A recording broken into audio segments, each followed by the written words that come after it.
Chapter 351. As the white-clad figure floated in midair above the arena, the spectators were struck dumb. Who was this? He could fly? When had he arrived, and what did he want with the gladiator arena? These questions swirled through the minds of everyone present, including the Grandmaster and Valkyrie, watching from her ship. Even Loki, standing near the Grandmaster, appeared visibly shaken, mumbling to himself, "I need to get off this planet as soon as possible. This is terrifying." The Grandmaster noticed Loki's unease and frowned in confusion. "Leave? Why? What's so terrifying? Do you know this person?" While the Grandmaster and countless spectators remained perplexed, Thor, lying on the ground in the center of the arena, suddenly lit up with joy. "Brother," he exclaimed, his voice echoing across the arena. The revelation stunned the crowd. This was Thor's brother? From the ship's deck, Valkyrie raised an eyebrow, staring at the white-clad figure. "So, this is the brother Thor kept going on about," she muttered. "Little light man." Her expression turned dismissive. If this so-called brother was capable of saving Thor, wouldn't someone have toppled the Grandmaster's rule over Sakaar long ago? Maybe a whole army could manage it, but one man?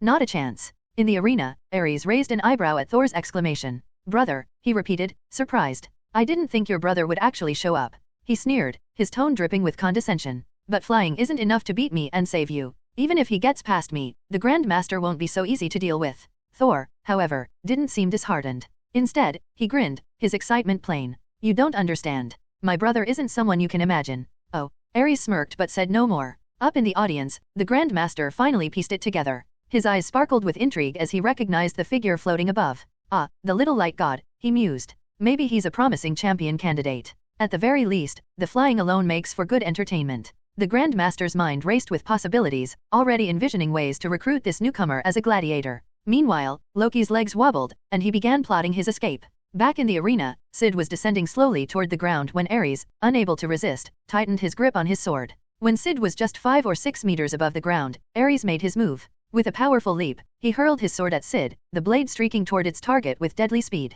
The audience collectively held their breath, certain that the blade would pierce through its target. Even Valkyrie, watching from her ship, believed the newcomer would at least be injured, though perhaps not severely. But then, something extraordinary happened. The sword struck Syd squarely and stopped. Clang! The blade bent against Syd's body as though it had struck an unyielding wall of steel, before clattering to the ground, utterly ineffective. The arena fell silent. Everyone, from the Grandmaster to Valkyrie to the spectators, stared in disbelief at the white-clad figure, unscathed despite taking a direct hit. "Impossible," Ares muttered, his voice trembling. The crowd watched as Syd remained calm, unfazed, floating as though nothing had happened. Thor's grin widened. Yes, but Ares refused to accept it. With a roar, he flung his shield next, the spinning silver disc hurtling toward Syd. This time, Syd didn't even glance at the incoming attack. With a casual gesture, he unleashed a burst of crimson chaos magic. The shield disintegrated mid-air, reduced to nothing in an instant. The arena fell into stunned silence once more. The shield was gone. The Grandmaster leaned forward, his interest piqued, while Valkyrie froze, her drink halfway to her lips.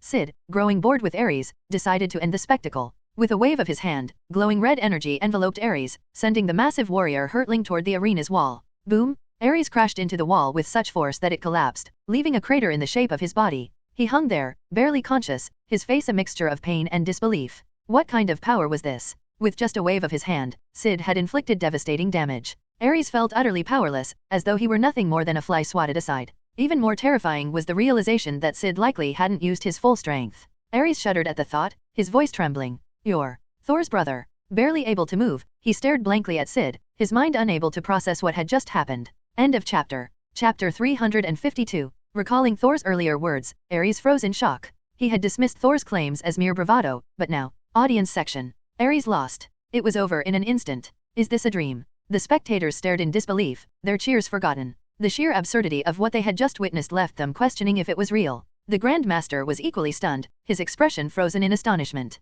Valkyrie, observing from her ship, found herself questioning everything. Is this Asgardian prince really that powerful? Comparing Syd to Hela, Valkyrie realized the difference wasn't as significant as she'd thought. If anything, she couldn't see much of a gap at all. For a moment, her gaze turned complex, her emotions conflicted. In the now silent arena, the Grandmaster's face darkened. He quickly retrieved another remote and pressed an emergency button. Within moments, squads of guards equipped with advanced weaponry and more than a dozen fighter ships swarmed the arena, encircling the white-clad figure floating in midair. The Grandmaster's expression shifted to satisfaction. "Little light man, surrender. I won't harm you. Become my gladiator, and I might set you free someday." As he spoke, his eyes gleamed with admiration. What a powerful being! This was the perfect gladiatorial champion? The crowd sighed collectively. Such a powerful individual, yet they were about to fall into the Grandmaster's hands. Despite Syd's earlier display of strength, no one believed he could withstand an assault from dozens of armed guards and high-tech warships. The Grandmaster signaled his guards to attack. 15 guards raised their paralyzing guns, unleashing a barrage of blue light nets.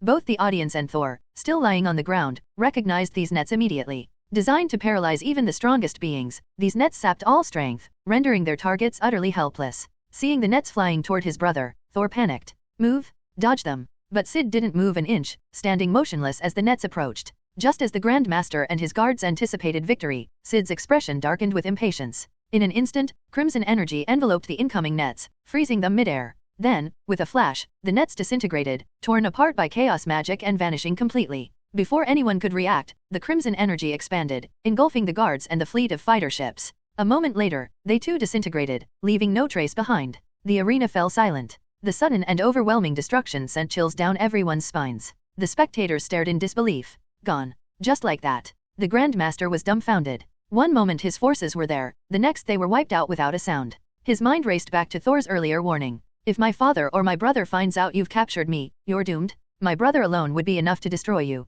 Thor had spoken the truth. The Grandmaster, for the first time in centuries, felt genuine fear. On Valkyrie's ship, she gripped her drink tightly, her knuckles white. Thor's actually going to be rescued, she muttered, her disbelief evident. The memory of her earlier scornful words to Thor claiming no one could save him now burned in her mind, her cheeks reddening with embarrassment. Among the enslaved gladiators, Korg stood frozen, his mind racing. Sakhar's rules, are they about to be broken? For the first time, he considered the possibility that someone could wield enough power to overturn the Grandmaster's tyranny. In the arena, Ares clung to consciousness, his pride shattered. The terrifying realization hit him. Syd hadn't even been using his full strength earlier. How could such an absurd thing be possible? Despite his injuries, Ares felt a twisted sense of awe. This is true power, he muttered, his voice tinged with reverence. Against such overwhelming might, resentment turned to admiration. Syd, floating above the arena, was unmoved by the reactions around him. He grew tired of handling threats one by one. With a wave of his hand, crimson energy surged outward. The massive Colosseum trembled violently. What's happening?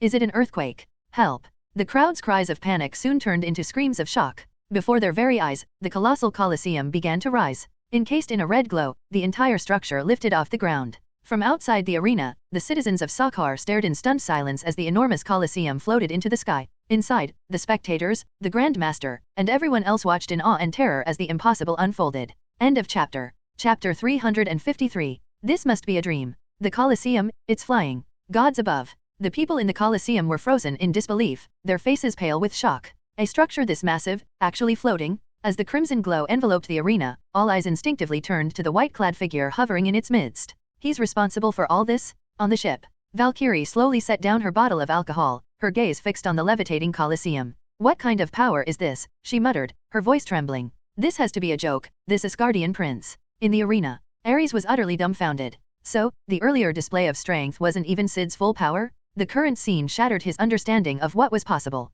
Audience section. The Grandmaster's mind went blank as he stared at the spectacle. Suddenly, clarity struck him. He finally understood why Loki had reacted so fearfully, desperate to flee upon Syd's arrival. Who wouldn't be terrified by this power? If he were given the chance, the Grandmaster would have fled as well. He turned to look for Loki, only to find his seat empty. Loki had vanished. The Grandmaster's eyes widened in frustration. That coward? He didn't even tell me he was leaving. As panic spread throughout the audience, the Colosseum continued to ascend rapidly. 10 meters. 100 meters. 500 meters. The howling wind snapped the crowd out of their daze. What is he planning? No way. Don't tell me. Realizing what was about to happen, terror spread like wildfire. And then, as if to confirm their fears, the Colosseum stopped rising only to suddenly plummet downward. Screams erupted. Help! Save us! Even the Grandmaster, usually composed, was visibly panicked. On the ground below, Thor felt a sudden loss of weight as the arena dropped. His heart raced in alarm. Before he could react, a crimson glow enveloped him, pulling him free from the descent. Recognizing the red energy, Thor let out a relieved sigh.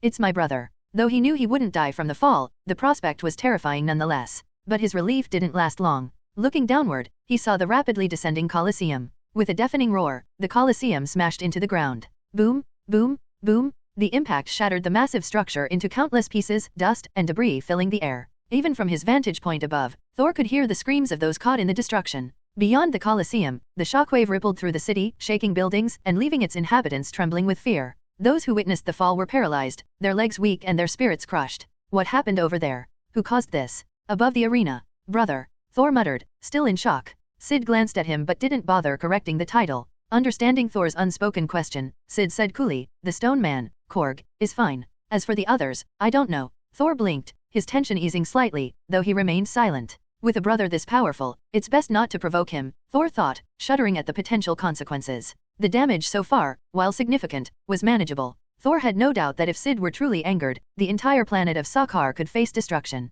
The deaths of the Grandmaster and his cronies, Thor reasoned, weren't much of a loss. Remembering Hela, Thor suddenly grew animated. "Brother, I need your help. You've heard of Hela, right?"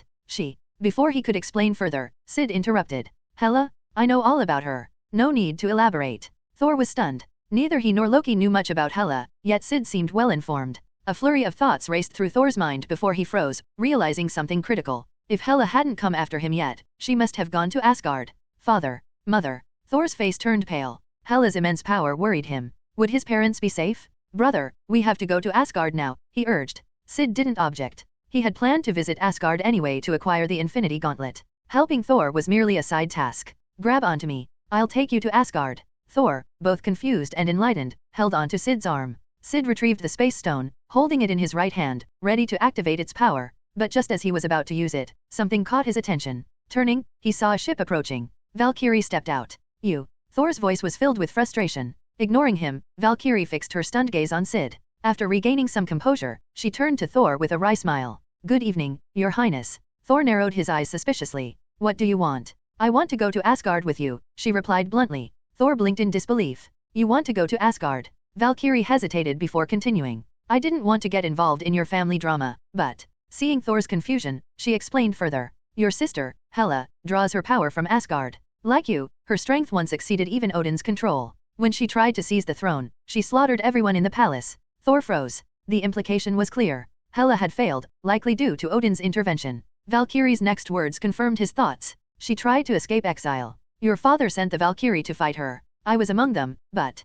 Her voice grew heavy, her expression clouded with grief. "Everyone else died. I was the only one who survived." End of chapter. Chapter 354. I only survived because... Valkyrie paused, the memory of her comrade's sacrifice flashing in her mind. She decided against continuing that thought and instead changed the subject. "Back then, I had unwavering faith in the throne. But that battle, it took everything from me. This was all Asgard's fault." After recounting her story, Valkyrie continued, "I didn't want to face her again, and I didn't believe you had any hope of defeating her. But now..." She glanced at Syd, her lingering terror evident in her expression. "Now, I believe you can win. I want to see her fall with my own eyes." Her voice carried a venomous hatred. Syd remained indifferent, uninterested in her story. He turned to Thor, waiting for his decision. Thor furrowed his brow. He wasn't thrilled about bringing Valkyrie to Asgard, especially given how she had treated him earlier. However, considering Hela's overwhelming power, he wasn't confident in defeating her, even with Syd's help. Another ally might increase their chances. After glancing at Syd, Thor reluctantly said, "Fine, she can come with us."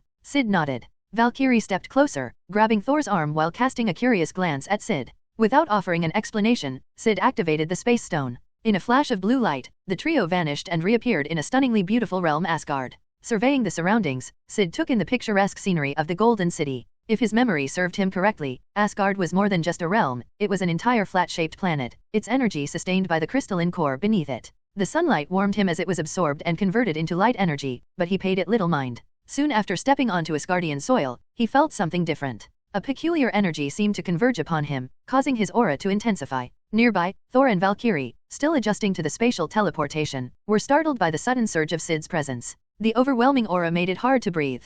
"What is this?" Valkyrie murmured, stunned. "Brother?" Thor asked, equally shocked. They quickly put the pieces together. "If I'm not mistaken, his power is being amplified by Asgard just like Hela," Valkyrie speculated. "The longer he stays here, the stronger he becomes." Thor nodded, his suspicion confirmed. "White Knight must truly be my brother. Otherwise, how could Asgard amplify his power?" Thor's conviction only grew stronger. While the two discussed, Syd was lost in thought, sensing his strength gradually increase as time passed. The amplification was subtle but consistent. He shook his head, unimpressed. The increase was so minimal it was almost laughable. For someone like Hela, it was a significant advantage. But for him, this slow-paced enhancement was insignificant. With his growth rate, he could surpass this incremental boost in mere days or weeks. Still, curiosity piqued him. Where does this power come from? Syd mused. The World Tree? Asgard itself? Or perhaps the people of Asgard? Each possibility intrigued him, but he had no immediate answer. Elsewhere in Asgard, Hela sat in a secluded area, her appearance slightly disheveled. "That cursed old man," she hissed through gritted teeth.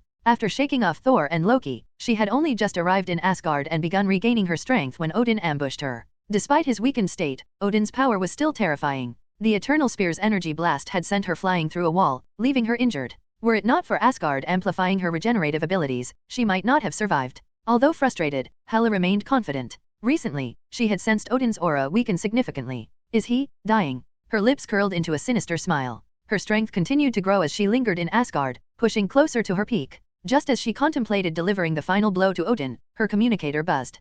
Thanos? Frowning, Hela answered. What is it? The raspy voice of Ebony Maw greeted her. Lady Hela, Lord Thanos wishes to know if you require assistance. I don't need help, Hela replied coldly. But I've heard you were injured by the All-Father, Ebony Maw pressed. Hela's face darkened. The All-Father is a formidable opponent, Maw continued. Lord Thanos has a suggestion. What suggestion? Hela asked, intrigued despite herself. Surely you've heard of Surtur, the fire giant. Hela's eyes narrowed. Lord Thanos has located the site of Surtur's imprisonment. With the Eternal Flame, you can merge it with Surtur, unleashing the destroyer of Asgard. The All-Father, weakened as he is, would have no choice but to face this crisis head-on. Hela considered his words, weighing the risk. While releasing Surtur might obliterate Asgard, potentially ruining her plans, the strategy also presented an opportunity. If Odin and Surtur destroyed each other, she could seize her moment. None of them will stop me now, not even you, Odin, Hela declared, her smile widening as the seeds of her plan took root. End of chapter. Chapter 355. After listening to Ebony Maw's suggestion through the communicator using the fire giant Surtur to defeat Odin, Hela found the idea intriguing and immediately set her plan in motion.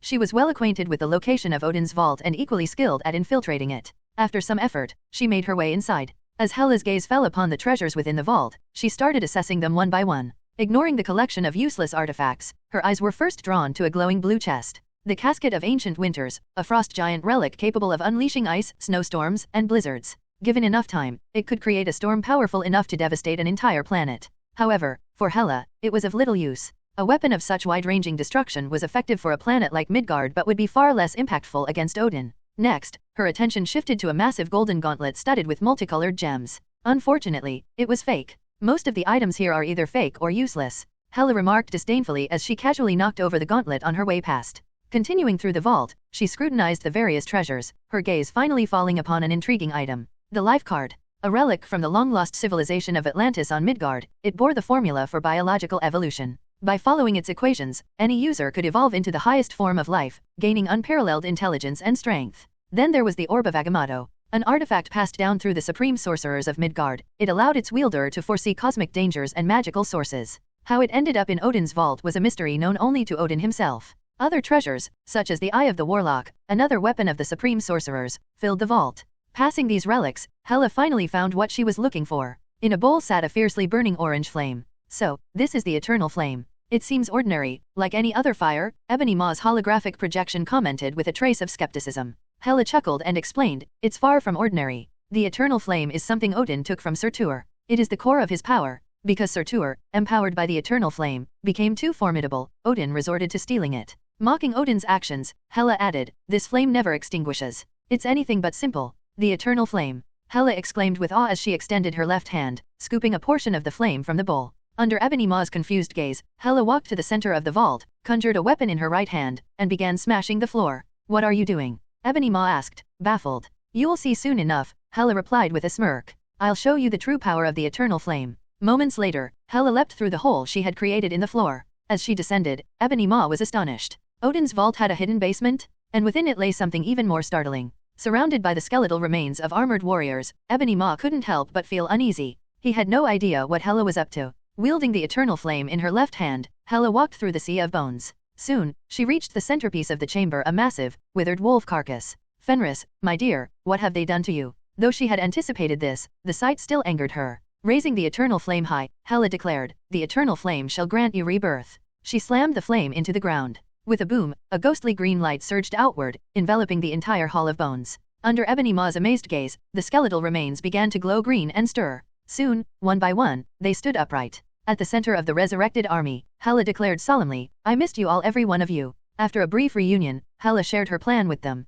She ordered them to withdraw from the vault and leapt back to the main floor. Standing near the Eternal Flame's bowl, she lifted it effortlessly. Where is Surtur's skull? Hela asked, frowning. Ebony Maw, prepared in advance, projected a map of Asgard through the communicator. A blue dot marked Hela's location, while a red dot flashed elsewhere. The blue dot is your position, and the red dot marks the location of Surtur's skull, Ebony Maw explained. Without hesitation, Hela moved toward the indicated spot. Ah, Odin's seal. Surveying the area, Hela confidently remarked, "We've found the right place." She was familiar with Odin's methods and knew she needed to act swiftly to break the seal before he could react. Weapons appeared in both her hands, and she began attacking the seal. Bang, bang, bang. Under the relentless assault, the seal soon shattered. Meanwhile, Odin sensed the disturbance immediately. A flash of surprise crossed his face as he realized who was responsible. Hela. Back at the scene, Hela picked up Surtur's discarded skull and crown and tossed them into the eternal flame. Watching the skull transform within the flame, Hela smiled. Curious, Ebony Maw asked, "So, this is Surtur's skull?"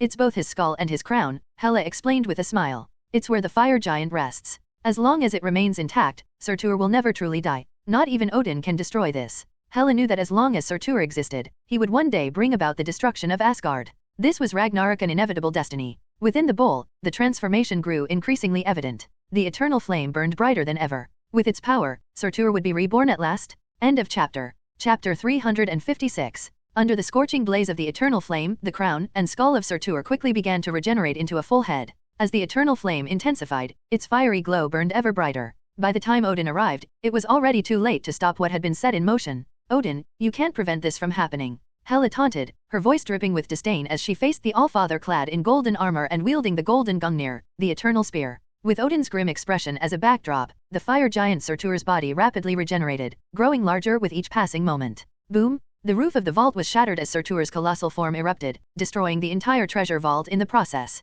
Aside from unique artifacts like the Casket of Ancient Winters, most of the treasures were obliterated in an instant. The massive shockwave flung both Hela and Odin backward. A raging inferno engulfed Asgard's central palace, the fire roaring high into the sky. "I told you, I am the destroyer, the annihilator of Asgard," Surtur roared, his deep voice echoing across the realm. "No one can stop me, not even you, Odin. Tremble before me, Odin, and before the destruction of Asgard." Surtur, towering like a mountain, his form composed of blazing flames and molten rock, began his rampage. Wielding the Twilight Sword, he slashed through the surroundings, reducing building after building to rubble. Witnessing the horrifying scene, the people of Asgard, those whom Earthlings regarded as gods, were overcome with terror. Many recognized the fiery giant instantly. "It's the fire giant Surtur. Wasn't he defeated by King Odin? This is bad." As the Twilight Sword cleaved through the skies, even the clouds parted, and Asgard was consumed by a sea of flames. Despair and fear spread among the citizens as they watched. Even Hela, observing from a safe distance, was filled with awe. Surtur was truly terrifying. She couldn't even imagine how Odin had once defeated him.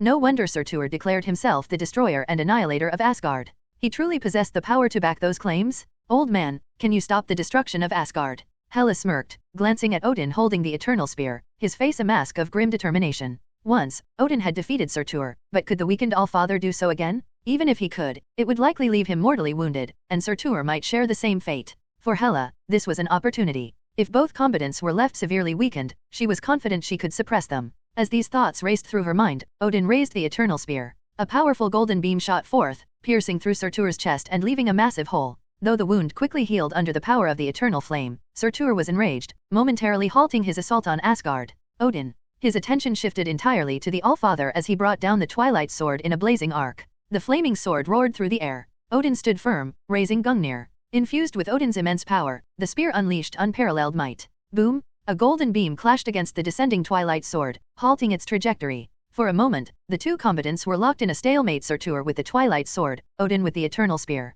From a distance, Hela watched with a mixture of shock and unease. She could hardly believe that the weakened Odin could still stand toe-to-toe with Surtur. If Gungnir's devastating attacks were directed at her, she might not even have a chance to regenerate. She realized now that Odin hadn't used his full strength against her when she first arrived in Asgard. The thought soured her expression. While Odin and Surtur continued their fierce battle, Asgard's citizens, who had been despairing, suddenly felt a glimmer of hope. Even Queen Frigga allowed herself a moment of relief. But it wasn't long before worry set in again. As the battle raged on, both Odin and Surtur sustained injuries, but neither seemed significantly harmed. The fight appeared evenly matched. However, some began to notice something troubling. Odin's breathing had grown labored, his movements less steady. As if to confirm their fears, Surtur laughed triumphantly, his voice dripping with mockery. "Odin, your strength has waned so much? You're dying, aren't you? You are no match for me now. Everything will burn, everything will perish. I am immortal, born to destroy Asgard. You cannot kill me, Odin. Accept your fate and the fate of Asgard's destruction. No one can stop me, for I am invincible."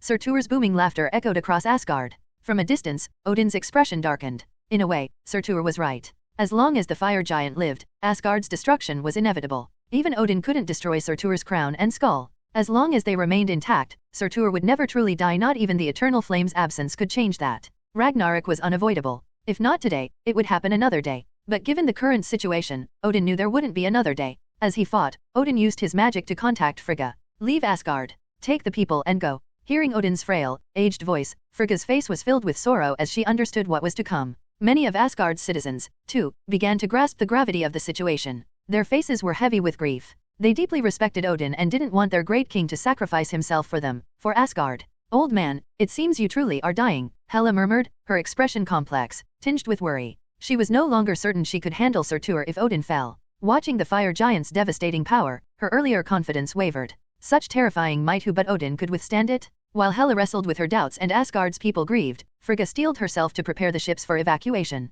In the distance, the blazing fire caught the attention of Thor and his companions. With a flash of blue light from the space stone, the trio appeared near the battlefield. Their sudden arrival startled Frigga, Hela, and the citizens alike. Is that Prince Thor? And who is that woman with him? And the one in white is that? End of chapter. Chapter 357. The people of Asgard were perplexed by the white-clad Syd standing alongside Thor. Most of them had no idea who he was. However, his presence next to Prince Thor suggested he was no ordinary figure. While the general populace remained in the dark, figures like the warriors Three, Heimdall, and Queen Frigga immediately recognized him. Not just them. Ebony Maw, observing the battle through Hela's communicator, also identified the newcomer. His expression shifted to one of shock as he murmured, "The White Knight? How is he here?" Hela, catching Ebony Maw's reaction, raised an eyebrow. "The White Knight," she echoed, recalling Thor's earlier mention of this title during their pursuit in Midgard. Back then, Thor had referred to this so-called White Knight as his brother. The revelation had surprised Hela, who wondered when Odin had gained another child to complicate matters. She had simply added him to her list of targets to eliminate, considering him insignificant compared to her. Glancing briefly at the white-clad figure beside Thor, Hela dismissed him with a scoff. No matter how powerful this White Knight might be, she was confident she could crush him as easily as she had Thor and Loki. To her, he was just another minor obstacle. Seeing Thor, Valkyrie, and Syd approaching, Hela sneered, "Your arrival is meaningless. 3 weaklings won't even make a dent in Surtur's power. Odin is doomed, and I suggest you don't waste your lives trying to save him. Swear allegiance to me, and I might consider sparing you." Thor glared at her angrily but turned his focus to Odin, battling fiercely against Surtur, his eyes filled with worry. Nearby, some Asgardian citizens overheard Hela's words and began urging Thor to retreat. "Prince Thor, we must leave now. Asgard's destruction is imminent. King Odin can only hold Surtur off for so long. If even the king can't defeat him, you shouldn't throw your life away. We must escape while we still can." "Yes, your highness, if we delay any longer, it might be too late." The people, desperate to save their prince, pleaded earnestly. Thor, frustrated, waved them off. "Enough. I understand what you're saying. But do you know who this is?" he said, gesturing toward Syd. "This is my brother, the god of light." His declaration left the citizens stunned. When did King Odin have another son? The god of light? As their gazes shifted to Syd, confusion and disbelief clouded their expressions. Even with Thor's words, the people's doubts lingered.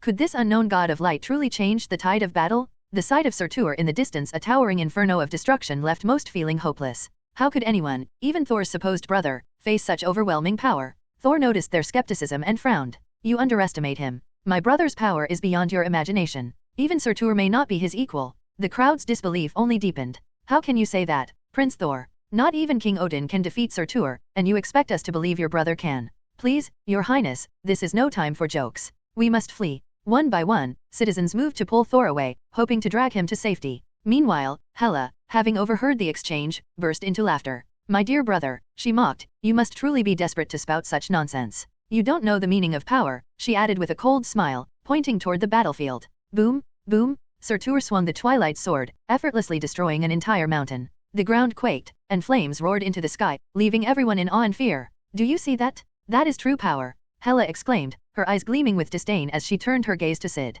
Her expression betrayed her utter lack of regard for him, a sentiment shared by many Asgardians present. Just as these doubts and taunts filled the air, Surtur himself, locked in combat with Odin, noticed the newcomers. He immediately recognized Thor, Odin's son. A sinister grin spread across Surtur's fiery face. Blocking one of Odin's strikes, Surtur suddenly shifted his focus. With terrifying speed, he redirected the twilight sword toward Thor, Syd, and Valkyrie. "Die, none shall stand in my way." The fiery blade tore through the air, accompanied by a raging inferno and howling winds. Even before it reached them, the sheer power of the attack made Thor's body tremble with dread. It felt as if the next moment would bring their inevitable end. End of chapter. Chapter 358. Impossible. From a distance, Odin, Frigga, and the citizens of Asgard cried out in alarm as they watched the massive twilight sword descend toward Thor and his companions. Thor's body froze in fear, and even Hela sneered, convinced that Thor and the others were doomed. But just as everyone's thoughts spiraled into despair, the white-clad Syd beside Thor calmly raised his right hand. A crimson glow radiated from his palm. In an instant, a massive wave of red energy enveloped the descending twilight sword,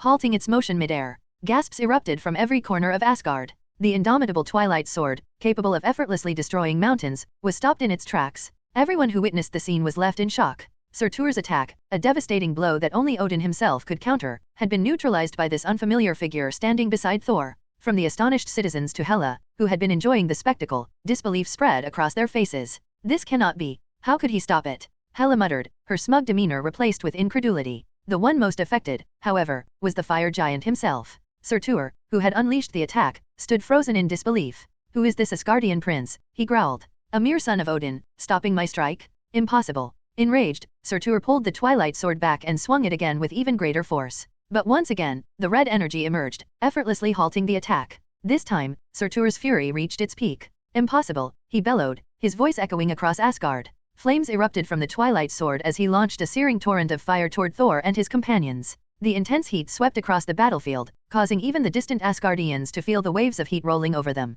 However, just as before, a red barrier of energy appeared, blocking the flames entirely. Surtur, unable to contain his frustration, roared, "Who are you? No one but Odin can stand against me? How do you possess such power?" Syd remained silent, focused entirely on countering Surtur's attack. Even he acknowledged the immense strength of the fire giant, a force that required his full attention to overcome. Drawing on the power of chaos magic, Syd channeled his abilities to their utmost limits. Then, under the stunned gaze of Asgard's citizens, Syd uttered a single word: light. The world brightened as a dazzling sunlight engulfed everything in sight. The radiance stretched across the horizon, its brilliance overwhelming. As the light concentrated, Syd directed its power into a single, devastating beam that shot toward Surtur.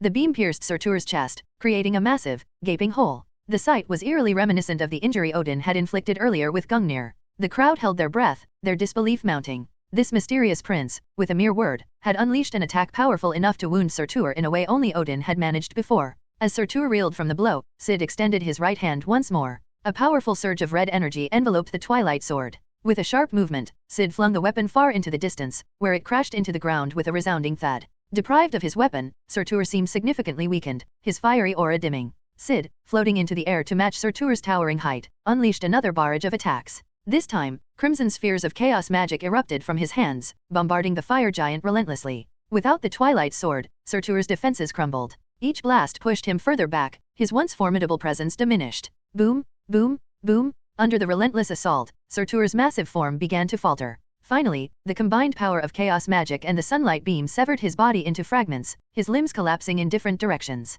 Crash! The ground quaked as Surtur's dismembered form fell, the shockwaves sending dust and debris into the air. As the giant's body began to regenerate, Syd narrowed his eyes. He summoned all his strength, unleashing a torrent of chaos magic to envelop the fragments. The red energy surged, evaporating Surtur's body piece by piece. Within moments, only a massive skull remained. No, Surtur's voice echoed, filled with disbelief. This cannot be. No one should be able to stop me. How is this possible? His despair reverberated across the battlefield as his skull, too, was consumed by the crimson energy. Silence fell over Asgard as the onlookers processed what had just transpired. Hela, who had watched the entire battle unfold, stood frozen, her jaw slack. For the first time, the goddess of death was at a loss for words. End of chapter. Chapter 359. The mighty Surtur, capable of battling Odin himself, had been defeated and in such an overwhelming manner? How could this be possible? Floating in the sky with an imposing aura, Syd's presence struck awe into all who witnessed him. Hela, who had initially dismissed him as insignificant, was now questioning everything. She had been confident that this white knight was no different from Thor or Loki, just another opponent she could crush. But now, crush? Watching Surtur's battered form, reduced to a mere head, Hela's disbelief was palpable. This is nothing like Thor or Loki. This is absurd. The citizens of Asgard, too, were in shock. They had expected this unknown prince to either die or become a liability for Odin. But instead, here he was, standing victorious. Looking up at the radiant figure of Syd hovering above Surtur's remains, the Asgardians couldn't reconcile this reality with their expectations. Gasps filled the air as awe and excitement replaced despair. With a prince like this, who would dare provoke Asgard? Over the years, Odin's retreat from conquest had diminished Asgard's reputation in the universe. Many younger factions no longer respected Asgard, even daring to challenge them. But with the emergence of this powerful new prince, the Asgardians felt their pride returning. So, Prince Thor was telling the truth earlier. The citizens murmured among themselves, remembering Thor's words about Syd's unmatched power. Many had dismissed it as exaggeration, yet now they felt ashamed for doubting him. While the citizens marveled, Hela's expression darkened. She recalled mocking Thor earlier. Dear brother, have you gone mad to make such claims? Do you even know what true power is? Now, as she looked at the defeated Surtur and the commanding figure of Syd, Hela couldn't help but feel her earlier words come back to haunt her. On the battlefield, Thor and Valkyrie were equally stunned. Thor, having witnessed his brother's extraordinary powers before, was less surprised but still awed. Valkyrie, on the other hand, struggled to comprehend what she had just seen. This is ridiculous, Valkyrie thought, beads of sweat forming as she recalled the fearsome power of Surtur. Compared to this monster of a prince, even Hela pales in comparison. Meanwhile, Surtur, reduced to a single, massive head, began to regain his composure. You think this changes anything? He sneered, his voice dripping with derision. I am immortal? I was born to destroy Asgard, and you cannot kill me. Even Odin, at his peak, couldn't destroy me.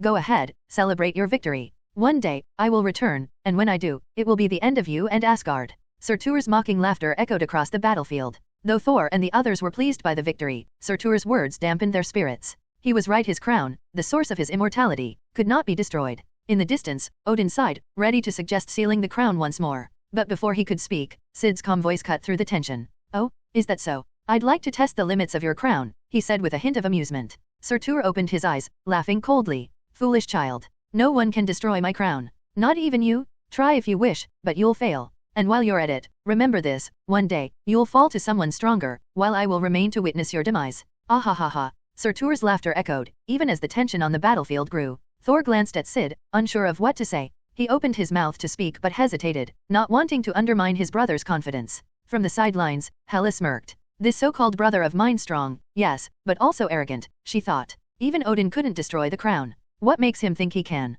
Ridiculous. Even Odin, watching from afar, felt a pang of concern. Young and headstrong, just like I was, Odin mused, fearing that failure might shatter Syd's spirit. The citizens of Asgard, too, doubted. Despite Syd's earlier display of power, they couldn't believe he could achieve what even Odin could not. As everyone held their breath, Surtur's mocking smile persisted. Yet, amidst the tension, Syd remained serene. His right hand slowly lifted, a calm yet unstoppable force emanating from him. End of chapter. Chapter 360. Syd was well aware that Surtur's crown, the source of his immortality, was nearly indestructible. At best, the absence of the eternal flame would put Surtur into hibernation. Even with the power of his ability Sunshine, it was unlikely he could destroy the crown immediately. Of course, given enough time, Syd was confident that the extraordinary nature of Sunshine, even at level 4, could eventually erode it. However, time was a luxury he did not have in this moment. He decided to act because, amid the frequent use of chaos magic, Syd suddenly felt a familiar sensation, the distinct feeling of reality bending under his will. This wasn't new, he had experienced it once before.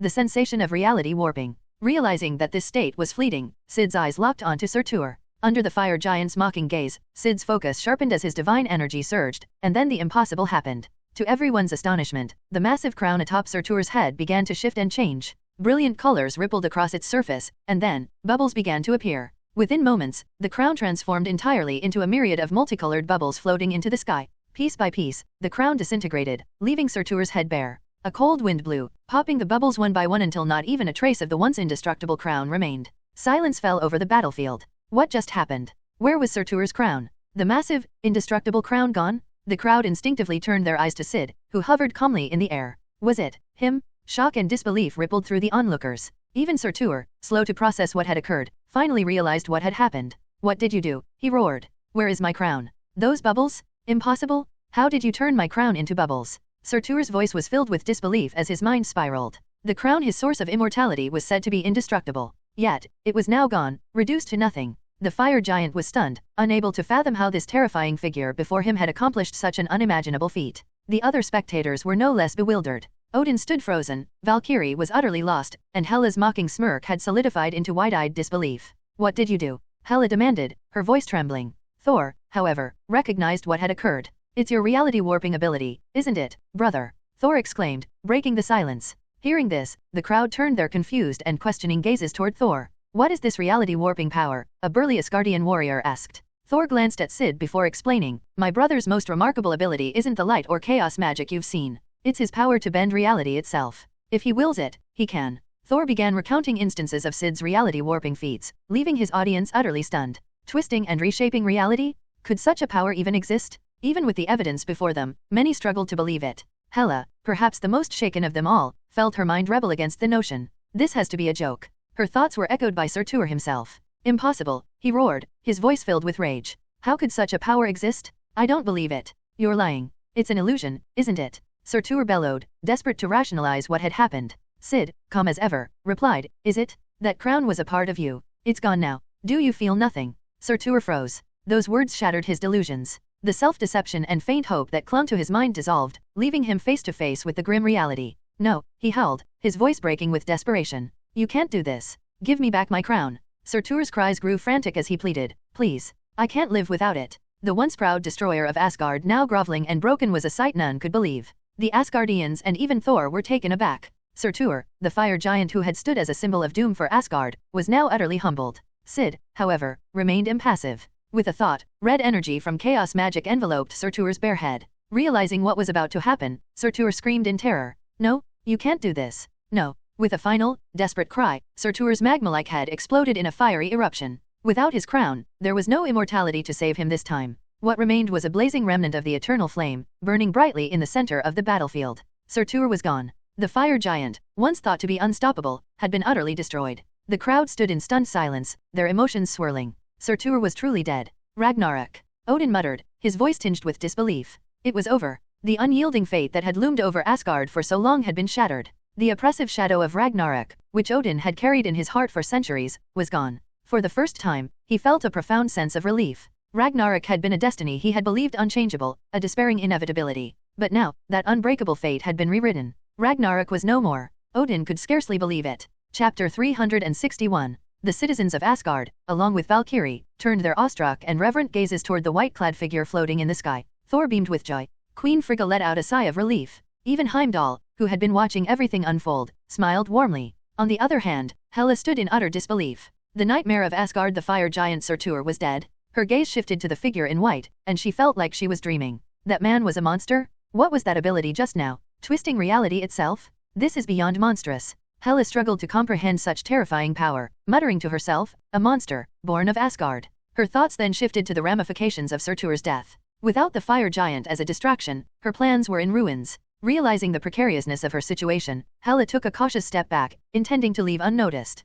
Unfortunately for her, Odin, who had just recovered from the shock of Ragnarok's altered fate, noticed her retreat. Hela, Odin's stern voice cut through the tension. Where do you think you're going? The moment drew everyone's attention to her. Thor turned, his expression fierce. Hela. Valkyrie glared at her with burning hatred. Running away? I never thought I'd see the mighty goddess of death afraid. You're a disgrace, Valkyrie sneered. As Hela faced their accusations, many Asgardians exchanged confused glances. Thor, who is she? A burly middle-aged warrior asked, his tone laced with curiosity. Thor hesitated, his gaze darting to Odin, who looked troubled. The truth about Hela was a well-kept secret, and Thor wasn't sure whether to reveal it. Sensing the growing confusion, Hela's lips curled into a bitter smile. Does no one remember me? Have none of you studied history? Her gaze turned to Odin, her tone dripping with contempt. Look at your lies, old man. They've worked so well, haven't they? None of these people even know how the 9 realms came to be under Asgard's rule. As Hela spoke, the Asgardians' confusion deepened. What is she talking about? Lies? What lies? Did Odin keep something from us?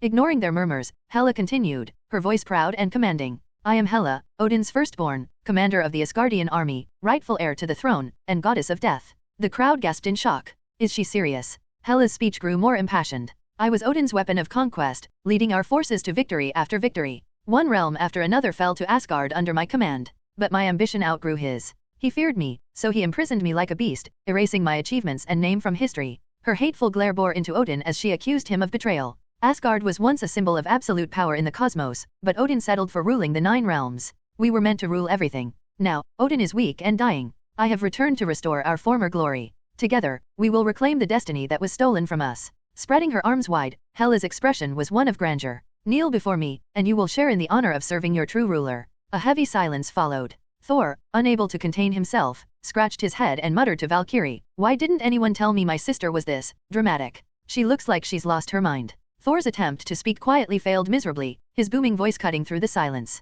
Laughter erupted among the crowd, breaking the tense atmosphere. Hela's face twisted in rage as she shot Thor a deadly glare. Though she didn't understand what dramatic meant, the comparison to madness was clear. Suppressing her fury, Hela turned her gaze to Syd, the calm figure floating above. Her expression softened into a smile as she addressed him. My brother, she said sweetly, Odin is a relic of the past. One day, he will come to fear your power, just as he feared mine. Join me, and together we can rule Asgard and the cosmos. With your strength, no one could stop us. The entire universe would kneel before our might. As she spoke, her eyes gleamed with fervor, fixating on Syd with a burning intensity. Even she had to admit that Syd's power was terrifying so much so that she was willing to step back and attempt an alliance. Hela's confidence grew as she imagined the possibilities. With Syd by her side, nothing would stand in her way. The crowd, meanwhile, exchanged worried glances. If Syd, with his incredible power, were to side with Hela, there would be no stopping them. Odin's expression darkened as he stepped forward. Hela, enough, he thundered. His voice carried a weight that silenced the crowd, though Hela smirked at his reaction.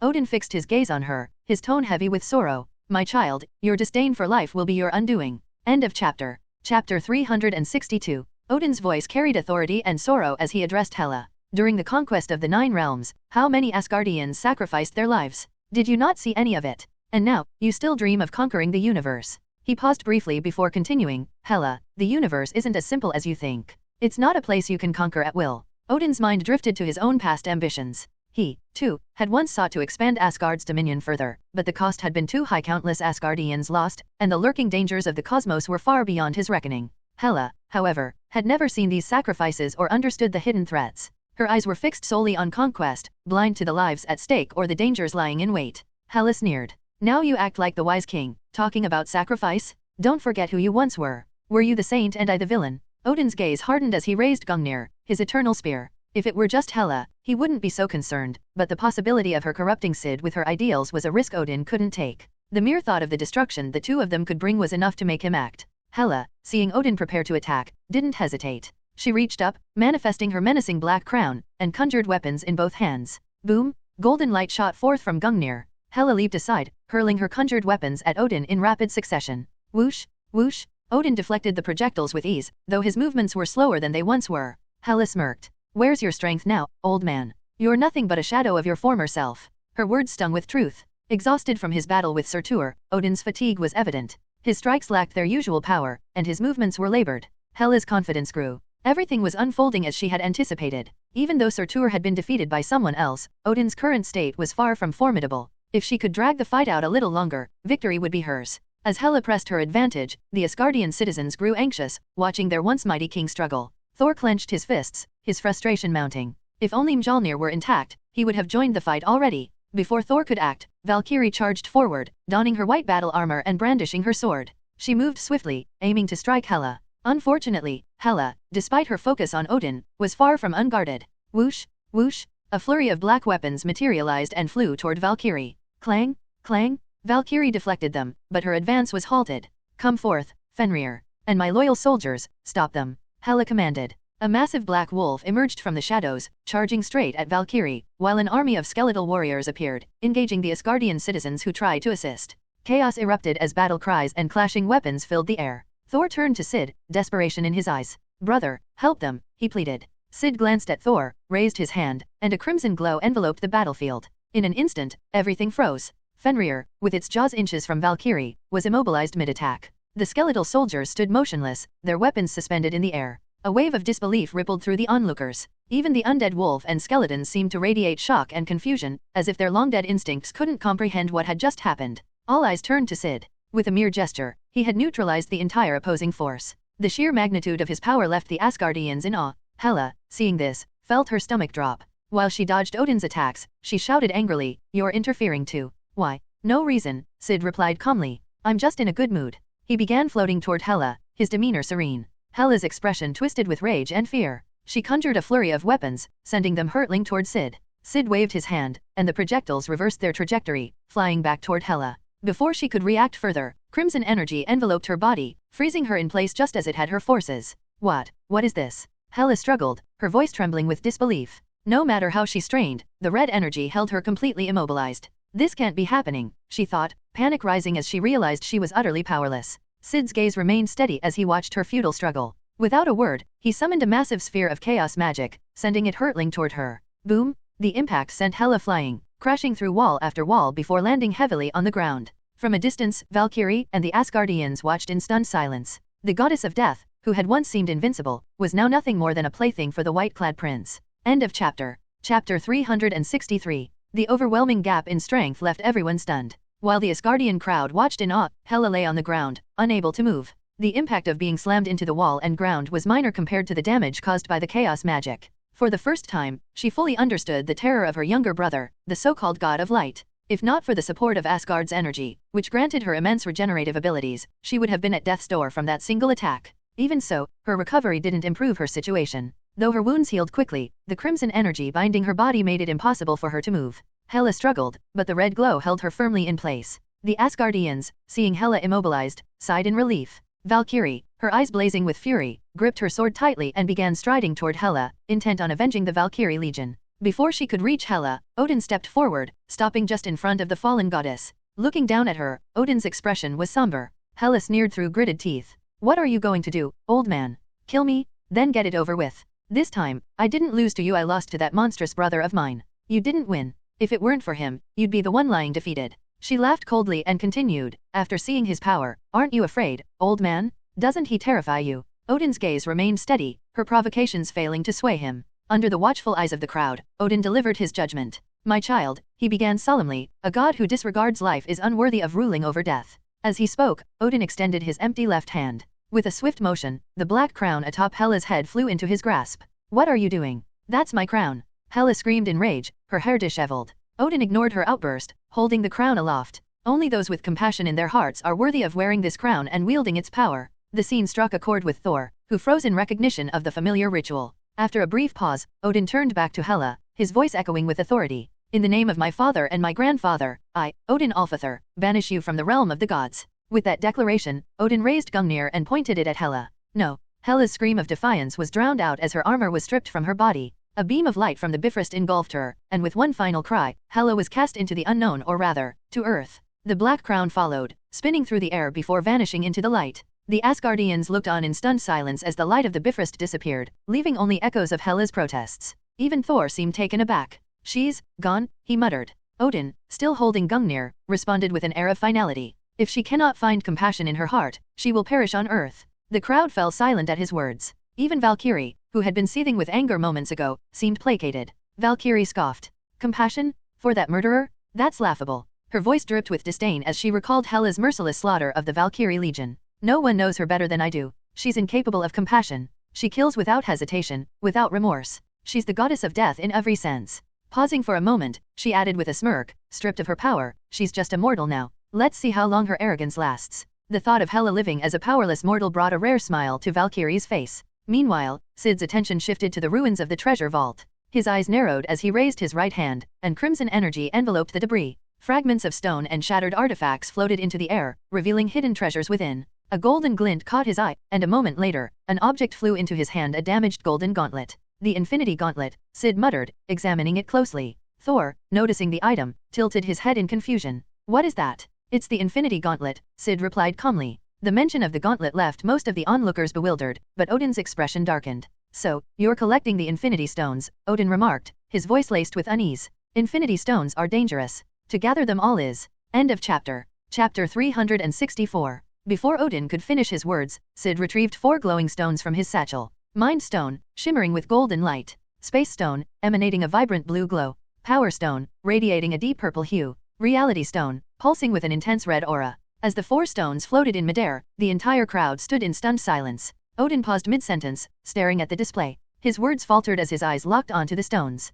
Finally, with a deep sigh, Odin said, "The Time Stone resides with the Sorcerer Supreme, the Ancient One, on Earth." He hesitated before continuing, his gaze heavy. "The Soul Stone." But instead of revealing its location, Odin fell silent. Syd, noticing his reluctance, smirked slightly. So, Odin once considered gathering the Infinity Stones himself. It wasn't surprising, Odin's knowledge of the stones was far too precise for mere curiosity. As for why he didn't disclose the location of the Soul Stone, Syd understood. Obtaining it required a sacrifice, the life of the one you loved most. For Syd, the method to acquire it hardly mattered. With the other 5 stones in his grasp, he was confident he could eventually track down the Soul Stone, even if it meant obliterating Vormir, its resting place. Lost in thought, Syd returned his attention to the damaged Infinity Gauntlet before him. Under the watchful eyes of everyone, the Infinity Stones floated toward the golden gauntlet, embedding themselves in its slots one by one. As the final stone snapped into place, multicolored energy surged through the gauntlet. But within moments, the gauntlet began to tremble violently, cracks forming across its surface. Syd acted quickly, withdrawing the stones just before the gauntlet could self-destruct.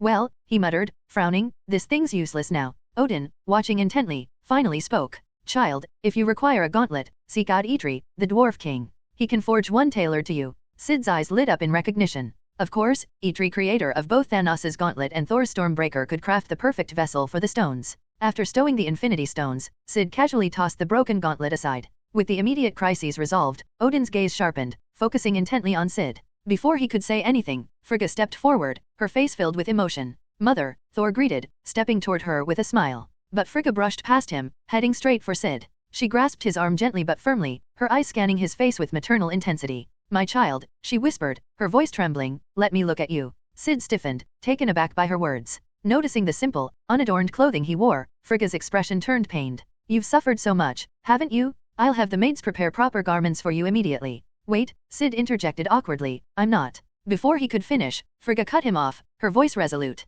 No, you are. Her conviction left him momentarily speechless, and Thor's face lit up with joy. Frigga continued, ever since the light phenomenon that covered the 9 realms, I've felt a connection. I knew it was related to me somehow. Now, seeing you here, I'm certain of it. That was your doing, wasn't it? Syd hesitated, unsure of how to respond. The gathered Asgardians exchanged shocked glances. The radiant light that had enveloped all 9 realms, an event they still remembered vividly, was caused by this mysterious prince? Murmurs spread through the crowd. The light across the 9 realms, it was him. How powerful must he be to do something like that? Thor, ever the proud brother, puffed out his chest, basking in reflected glory. Frigga turned to Odin, her grip on Syd's arm unwavering. If you don't believe me, ask your father, she said, her tone unwavering. All eyes turned to Odin. The Alfathor studied Syd closely, his expression unreadable. For years, Odin had kept tabs on Syd, occasionally watching him from afar. While he'd sensed traces of Asgardian divine energy within him, Odin had always dismissed the possibility that this child was his own. After all, he had no memory of fathering another son.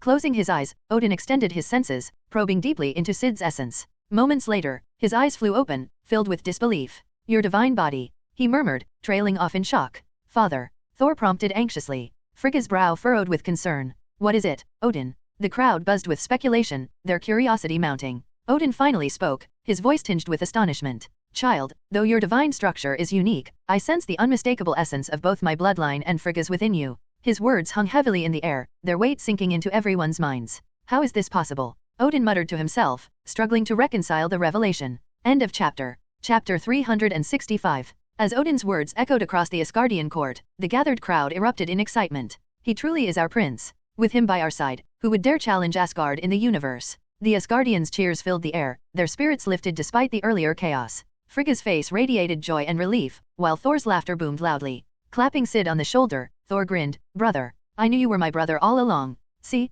I was right. Syd winced at the heavy pat on his shoulder, his expression a mix of exasperation and resignation. What could he possibly say? Deny it? Insist that he wasn't Odin's son or Thor's brother? Even if he did, no one would believe him. After all, the divine blood running through his veins seemed to confirm his lineage. Traditional myths even identified Baldur, the god of light, as Odin, and Frigga's son, a detail that wasn't entirely surprising to Syd but one he hadn't expected to confront so directly. He opened his mouth to speak, but seeing the hopeful and joyous expressions of those around him, he sighed and closed it again. Amidst the Asgardians' jubilant chatter, Odin's sharp gaze fell on Syd once more. Your divine body carries traces of the Asgardian royal bloodline, Odin said with certainty. While unique in many ways, it undeniably connects you to our lineage. Odin's words left no room for doubt, solidifying Syd's reluctant acceptance in the eyes of everyone present. The Asgardians' cheers grew louder, their earlier fear and despair completely replaced with hope and pride. Long live our prince! With him, Asgard is unstoppable. Syd's shoulders slumped slightly. He had been swept into a tide he couldn't control.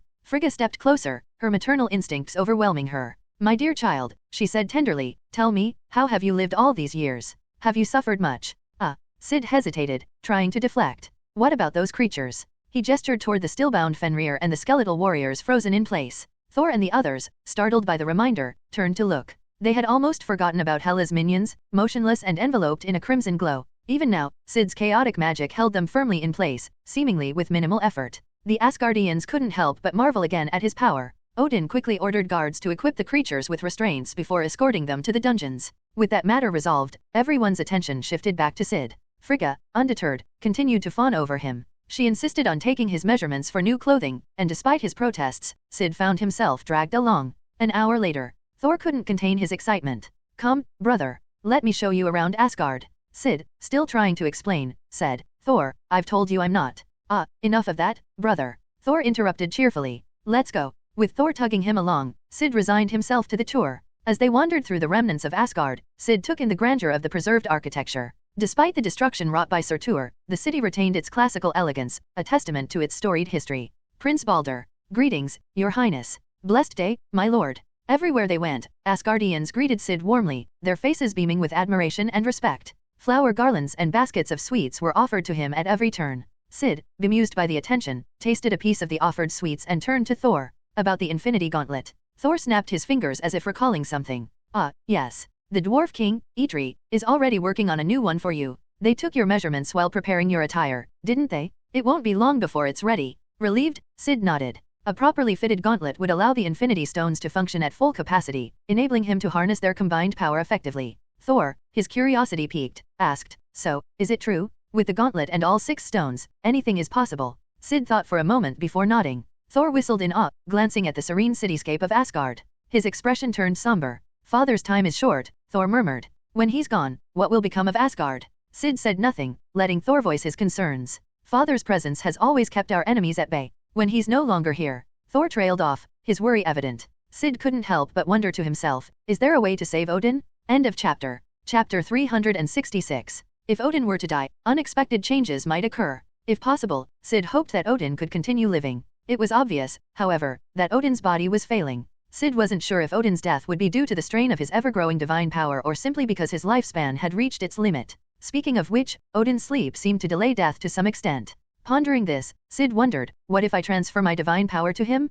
Would he still die? He was well aware of the unique nature of his divine light power, which might fundamentally differ from the powers Thor and the others possessed. If he were to transfer his light-based divine power to Odin, it might prolong Odin's life or even trigger some mysterious transformation. After all, the Baldur he was imitating might be the Baldur of traditional mythology or perhaps a combination of traditional mythology and the Asgardian myths here. The most noticeable difference was that Thor claimed the Asgardians had lifespans of several thousand years. However, in traditional mythology, their lives were significantly longer, and their divine bodies and powers were much more extraordinary. Of course, Syd was unsure whether he himself would age. In traditional Norse mythology, the gods' physical bodies aged, albeit very slowly, and they relied on golden apples to maintain eternal youth. As for their divine souls, Syd had tested this before and confirmed that they were immortal. Unless destroyed by external forces, they would never perish. While Syd was lost in thought, Thor led him to an unfamiliar place. What do you two princes need from me? Clad in golden armor and wielding a golden sword, Heimdall fixed his golden eyes on the 2 princes who entered. Syd snapped out of his thoughts and turned to Heimdall, then shifted his gaze to Thor.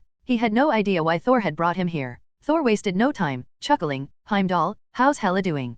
Can you show us her current state? Syd's eyes lit up with curiosity. He was quite interested in Hela's current situation. How was she faring after being reduced to mortality? At Thor's request, Heimdall's golden eyes flickered with a series of visions as if glimpsing countless scenes. He smiled and said, as you wish, my princes. In the next instant, Syd noticed Thor's eyes turning golden, as though he could see and hear everything Heimdall could. As for himself, Syd felt a strange force attempting to establish a connection with him. Heimdall turned, a look of surprise flashing across his face as he regarded the unfamiliar prince. The shock in his golden eyes quickly faded. He, too, sensed the resistance of his power being blocked by this prince. Before he could speak, the resistance vanished, and the connection was successfully established. Syd could now see everything Heimdall saw and heard. A scene unfolded before his eyes. Midgard Earth. It was nighttime. On the ground, engraved with mysterious patterns, Hela lay unconscious. After a long time, the disheveled Hela stirred, abruptly opening her eyes. Where is this? Dazed for a moment, Hela's expression darkened as realization struck. That old fool. Don't you understand? The entire universe awaits someone to rule it, yet you're content with the 9 realms, she growled through gritted teeth. Thinking of this, Hela felt a surge of resentment. Odin had raised her to conquer, but now he had decided to stop and even hinder her. How laughable. Without war, Hela felt as if she were nothing. After a moment of bitterness, she clenched her teeth again, sensing her weakened body. Then, the innate bond with her crown told her it was nearby. As long as I wear the crown, I can regain my power. A smile spread across Hela's face. She got to her feet and moved toward the direction of the crown's pole. Meanwhile, Syd's vision shifted again. His gaze fell upon a large crater, and his expression turned to surprise. In the middle of the crater sat Hela's black crown, neatly placed. That wasn't surprising, but what caught Syd's attention was the group of people who had discovered it. A middle-aged man with yellow skin and 10 rings wrapped around his arms stepped forward, gazing at the black crown in the crater before looking up at the sky. Beside him, a man in black respectfully said, Lord Wenwu, this is the object. Su Wenwu nodded, focusing on the black crown again with a thoughtful look in his eyes. Like the 10 rings on his arms that granted him immense power, Wenwu understood that Earth's greatest powers often originated from beyond the planet. Relying on the power of the 10 rings, he had remained invincible for centuries, creating the 10 rings organization to operate from the shadows. Su Wenwu pondered. The object on the ground had fallen from the heavens, and he realized it was likely not of earthly origin. Just as he marveled at the celestial artifact, the sound of approaching footsteps broke the silence. The 20-odd people present instinctively turned their heads and saw a woman dressed in black and green, with long black hair and smoky eye makeup, walking toward them. Who are you? Stop, a man in black, seemingly in his 30s, shouted. Hela ignored him, commanding, bring me my crown. Her gaze landed on the black crown not far away. Su Wenwu replied calmly, the only one giving orders here is me. With a leap, he landed in front of Hela. Hela's attention was drawn to the 10 pale gold rings glowing with a faint blue light on his arms. Looking at the rings, she chuckled. I admire a man who dares to accessorize boldly. Su Wenwu frowned. Most people fear me. You don't. Hela smiled. I'm the same, darling. But I'm not most people. In a low voice, she declared, I am the goddess of death. With that, Hela raised her hands to her head, a smug, arrogant grin spreading across her face. But after holding the pose for a long moment, she noticed no shock or fear in her opponent's expression. Instead, Su Wenwu looked puzzled at her gesture. Hela's face froze. Usually, people react. She instinctively touched her head again, only to find nothing there. End of chapter. Chapter 367. Feeling her empty head, Hela suddenly remembered that her crown was no longer with her. Nearby, Su Wenwu watched half of the scene unfold before growing impatient. He ordered, capture her. At his command, more than 20 black-clad men rushed toward her. Watching this unfold, Hela was indifferent. So, we're getting physical now. As the group charged at her, she smiled confidently, spreading her arms as if to summon her weapons and slaughter these ignorant Midgardians. But no weapons appeared. What? Before she could react, a fist landed squarely on her, sending her flying backward. She hit the ground hard, feeling the sharp pain on her cheek. Touching her lips, she saw a smear of red. Stunned, she muttered, mortal blood. After a brief moment of disbelief, Hela looked at the group of approaching black-clad men. Her expression shifted dramatically as she raised her hands in a gesture of surrender, feigning weakness. No, please, I beg you. Spare me. I'm just a poor, helpless woman. Her pitiful act made the men hesitate, their movements pausing as they exchanged bewildered looks. Before they could recover, Hela lashed out with a sudden punch, knocking one of them to the ground.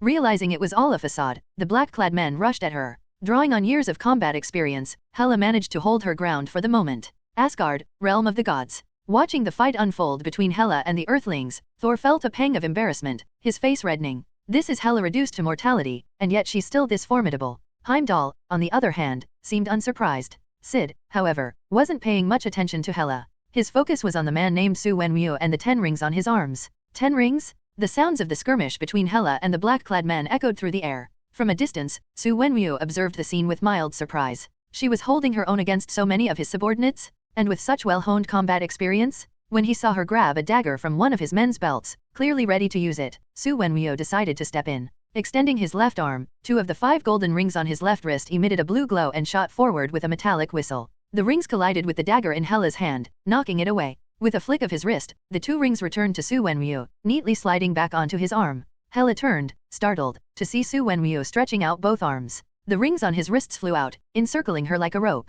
The 10 rings glowed with blue energy, linking together and binding Hela tightly. What is this? Hela's face was filled with shock as she struggled against the restraints. No matter how much she struggled, she couldn't break free of these strange bindings. Quickly, she realized something. Furrowing her brows, she muttered, this power doesn't belong to this world. Su Wenwu responded coolly, neither do you. Clearly, he had figured something out. In the next instant, he clenched his right fist, and the 10 rings tightened. Hela fell to her knees, unable to withstand the pressure. The humiliation of being subdued ignited a burning fury within her. Glaring at the approaching man, she growled, if my crown were with me, you'd be the one kneeling before me. To her surprise, Su Wenwu smiled. Then let me see for myself. What? Hela was caught off guard. The rings that bound her flew back to Su Wenwu's arms. Regaining her freedom, Hela stared intently at him, her cold smile returning as she realized he was serious. As she walked toward her crown, she sneered, I must admit, letting me retrieve the tool of your doom. I can't tell if you're brave or just foolish. Su Wenwu remained unbothered.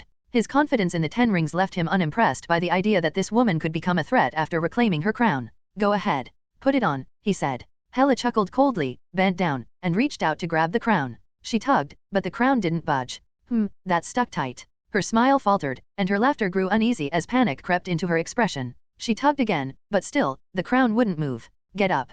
Come on. Forcing a smile, Hela muttered, what's wrong with the gravity here? Never mind, she said, attempting a few more pulls, only to meet the same result. At that moment, it dawned on her this was Odin's doing. Looking up at the sky, she finally cracked, shouting, "Father, please, don't do this to me."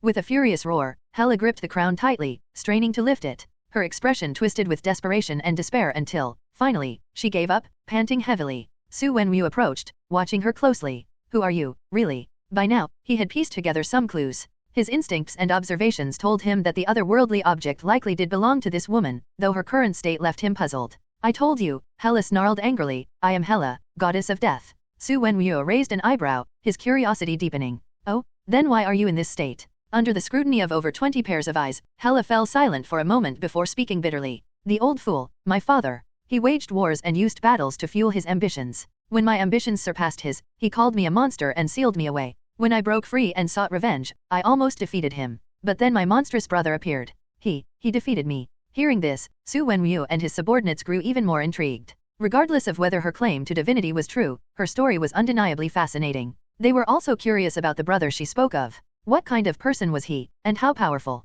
Su Wenwu voiced the question on everyone's mind. "This brother of yours, is he very strong?" The moment he asked, he saw a rare look of fear flash across Hela's face. Hela muttered, "He's a monster. I've never seen anyone like him." End of chapter. Chapter 368. Hela, recalling something Loki had once said, blurted out similar words without realizing it. "His power exceeds anything you mortals could imagine. No one can oppose him, he could destroy everything." Only now did she understand why Thor had once spoken in such terms. Hearing her claim, the black-clad men froze. Beyond their imagination? Destroy everything? How is that possible? The men exchanged baffled looks, convinced that this woman was out of words and resorting to wild exaggerations. Compared to the terrifying brother she described, they placed far more faith in their leader. With the 10 rings, their leader was invincible. They had never seen anyone capable of standing against him. Anyone who opposed him ended up as nothing more than a corpse. Whether it was this woman or the brother she spoke of, they were confident Su Wenwu could easily defeat them. Su Wenwu himself shared their confidence, the 10 rings on his arms filling him with unparalleled assurance.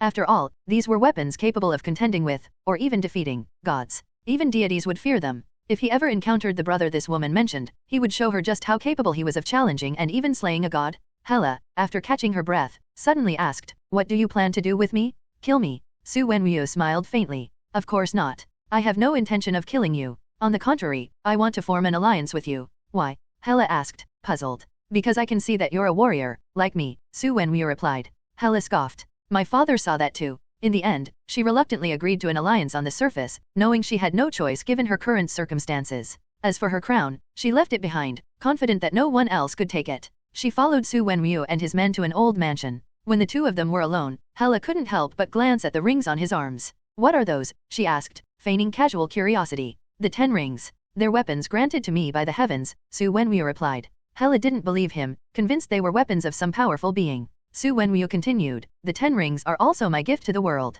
"To control the masses?" Hela asked. "To protect them," Su Wenwu said, shaking his head. "Our world is plagued by dangerous forces. Are you referring to me? Or my brother?" Hela sneered. Su Wenwu shook his head again. "Your father might have feared your ambition, but I don't. Together, we could fight side by side and protect this world." Looking at the strong, charismatic woman before him, he couldn't help but think that if they had met earlier, he might have fallen for her. Unfortunately, he already had a wife he deeply loved and a son named Shang-Chi. His wife, however, had passed away due to unforeseen circumstances. Despite these thoughts, he couldn't deny a certain admiration for the woman in front of him. Su Wenwu then brought up Hela's brother. "As for your brother, with the 10 rings, I don't fear him. These are weapons capable of challenging gods? Even if your brother appeared, I could subdue him." Hela chuckled at his bold, almost sanctimonious claims. "Darling, all I can say is you're quite confident. If you'd met my brother, you wouldn't be saying such things. His power is beyond anything you could imagine." Despite her words, Hela couldn't help but glance again at the 10 rings on his arms, her eyes flickering with intrigue. "If I had those weapons." Unaware of her thoughts, Su Wenwu shook his head dismissively. "Is that so?" He didn't take her words to heart. As he pondered, a sudden force struck the back of his head, slamming him to the ground. Bang! With a wicked smile, Hela grabbed Su Wenwu by the head and smashed it into the floor several times. Seeing him almost lose consciousness, she grinned. "You look much better like this." Reaching out, she attempted to pry the 10 rings off his arms.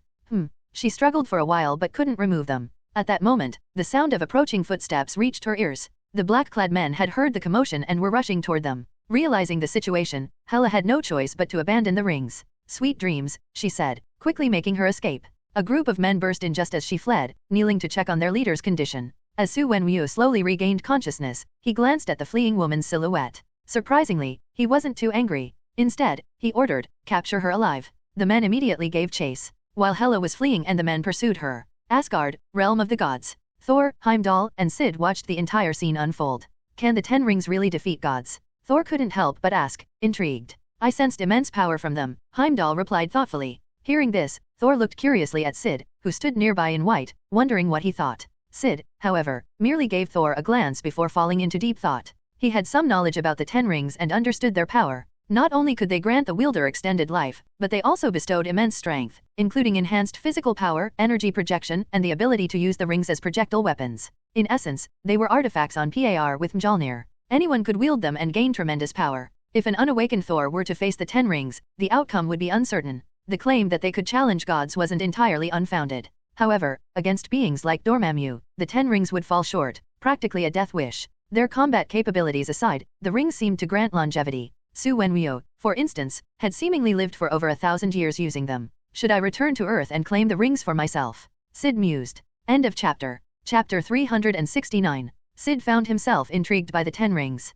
However, he wasn't the only one. Heimdall, standing nearby, said, "This is something I must report to His Majesty. The king will likely send someone to Midgard to retrieve this artifact." Syd raised an eyebrow in surprise. Heimdall, noticing his expression, explained, "Your Highness, the 10 rings are far too powerful, capable of defeating gods. Leaving them on Midgard poses a significant danger. Someone could misuse them, and to prevent such things." As Heimdall spoke, Syd couldn't help but think of the many mystical artifacts and divine relics stored in Odin's vault. Some of them, it seemed, even belonged to the Sorcerer Supreme. No wonder Odin's treasury is so vast. Soon, Heimdall departed for the palace to deliver his report to Odin. Roughly 10 minutes later, he returned. Thor, eager, asked, "So, what did father say?" Heimdall smiled. "His Majesty has ordered you, Thor, to retrieve the artifact with the warriors 3. Syd couldn't help but smirk. He wasn't entirely surprised. As Asgard's ruler, Odin naturally had to consider the broader picture. A weapon capable of challenging gods shouldn't remain on Earth if it could be helped. That said, Syd couldn't help but marvel at Odin's domineering nature. Thor, on the other hand, seemed utterly thrilled, his face alight with excitement. "I've been wanting to fight this Su Wenryu guy for a while now. Claiming he can defeat gods, what arrogance? Let me teach him a lesson." Turning to Syd, he added, "Of course, it won't be as fun without you. Brother, you're coming along, right?" Before Syd could answer, Thor addressed Heimdall again. "While Fandral and the others get ready, let's take another look at Hela." Heimdall nodded, his golden eyes focusing on Hela. The two of them shared the same vision. Under the cover of night, Hela was running, a group of black-clad pursuers hot on her heels. Relying on her vast experience, Hela eventually managed to shake them off. She looked up at the stars, identified the direction of the north, and began running that way. Asgard, realm of the gods. Thor, curious, asked, "Why is she heading that way?" Heimdall explained, "Hela is heading north. In ancient times, the people there revered us, the Asgardians." Thor chuckled at the realization. Does she still think it's ancient times?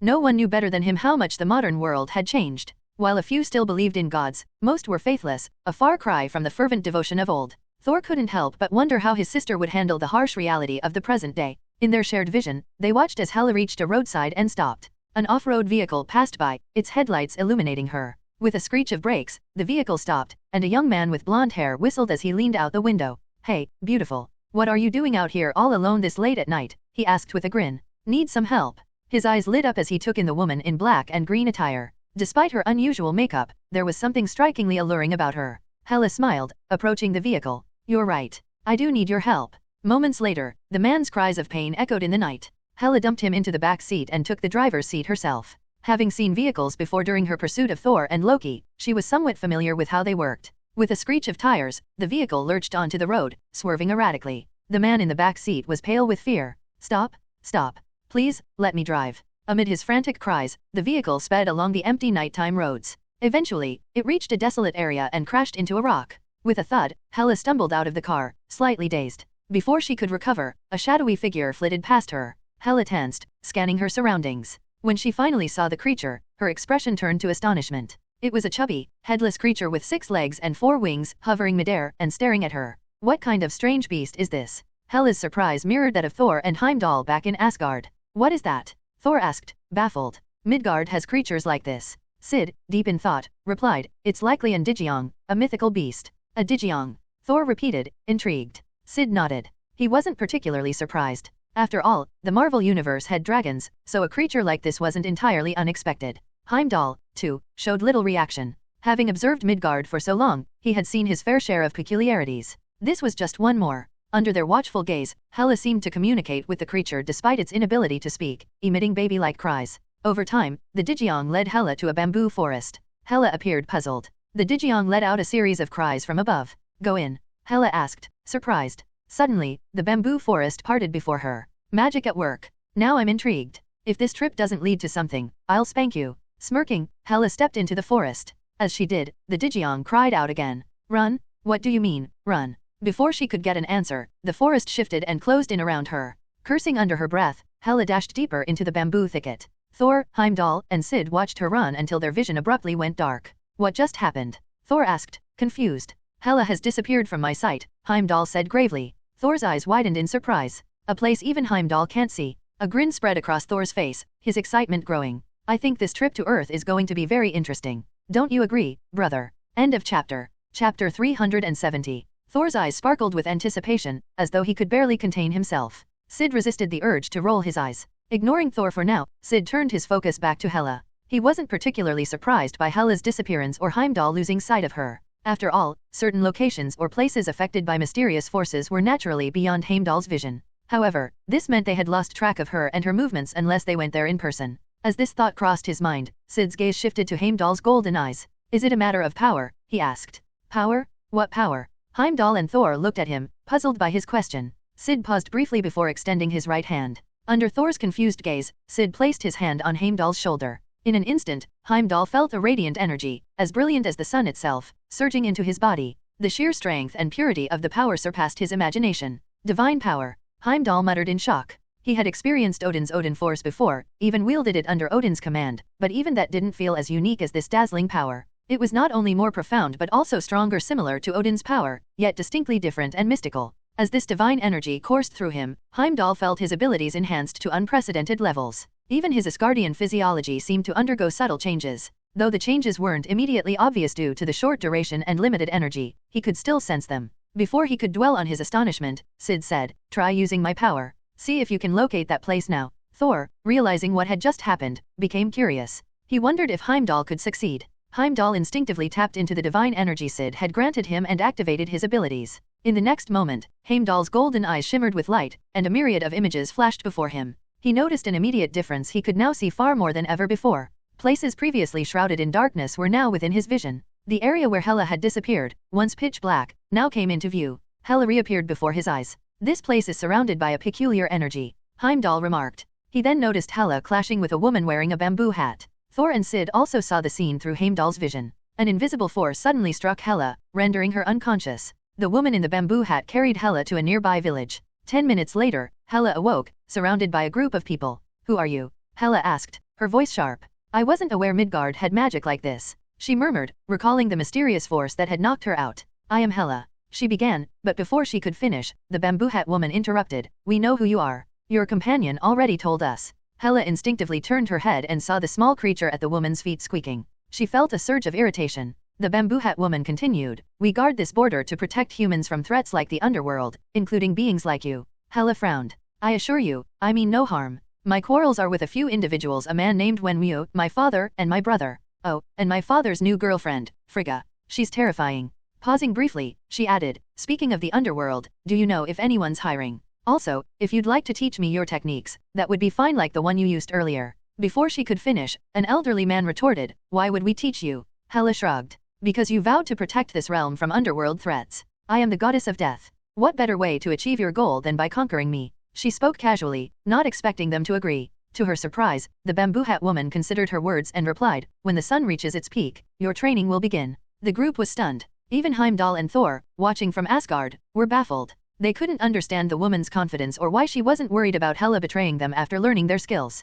At that moment, 2 male voices echoed from outside the Great Hall. Thor, where are we headed this time? Honestly, I can't wait anymore. Syd, Thor, and Heimdall turned to see the warriors 3, Lady Sif, and Valkyrie entering. Hey, brothers. You're here. Thor greeted them warmly. After a few casual exchanges, he said, we'll leave soon. Right now, we're observing something. Once we're done, we'll head to Earth. What are you watching? Hagun asked, puzzled. Thor glanced at Heimdall, who immediately shared his vision and hearing with the newcomers. The group instantly saw the situation involving Hela. Hela! Valkyrie exclaimed in surprise. Her expression turned mocking. She was eager to see just how miserable Hela's life as a mortal would become. Under their watchful gaze, noon arrived. The bamboo hat woman led Hela to a peach orchard. At the center of the orchard stood a burly man. He moved his body rhythmically, manipulating an invisible force that swept up peach blossoms and fallen leaves. Hela's eyes lit up at the sight. I have to learn this technique, but not for flowers and leaves. Knives would be much more practical. Or maybe fire. As she mused, the bamboo hat woman shook her head. You're already strong enough. What you need now is to cultivate your inner self. True strength lies in the harmony of skill and spirit. Under Syd and the others' watchful eyes, the bamboo hat woman led Hela to an area filled with red cloths hanging to dry. Focus. Balance. Calm, the woman said. Through these, you will discover what you truly seek. Looking around, Hela noticed the hanging red cloths and rolled her eyes. Did you bring me here to turn me into a martial arts master or a laundry maid? End of chapter. Chapter 371. The woman in the straw hat said nothing as she gracefully waved her hands, sending pieces of red cloth flying toward Hela, surrounding her. Why do you want to master our martial arts? Hela deflected the cloth one by one and replied, to defeat Su Wenryu, take his 10 rings, and use them to get revenge on my father. As she spoke, an image of a figure dressed in white, emitting a red glow from their hands, flashed through her mind. Hela quickly dismissed the thought. The woman in the straw hat continued, and why seek revenge on your father? Growing impatient, Hela snapped, because only then can I claim the throne of Asgard and continue my conquest of the universe. The pieces of red cloth pinned her to the ground. And after you've conquered the universe, the woman asked. At that moment, a series of memories surfaced in Hela's mind, battles she had fought, images of Su Wenryu, her father. Amid the disturbance caused by the red cloth, Hela's thoughts turned to her childhood. She recalled playing with the giant wolf Fenrir when her father suddenly appeared and tied a rope around Fenrir's neck, pulling him away from her. Father, why are you restraining him? Hela had asked in shock. He hasn't harmed you. Odin, clad in armor, replied solemnly, not yet, but he will. He's born with the heart of a warrior, just like you. A king must tame his threats and ensure they fight for him. It was then that her father handed her the black crown, teaching her to become the true goddess of death. Now, reflecting on those memories, Hela realized that conquest and war had been forced upon her by her father, against her will. It was never what she truly wanted. As Hela lingered in her memories, the woman's voice broke through again. Beyond conquest, what do you truly seek? For a brief moment, the answer became clear in Hela's mind. She forcefully swatted away the red cloth and coldly declared, freedom. Freedom from control, to choose my own path. The woman in the straw hat smiled. Now you're ready. Hela nodded. Soon, the training began. Our martial arts are connected to all things. Once you calm your mind, you will understand the essence of it. Under the watchful eyes of Syd and the others, Hela began practicing martial arts, meditating and focusing her mind. The more they watched, the stranger their expressions became. Valkyrie, for one, could hardly believe it. Hela seemed different somehow. When are we heading to Midgard?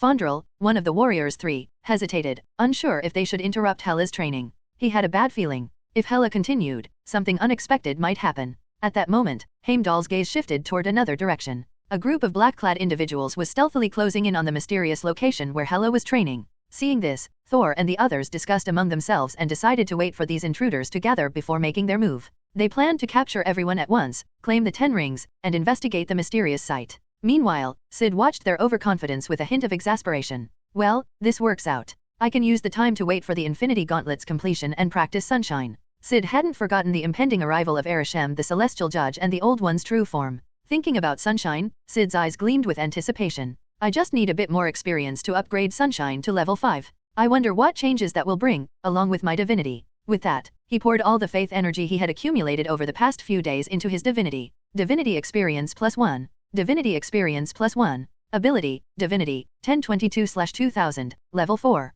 Still halfway to go. Despite the wait, Syd felt content. The constant flow of faith energy from Asgardians, many of whom had started to revere him after he saved Asgard, provided him with abundant and potent energy. Thanks to this, it wouldn't take long for his divinity to reach level 5. Thinking about the level 5 divinity, Syd couldn't help but feel excited. The next morning, under Thor's watchful eye, Su Wenryu led a group of black-clad individuals into the bamboo forest. With the 10 rings in hand, he navigated the area as if he had been there before, effortlessly leading his team inside. You, Su Wenryu, why are you here? You're not welcome here. An elderly man frowned. Su Wenryu responded, I'm here to find someone. Hela is with you, isn't she? Bring her out. Hela? The villagers of Taro were momentarily stunned. Someone quickly went to call Hela. When Hela arrived and confronted Su Wenryu, the Asgardian gods made their move. Thor's eyes lit up as he eagerly prepared for battle. They're all here. It's time to show these people the might of Asgard. Thor hadn't forgotten Su Wenryu's previous boasts. From a secluded spot, Syd, still linked to Heimdall, observed the situation while practicing his abilities. Seeing Thor and the others approaching, he casually opened a portal to Earth. The glowing golden sparks of the circular portal revealed the scene on the other side. Thor and the others looked at the portal in surprise. Brother, let's go, Thor said excitedly. Feeling their eager gazes, Syd paused to consider. Deciding to practice a bit more before joining, he said, you go on ahead. Although disappointed, Thor reluctantly agreed and, after a few words of persuasion, led Fandral and the others through the portal. On the other side, the villagers of Taro, Hela, and Su Wenwu all turned their attention to the arrivals Thor, the warriors 3, Lady Sif, and Valkyrie. Who are you? Su Wenwu and his group immediately became alert. You, Hela exclaimed in surprise. Su Wenwu glanced at her. You know them. Under everyone's gaze, Hela said gravely, they're Asgardians. She pointed at them, identifying each one. That big guy is my brother, Thor, the god of thunder. That one is. Before she could finish, the mention of Thor's name clicked with someone in the crowd. An Avenger. What's he doing here? The black-clad individuals started murmuring among themselves. Su Wenwu's eyes lit up with interest. So, Hela, Thor is your brother. Hearing this, the group behind him also connected the dots and started laughing mockingly. The thought of Hela describing Thor as some monstrous, unimaginable destroyer capable of annihilating everything seemed absurd to them. Clearly amused, the black-clad individuals sneered. Su Wenwu's eyes glinted with confidence. Soon, he would prove Hela wrong. Her so-called monstrous little brother, Thor, would be no match for him. With the 10 rings, Su Wenwu was confident he could defeat even Thor. End of chapter. Chapter 372. The black-clad men standing by Su Wenwu radiated confidence. With the power of the 10 rings, they believed their leader could defeat even Thor, a member of the Avengers. Their confidence stemmed from years of victories won by Su Wenwu and their unwavering faith in the ring's might. Before Hela could speak, Fandral, standing next to Thor, stepped forward and addressed Su Wenwu. Hand over the 10 rings. Such a weapon is not meant for a mere mortal like you. Hela and the others immediately grasped the Asgardian's true purpose.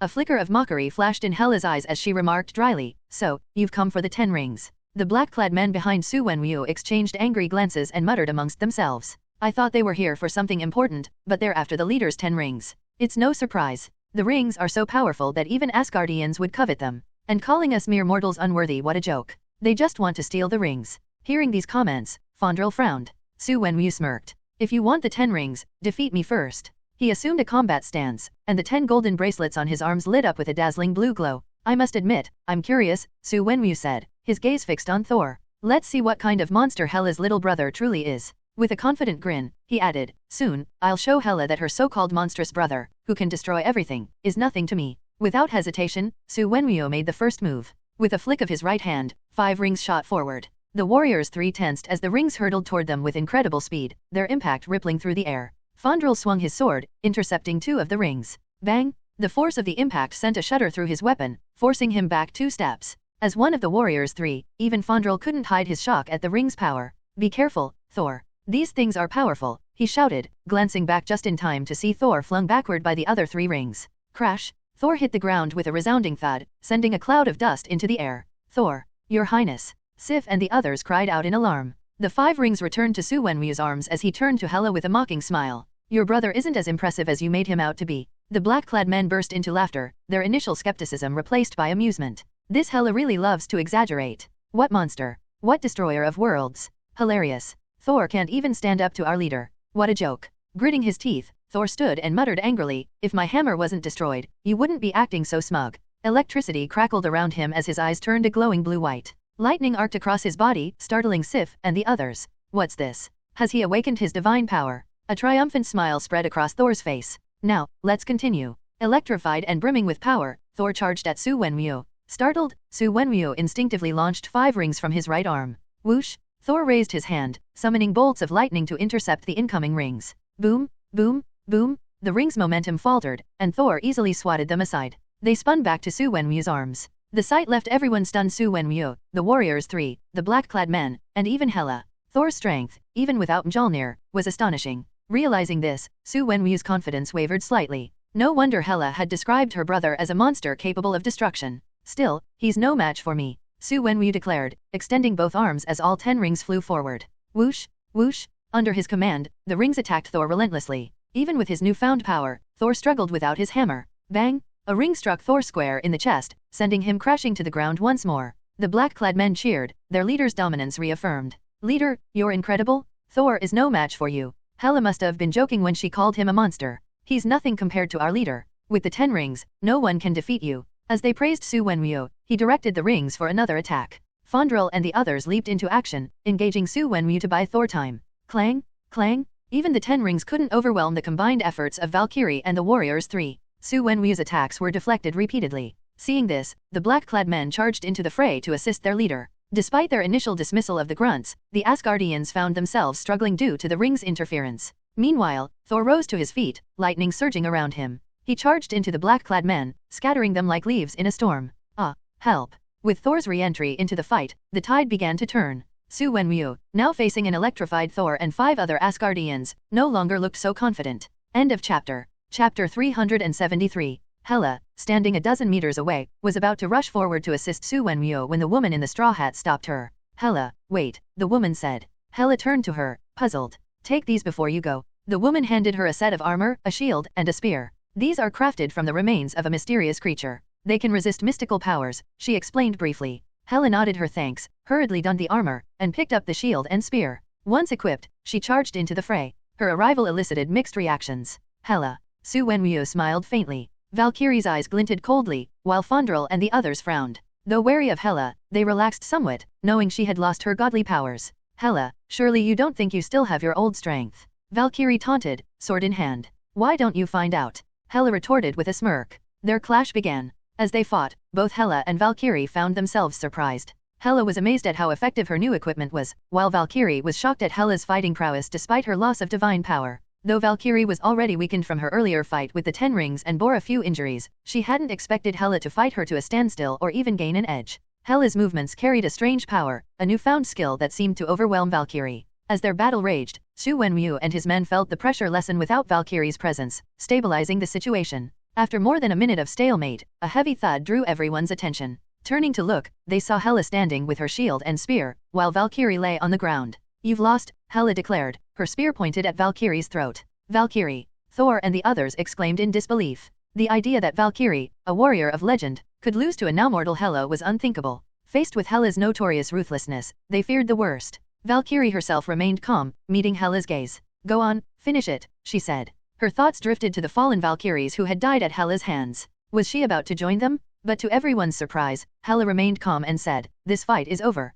Take your people and return to Asgard. Do not invade this place again. She withdrew her spear. The words stunned everyone. Thor, Valkyrie, Heimdall watching from afar, and even Odin, observing in secret. Hela had chosen mercy? No one was more shocked than Valkyrie herself. Springing into action, Valkyrie knocked Hela over and pinned her to the ground, her hand tightening around Hela's throat. When did the ruthless goddess of death become so sentimental? She sneered. Hela. Su Wenwu cried, preparing to send the 10 rings to assist. Before he could act, Valkyrie's sword rested against Hela's neck, forcing him to hesitate. Hela coughed lightly and said, I've just realized a few things. Like my father once said, gods who disregard life have no right to rule over death. The area fell silent. Thor and the others were stunned, unable to believe the words coming from Hela's mouth. Life. Valkyrie scoffed. I don't believe you. Repent in hell. She raised her sword to strike, but before she could, a black crown emitting a faint white glow flew in from the distance. In a flash, it landed on Hela's head, releasing a massive column of platinum white light that enveloped her and sent Valkyrie flying.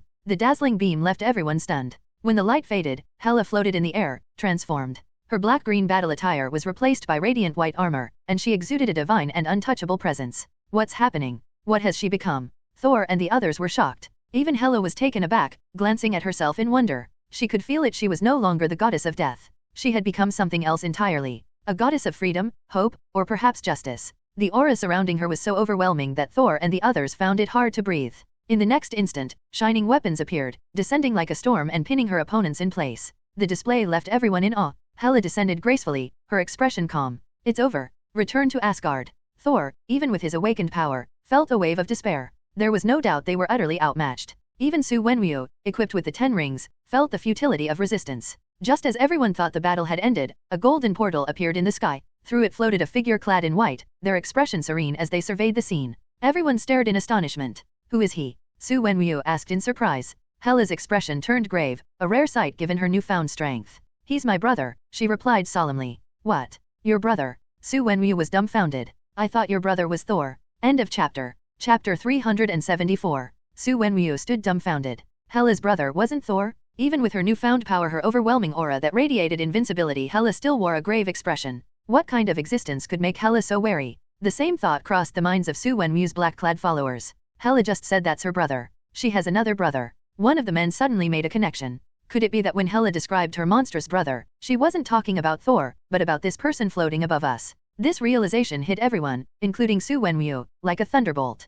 Previously, Hela had described her brother as a being beyond mortal comprehension, a force that could destroy anything. At the time, they thought she was exaggerating, perhaps lacking better words to describe him. They had placed their trust in their leader, Su Wenwu. With the 10 rings, they believed he could defeat anyone, even Hela's so-called monstrous brother. When Thor arrived, they were surprised, but also amused. Thor, the Avenger, was supposed to be the monster Hela had spoken of. While strong, he wasn't some invincible destroyer. Their confidence had seemed justified when Su Wenwu suppressed Thor with the power of the 10 rings. Su Wenwu even mocked Hela about her unimpressive brother. But now, everything was thrown into doubt. Hela's brother wasn't Thor, it was this mysterious figure floating in the air. Even the villagers of Taro, who had been watching from a distance, were astonished. First, Hela's transformation had left them in awe. Now, this newcomer claimed to be her brother? Even Hela seems wary of him. Is he truly that terrifying? Thor, meanwhile, lit up with excitement upon seeing the portal open and his brother step through. Fandral and the others sighed in relief. Moments earlier, they had been despairing, overwhelmed by Hela's transformation and strength. Now, seeing the figure floating in the sky, their confidence was rekindled. Thor laughed heartily despite being pinned by the luminous weapons. Brother, you're finally here. With you, Hela doesn't stand a chance. Fandral and the others nodded in agreement, their spirits lifted. Su Wenwu, his men, and the villagers couldn't comprehend their confidence. How could they remain so sure of victory against Hela, who had become nearly divine? Their confusion deepened when Hela herself spoke, her tone heavy. Why are you here? For them. She gestured toward Thor and his group. You can take them. I don't want to fight you. Her words stunned everyone. The now radiant Hela, clad in pure white and exuding unmatched power, had just admitted defeat. Su Wenwu broke the silence. Hela, are you saying the monster of a brother you mentioned isn't Thor, but him? Is he really that terrifying? You seem afraid of him. Even the villagers were taken aback. Hela had described her brother as a destroyer of worlds, but surely that was an exaggeration. But then Hela nodded. The crowd froze in disbelief. Before they could process her response, the figure in the sky Syd spoke calmly. I'm here for the 10 rings. Hand them over. Su Wenwu and his followers erupted in anger and disbelief, while Hela looked confused. You're after the 10 rings, she asked. I thought someone as powerful as you. Or is it that even you follow the decrees of that decrepit old man? Syd's expression remained neutral. I'm interested in the 10 rings. It's a personal hobby. Relieved but skeptical, Hela frowned. The 10 rings belong to Su Wenwu. I doubt he'll give them up willingly. Syd wasn't fazed. I don't need his permission. His gaze shifted to Su Wenwu. With a casual motion, Syd raised his right hand, and a crimson glow of chaotic magic appeared. Chaos magic experience +1. In an instant, Su Wenwu froze, his expression shifting from caution to shock. His body was enveloped in a red aura, rendering him immobile. To everyone's astonishment, the 10 rings secured so firmly on Su Wenwu's arms began to loosen. No, Su Wenwu shouted. This can't be. The rings detached one by one, flying through the air with a sharp hum, until they hovered before Syd. Syd picked up one of the rings and slipped it onto his wrist, observing it with interest. He felt a faint mystical power attempting to influence him. Longevity, he mused. The ring's power was negligible against his divine physique, unable to affect him. Removing the ring, Syd commented flatly, trivial. The power of the 10 rings couldn't even scratch his divine body. Though Arishem the celestial judge could threaten him, these rings were far from capable of such feats. End of chapter. Chapter 375. Syd's divine physique could withstand most forms of damage, including direct hits from missiles. Of course, a nuclear blast of significant magnitude might be a different story. Shaking off the thought, Syd refocused on the 10 rings in his hand, his initial interest waning.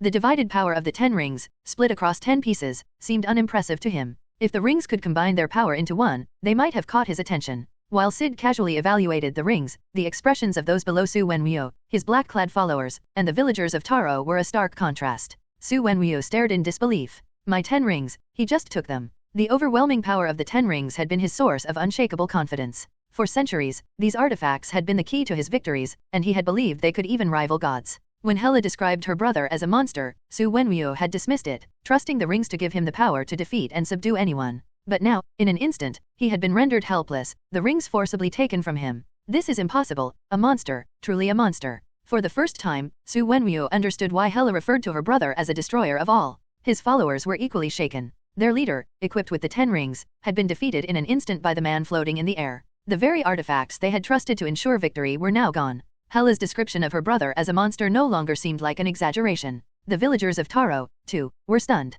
Su Wenwu lost. The 10 rings were taken. They knew the power of the 10 rings well. To see them so easily overcome left them speechless. Meanwhile, Hela narrowed her eyes, her suspicion growing as she watched Syd's actions. With a wave of her hand, she summoned a barrage of radiant weapons, which shot toward Syd like lightning. Simultaneously, a powerful white energy erupted from her, illuminating the area and surging toward him. In the blink of an eye, the onslaught was upon Syd. Yet, with just a subtle motion of his right hand, crimson energy formed a barrier that effortlessly intercepted the weapons and energy wave. Boom, boom, boom. Explosions of light and sound filled the air as the shockwaves sent those on the ground stumbling. In the chaos, Syd took note of the power in Hela's attack. Her energy now exceeded that of the fire giant Surtur. If she were to challenge Surtur in her current state, she would likely win, though killing him would still be out of reach. Recognizing the instability of the chaotic magic around him, Syd grew serious. As the blinding light and gale subsided, all eyes turned to Hela and Syd, both still standing strong. Who will win? Murmured the villagers, mesmerized by the sight of two seemingly invincible figures.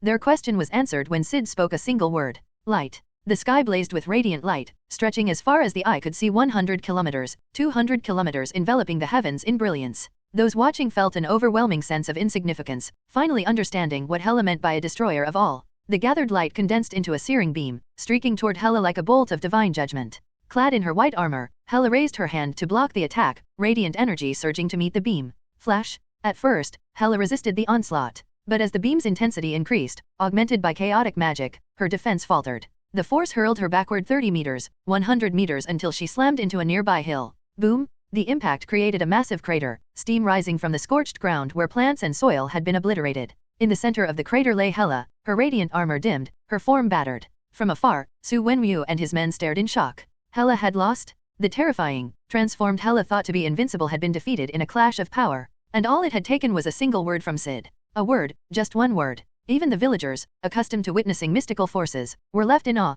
Su Wenwu and his followers were hit hardest by the realization. Now they fully understood why Hela had feared her brother. This was not a foe that could be challenged 10 rings or not. Su Wenwu's body trembled as he recalled his earlier thoughts of defeating such a monster. Even if the 10 rings were 10 times stronger, it wouldn't make a difference. He muttered bitterly. But that wasn't the end of their shock. As they stared at the scene, something clicked. The sight of the battle felt strangely familiar. Slowly, their gaze shifted back to Syd. He's the white-robed warrior. Recognition dawned on Su Wenwu and his men. Though his attire was far more elegant and refined now, they were certain this was the same figure they had once heard of, whose legend now stood before them. End of chapter. Chapter 376. The white-clad hero. Everyone was certain it was him. Although the white robes he wore now were far more elaborate and refined, reminiscent of Asgardian craftsmanship, the signature red energy and the ability to wield light were unmistakable. If it were just the red energy, it could have been dismissed as a coincidence. But the addition of his mastery over light left no room for doubt. Moreover, there had always been rumors that the white-clad hero was Thor's younger brother.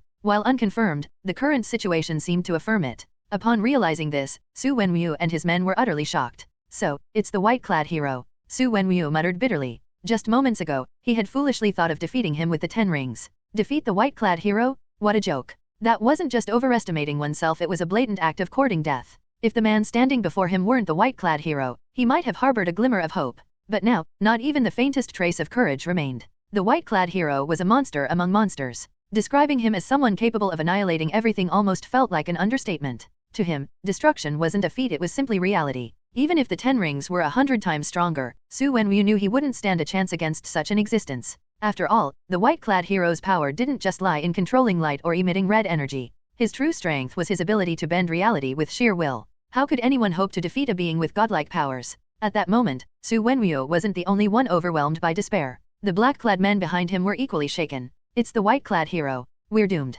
Unless the Messiah himself comes, there's no hope of resisting him. Not even our leader. Why did we have to encounter this monster here? How could anyone fight against such a being? Their desperate murmurs spread like wildfire. The villagers of Taro, whose attention had initially been focused on Hela, now turned toward the commotion. The words they overheard piqued their curiosity. The white-clad hero? A monster among monsters? Describing him as capable of annihilating everything didn't even do him justice? A being no human could contend with? The woman in the conical hat and the others were utterly baffled. What kind of nonsense is this? She muttered, stepping forward to confront the black-clad man. The white-clad hero, is that the person floating in the sky? How could he possibly be that terrifying? The black-clad men exchanged uneasy glances. In this day and age, was there still someone who hadn't heard of the white-clad hero? Then it dawned on them. These villagers, isolated from the outside world, likely knew little about him. A burly middle-aged man sighed and explained bitterly, out in the world, there isn't a soul who doesn't fear him. Everyone dreads him. Why? The villagers pressed, even more puzzled. The man chuckled darkly. To put it simply, if the white-clad hero so desires, he could obliterate a city of millions with ease.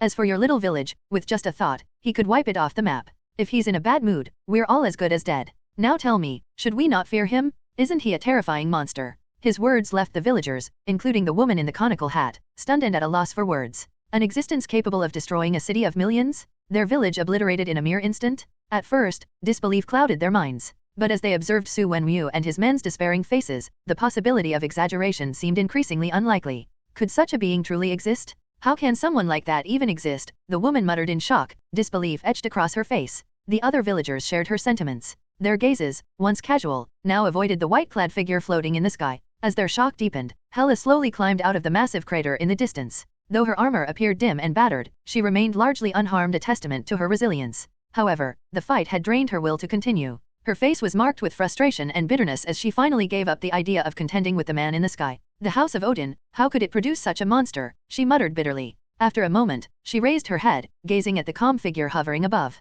The 10 rings are yours, she said. They belong to the strong, and I see no fault in that. With those words, she abandoned the thought of reclaiming the rings for Su Wenwu. Against such an overwhelming opponent, her resolve crumbled. But as she and Su Wenwu resigned themselves to losing the artifact, Syd, floating above, spoke calmly. These rings are far too weak. They're useless to me. With a casual motion, he tossed the 10 rings toward Thor and his companions before turning and gliding away. A golden portal materialized before him, and without a second glance, he disappeared into it. Dealing with Hela? That was Odin's problem, not his. Watching him leave, everyone, Hela, Su Wenwu, and even Thor, was left dumbfounded. He just left. His brother is gone. The 10 rings' power, he didn't want them. Su Wenwu stared at the artifact now lying before Thor, a mix of disbelief and bitterness in his expression. He let out a bitter chuckle. Of course. For someone like the white-clad hero, why would the 10 rings matter at all? Looking at the rings discarded like trash, Su Wenwu was both furious and helpless. As they stood there in stunned silence, Thor picked up the 10 rings and scratched his head awkwardly. Well, we've got the rings, but how are we getting back? His companions exchanged bewildered looks. Just then, a portal of golden sparks appeared behind them. Thor's face lit up with joy. Gripping the rings, he moved toward the portal to return to Asgard. Valkyrie glanced at Hela with a complicated expression. But recognizing the gap in their strength, she bit her lip and let go of her lingering grudge. However, just as they were about to leave, the 10 rings in Thor's hands began to tremble violently. Before anyone could react, the rings shot out of his grasp and flew back into Su Wenwu's hands. The 10 rings. Thor and his companions turned in shock. Su Wenwu stared at the artifact now resting in his hands, a mixture of disbelief and awe. Clearly, he hadn't expected the rings, one seemingly out of his control, to return to him so effortlessly. End of chapter. Chapter 377. That makes sense. With the white-clad hero in control, how could I possibly summon back the 10 rings? Now that he's gone, the rings naturally return to my control. Su Wenwu muttered, realization dawning on him. But there was no time to dwell on the matter. Sensing the rising tension, he tightened his grip on the 10 rings, his face filled with vigilance. The 10 rings were not something he could part with. If the white-clad hero had demanded them, he wouldn't have resisted, but the hero's dismissive attitude toward the rings made it clear they held no value to him. It was Thor and his companions who sought them. Grinding his teeth, Su Wenwu resolved not to relinquish the 10 rings. At that moment, Hela, clad in her radiant battle armor, floated to his side. Seeing this, Fandral pulled at Thor, who had clenched his fists, clearly intending to say something. Let's leave for now. We can deal with this later. Taking a deep breath and acknowledging the disparity in strength, Thor begrudgingly conceded. He, along with Valkyrie and the others, stepped through the portal, disappearing from Taro village. As their figures vanished, both Hela's group and the villagers of Taro breathed quiet sighs of relief. Meanwhile, in Asgard, Syd had little interest in what transpired afterward. His focus was entirely on his level 4 Sunshine ability and level 4 Divinity. Ability, Divinity, 1667/2000, level 4. I wonder what changes level 5 Divinity will bring. Syd mused with anticipation. His thoughts drifted to the celestial judge Arishem and the ancient old gods.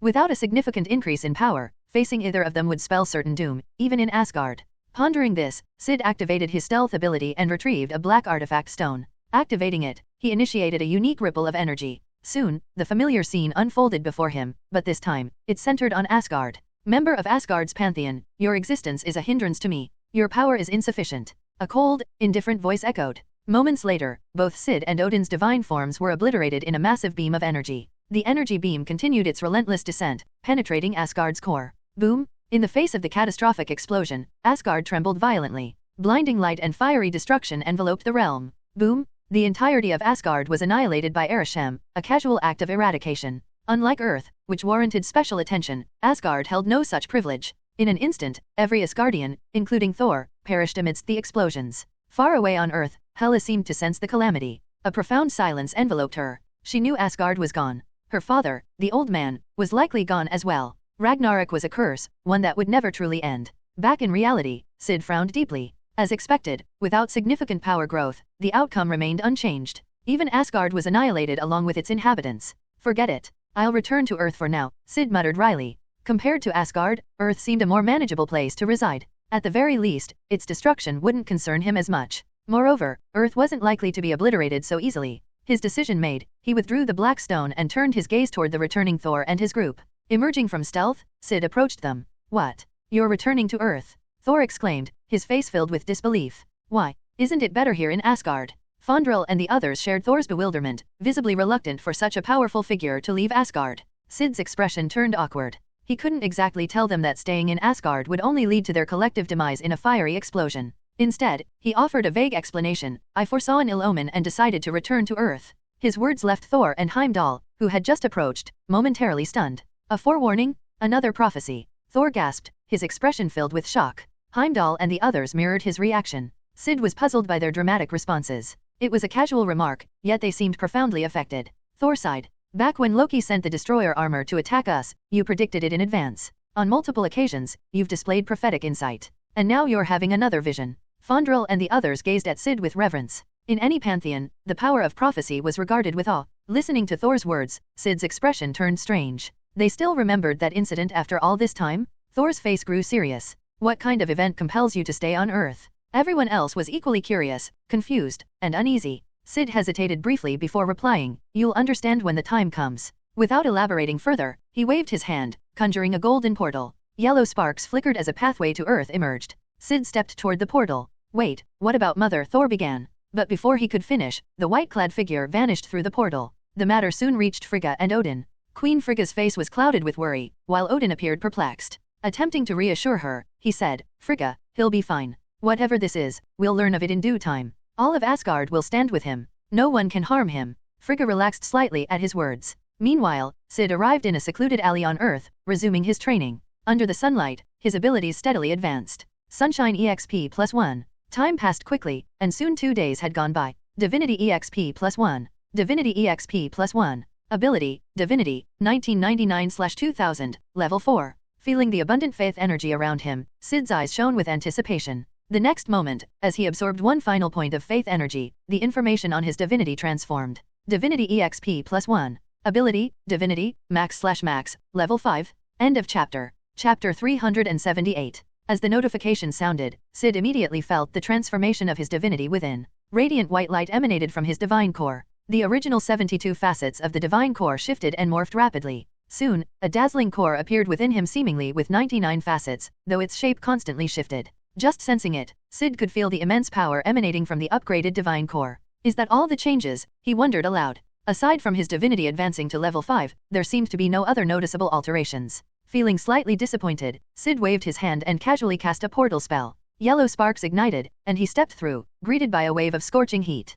His surroundings were filled with golden sand, the searing sunlight distorting the air itself. A desert. Syd had chosen the desolate landscape to test his new abilities without causing too much disturbance. With a simple mental image, either the portal spell or the space stone could easily transport him to such a place. Scanning the vast, empty desert, Syd instinctively began experimenting. Testing flight speed. Using a timing device, he floated a meter above the sand. In the blink of an eye, with a faint whoosh, his figure vanished from his original spot, appearing 10 kilometers away almost instantaneously. A trail of dust and a loud, piercing whistle echoed behind him. A long trench marked the desert floor, as if a sword had cleaved through it. Ignoring the chaos left in his wake, Syd glanced at the timer and quickly performed some calculations. 76 times the speed of sound. Frowning, Syd muttered, unsatisfied, still too slow. Although his speed had improved significantly, it fell short of his expectations for a level 5 divine core. Testing chaos magic. Red light flickered in his hands. Chaos magic EXP +1. The chaotic energy formed into a beam and shot toward the ground.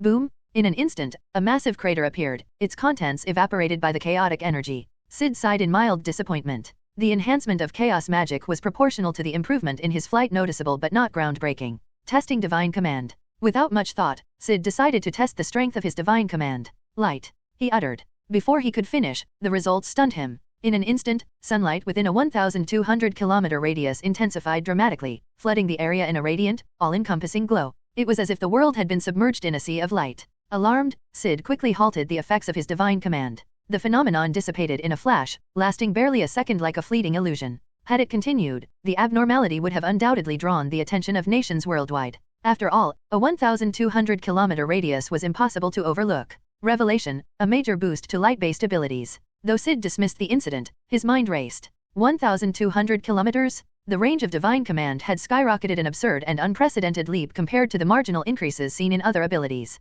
To confirm his hypothesis, Syd activated Sunshine. Sunshine EXP +1. Instantly, the sunlight within a 90-kilometer radius became abnormal. Prepared this time, Syd swiftly cancelled the ability. Even so, he couldn't help but feel astonished. The range of Sunshine had expanded from 15 kilometers to 90, a six-fold increase. With such power, he could obliterate a small city in an instant. Gradually, Syd pieced together the truth. The level 5 Divine Core wasn't ineffective, its transformation specifically amplified light-based abilities to unprecedented levels. That makes sense. Baldur was the god of light. The transformation of the Divine Core aligns with his nature, Syd mused. To verify his theory, he summoned the light energy within him. Bright rays of light materialized in his palm. Syd directed the energy into a beam that struck the ground. Testing light energy. A golden beam pierced the desert floor. Boom! A vast area of sand melted instantly before vaporizing completely. Syd immediately noted the enhancement. Under the influence of the Divine Core, his light-based energy attacks had grown exponentially stronger. Subsequent tests revealed that his divine body had similarly improved.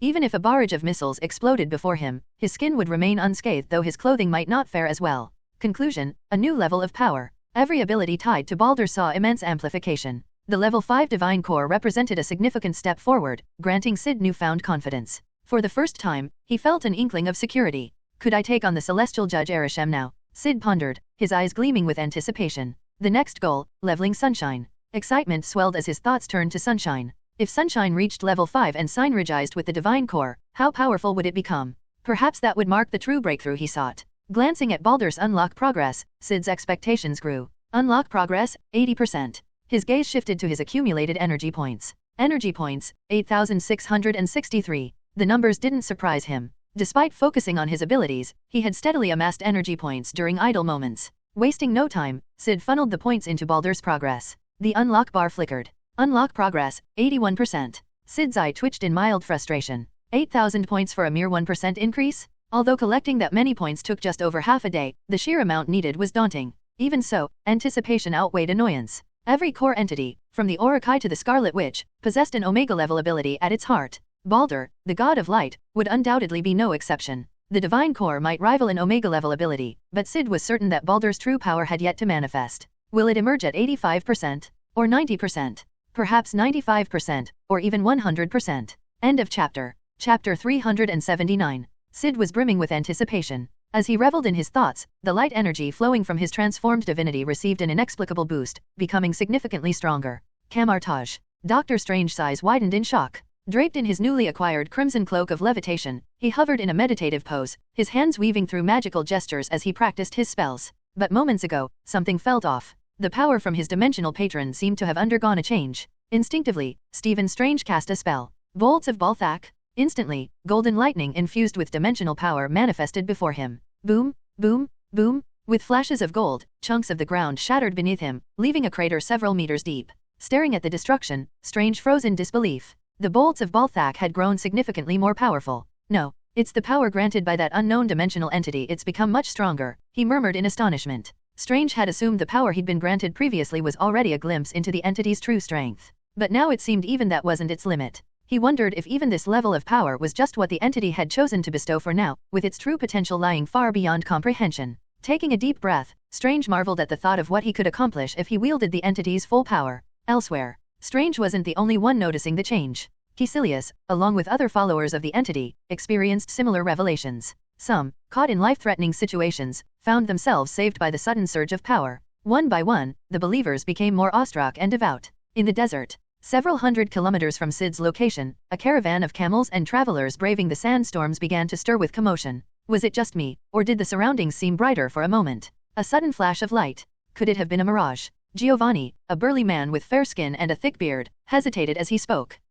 Hearing his words, the other 19 members of the caravan exchanged uncertain glances. You noticed it too? Lisa, a slender woman dressed in brown, asked hesitantly. She'd dismissed the flash as a hallucination brought on by their long journey. If Giovanni hadn't mentioned it, Lisa might have brushed it off entirely. Hearing her, the rest of the group began chiming in. Yes, I saw it too. What could it mean? Amid the chatter, Nagido, an elderly man in the group, began gesturing and muttering prayers. Seeing this, Giovanni and the others frowned. What are you doing? A young man named Rainer asked irritably. Nagido ignored him, continuing his prayers in the local dialect. Though the others couldn't fully understand, they caught words like God and forgiveness. As their patience wore thin, Nagido finally finished praying and began packing his belongings, seemingly intent on leaving. What are you doing? Giovanni demanded. Under the group's questioning gaze, Nagido stroked his white beard and replied gruffly, your search for that pyramid must have angered the Egyptian gods. The vision we saw was a divine warning. If I continue to guide you, I'll surely face their wrath. If you insist on going, you'll have to do it without me. His explanation left the group dumbfounded. Then, as realization dawned, they burst into laughter, their expressions a mix of amusement and exasperation. What century are you living in? Egyptian gods. Giovanni scoffed. Admittedly, their expedition was to uncover a mysterious pyramid rumored to hold treasures linked to the Egyptian pantheon. But that didn't mean the gods actually existed. If they did, would the world still be in its current state? Giovanni and the others were the first to dismiss the idea. Nagido retorted, didn't Thor, the god of thunder from Asgard, show up not long ago? Why can't Egypt have gods? His argument gave Giovanni pause, reminding him of Thor's appearance a while back. Lisa waved it off. Asgard is Asgard. Egypt doesn't have gods, period. At least, we've never seen any. And as for Thor, call him a god if you want, but to me, he's more like an alien. Doesn't seem godly at all. Her words found unanimous agreement among the group. To them, Thor was more akin to an alien visitor than a deity. And as for the Egyptian gods, the myths were far too exaggerated to be real. Nagido frowned but didn't argue further, quietly contemplating Lisa's points. However, he countered with, what about the white-clad hero? Isn't he rumored to be an Asgardian god? Doesn't he seem like a god to you? The mention of the white-clad hero left Giovanni and the others momentarily speechless. Lisa was quick to respond, the white-clad hero is just that, a hero. Isn't he supposed to be an Omega-level mutant? Rumors say he's an Asgardian god, but there's no concrete proof. Besides, he doesn't seem like a real god to me. What Lisa left unsaid was that while the white-clad hero was undeniably powerful, he hadn't yet shown anything that convinced her he was truly divine. She changed the subject. Enough talk. Are you coming or not? Nagido stroked his beard, then shook his head firmly. I'm not going. $200,000, Lisa offered coldly. No. Nagido began. $1 million. Lisa snapped. Nagido froze, then mumbled, fine. He added weakly, but you must pay $300,000 up front. $1 million was more than enough for a lifetime of comfort. If it meant taking a risk, so be it, Nagido thought, clenching his teeth. Lisa's eyes gleamed with a mix of satisfaction and disdain. Money could solve anything. With their guide placated, the group resumed their journey toward the mysterious pyramid. End of chapter. Chapter 380. Under the cloudless sky, the blazing sun beat down on the sweltering desert. As Lisa and her team made their way toward the mysterious pyramid, Syd, having reached level 5 divinity, initially considered using the black stone to test another death scenario. However, he stopped mid-motion, his gaze instinctively turning southward. Something's there. Syd's eyes narrowed in slight confusion. He felt an inexplicable pull from that direction. Scientifically speaking, when he cast Divine Command, extending photons over a 1,200-kilometer radius, he sensed an anomaly in that specific area. After a moment's thought, Syd put the black stone away and, basking in the sunlight, began flying toward the source of his curiosity. As he flew, black liquid oozed from his right arm, and a small head formed the familiar presence of Venom. Syd, where are you going? Venom asked curiously. What's so special about this place? Syd shook his head, replying casually, something there caught my attention. I'm going to check it out. Hearing this, Venom seemed even more intrigued. It was rare for anything to pique Syd's interest, given his monstrous power. Flying at a leisurely pace, Syd refrained from using his full speed. After a while, Venom's head turned, directing Syd's attention. Hey, there's a group of humans over there, Venom pointed out. Syd paused midair, turning to look. A kilometer away, a group of people and camels trudged through the desert against the wind and sand. Focusing his attention, Syd's divine body and mastery over light granted him perfect clarity. From a kilometer away, he could see every detail of the group, down to the strands of hair on their heads. A band of humans in the middle of an uninhabited desert? That seemed odd. For a moment, scenes from various movies and TV shows flashed through Syd's mind. His curiosity piqued. He observed them more closely. Their direction. Syd noticed that the group was headed toward the same destination as him. It was too much of a coincidence to ignore. They must be seeking something specific, perhaps even the same thing that had drawn him.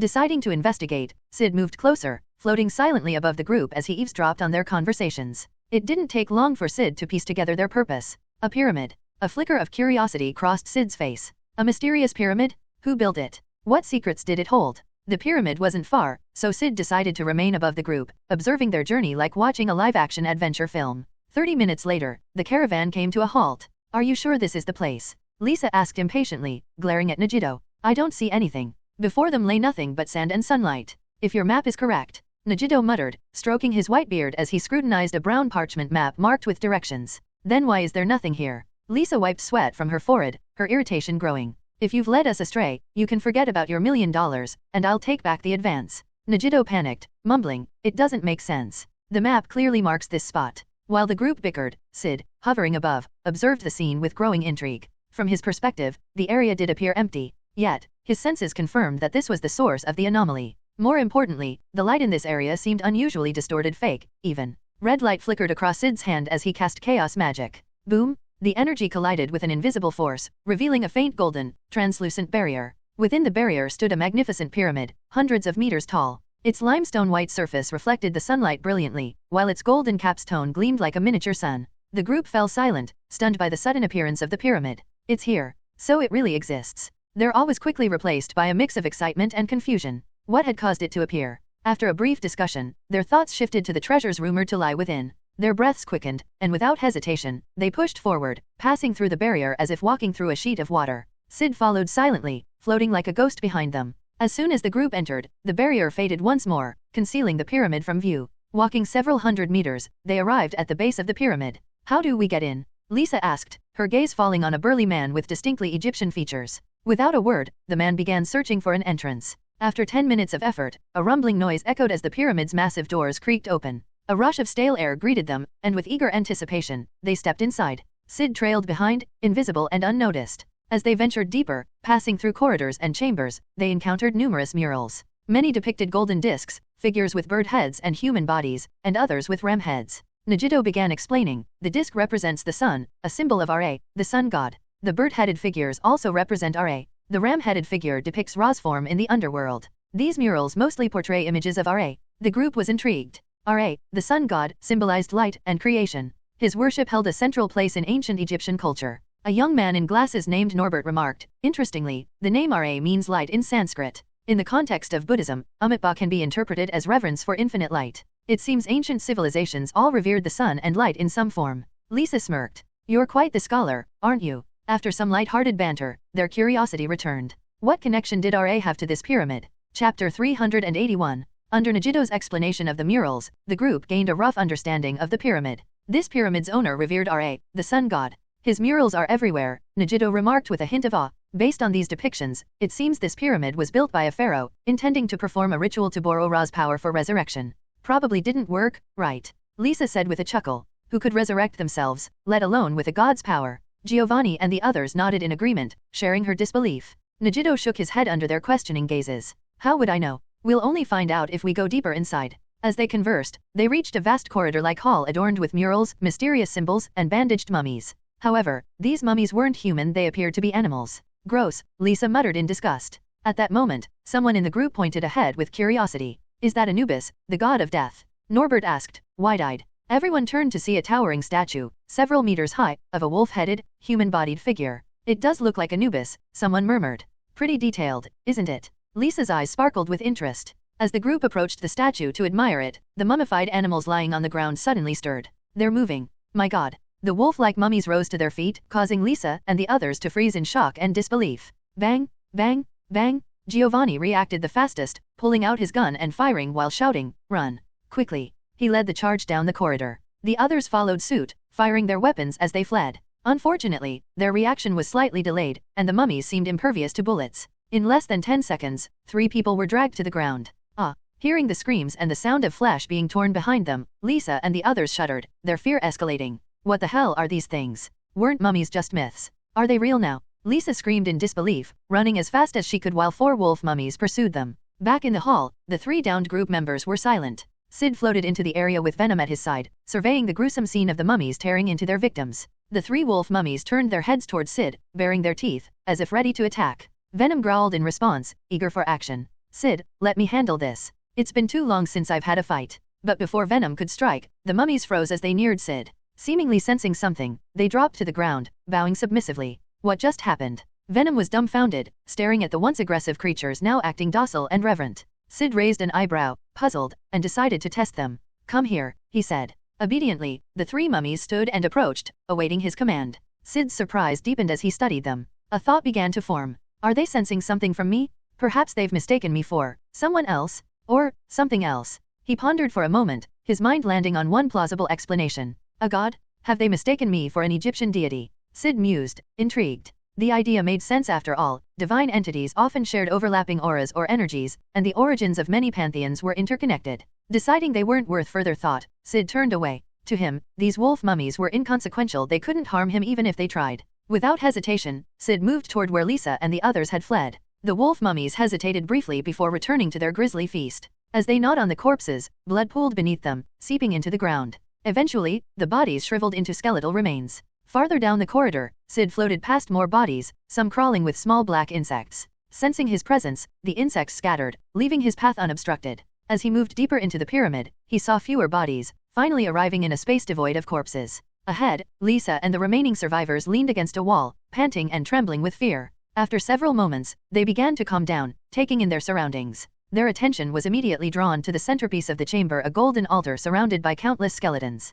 Atop the altar lay a body, gold. The 9 survivors' breathing grew rapid with excitement. Despite their terror moments earlier, greed took over as they approached the altar. That's a body, Lisa said, her eyes locking onto the figure. The body wore a golden mask and was adorned with lavish decorations. A golden sword protruded from its chest, and it held a golden ankh. Unlike the skeletal remains around it, this body appeared intact, as though it had only recently died. Is this the pharaoh's body? Someone murmured, awestruck by the lavish ornaments. Giovanni quickly gave instructions. Be careful. Don't damage anything when you take it. He began stripping the body of its treasures while the others watched. Lisa, drawn by the golden sword, reached out toward it. Suddenly, her vision blurred, and an eerie chant echoed in her ears. Almost involuntarily, her hand grasped the sword's hilt. Before Giovanni and the others could react, Lisa pulled the golden sword free. End of chapter. Chapter 382. With a sharp swish, the golden sword was pulled from the pharaoh's chest. Hearing the sound, everyone instinctively turned toward Lisa, who now held the golden sword in her hands. What are you doing? Giovanni exclaimed in shock. The rest of the group stared at her, stunned by what she had just done. They had all noticed the golden sword embedded in the pharaoh's chest earlier, but an unspoken understanding kept them from touching it. It was as though their instincts told them not to disturb it, even though it was made of gold. If they had considered taking it, it would have been only after everything else was gathered, and even then, most likely, they would have decided against it. Lisa, why didn't you discuss this with us before pulling it out? Giovanni said angrily. Don't you realize pulling that thing could be dangerous? The others quickly chimed in, their tones filled with annoyance. Yeah, Lisa, are you out of your mind? We already had enough treasure to haul away, why did you have to mess with that? But Lisa, the target of their ire, stood motionless, her expression blank, as though she hadn't heard a word. Seeing her in this state, a chill ran down Giovanni and Nagito's spines. A sense of dread crept into their minds. Lisa, don't scare us like this. Their growing panic was interrupted by a loud, rough voice echoing from the shadows nearby. What are you doing? Startled, the group turned to see a band of people stepping out of the darkness. They were dressed in brown robes, holding flashlights and curved blades, and had distinct Egyptian features. Who are you people? How did you get in here? Giovanni asked in disbelief. Instead of answering, the leader, a middle-aged man with a thick beard, glared at them angrily. Are you insane? How dare you disturb the pharaoh and pull out that golden sword? Lisa seemed to snap out of her daze as his words echoed. Looking at the sword in her hand, she appeared confused. So what if I pulled it out? She retorted instinctively. So what? The bearded man, Kaba, laughed furiously. Don't you know pulling that sword might awaken the tyrant? Under Kaba's explanation, the group learned the truth. These men were part of a lineage of guardians tasked with watching over the pyramid and preventing greedy intrusions. The body on the golden altar was indeed a pharaoh. During his reign, he had tried to use the pyramid and a ritual to borrow the great sun god Ra's power to resurrect and restore his youth. However, the pharaoh's cruel and tyrannical rule led his own son, the next pharaoh, to oppose him. The ritual was interrupted by driving the golden sword into his heart, halting his resurrection. The Guardian's mission wasn't just to protect the pharaoh's resting place from outsiders but also to ensure he never rose again. Even the Guardians themselves only half believed in the resurrection's possibility. They doubted the ritual's efficacy after being disrupted, and the notion of revival itself seemed implausible. As Kaba and his men scanned the golden altar, they breathed a sigh of relief when nothing seemed to happen. It seems nothing has changed, Kaba muttered, visibly more relaxed. With no signs of disturbance from the pharaoh's body, Kaba's focus shifted. His piercing gaze turned toward the intruders. How did you get past the barrier to reach this place? He demanded. Giovanni, now calmer, drew his black pistol and pointed it directly at the group of guardians. Drop your blades. Don't make a move, or I'll shoot, he warned coldly. You can test whether your blades are faster than my bullets. Kaba and the others tensed at the sight of the firearm, clearly unprepared for this development. As the tension reached a boiling point, the entire pyramid suddenly began to tremble. What's happening? Before anyone could react, a golden beam of light shot down from the ceiling, illuminating the altar. Sunlight. How can sunlight reach this deep into the pyramid? Both Lisa's group and the Guardians stared at the altar in stunned silence. The golden light grew increasingly intense, flooding the altar and the pharaoh's body with radiant energy. The pharaoh's golden ornaments shimmered brilliantly, dazzling everyone present.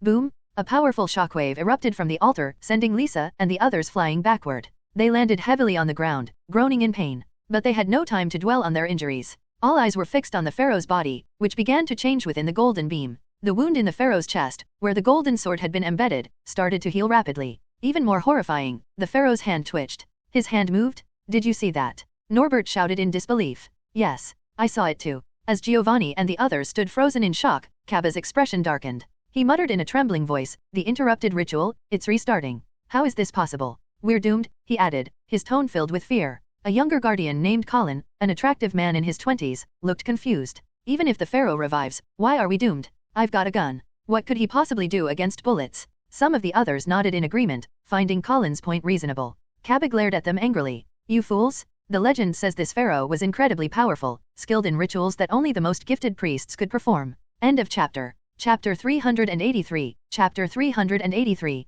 And he's cruel, arrogant, and views everyone as beneath him. If he truly revives, the first thing he'll do is kill us all. Cabba finished gravely. You're joking, right? Colin asked in disbelief. Magic? Priestly rituals. Cabba's serious tone continued. Haven't you seen enough on your way here? Lisa and the others froze, recalling the strange occurrences they had encountered, their fear visibly deepening. All of those traps and mechanisms weren't set up by priests. They were all designed by this pharaoh himself, including the layout of this entire pyramid, Cabba explained, his voice low. Unable to contain himself, Giovanni drew his gun and fired directly at the pharaoh's body bathed in golden light. Bang, bang, bang, the bullets shot out, only to halt in midair upon reaching the golden beam. They dropped harmlessly to the ground with a metallic clink. The sound of bullets hitting the floor mirrored the sinking of their hearts. Before anyone could react further, an eerie gust of wind swept through the chamber. Suddenly, the pharaoh's body on the golden altar gasped for air, its mouth opening as though it had been suffocating. Beneath the golden mask, its eyes snapped open. Moments later, the body moved. The pharaoh, glowing with golden radiance, sat upright.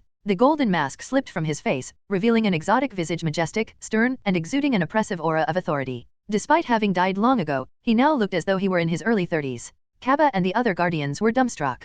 The ritual had not only resurrected the pharaoh but also restored his youth. The legends said he had died of old age. How could he appear so young? The ritual, it worked, the pharaoh murmured, his voice filled with wonder, followed by a sinister chuckle. He. Hearing voices, his cold gaze turned toward the group. He recognized them immediately. His soul had lingered in this chamber, observing their every action. My servants, rise and destroy these intruders. With a guttural chant, the bones scattered around the altar began to glow with eerie green light.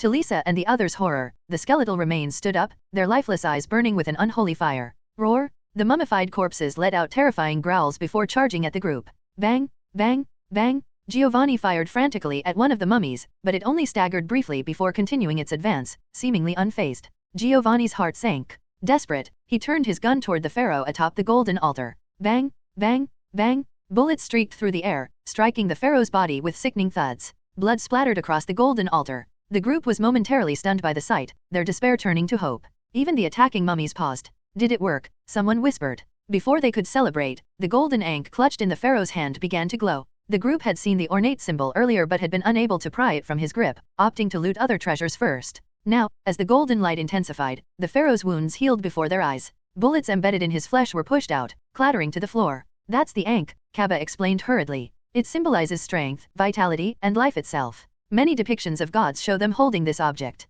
It's likely an artifact of immense power. Lisa and the others were overcome with despair. We need to leave. I can't stay here any longer, Lisa screamed, bolting toward the corridor. Her abrupt retreat drew scornful looks from Giovanni and the others, though some were tempted to follow her lead. But as Lisa neared the corridor entrance, she slammed into an invisible barrier and was thrown backward. The pharaoh sneered from atop the altar. There's no escape, you insolent fools. Your only fate is death. Once you perish, your souls will serve me for eternity. The remaining survivors tried to attack the barrier, but nothing worked. They were trapped. Surrounded by the advancing mummies and the ominously regal pharaoh, despair etched itself onto their faces. It was over. Just as all hope seemed lost, the skeletal mummies froze mid-movement. What's happening? Confusion spread among the 30 or so people trapped in the chamber. The pharaoh, standing under the faint sunlight streaming into the pyramid, suddenly looked shocked. His face, once imperious, was now filled with disbelief. Lisa and the others were baffled. What could possibly unnerve someone as terrifying as this pharaoh? Breaking the silence, the pharaoh spoke in a loud, astonished voice.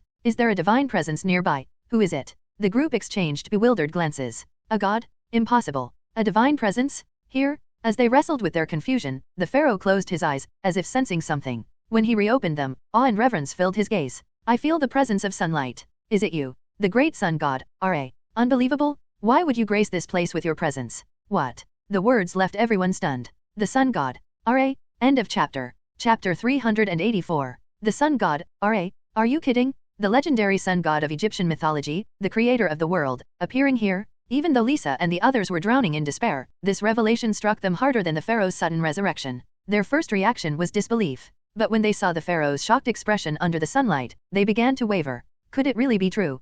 Kaba and the other guardians of the pyramid were the most shaken. Due to their unique lineage, these hereditary guardians had maintained a devout faith in the Egyptian gods, especially the sun god, Ra. Now, the pharaoh was claiming that Ra himself had descended. How could they not be astounded? While disbelief and shock spread among them, the pharaoh continued to call out loudly, "Is it you, the great sun god, Ra?" His voice echoed through the chamber. Meanwhile, not far away, Syd stood in the corridor, his expression one of amusement. Sun god, Ra? Is this guy mistaken? He felt both amused and exasperated. Then it clicked. It was likely his photon energy and his connection to Balder, the Norse god of light, that had caused this misunderstanding. With a sigh, Syd spoke, his voice calm and deliberate. You've got the wrong god. I am not Ra, the sun god. His voice, imbued with divine resonance, carried through the chamber like the very rhythm of the universe itself. This time, he didn't hold back the full power of his divine speech, letting the fifth-level divine aura permeate his words. The instant his voice echoed in the chamber, Lisa, Kaba, the pharaoh, and everyone else froze. The voice was majestic, profound, and awe-inspiring, as if every word spoken was a universal truth.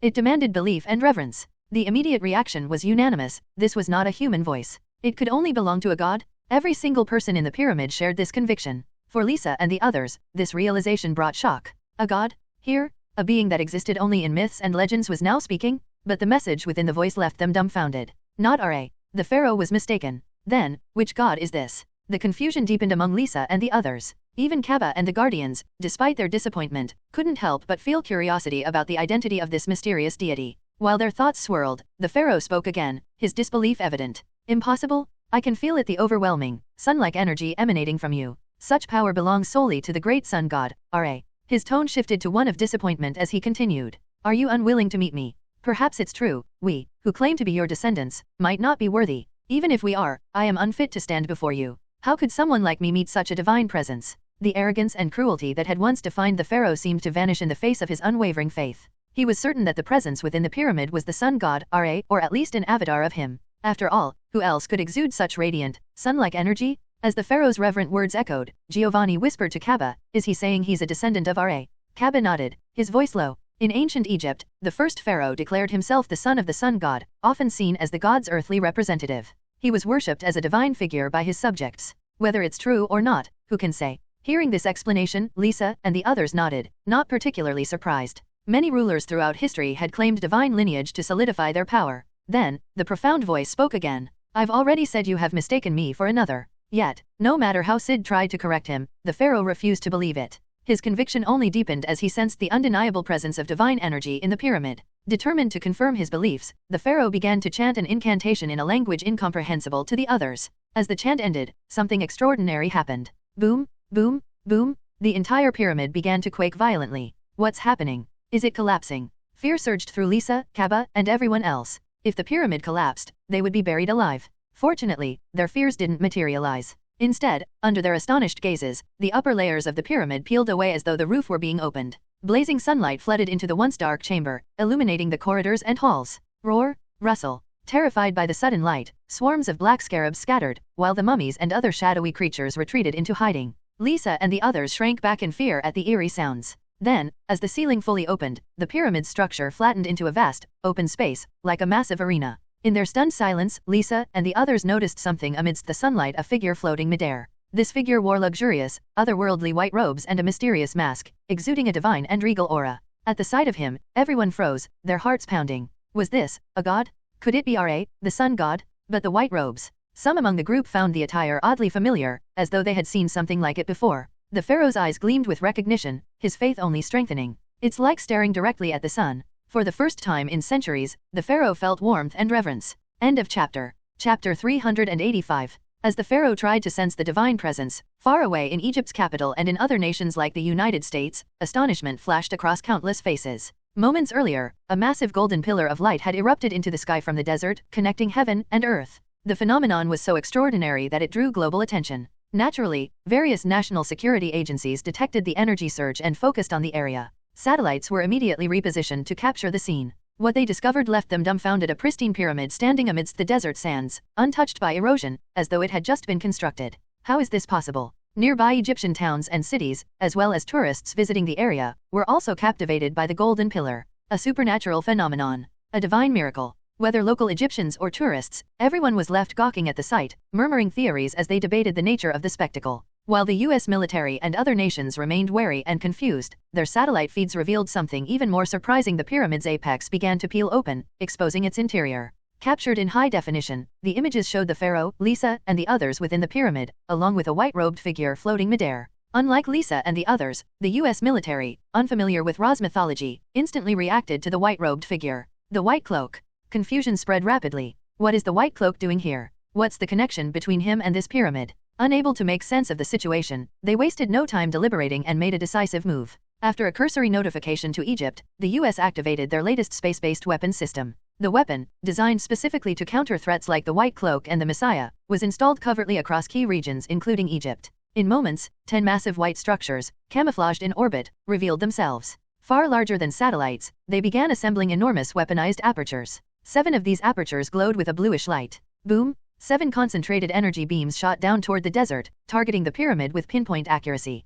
Simultaneously, 3 other space-based weapons launched strange white missiles at supersonic speeds toward the ground. The assault continued relentlessly, with more beams and missiles firing in rapid succession. In the desert, on the pyramid's newly revealed platform, the pharaoh, filled with excitement moments earlier, froze. His expression tightened, his gaze lifting to the sky. What's happening? I feel danger approaching. Hidden within Syd's right hand, Venom communicated urgently via telepathy. Syd, there's danger above us. Even without Venom's warning, Syd's divine instincts had already detected the threat. He raised his eyes skyward. The pharaoh and the suspected sun god, Ra, both turned their attention to the heavens. Lisa and the others followed suit, their expressions puzzled. But confusion quickly gave way to terror as 7 blue energy beams streaked down from above, hurtling toward the pyramid with incredible speed. Lisa and the others barely had time to react. The pharaoh, though magically attuned, could sense the danger but was physically unable to respond in time. Fear gripped his heart. What kind of attack is this? Could it be an assault from other gods? How dare they attack this being? The pharaoh's thoughts raced as he realized the attacks were directed not at him, but at the white-robed figure. Before anyone could react further, Syd moved. In an instant, he vanished from the platform and reappeared high in the air, directly in the path of the oncoming beams. His right hand glowed with a crimson light. Chaos Magic Experience +1. With a casual swipe of his hand, his chaos magic surged forth, enveloping the 7 energy beams. Boom, boom, boom. Before the beams could explode, they were snuffed out as though swatted by an invisible hand. It was as effortless as brushing away flies. Watching this unfold, the US military wasn't surprised by the White Cloak's ability to neutralize the attack. They had anticipated his defense and had prepared accordingly. Above Egypt, the 7 space-based weapons that had fired the beams emitted spatial distortions around their apertures. As more blue beams were fired, they vanished mid-flight, only to reappear in different locations. Below, as Syd casually swatted away the energy beams, he noticed a spatial ripple to his left. He instinctively dodged, and the redirected beams shot past him, slamming into the distant desert. Boom, boom, boom. Spatial manipulation. Syd muttered, his eyes narrowing. Is this advanced technology, or a mutant's ability? After a brief moment of thought, he leaned toward the latter. Still, he wasn't particularly concerned. After all, even if the beams hit him. Syd stroked his chin, pondering. Would they even hurt me? Under the watchful eyes of the US military and other global observers, the White Cloak continued to evade the attacks with playful ease. No matter how or where the energy beams reappeared, his incredible speed rendered them ineffective. The military personnel watching from command centers were visibly frustrated. Is that just pure speed? It's not teleportation. They turned to the mutant assisting with spatial manipulation, who shook his head in confirmation. This realization left the officers both stunned and grim-faced. On the pyramid platform, as Syd's supersonic movements created sonic booms, the shockwaves sent Lisa and the others tumbling through the air. Had he used his full speed, the resulting wind pressure could have been lethal. Even so, many of them sustained injuries. The only one who managed to stay on his feet was the pharaoh, though he stood frozen, staring at the sky in disbelief. What kind of speed is this? Is this the speed of a god? The pharaoh watched in awe as the white-robed figure blurred across the sky, moving so swiftly that it appeared as though he was teleporting.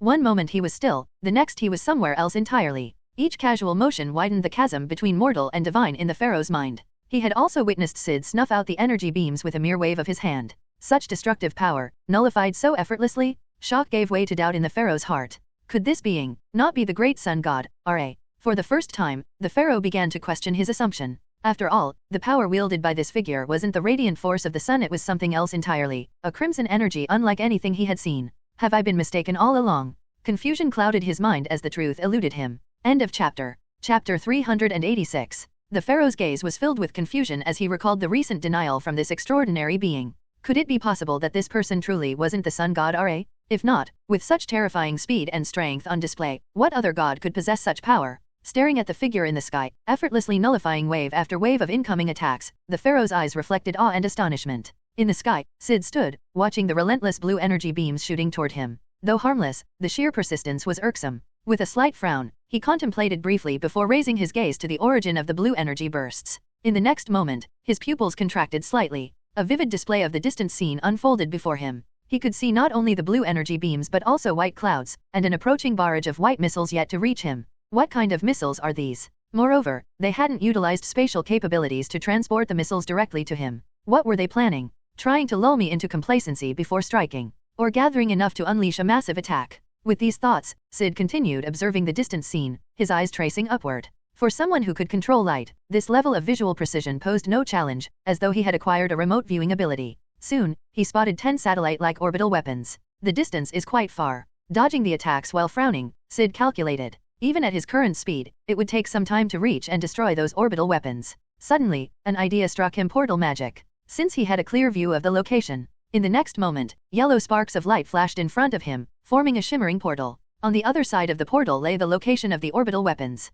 As soon as the portal appeared, military officials from Egypt, other nations, and the United States noticed it. This is. Realization dawned quickly: it resembled the portals that appeared during the Battle of New York. A teleportation portal? Not good. As panic set in, they scrambled to respond, but in the very next second, explosions erupted. Wrapped in red light, all 10 orbital weapons detonated simultaneously. The screens went dark as the officers' faces turned grim. Damn White Knight. One of the generals immediately barked orders at a mutant named Evelyn. Hurry up! Teleport those missiles to the White Knight's location. Evelyn, already marked with the coordinates of the missiles, paled and hesitated. There are too many of them. I can't. The officers, however, showed no sympathy. Do it now, or do you want your family to die? A colonel barked viciously. Under pressure, Evelyn had no choice but to comply. With a strained scream, veins bulging on his face and blood streaming from his nose, space around the missiles began to shimmer. One by one, 10, then 100 white missiles, enveloped in spatial ripples, vanished from their original positions and began to appear near Syd. However, Syd, who could perceive distant scenes, immediately sensed the anomaly. His response was swift. Faster than their actions, he retrieved the space stone. Blue light emanated from the gem. In an instant, the emerging spatial distortions around him became chaotic, disrupted by the space stone's immense power. The missiles, on the verge of being teleported, returned to their original locations. Boom, boom, boom. In the far reaches of the sky, a series of explosions erupted. From where Syd stood, massive fiery mushroom clouds could be seen blooming in the distance, each spanning several kilometers. Over 100 explosions together created a catastrophic spectacle. In a hidden military base, Evelyn let out a pained cry, blood pouring from his nose. His eyes rolled back, and he collapsed, unconscious. His ability was no match for the power of the space stone, and the backlash took a heavy toll. Useless. Mutants really are worthless. The officers, their faces grim after witnessing the events, cursed. With Evelyn unconscious, they had no way to deal with the White Knight. Their operation was forced to a halt, leaving them to watch as Syd moved on unhindered. Having dealt with the nuisance, Syd lowered his gaze to the ground below, where Lisa and the pharaoh stood. Scanning them briefly, his eyes lingered on the 3 guardian statues within the pyramid. From these statues, he sensed faint traces of divine power from another realm. This confirmed the existence of the Egyptian gods. Of course, this wasn't news to him. Like the Norse gods, the Egyptian gods had mostly severed their ties with humanity. Or perhaps it was humanity who first abandoned them, leading the gods to withdraw from worldly affairs, deciding to stay uninvolved. This explained why they were absent during major events like the Battle of New York. Similar to the Norse gods residing in Asgard, the Egyptian gods lived in a realm called the celestial Heliopolis, entirely separate from Earth. While most Egyptian gods had disappeared, occasionally, one would select a human as their avatar to observe humanity. Not all gods, however, had forsaken humanity. Syd recalled that Khonshu, the moon god, still occasionally intervened, appointing moon knights to carry out what he deemed just. After musing on this for a while, Syd dismissed thoughts of the Egyptian gods. Though their control over laws and phenomena was impressive, manipulating the weather or resurrecting the dead, their actual combat strength wasn't necessarily superior. If it came to someone like Khonshu, Syd was confident in handling him. Glancing once more at the astonished Lisa and the dejected pharaoh, Syd disappeared in a flash, his terrifying speed carrying him far away. Under the scorching sun, Lisa and the others heaved a sigh of relief, while the pharaoh's face was filled with disappointment. He left. Could he really not be the sun god Ra? The pharaoh murmured. He had witnessed this being's immense power but failed to sense the radiant energy of the sun, leaving him disheartened and doubtful. As he pondered, a sound caught his attention. Turning, he saw Lisa and her group attempting to slip away quietly. End of chapter. Chapter 387. Where are you planning to go? The pharaoh's cold and ominous voice echoed. Lisa and her group froze mid-step. Nowhere. Lisa stammered, forcing a nervous smile. Nowhere? Then you may die, the pharaoh declared with icy eyes, preparing to recite a sinister incantation to curse and kill these insolent intruders. Hearing the strange and ominous chanting, fear gripped Lisa and her group even tighter. Wait, don't kill us? We're still useful. Amid the group, Megiddo, terrified of death, hastily bowed and spoke in reverence. O mighty pharaoh, surely much time has passed since your reign. You might not understand the modern world. We can explain it to you. For instance, about modern humanity, those blue energy beams, and the white god.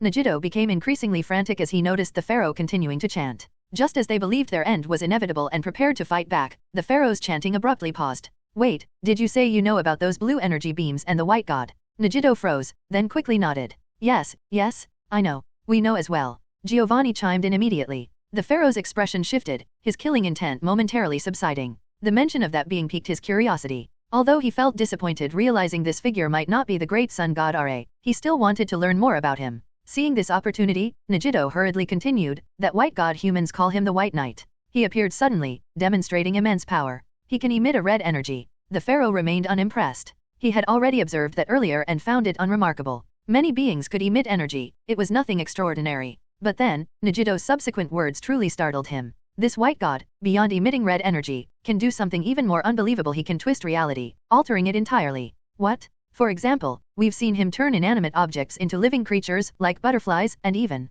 As Megiddo elaborated, the pharaoh grew increasingly astonished. To twist and modify reality, what kind of power was this? He couldn't believe such a god existed. The names of various deities flashed through his mind, but none of them could wield such an ability. This was no mere power, it was akin to the divine capacity to create all things. Could it be that only the legendary sun god Ra possesses such an ability? The pharaoh hesitated, then a thought occurred to him. Could it be, he really is Ra, and all of this was merely a disguise? The more he considered it, the more convinced he became. Who but the great Ra could wield this power that could alter and create all things? His eyes burned with fervor, tinged with regret. I was deceived by Ra. The pharaoh felt both frustrated and amused. The great sun god Ra had deliberately concealed his true nature, using red energy while hiding the overwhelming heat of his solar essence. Not only was the pharaoh not angered by this, but he also felt honored. This realization solidified in his mind further when Megiddo described how the white god had once bathed an entire city, spanning 1 to 200 kilometers, in sunlight with a single utterance of the word light, displaying unparalleled control over solar energy. The pharaoh's eyes brightened as he firmly concluded, this must be Ra.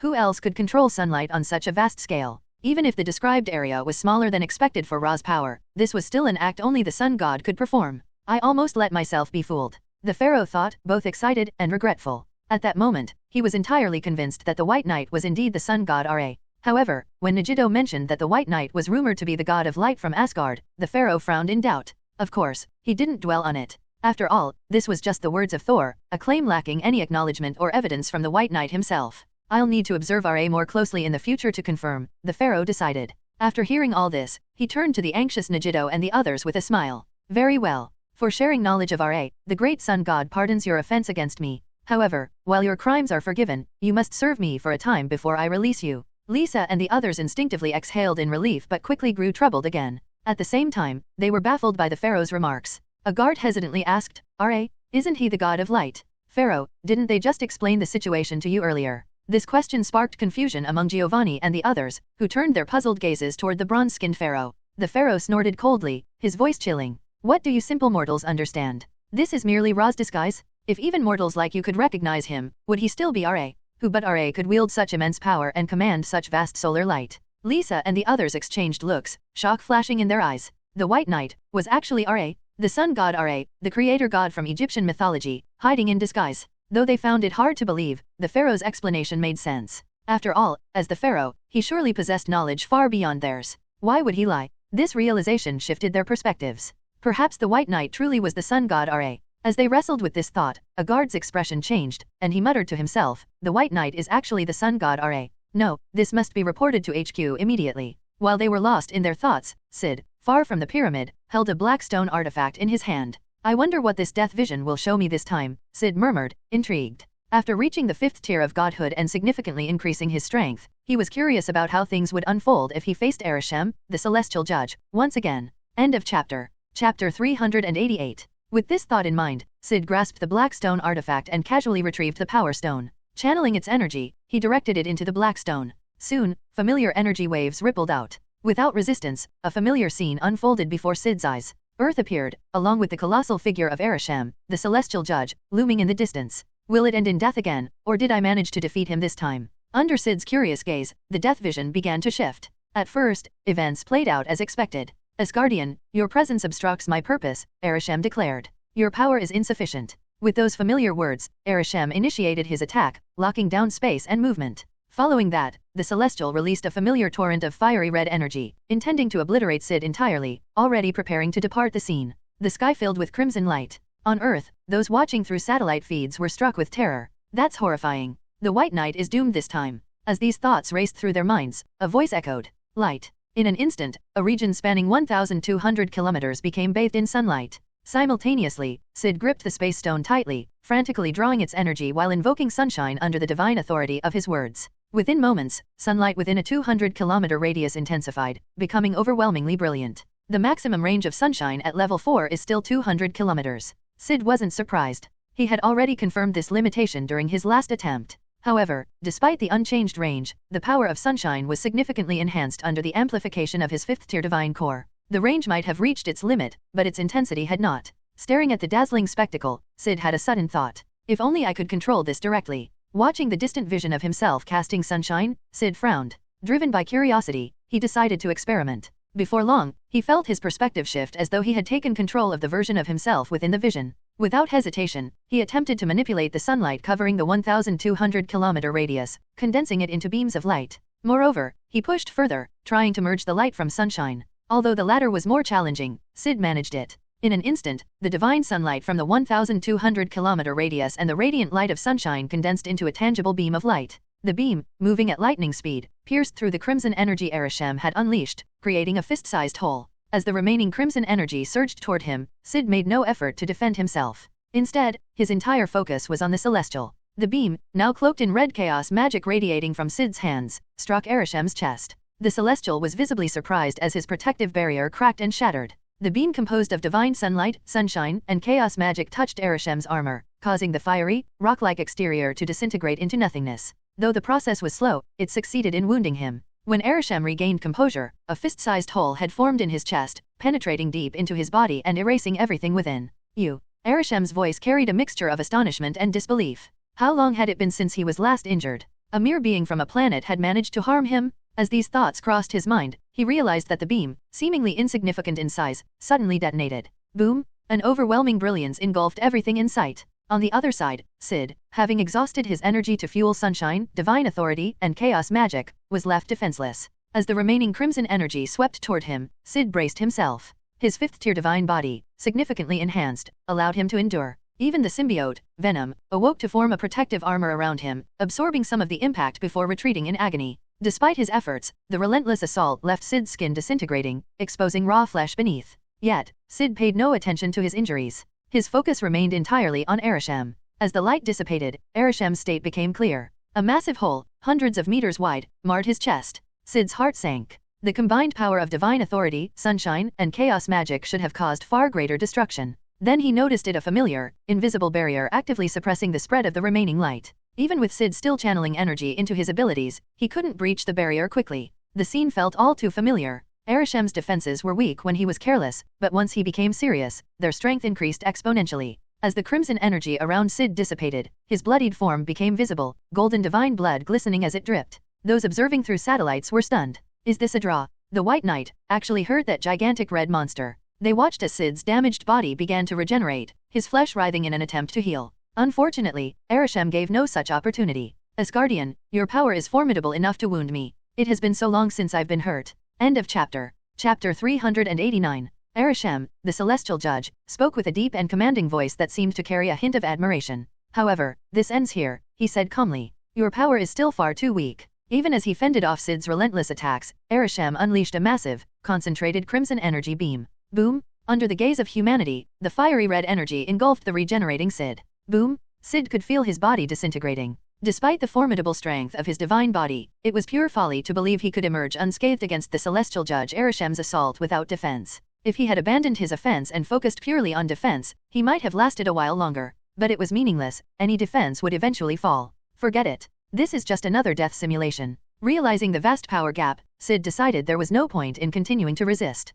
Boom! Under the stunned eyes of humanity, the crimson energy surged relentlessly. When the chaos subsided, his figure had vanished completely. Witnessing this, the onlookers were left in shock. Is the white cloak really dead? What is that giant red monster? It's terrifying. While they were still grappling with these questions, some residual crimson energy struck the North American continent, triggering another wave of tectonic shocks. Volcanic eruptions and tsunamis grew even more intense. Having dealt with the nuisance in front of him, Arishem's surrounding space warped with distortions and strange phenomena. In an instant, he vanished as though he had never been there. Syd's perception faded quickly, plunging him into darkness. In the blink of an eye, his consciousness returned to reality. Frowning, Syd muttered, "There's still a gap in power compared to the celestial judge Arishem." Still, he wasn't overly disheartened. After all, considering his Omega-level abilities, Sunshine, and Chaos Magic, hadn't reached level 5 yet, the fact that he could even injure Arishem was impressive. Once Sunshine and Chaos Magic reached level 5, everything would be different. With this in mind, he looked at the progress bar for Sunshine's upgrade, his eyes filled with anticipation.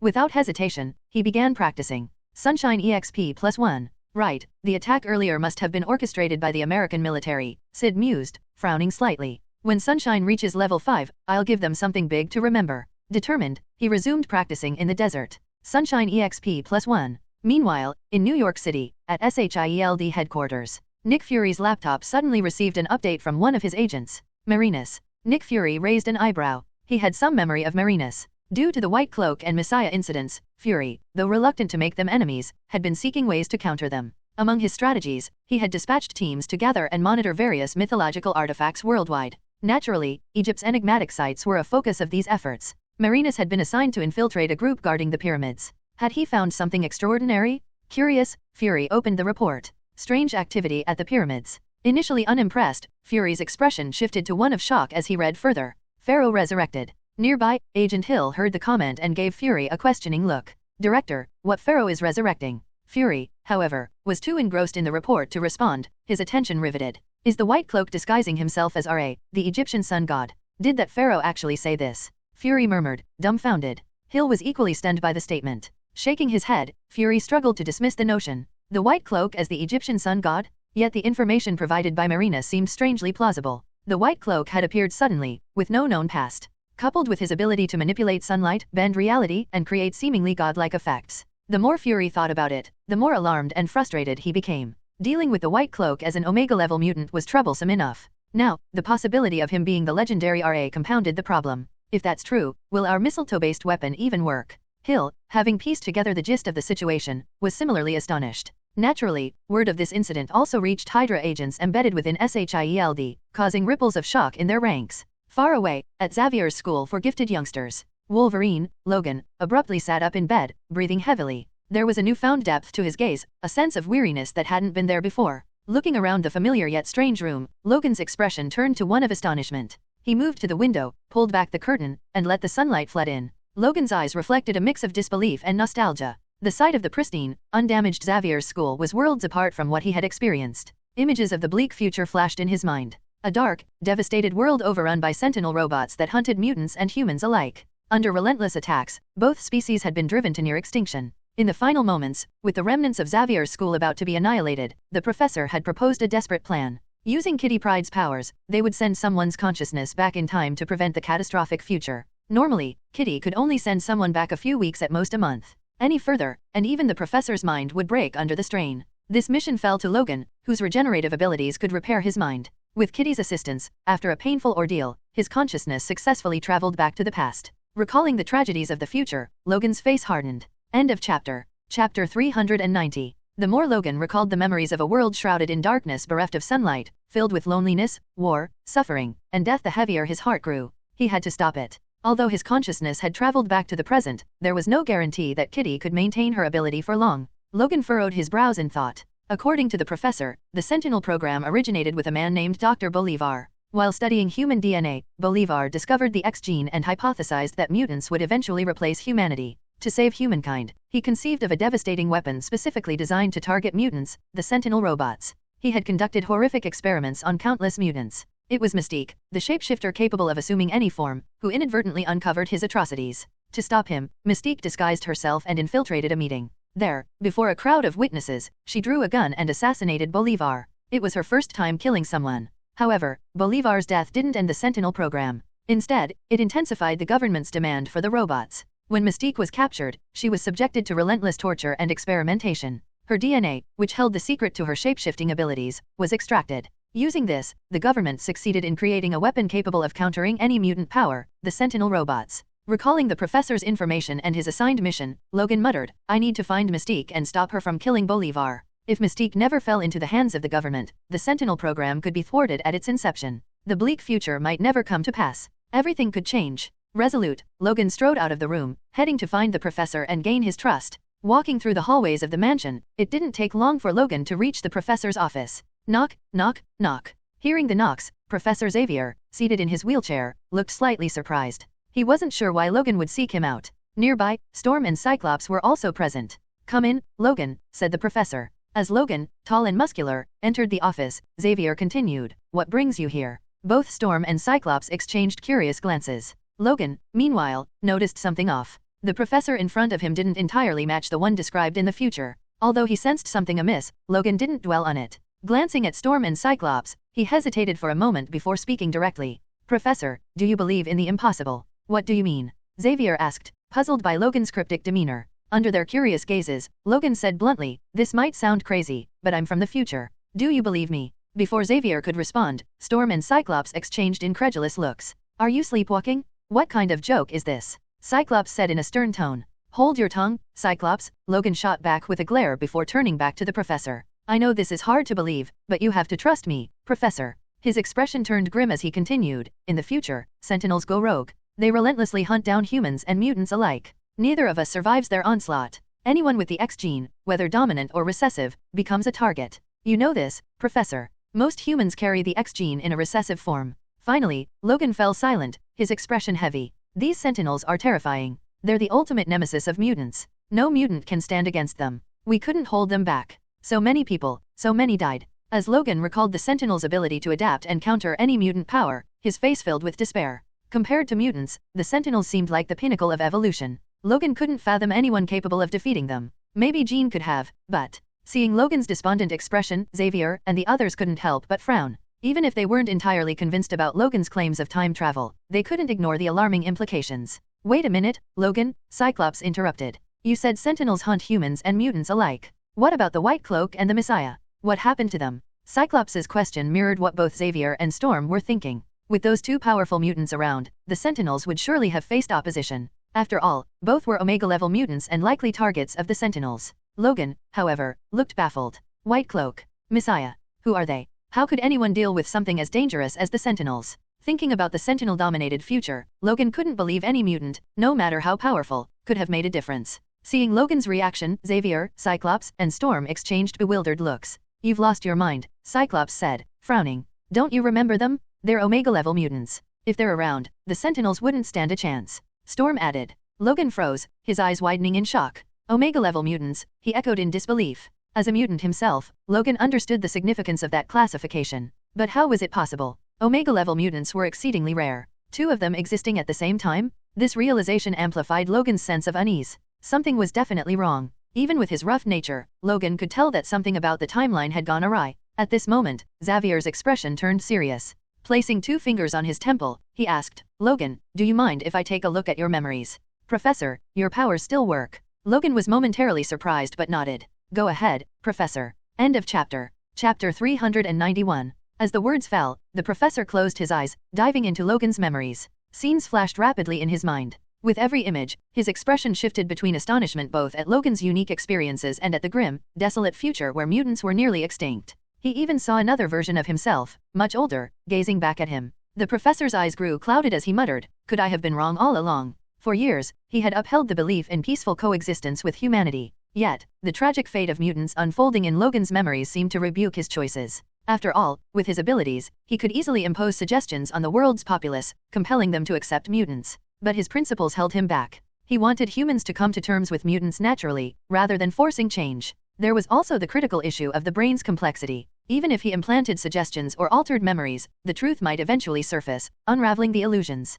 Among billions of people, he was certain some would manage to uncover the truth, which could lead to an even worse situation. This was why he refrained from taking such extreme measures. Using human lives to threaten governments? That wasn't something he could bring himself to do either. After all, doing so would make him no different from the oppressors of mutants. However, as he pondered the dark future Logan had shown him, his convictions began to waver. Perhaps Eric's perspective isn't entirely wrong. Maybe he needed to adopt a firmer stance, to fight for more rights for mutants? As he drifted into thought, Ororo, standing nearby, grew concerned and asked, "Professor, what did you see?" The professor snapped out of his reverie, his gaze settling on Logan as his expression turned serious. Logan is telling the truth. He really is from the future. Hearing this, Logan let out a sigh of relief, while Ororo and Scott were left stunned. Their first reaction was disbelief, but they knew the professor wouldn't lie to them. Scott furrowed his brow. "Professor, what about the White Knight and the Messiah? Unless they're dead, the future shouldn't have turned out like this? Who could possibly kill them?" Reflecting on the Messiah's abilities and the White Knight's power able to unleash sunlight across a range of over 100 kilometers with a single word, Scott couldn't fathom anyone on Earth capable of defeating them.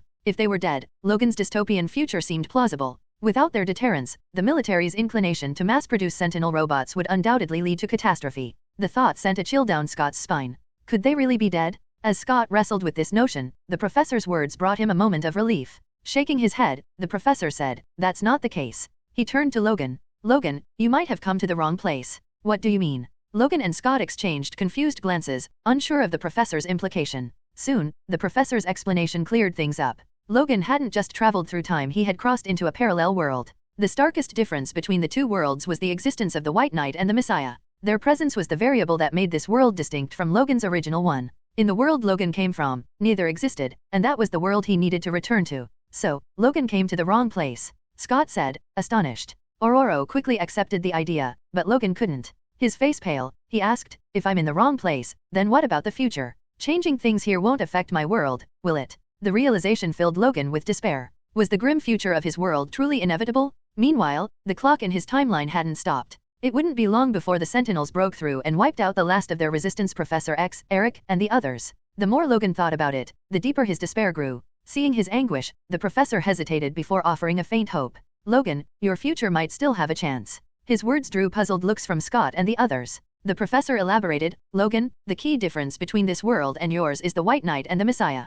Perhaps you can seek their help. With their power, they might be able to save your future. Those sentinel robots, they're the only ones who could possibly stop them." The Omega-level mutants? Logan blinked, uncertain and skeptical. While Omega mutants were immensely powerful, could they truly handle the unstoppable Sentinels? Logan knew better than anyone just how terrifying the Sentinels were, machines of near invincibility. "What's the point?" Logan muttered. "Even if I find them, they can't travel back to my future with me." The professor hesitated at this crucial point. "True, but let's focus on finding them first. Perhaps we'll figure out a way when the time comes." With no other options, Logan reluctantly agreed. They began strategizing how to locate the White Knight and the Messiah, the two Omega mutants. Before long, nearly everyone at the X-Mansion knew about Logan's mission. The entire school mobilized its resources to assist in the search. Even the professor entered the Cerebro chamber, attempting to locate the two mutants. While their Omega abilities seemed to block direct detection, he could still glean useful information from others' memories, like their last known whereabouts. As the search intensified, Logan found himself alone on the mansion's lawn, deep in thought.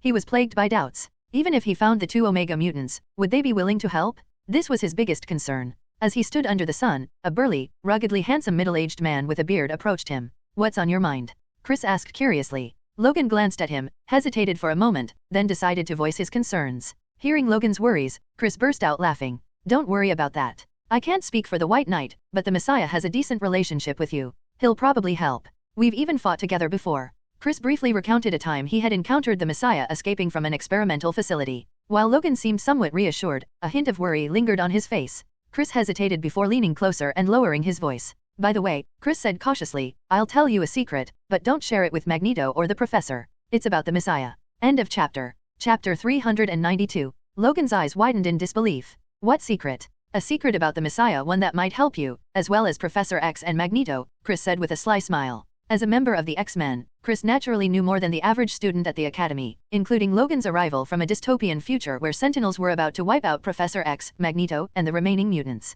Hearing this, Logan's curiosity grew. The Messiah's secret? Something that helps both Professor X and Magneto. He was utterly perplexed. What kind of secret could the Messiah possibly have? Chris grinned. As long as you promise not to tell the Professor or Magneto, I'll share it with you. Logan's curiosity gnawed at him like a persistent itch. Unable to resist, he quickly assured, all right, I promise. I won't tell anyone. Just spill it. Chris nodded, then leaned in and whispered, the Messiah is actually the child of Professor X and Magneto. Logan froze, his mind reeling. Had he misheard? How could something so absurd be true? The Messiah is their child. Logan stammered. Are we talking about that kind of child? Keep your voice down. Chris warned, nodding solemnly. Yes, exactly that kind of child. The Messiah carries DNA from both Professor X and Magneto, Chris explained, recounting his discovery of confidential reports detailing the Messiah's genetic origins. Logan's brain buzzed, completely overwhelmed. Not even his journey to this parallel world had shocked him as much as this revelation. The Messiah, a genetically confirmed child of Professor X and Magneto? Logan stood there, utterly stunned. The thought rendered his mind blank. Looking back, Logan had always found their relationship strange enemies, yet not quite. Despite their ideological conflicts, they would always come to each other's aid in times of danger. Now, with this new information, everything seemed to fall into place. You're not messing with me? Logan asked, his voice trembling with disbelief. Chris nodded earnestly. Why would I lie about this? It's true. And even Magneto and Professor X themselves don't know. Logan scrutinized Chris's face for any hint of deceit but found none. Chris's serious demeanor made it clear he wasn't joking. So it was true Professor X and Magneto had a child together. Logan's jaw dropped. He couldn't say whether Professor X or Magneto here knew about this, but if the future versions of those two old men ever learned of it, their reactions would undoubtedly be priceless. His face turned red as he tried to suppress his astonishment. This secret was just too monumental to keep. He couldn't help but admire Chris for managing to hold onto it for so long. Chris leaned closer again, whispering, remember, don't breathe a word of this to anyone, especially not Professor X or Magneto. Logan nodded instinctively, still dazed. Seeing this, Chris relaxed slightly. Good. Now you see why the Messiah will probably help you. With that kind of connection, you have nothing to worry about. With the Messiah on your side, everything will work out. Logan's hesitation lingered. While he felt somewhat reassured about the Messiah's willingness to help, doubts about the Messiah's ability to deal with the countless Sentinels remained. The Sentinel robots weren't ordinary threats. Even Omega-level mutants might struggle, especially if the robots could replicate their powers. Even if the Messiah could destroy some Sentinels, how could he take on the entire swarm? At some point, sheer numbers might overwhelm even him. Logan sighed, troubled. Well, this is all I've got for now. If there are any issues, I'll discuss them with the professor later. Even if the Messiah couldn't eliminate all the Sentinels, his intervention could still improve their dire situation. With that, Logan turned his attention to finding the Messiah. As for the White Knight, he pushed that search aside for the moment. While Logan wrestled with his worries, Syd was out in the desert, practicing his sunshine ability. +1 sunshine experience. After half an hour of training, Syd's instinct suddenly screamed danger. Without hesitation, he pulled out the space stone and activated it. A flash of blue light rippled through the air as space shifted. In the blink of an eye, Syd vanished from the desert, reappearing in a secluded urban alleyway. As soon as he arrived, he let out a sigh of relief. The sense of impending danger dissipated. Syd, what just happened? Venom emerged from his arm, its face filled with confusion and lingering fear. Clearly, it had sensed the danger as well. I don't know, Syd replied, shaking his head. He paused, lost in thought, before an idea began to form. It was likely another attempt by the American military. Currently, the only thing on Earth capable of harming his divine body was a nuclear strike, and not just any single missile, but an overwhelming barrage. Rumors claimed that the United States had stockpiled thousands of nuclear warheads, enough to ignite global devastation. If they detonated hundreds or even thousands of them simultaneously near him, Syd didn't even want to imagine the result. The sheer impact would likely fracture the North American tectonic plate, triggering massive earthquakes. Clearly, hanging around empty deserts isn't the best idea, Syd muttered, shaking his head. While he'd long known the military's ruthlessness, their audacity still surprised him. As for how they tracked him, he wasn't shocked. Some mutants had abilities akin to hypersensitive bloodhounds, capable of sniffing out molecular traces. Staying in populated cities should deter the military from making reckless moves for now, Syd mused. At least until they developed a countermeasure against spatial teleportation, they would likely hold back. When Sunshine reaches level 5, Syd's gaze turned cold. By then, the military would learn the true meaning of consequences. With that thought, Syd stepped into a sunny corner of the alley and resumed his training. Time passed swiftly, and soon, it was the following afternoon. End of chapter. Chapter 393. Just as Syd was about to continue practicing his abilities, he sensed someone searching for him. However, these weren't agents or military personnel, just ordinary people. White Knight. The young white man before him, named Kaver, was utterly stunned at the sight of the White Knight. Who's looking for me? Syd asked calmly. Kaver froze for a moment before stammering like a scared child spilling secrets. I think it's some rich guy. He's trying to find you and the Messiah. He added, clearly panicked. This has nothing to do with me. I just took some money to help look for you. He hired a lot of people. Hearing this, Syd was taken aback. A rich man. What would someone like that want with him? His gaze sharpened as he looked at the trembling man before him, red energy glowing faintly in his hand. Don't kill me. Kaveh was so terrified he nearly collapsed, thinking the White Knight was about to incinerate him on the spot. Ignoring his plea, Syd allowed the chaos magic in his mind to seep into Kaveh's consciousness. What does he look like? At his command, Kaveh's mind involuntarily conjured the image of a bald man in a wheelchair. Syd immediately recognized him. Professor X. The realization struck him. Professor X was, in fact, a hidden magnate of sorts. After all, the massive estate of the X Mansion, the resources to care for so many mutant children, and a fully equipped jet weren't exactly cheap. It also explained part of the ideological divide between Professor X and Magneto, their vastly different life experiences. While Professor X lived a life of privilege, Magneto had endured hardship and oppression. Syd frowned. What could he possibly want with me? After a moment's hesitation, he decided to find out for himself. With a wave of red energy, Syd used his mental powers to hypnotize Kaveh, who immediately fell unconscious. Before leaving, Syd paused, sensing something in the shadows nearby. He glanced toward the dark corner before vanishing. From the shadows, a blind man in a suit emerged, leaning on a cane. Daredevil. He checked Kaveh, confirming he was merely unconscious, then let out a breath of relief. Looking in the direction Syd had disappeared, Daredevil muttered with apprehension, the White Knight. Meanwhile, Syd had already shifted his attention away from Daredevil. The vigilante, while capable, was insignificant to him. Syd focused on his next steps. After some thought, he swapped his Asgardian white robes for a black outfit he hadn't worn in a while, the signature attire of the Messiah. Given that he would be meeting Professor X and his team, appearing as the Messiah seemed more appropriate. Using the Space Stone, Syd visualized the X Mansion and activated its power. In an instant, he appeared within the wooded area of the mansion grounds. Floating above the trees, Syd's arrival didn't go unnoticed. Look, someone's flying in the sky. Bobby, the Iceman, exclaimed. Bobby, are you crazy? No one can.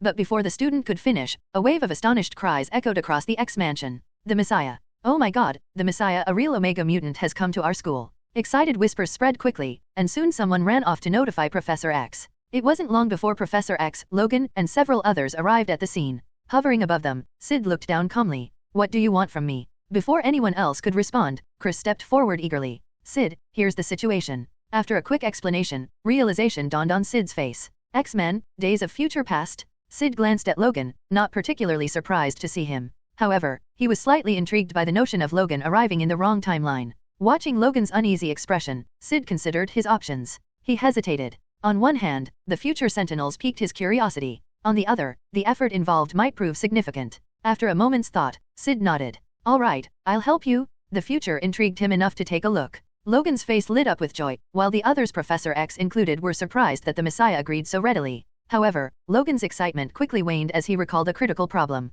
The Messiah can't travel to the future, Logan admitted, his concern clear. Syd pondered this for a moment, then smirked as an idea formed. Camartage's portal spells. Using those, he could likely open a pathway to the future Logan described. Of course, such a solution wasn't without its risks. Shrugging off the potential complications, Syd floated down to Logan. He extended a finger and touched Logan's forehead. Relax. Think about the place you came from. What? Logan asked, confused. The others, including Professor X, watched with puzzled expressions. Activating chaos magic, Syd suppressed its characteristic red glow to avoid alarming anyone. Using Logan's memories, he glimpsed the desolate future, a place of death and despair. Even more fascinating, Syd's telepathy connected him to the consciousness of Logan's comatose future self, as well as the minds of Kitty Pryde, Professor X, and the others in that timeline.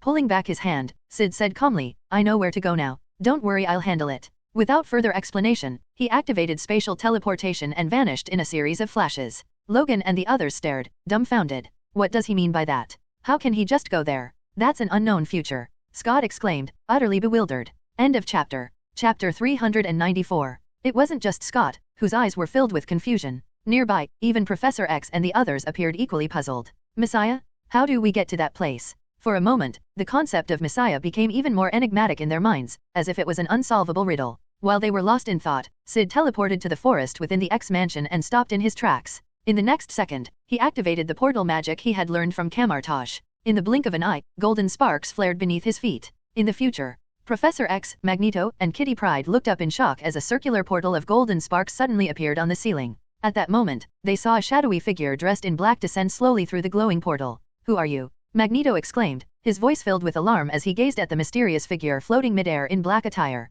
Even the elderly Professor X, seated in his wheelchair, had a face full of vigilance. Syd scanned the group calmly and said, Logan asked me to come and help. You can confirm with him. Hearing this, Professor X and the others froze momentarily. Logan. Someone he asked for help.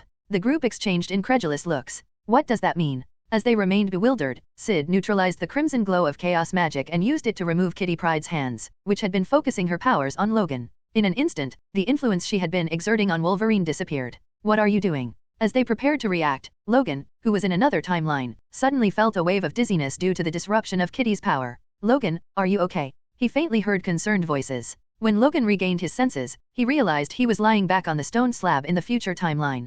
His mind raced with confusion. What happened? Did Kitty lose her grip? Hearing a voice questioning him, Logan instinctively sat up, scanning his surroundings. Then, his eyes froze on a particular spot, his jaw dropping. His gaze darted between the hovering Messiah and the familiar faces of Professor X and Magneto, finally confirming that he was back in the right place. How did you get here? Logan asked in astonishment. Hearing Logan's shout, Magneto paused his aggressive stance. Together with Professor X and the others, he turned to look at Logan. Logan, do you know him? Professor X asked, puzzled. Under everyone's gaze, Logan nodded and explained, he's someone I invited to help.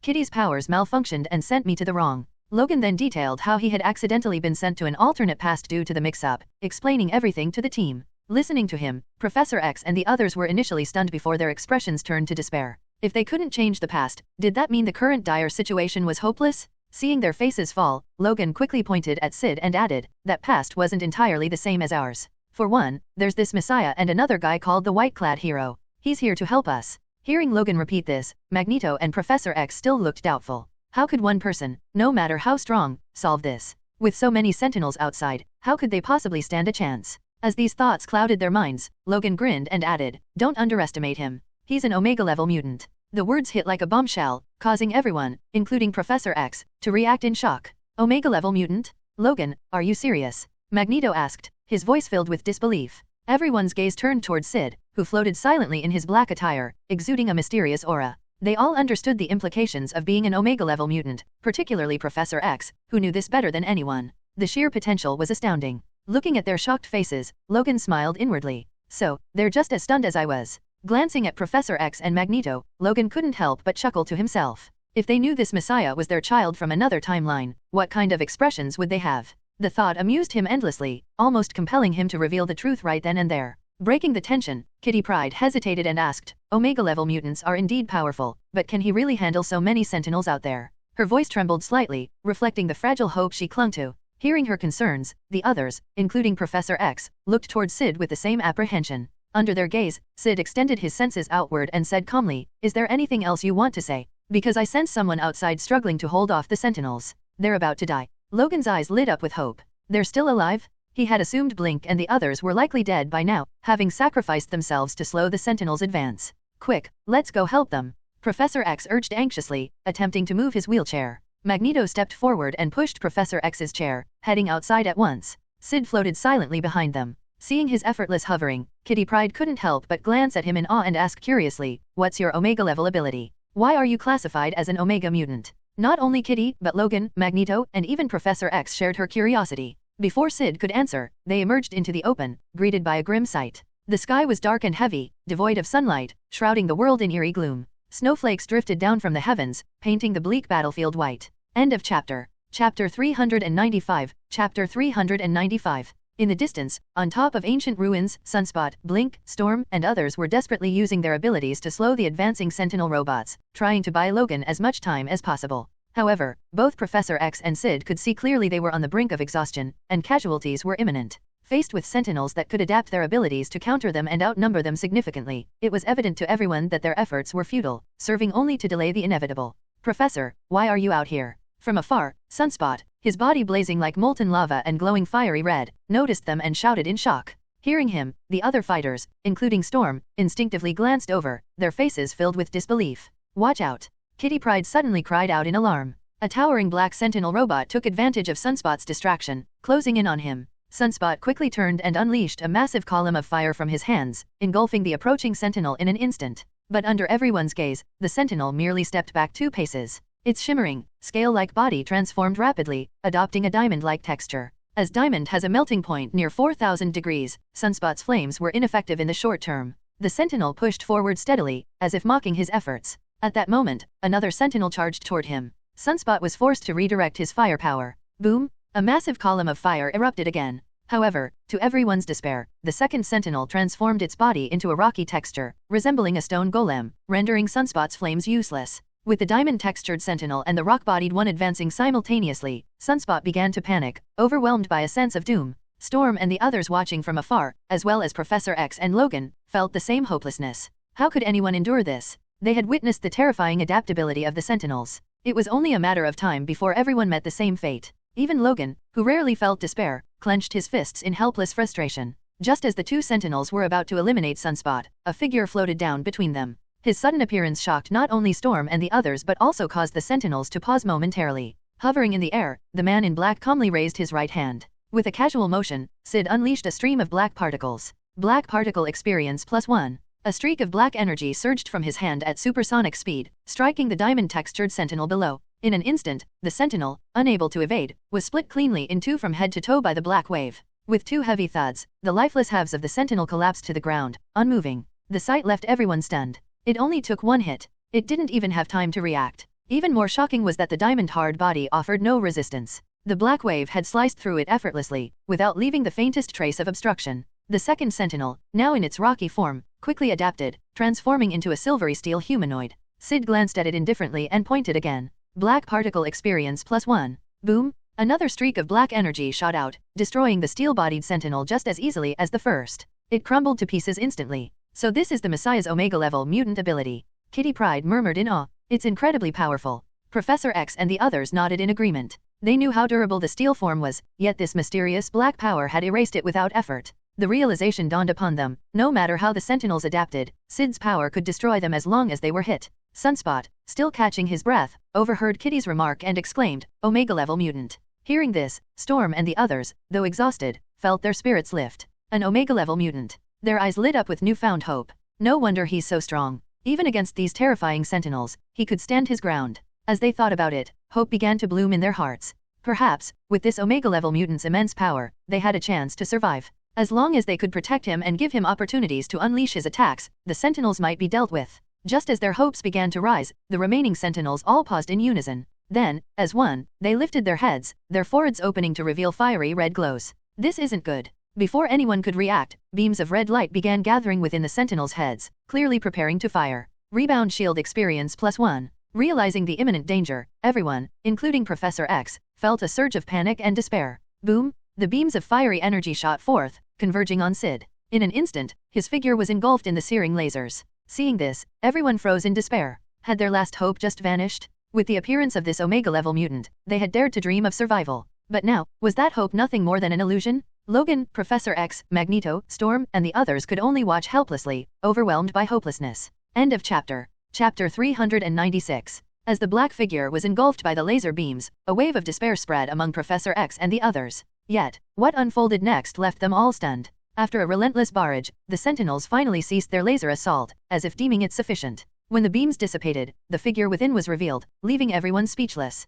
The figure, clad in black, stood completely unharmed. Even the clothes bore no sign of damage. This, Storm, was utterly shocked. He actually withstood the sentinel's attack. Sunspot, Roberto, exclaimed. His ability wasn't supposed to be this. Was it possible he had another power? Do you have another ability? Roberto asked, incredulous. The sentinels, too, seemed momentarily perplexed, their actions halting briefly. As Storm and the others looked on in disbelief, the sentinels prepared to renew their assault. Floating midair, Syd, however, was focused on the immense energy stored within his reflective shield's void space. Just moments earlier, the U-shaped reflective shield had perfectly blocked all incoming laser beams. Now, with a glance around, Syd fixed his gaze on two nearby sentinels. Without hesitation, he unleashed the stored laser energy from the reflective shield. With a deafening roar, a massive laser beam erupted, sending the two sentinels flying backward, slamming heavily into the ground. As the two sentinels were engulfed in the beam, Storm and the others stood agape. Another ability? Defensive absorption and redirection. Storm muttered in disbelief.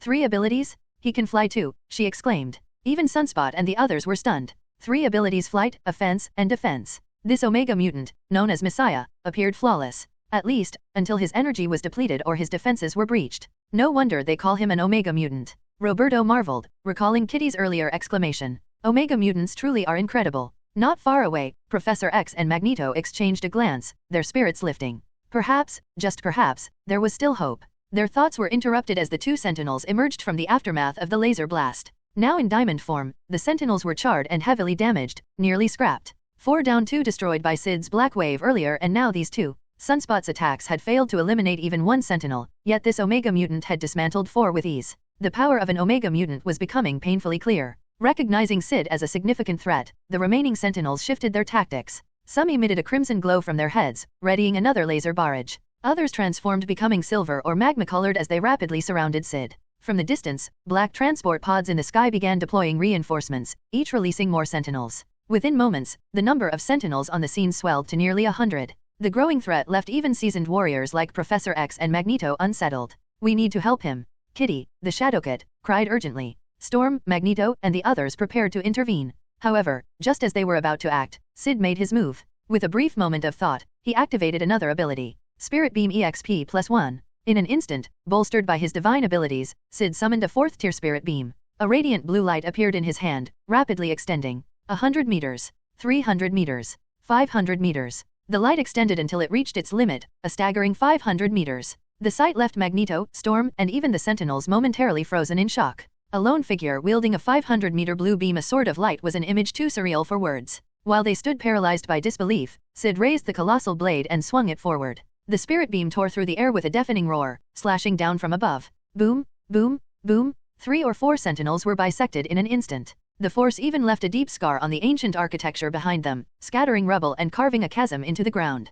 Syd, holding the massive beam, continued slashing effortlessly. Sentinels crumbled under the relentless assault, regardless of their transformations. They were as fragile as water before his blade. Magneto, Professor X, Storm, and the others could only watch in stunned silence. Had they woken up this morning? How else could they explain this surreal, almost cinematic spectacle? Then, Logan's sharp eyes caught something. "Look out," he yelled. Behind Syd, a sentinel's head lit up with a red glow, preparing to fire a laser in a sneak attack. Everyone's expressions changed as they anticipated disaster. They could almost see the black figure being torn apart by the beam. The laser fired. Boom! Yet, as Professor X and the others turned pale, Syd casually turned, raising his left hand. The fiery laser collided with his palm, splattering like water upon impact. Despite the relentless stream, not a single scratch marred Syd's hand. As the last remnants of the laser faded, silence fell over the battlefield. End of chapter. Chapter 397. The sight before them was simply absurd. Storm and the others nearly had their eyes pop out of their sockets. Was this real? Catching a sentinel's laser with his bare hands, this had to be a joke, right? Even Magneto and Professor X were utterly floored.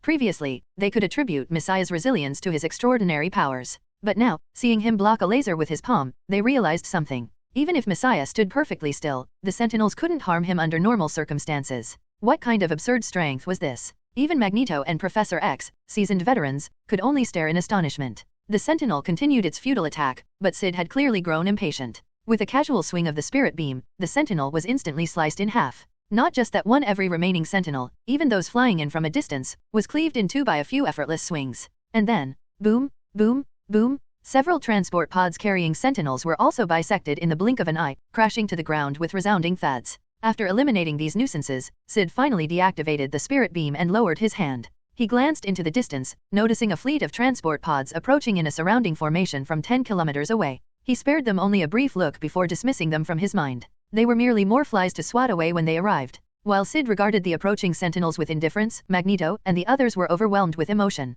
Flight, the black wave, defense, the blue beam, a body seemingly made of steel. How many abilities did this man have? No wonder they call him an Omega Mutant. He's a monster. Sunspot murmured in awe. Unlike before, this time, he truly believed that this floating figure, this Messiah, as Kitty had called him, was a monster. With these abilities combined, he was utterly invincible. Perfectly invincible, with no apparent weaknesses. Roberto couldn't imagine how anyone could take him down, short of overwhelming him through sheer numbers. This is the ultimate mutant. No wonder he's called an Omega. Only someone like him deserves the title, with such overwhelming power. Roberto sighed. He's like a comic book superhero, suffocatingly oppressive. Not just invincible, he seems to have no weaknesses. Even the proud Magneto had to admit that the young man in the distance was an enigma, far beyond his comprehension. A mutant among mutants. Nearby, Logan silently agreed. Meanwhile, Syd, hearing them compare him to a superhero, felt no particular emotion. He knew of DC Comics, and even suspected certain connections between their world and this one. It was ridiculous, but not worth dwelling on.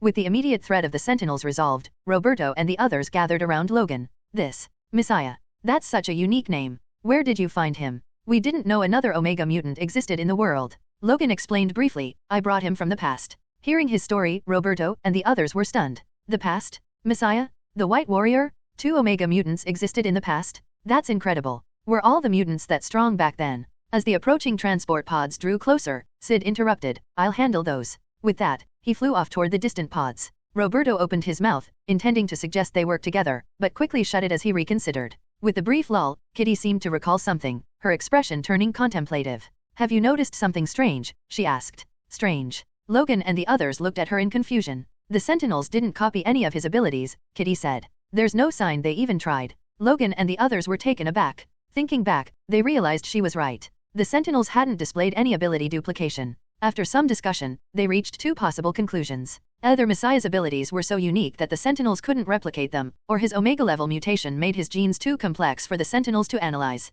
Curious, Storm turned to Logan. Do you know how he ended up in our future? All eyes turned to Logan.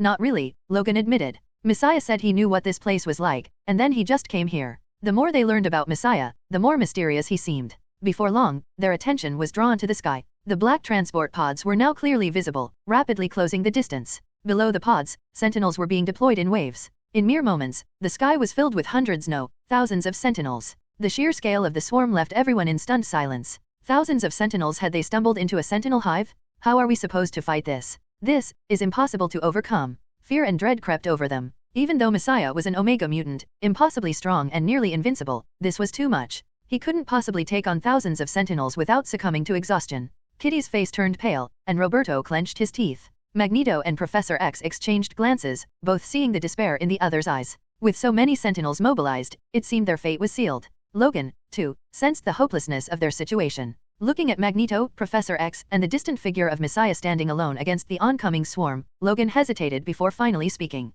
Professor, there's something I need to tell you. A secret. A secret. Professor X and Magneto looked at him, bewildered. In this moment of crisis, what could possibly be worth revealing now? End of chapter. Chapter 398. Under the watchful eyes of Professor X and the others, Logan began to speak, his tone somber. This is about Messiah's secret, he said. Messiah. Sunspot and the others blinked in surprise. What secret could Messiah possibly have? And at a time like this, was it really the moment for secrets? As these thoughts crossed their minds, Logan's expression grew even more serious. Fixing his gaze on Professor X and Magneto, he said, this secret is about you too. The weight of his words left everyone, including Professor X, momentarily stunned. Then came the shocking revelation. Messiah is your child. What? The words exploded like a thunderclap. Even Professor X and Magneto were rendered speechless. Messiah is their child. Aurora said in disbelief. At first, she and the others assumed Logan meant Messiah was perhaps a foster child or someone the two had taken under their wing. Even Professor X and Magneto briefly entertained the same thought.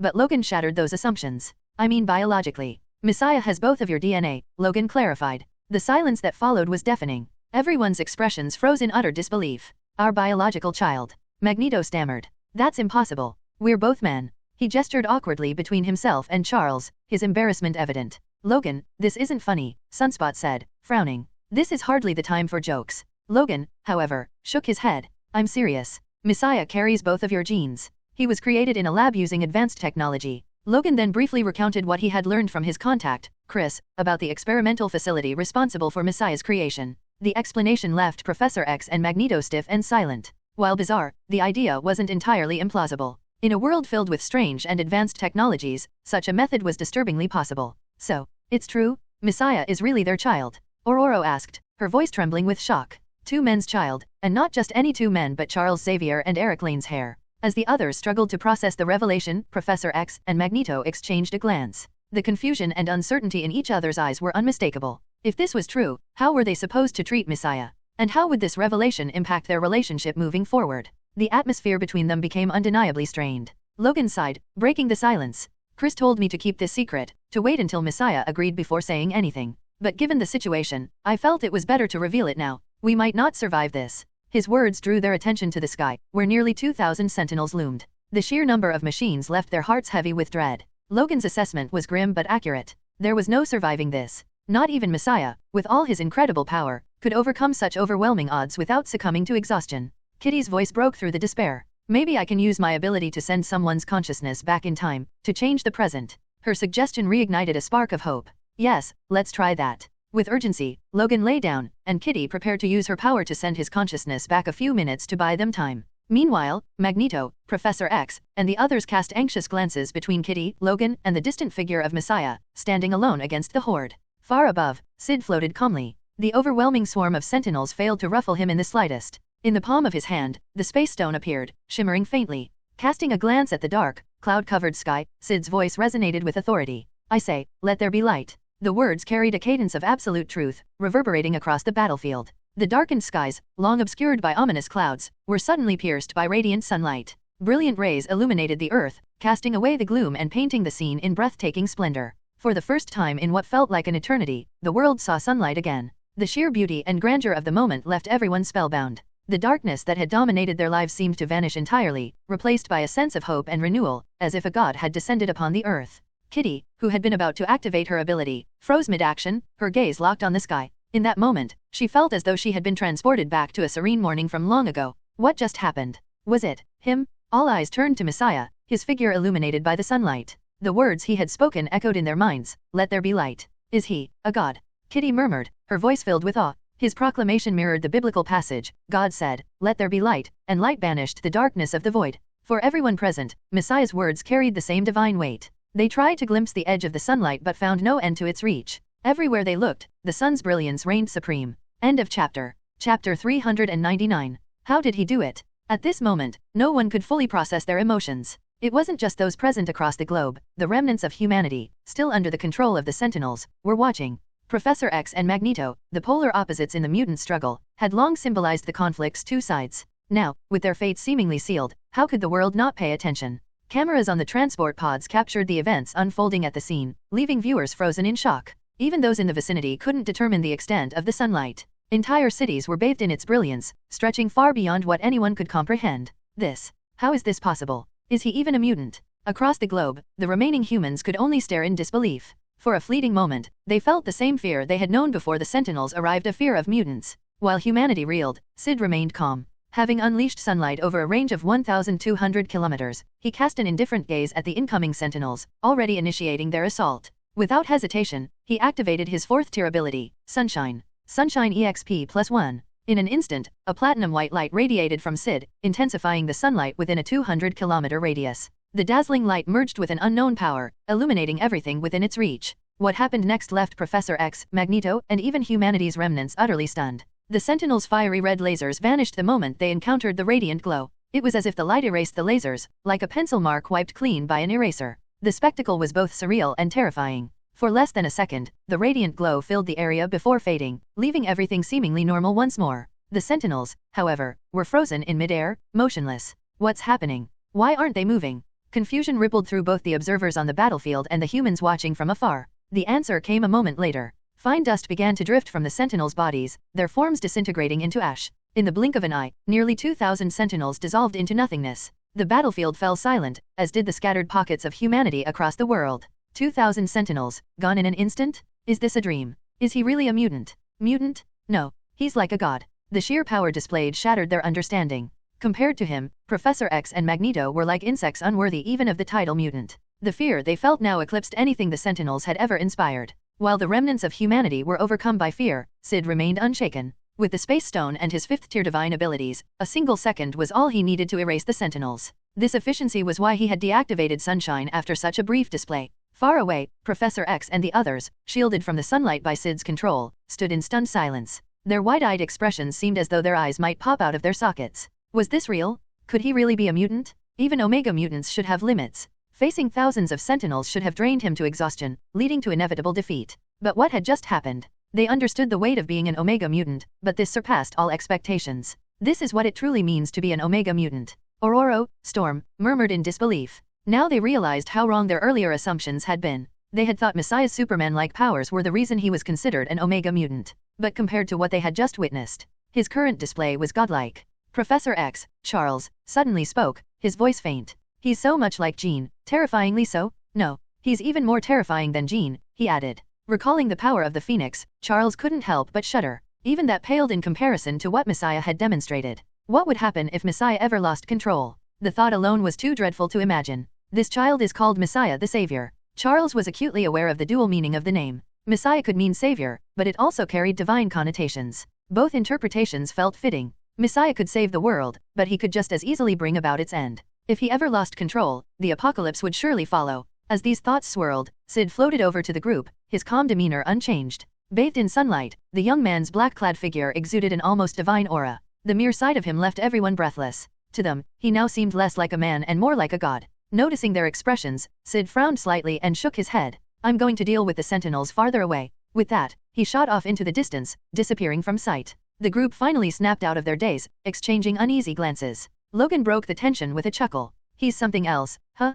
I was worried about how he'd handle this, but I guess that was pretty dumb of me. His comment lightened the mood slightly. Then Logan's expression shifted, as if remembering something. Wait, did we forget something? Messiah's origins. He is your child, right? The reminder stunned the group all over again. Magneto and Charles exchanged a look, both drawing a deep breath. Magneto murmured, "We have a child this powerful. This Messiah is really our son." As they recalled the earlier scenes of devastation, their shock deepened. Storm and the others, too, struggled to process the revelation. This extraordinary Omega mutant, Messiah, was the child of Professor X and Magneto? End of chapter. Chapter 400. As they reflected on Messiah's overwhelming power, his effortless destruction of the Sentinels, and the near-divine brilliance of his abilities, Storm, Ororo, and the others could only gasp in disbelief. This monstrous Omega mutant, the child of Professor X and Magneto? For a moment, they turned their conflicted gazes toward Charles and Eric, unsure of what to say. Ororo's eyes drifted upward. The radiant sunlight still bathed the battlefield, seemingly unaffected by the passage of time. It was as if the world had been restored to a tranquil dawn, a reminder of days long gone. Maybe Messiah truly can save us, bring light back to our world, Ororo murmured. Having distanced himself from the others, Syd prepared to unleash his full potential. Boom! He accelerated, reaching a speed 76 times the speed of sound. In the blink of an eye, he disappeared from his previous location, reappearing far in the distance. Had a satellite been observing from above, it would have captured a shadow streaking across the land at an unimaginable speed. In just a few seconds, Syd had traversed hundreds of kilometers, reaching a new area 300 to 400 kilometers away. This display left the remaining humans watching from across the globe utterly astounded. That speed. Is he even human? How is this possible? For many, it was as if they were witnessing a UFO streak across the sky. But unlike a cold, mechanical spacecraft, this was a living being. Syd sensed the attention from above but dismissed it with a glance skyward. Reaching his destination, he paused and began channeling the energy of the space stone in his palm. Once ready, he activated Sunshine once more. Sunshine EXP +1. Brilliant sunlight burst forth, expanding to encompass a radius of 200 kilometers. Within this glowing area, every Sentinel robot and transport pod was obliterated. The platinum light erased them like dust blown away by the wind. Without hesitation, Syd moved on to another location, his speed and precision allowing him to clear large swaths of territory rapidly. Humanity's remnants watched in disbelief as region after region lit up, the encroaching darkness pushed back by the radiant sunlight. How is a mutant like this even possible? This isn't normal. This isn't human. Among the shattered ruins of civilization, survivors, ordinary people scraping by amidst the destruction looked up at the sky in awe. In one such ruin, a ragged priest and two disheveled companions stared at the sky, their faces lit by the golden glow. Has God come to save us? The priest whispered in awe. Though the scene seemed divine, Syd paid little attention to the perceptions of the survivors. His focus remained on the task at hand, eradicating the Sentinels. Even so, he couldn't ignore the whispered titles that reached his ears: God, Buddha, Immortal. The most common term, however, was simply deity. Half an hour later, Syd had cleared countless kilometers of Sentinel-infested land. At the same time, his Sunshine ability, already near its 5th tier, approached its critical threshold. Sunshine EXP +1. The moment he activated the ability again, a notification sounded in his mind. Ability, Sunshine, max/max, 5th tier achieved. It's reached the 5th tier. Syd paused, momentarily taken aback. A surge of warm energy coursed through his body, flowing to every cell. AHH. Venom, startled, shot out from Syd's hand. Syd. Venom exclaimed, its voice filled with shock. The alien symbiote trembled as it sensed the immense, almost incomprehensible energy flooding Syd's body. This energy was beyond anything Venom had ever encountered. Syd himself felt the transformation. Every cell in his body was undergoing profound changes, becoming more intricate and mysterious. The radiant energy within him, already refined by divine light, grew even purer. His body demanded sunlight to fill the void left by his expanded energy capacity. Testing his new limits, Syd extended his ability. Light. In an instant, sunlight illuminated a radius of 1,800 kilometers. The sight was breathtaking, reminiscent of an aurora, and left observers mesmerized. Syd marveled at the newfound range of his ability. The range increased this much. The amplification of his divine light had pushed his previous limit of 1,200 kilometers to an astounding 1,800 kilometers. He couldn't help but smile. End of chapter. Chapter 401. New fanfic, Master Craftsman in the Pokemon world. Although it hadn't been tested yet, Syd was very aware that his other abilities had likely been indirectly enhanced as well. Of course, this time, the main improvement was in Sunshine. The others were secondary, and their enhancements weren't as significant. As for Sunshine, Syd extended his right hand. The familiar platinum glow emanated from his hand, but this time, he sensed something different. In addition to Sunshine's power being significantly amplified, Syd could feel the space around the glow subtly distorting, as if it was on the verge of shattering. Is this spatial manipulation? Sunshine has gained spatial attributes. Syd's eyes widened in astonishment. He could feel that, should he choose, Sunshine could fracture the surrounding space. Just as he prepared to test breaking space, Syd noticed that his form seemed to be undergoing a transformation, startling him enough to stop immediately. This is... Syd immediately thought of Orikai's transformation.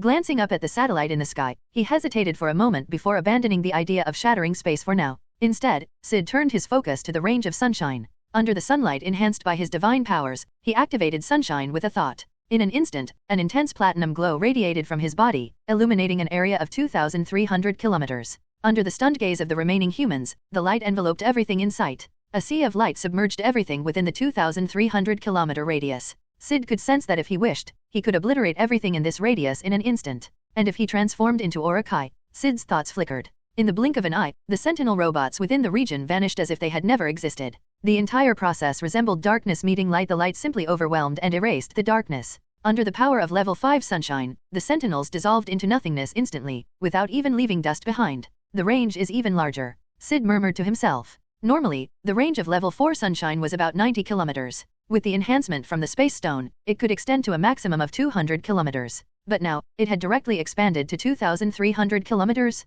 As for its destructive power, Syd felt it had multiplied countless times over, though he wasn't sure by how much. After all, even against level 4 Sunshine, the Sentinels had no resistance. While level 5 was faster, the exact increase in power was uncertain. As Syd tested the ability, the surviving humans were dumbfounded by the sudden burst of sunshine. Those who were being pursued by Sentinels were especially stunned. Under the soft platinum glow, they clearly saw the Sentinels dissolve like snow under the sun. In the blink of an eye, they disappeared like foam, vanishing without a trace. What kind of power is this? The Sentinels are gone. The ordinary humans who had been hunted were in disbelief, while the remnants of human factions secretly observing the Sentinels were utterly shocked, their eyes wide in terror as if witnessing the Earth's destruction. This massive range. Soon, experts calculated the extent of the area. Approximately 2,300 kilometers. They questioned whether their eyes were deceiving them. A glow covering such a vast area, unleashed by a single individual? And this glow could effortlessly erase Sentinels? Was this still a mutant? They couldn't believe it. While the surviving humans were in shock, Syd was contemplating the next ability to upgrade.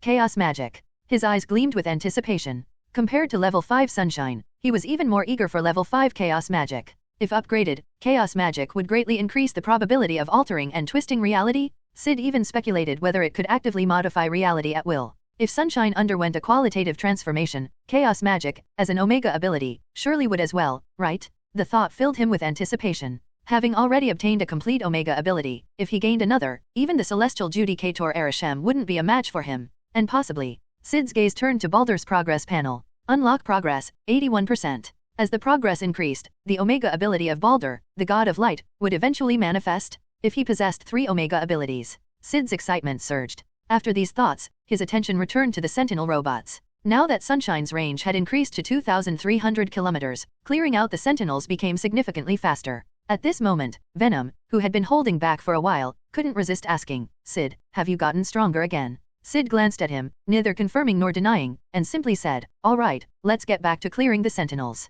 Reluctantly, Venom retreated back into Syd's right hand. But in the next second, Venom was astonished. He was already incredibly strong, but now, residing in Syd's hand, he found himself growing even stronger. "My God!" Exclaiming in a phrase often used by humans, Venom decided he didn't care about the outside world anymore. Staying in Syd's hand felt far better. Once Venom returned to his hand, Syd made a move. In the next moment, his figure vanished from where he stood. Boom! A terrifying sonic boom erupted. During this process, Syd quietly estimated his speed and found that his flight speed hadn't increased significantly. 89 times the speed of sound? Syd felt slightly disappointed and murmured, "It might be because flying consumes very little photon energy." After flying for over 10 seconds and realizing it was still too slow to cover 2,000 kilometers, he activated the Space Stone instead. With a flash of blue light, he vanished from the spot. Soon, a larger scale radiance appeared. Blue light flashed sunshine. Blue light flashed sunshine. One by one, the Sentinels disappeared. Under Syd's relentless clearing, the Sentinels were being eliminated at an alarming rate.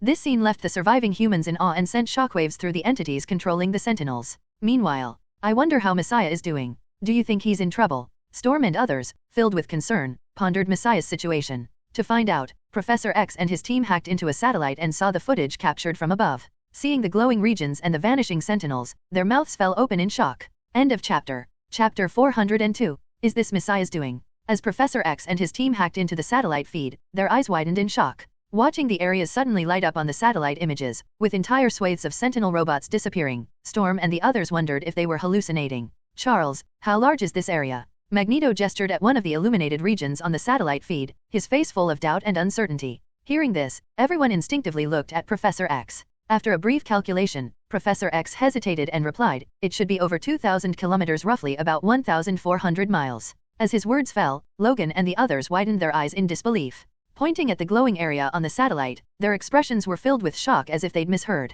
How much? Wolverine scratched his ear and asked, Professor, are you sure you didn't add an extra zero? Storm and the others nodded instinctively, sharing his sentiment. Professor X recalculated several times, shaking his head firmly. No mistake. Hearing this, Logan and the others were left utterly stunned, their mouths agape. Messiah could illuminate an area over 2,000 kilometers in size? What kind of immense power was this? They had already tried to estimate Messiah's strength conservatively, but even their wildest guesses had fallen short. Is that kid even human? Logan muttered reflexively. Are Omega mutants this terrifying? Roberto murmured with mixed emotions. We don't even seem like the same species. Watching the vast glowing regions captured by the satellite, they felt as though they were witnessing a myth come to life. The word shock wasn't enough to describe their current emotions. And to think this terrifying Messiah was supposedly the child of both Professor X and Magneto? Storm and the others found it utterly unbelievable. While their thoughts were complicated, Syd, who had been clearing vast regions with repeated flashes of sunshine, noticed something unusual. The Sentinels seemed to be retreating. Syd realized they appeared to be converging in a specific direction.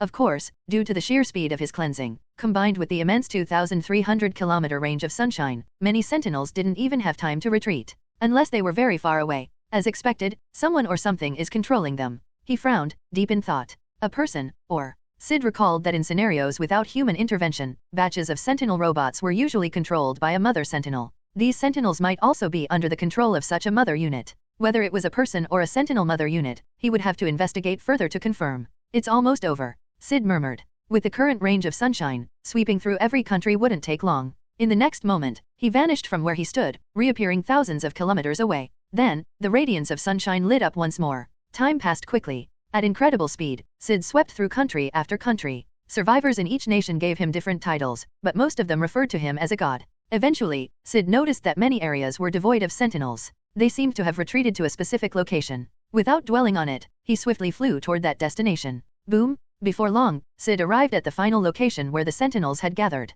Raising his gaze, he saw countless Sentinels in the air, densely packed like black raindrops, filling the sky. Even watching through satellite images, Professor X and the others felt a heavy pressure. At the same time, the remaining humans around the world focused their attention on the situation. Through satellite feeds, they saw a massive Sentinel, towering like a mountain, step forward from the swarm. The gigantic Sentinel raised its head, its mechanical gaze locking onto the black-clad figure floating in the air. Under the astonished eyes of Professor X and the others, it spoke in a cold mechanical voice. Are you also a mutant? An Omega mutant from the legends. Omega mutants. I only read about them in files. I didn't think they actually existed. While the massive Sentinel sounded incredulous, Logan and the others were utterly shocked by its words. This Sentinel had intelligence? Floating midair, Syd gazed at the towering Sentinel without much surprise. Sentinels developing intelligence wasn't unheard of. At that moment, the colossal Sentinel said, I don't want to fight you. I can give you half the world. Glancing at the swarm of Sentinels around them, it smiled coldly. I'm not like them. I'm not so easy to deal with. Even for you.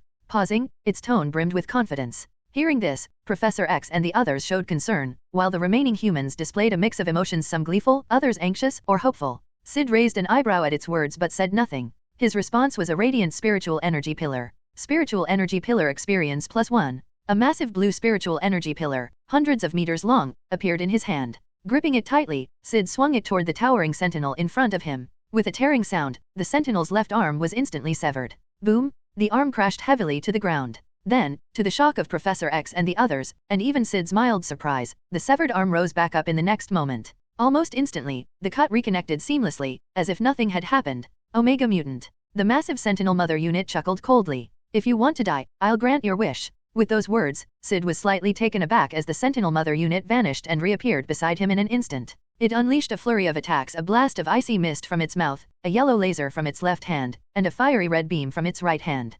Simultaneously, Syd felt a psychic force attempting to assault his mind. Unfortunately for the Sentinel, under the protection of chaos magic and his divine powers, Syd's spiritual and mental strength had reached unfathomable levels, completely impervious to such attacks. Multiple mutant abilities. While raising his right hand to cast a reflective shield, Syd mused in slight surprise. Reflective shield experience +1. End of chapter. Chapter 403. Under the watchful eyes of Professor X, his team, and the remaining humans around the world, icy blue, yellow, and crimson energy beams hurtled forward. Yet, no matter how fiercely they attacked, the invisible shield before Syd remained unbroken. The Sentinel Mother unit, both shocked and puzzled, exclaimed, "How can you possess such powerful psychic strength?" This ambush had been meticulously calculated. In its assessment, this Omega mutant was powerful but not invincible. If caught off guard, the Sentinel could teleport in close and use psychic control to restrain him momentarily. Combined with its triple energy attack, even an Omega mutant should have been doomed. Given its immense size, its attacks were leagues beyond those of ordinary Sentinels.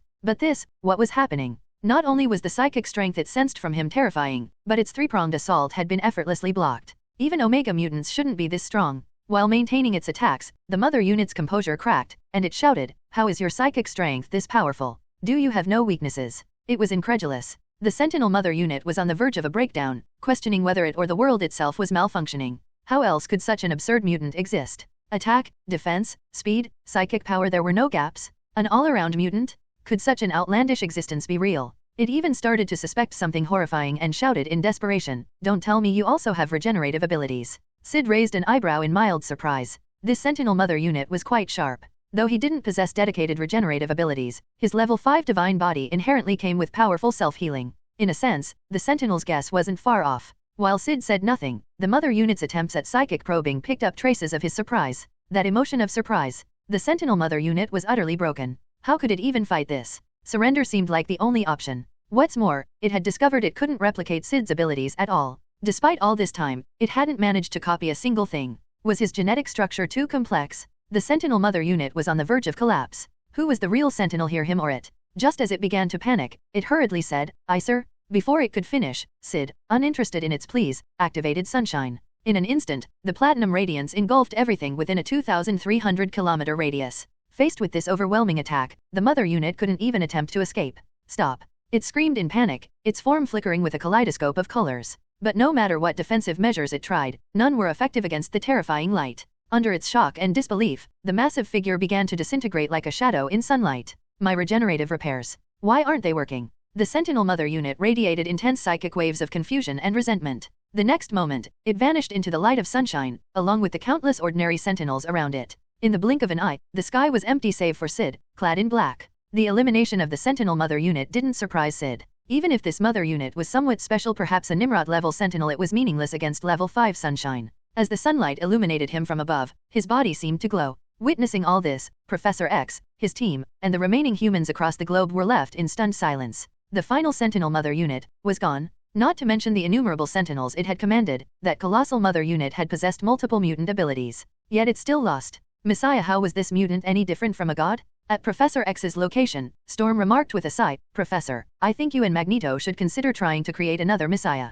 He's utterly terrifying." Her words left Logan and the others stifling laughter, while Professor X and Magneto's faces darkened. Meanwhile, on-site, Syd stood in contemplation. Although the Sentinel Mother unit and nearly all the Sentinels had been destroyed, doubts lingered in his mind. How had this Mother unit come to be? Could there be others like it? Syd recalled how, in one alternate timeline, a Bastion-class Sentinel had wiped out all mutants in its world. Driven by its directive to eradicate mutants, it even crossed into the Prime Universe to continue its mission. Could the events here be linked to such a Bastion-class Sentinel? After pondering for a moment and failing to reach a conclusion, Syd decided it wasn't worth overthinking. The immediate Sentinel threat had been neutralized, and any remaining stragglers posed no real danger. With that, he activated the Space Stone. A flash of blue light enveloped him, and he reappeared near Professor X and the others. The moment they saw him, they were visibly shaken. Before anyone could speak, Syd paused briefly, then used telepathy to communicate with Venom. "Can you split off some offspring?" "I can." "Why?" Venom asked curiously, unsure of Syd's intentions. "Split some off for them.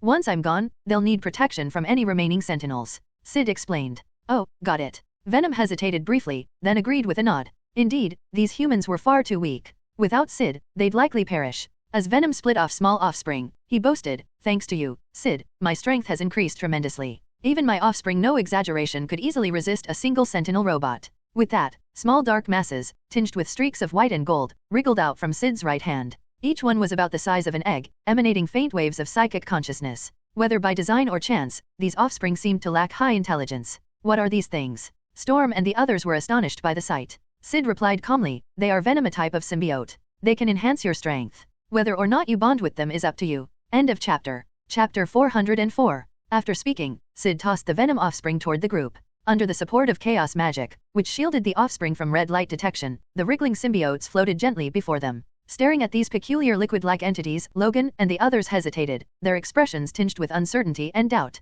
Venom? Symbiotes? Logan glanced at the others and saw the same hesitation reflected on their faces. With a shrug, he extended his hand. After all, he had his regenerative abilities. Whatever happened, he'd survive. Besides, he trusted that whatever Messiah provided, no matter how strange, wouldn't harm them. As soon as his right hand touched the Venom offspring, it began wriggling and rapidly seeped into his body. Logan. Seeing this, Storm and the others were alarmed. Just as they began worrying something had gone wrong, threads of black, white, and gold began surfacing on Logan's skin. These threads intertwined rapidly, forming a thin, sleek suit of armor. Logan, are you all right? How do you feel? Logan smiled at their concern. I've never felt better. To demonstrate, he jumped lightly, and the next moment, an astonishing scene unfolded. Bang! With a casual leap, Logan crashed into the ceiling several meters above, before landing heavily on the ground. Before Storm and the others could react or ask if he was hurt, Logan exclaimed excitedly, I'm fine. This suit is incredible. Its defense is amazing, and I feel so much stronger. Hearing this, Storm and the others froze in surprise.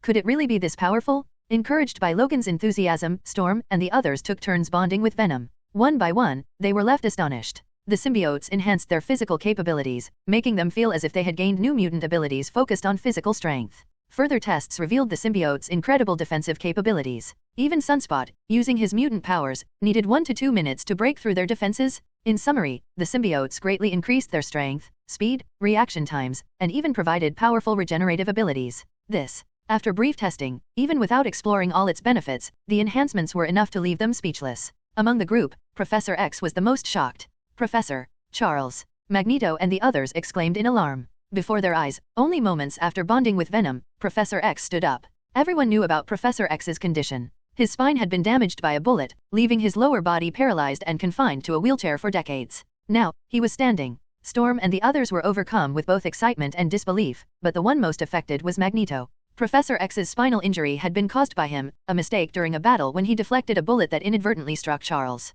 Since then, the incident had weighed heavily on Magneto's conscience. From that day forward, Magneto always stopped incoming bullets midair before deciding how to deal with them. Seeing Charles stand again filled him with both shock and joy. Hovering nearby, Syd observed the scene with calm indifference. He wasn't surprised. Venom had always possessed the ability to heal its hosts. Looking at Professor X and the others, Syd considered something before saying, the situation here is resolved. I'll be leaving now. Without waiting for a response, he waved his hand to open a golden portal and floated through it. Wait. Logan and the others tried to speak, but before they could, Syd's dark figure vanished from sight. Watching the portal close, Logan and the others felt a pang of loss. He's gone already. We didn't even get to thank him. Blink said, regret written all over her face. The group was left with complex emotions, especially Professor X and Magneto. Having only recently learned of Messiah's origins, they had barely spoken to him before he disappeared. Professor X's face was etched with disappointment, his expression distant and forlorn. Even the usually stoic Magneto couldn't hide his feelings. Though he had other children, this one was special not just because he was an Omega mutant, but also because of his connection to Charles.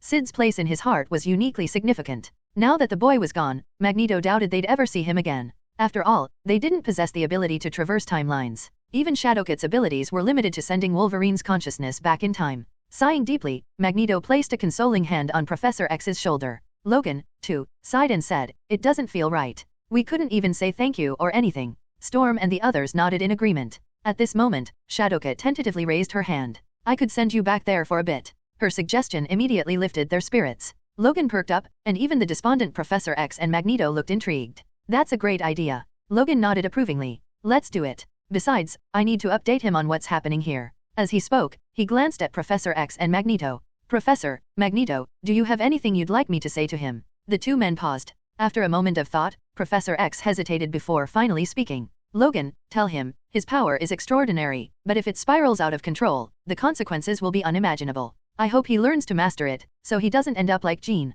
Logan and the others shivered at the thought, the memory of Jean Grey's tragedy chilling them. Magneto, however, snorted coldly. Enough, Charles. Stop being so soft-hearted. That boy is gifted beyond compare. Don't impose your restrictions on him. Professor X frowned, about to retort, but Magneto continued in a stern voice, tell him this for me, anyone who dares challenge him, he should crush without hesitation. He shouldn't fear that immense power, he should embrace it and use it freely. Professor X's brows furrowed deeply. Though he opened his mouth, he ultimately sighed and said nothing. He couldn't deny that his own excessive caution might have contributed to the current state of the world. End of chapter. Chapter 405. If he had been more decisive, perhaps the situation wouldn't have escalated like this. In the end, Professor X could only say, I hope that child takes care of himself and visits us when he has the chance. At this moment, Logan hesitated and asked, Professor, should we tell the other Professor X about Messiah's origins? Professor X froze at the question. Meanwhile, Syd had already returned to the place he had left earlier. Standing in the secluded forest, he contemplated briefly before floating toward the X-Mansion's courtyard. It didn't take long before someone noticed him. Messiah? Iceman and others on the field looked surprised. Quickly, they rushed into the office to inform Professor X and the others. In no time, Professor X and his team hurried out to the courtyard. Messiah. Cyclops was taken aback. Messiah, have you figured out how to travel to that future? His question made Iceman and the others even more curious. Could it really be possible? If so, that would be beyond belief. They couldn't imagine such a method existing. Just as they were speculating, Syd replied calmly, the matter has been resolved. After speaking, he considered briefly, then decided there was nothing else to say. With that, he flew off toward the distance. Until his figure disappeared from view, Professor X and the others were left stunned. Messiah flew away? And what did he mean by the matter has been resolved? Thinking about his words, everyone, including Professor X, was baffled. Their thoughts drifted to the future events Logan had mentioned. It's impossible, right? Cyclops shook his head vehemently. It hasn't been that long. How could it be resolved so quickly? His skepticism was echoed by Storm and the others. While they were contemplating Messiah's cryptic words, Logan suddenly collapsed. What's wrong with him now? Cyclops was puzzled. Previously, when Logan woke up, they had realized that the Wolverine from the future had likely returned to his timeline. But now, could it be? As if confirming his suspicions, Logan opened his eyes again. Though he looked the same, there was something subtly different about him. The one from the future? You're back. Cyclops asked hesitantly. It's me, Logan replied with a small smile. I came back to tell you something. He then recounted the events of the future, the sudden appearance of Messiah, how he resolved the crisis, and more. Hearing Logan's story, Professor X and the others were incredulous, struggling to believe what they were hearing. Messiah actually appeared in that future. He can travel across timelines or parallel universes. It sounded too unbelievable. Most shocking was Logan's claim that Messiah had single-handedly wiped out nearly all the Sentinels in that world, including a Sentinel Mother unit possessing countless mutant abilities. How is that possible? Logan, are you serious? This sounds like an exaggeration. Both the students and the adults, including Professor X, were skeptical. Logan's claims that Messiah had dealt with millions of Sentinels alone sounded like a tall tale. Even hidden far from the X-Mansion, 3 S.H.I.E.L.D. agents, a burly middle-aged man named Nikolai, along with his teammates Layton and Marina, who were eavesdropping via insect-sized listening devices, shared the disbelief. S.H.I.E.L.D. had dispatched them to investigate due to the chaos surrounding Wolverine and the Omega mutant Messiah. But barely had they set up their surveillance when they overheard this outlandish story. First, the idea of traveling through timelines or parallel worlds. Messiah having such absurd capabilities? Then the claim that he eradicated all the Sentinels in that future, including a Sentinel Mother unit with countless abilities? It was all too outrageous. This Wolverine James Logan Howlett sure can spin a yarn, Nikolai scoffed. Messiah is powerful, but not that powerful. Layton and Marina nodded in agreement. Back at the X-Mansion, Logan continued, his tone filled with awe. You didn't see it. Messiah's power is terrifying. He can release black particles, shields that reflect attacks, and beams of spiritual energy. As he described Syd's abilities, Professor X and the others, along with the S.H.I.E.L.D. agents, weren't too surprised such powers were already known. Even when Logan mentioned how Messiah easily cut through countless Sentinels, they didn't react much. Considering Messiah's demonstrated strength, such feats seemed plausible. But then Logan said something that left everyone stunned. He can unleash a destructive light that obliterates everything within over 2,000 kilometers. That's how he wiped out the Sentinels across the world, one flash at a time. His words left Professor X and the others dumbfounded, staring at Logan in disbelief. 2,000 kilometers. Everyone sought confirmation. Logan nodded firmly. Logan, do you realize what you're saying? Professor X asked, his tone skeptical. Cyclops frowned and added, I know what you're talking about, Messiah's Omega-level abilities. But there's no way his range is that vast. During the recent demonic incursion, Messiah's light only extended to 200 kilometers. 2,000 kilometers? Logan, get real. Cyclops dismissed it as exaggeration, and Storm and the others silently agreed. It hadn't been that long since Messiah's light spanned 200 kilometers. How could it have expanded tenfold so quickly? Far away, the S.H.I.E.L.D. agents eavesdropping via their devices exchanged looks of disdain. This is absurd, Nikolai muttered. Completely unbelievable, Layton and Marina agreed. End of chapter. Chapter 406. If Messiah truly possessed such power, wouldn't the battle against that dark god have been far less challenging? Surely, he could have obliterated his opponent effortlessly. 2,000 kilometers. Such an impact would surpass even the mightiest nuclear warhead. If this were true, wouldn't Messiah essentially be a colossal humanoid nuclear bomb? A being of flesh and blood releasing light across 2,000 kilometers? Furthermore, they were all aware that Messiah's light stemmed from his Omega-level ability. If true, he could theoretically erase everything within that range at will. The mere thought of such a scene sent chills down their spines before they dismissed the idea with a sneer. Impossible? There's no way this could be real. At that moment, Logan stood on the X Academy grounds, a resigned expression on his face. If you don't believe me, there's nothing I can do about it. But it's the truth, Logan said. I came back to let you all know that the situation on our end has been resolved. The Sentinel crisis has been averted. After this, I probably won't be coming back here again. Logan spoke slowly, hesitating for a moment before deciding not to reveal anything about Messiah's origins. He had previously consulted Professor X, who had suggested letting things take their natural course. Storm and the others still wore looks of disbelief, refusing to accept Logan's seemingly exaggerated claims. Logan glanced around but couldn't find Messiah, prompting him to ask, "Where's Messiah?" From within the group, Bobby responded curiously, "Messiah left not long ago. Are you looking for him about something?" Logan explained, "Professor X and Magneto from my side wanted me to pass on a message to Messiah."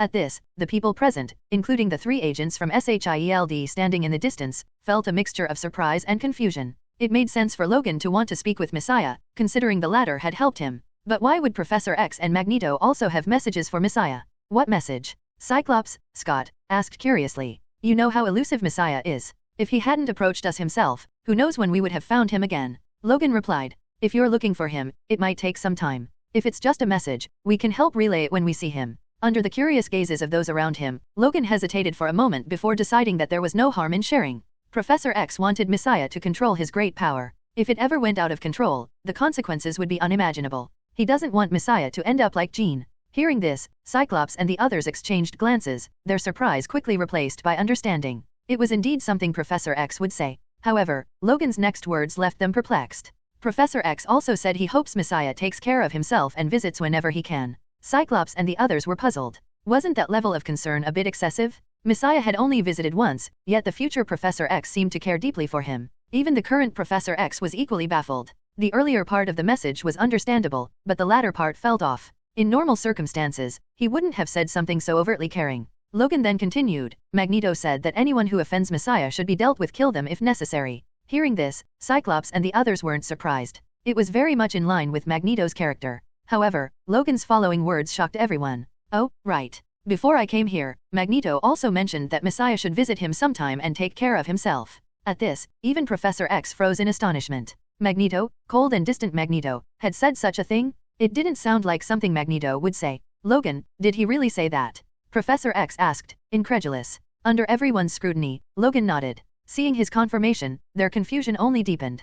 Could it be that Magneto wanted to establish a good relationship with Messiah because of his Omega-level mutant status? Or was there another agenda? They couldn't think of any other reason why Magneto would say such uncharacteristically warm words. While they pondered in confusion, Logan sighed. "I've delivered their messages. I'll be leaving soon," Logan said. Cyclops quickly voiced the question lingering in everyone's mind. "Wait, Logan. Why is Magneto so concerned about Messiah? What's his motive?" All eyes turned to Logan, filled with curiosity. To their surprise, Logan simply shook his head. In the next moment, he abruptly collapsed, hitting the ground heavily. Realizing what had happened, the group quickly deduced that the Logan from the future had returned to his own time. This only deepened the mystery surrounding the attitudes of the future Professor X and Magneto toward Messiah.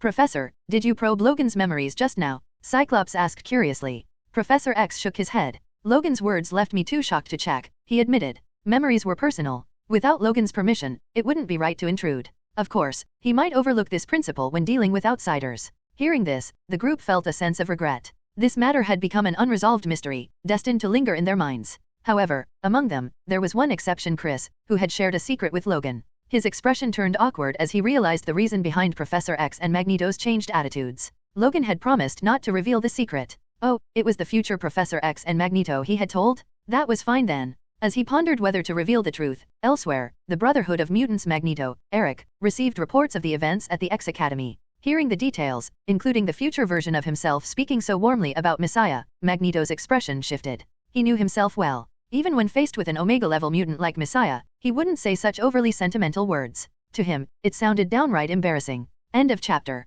Chapter 407. Eric murmured to himself in confusion, what secret lies behind this? While Magneto pondered, on the other side, SHIELD Director Nick Fury received a report from the 3 agents, including Nicola. Time travel? Parallel worlds. A mix of shock and disbelief flickered in Fury's eyes. Such an absurd concept was unheard of, even for him. Kitty Pryde's ability to send someone's consciousness back to the past could still be explained to some extent. But the report claimed that Messiah physically traveled to the future? What kind of ability was this? Could Messiah possess other Omega-level powers? Troublesome, Fury muttered, his eyes reflecting a deep wariness. If this were true, Messiah's threat level might be comparable to that of the White Knight. One can traverse timelines freely, and the other bends reality itself? Are all Omega mutants this abnormal? Can't these two just settle down for a bit? The thought left Fury exasperated. He couldn't fathom how the world had suddenly produced 2 such ridiculously powerful individuals. As for the part of the report claiming that Messiah had wiped out all the Sentinel robots in that future timeline, including a Sentinel Prime with countless abilities, Fury remained skeptical.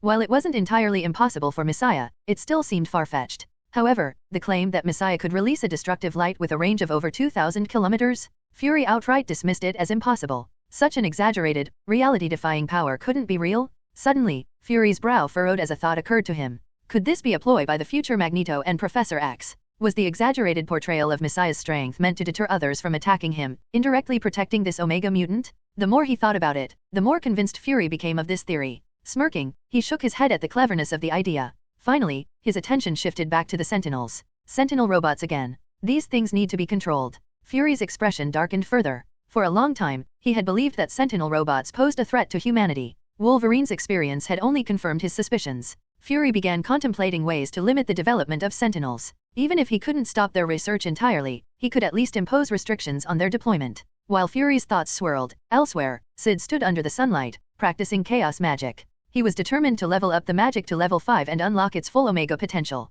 Chaos Magic EXP +1. However, after a brief session, Syd frowned slightly, noticing the consumption of his photon energy. A thought crossed his mind. Forget it. Let's focus on upgrading Orikai's abilities to level 5 first. He realized that Orikai's powers were closely tied to spatial manipulation. With Orikai's traits, he could even draw energy from the Space Stone to enhance these abilities. Given this, it wouldn't take long to level up Orikai's abilities to level 5. At that point, not only would Orikai's powers undergo a qualitative transformation, but his photon energy would also evolve significantly. In the short term, this improvement would surpass that of chaos magic. Considering the looming threat of the celestial Arishem or the old god's avatars appearing at any moment, it was better to prioritize immediate power boosts. With that, Syd moved to a secluded corner and retrieved the Space Stone. The next moment, the stone glowed with blue light, its energy pouring into Syd's body. As the Space Stone fluctuated, its unstable glow hinted at a potential eruption. Syd glanced at the stone but paid it no mind. If it exploded, so be it. The Space Stone couldn't harm him, it might at most teleport him somewhere unknown. After a brief consideration, Syd began practicing Black Particles. Black Particle EXP +1. Black Particle EXP +1. Dark ripples emanated from his right hand, shooting toward the ground like lightning. With ample energy, the experience points for black particles grew rapidly, increasing almost every second. Before long, after just a few dozen minutes, Syd heard the long-awaited notification. Ability, Black Particles, max/max, level 5. Instantly, Syd felt a significant refinement in his photon energy. If fully replenished, his total photon energy would likely increase by about 10%. Noticing this, Syd's eyes lit up. This meant that abilities like Flight, Sunshine, and Divine Word would all see indirect enhancements, particularly in their effective range. Extending his right hand, Syd instinctively pointed forward. In a flash, a black ripple the size of a manhole cover materialized. The shadow darted forward at a speed imperceptible to the human eye, instantly vanishing into the distance. Everything in its path, trees, rocks, and even space itself was consumed. Even the space it passed through temporarily disappeared, leaving behind a long, dark scar.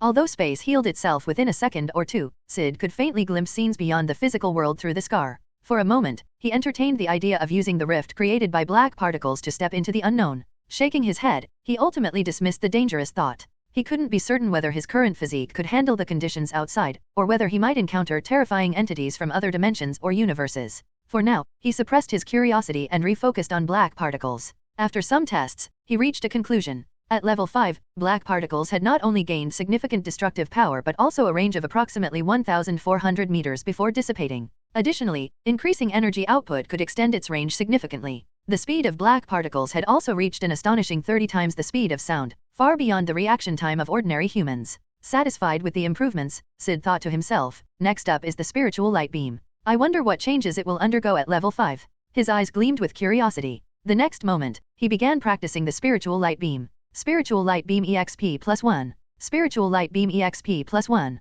Ability, Spiritual Light Beam, 1999/2000, Level 4. Soon, with sufficient energy, the final notification for the Spiritual Light Beam rang out. End of chapter. Chapter 408. Ability, Spiritual Light Beam, Max/Max, Level 5. As the notification sounded, Syd felt his photon energy become even more refined. Fearing the commotion might draw attention, he grasped the space stone. In the next instant, a flash of blue light transported him to a desolate wilderness. Now, the real tests began. Syd extended his right hand, and with a thought, boom, a blue beam of light burst forth from his hand. Boom, the beam stretched outward in an instant, reaching a range of 2 kilometers. A casual wave of his hand sent a sharp whistle echoing through the air. When the beam struck the ground, it carved out a bottomless fissure. The breadth of the destruction even caused the ground to tremble. It was a stunning sight. Had Syd not been cautious enough to choose this deserted area, he would undoubtedly have drawn significant attention from countless parties, including the military. Satisfied with the display, he continued experimenting. Increasing the energy output caused the spiritual light beam to grow longer and thicker. The next moment, Syd dismissed the beam and focused his mind. A blue beam suddenly descended from a height of 1,000 meters, piercing the ground before him and leaving a 2-meter-deep crater. The dirt and rocks vanished without a trace. Testing further, Syd discovered that the beam could emerge from any location, whether the sky, the ground, or directly from his hand. He even sensed the possibility of compressing and condensing the beam. Intrigued, he attempted to condense it. Countless strands of blue light converged in his hand. Before long, a meter-long beam resembling a lightsaber formed in his grasp. When Syd casually swung it, a dark fissure was instantly sliced into existence. Seeing this, Syd's eyes gleamed with surprise. So, the spiritual light beam possesses spatial properties as well. Satisfied with the results, Syd nodded. Though only sunshine could be considered a true Omega-level ability, this transformation of the spiritual light beam was impressive nonetheless. After some thought, Syd shifted his attention to the reflective shield. What changes will level 5 bring to the reflective shield? He wondered aloud, his curiosity piqued. Holding the space stone, he absorbed its energy and began practicing. Reflective Shield EXP +1. Reflective Shield EXP +1. Invisible shields appeared and vanished rapidly in the air as the ability's experience increased at a remarkable pace. Before long, the notification he'd been waiting for arrived. Ability, Reflective Shield, Max/Max, Level 5. In that instant, his photon energy underwent another refinement. Ignoring the changes to his photon energy for now, Syd turned his focus to the reflective shield. With a thought, an egg-shaped, invisible shield materialized, enveloping him completely. As expected, it's changed from a U-shape to a full-body O-shape. Syd wasn't surprised by the result. This improvement eliminated the need to angle the shield or create additional ones to cover his back. His defense now had no blind spots. Additionally, he discovered he could freely shape the shield and, by increasing energy output, expand its size significantly. Beyond these enhancements, the reflective shield's absorption and defensive capabilities had undoubtedly improved as well. After briefly testing the shield, Syd turned his attention to Spatial Shift, an ability that had been stuck at level 2 for far too long. Spatial Shift EXP +1. With a flash, he disappeared from his original location and reappeared 10 meters away.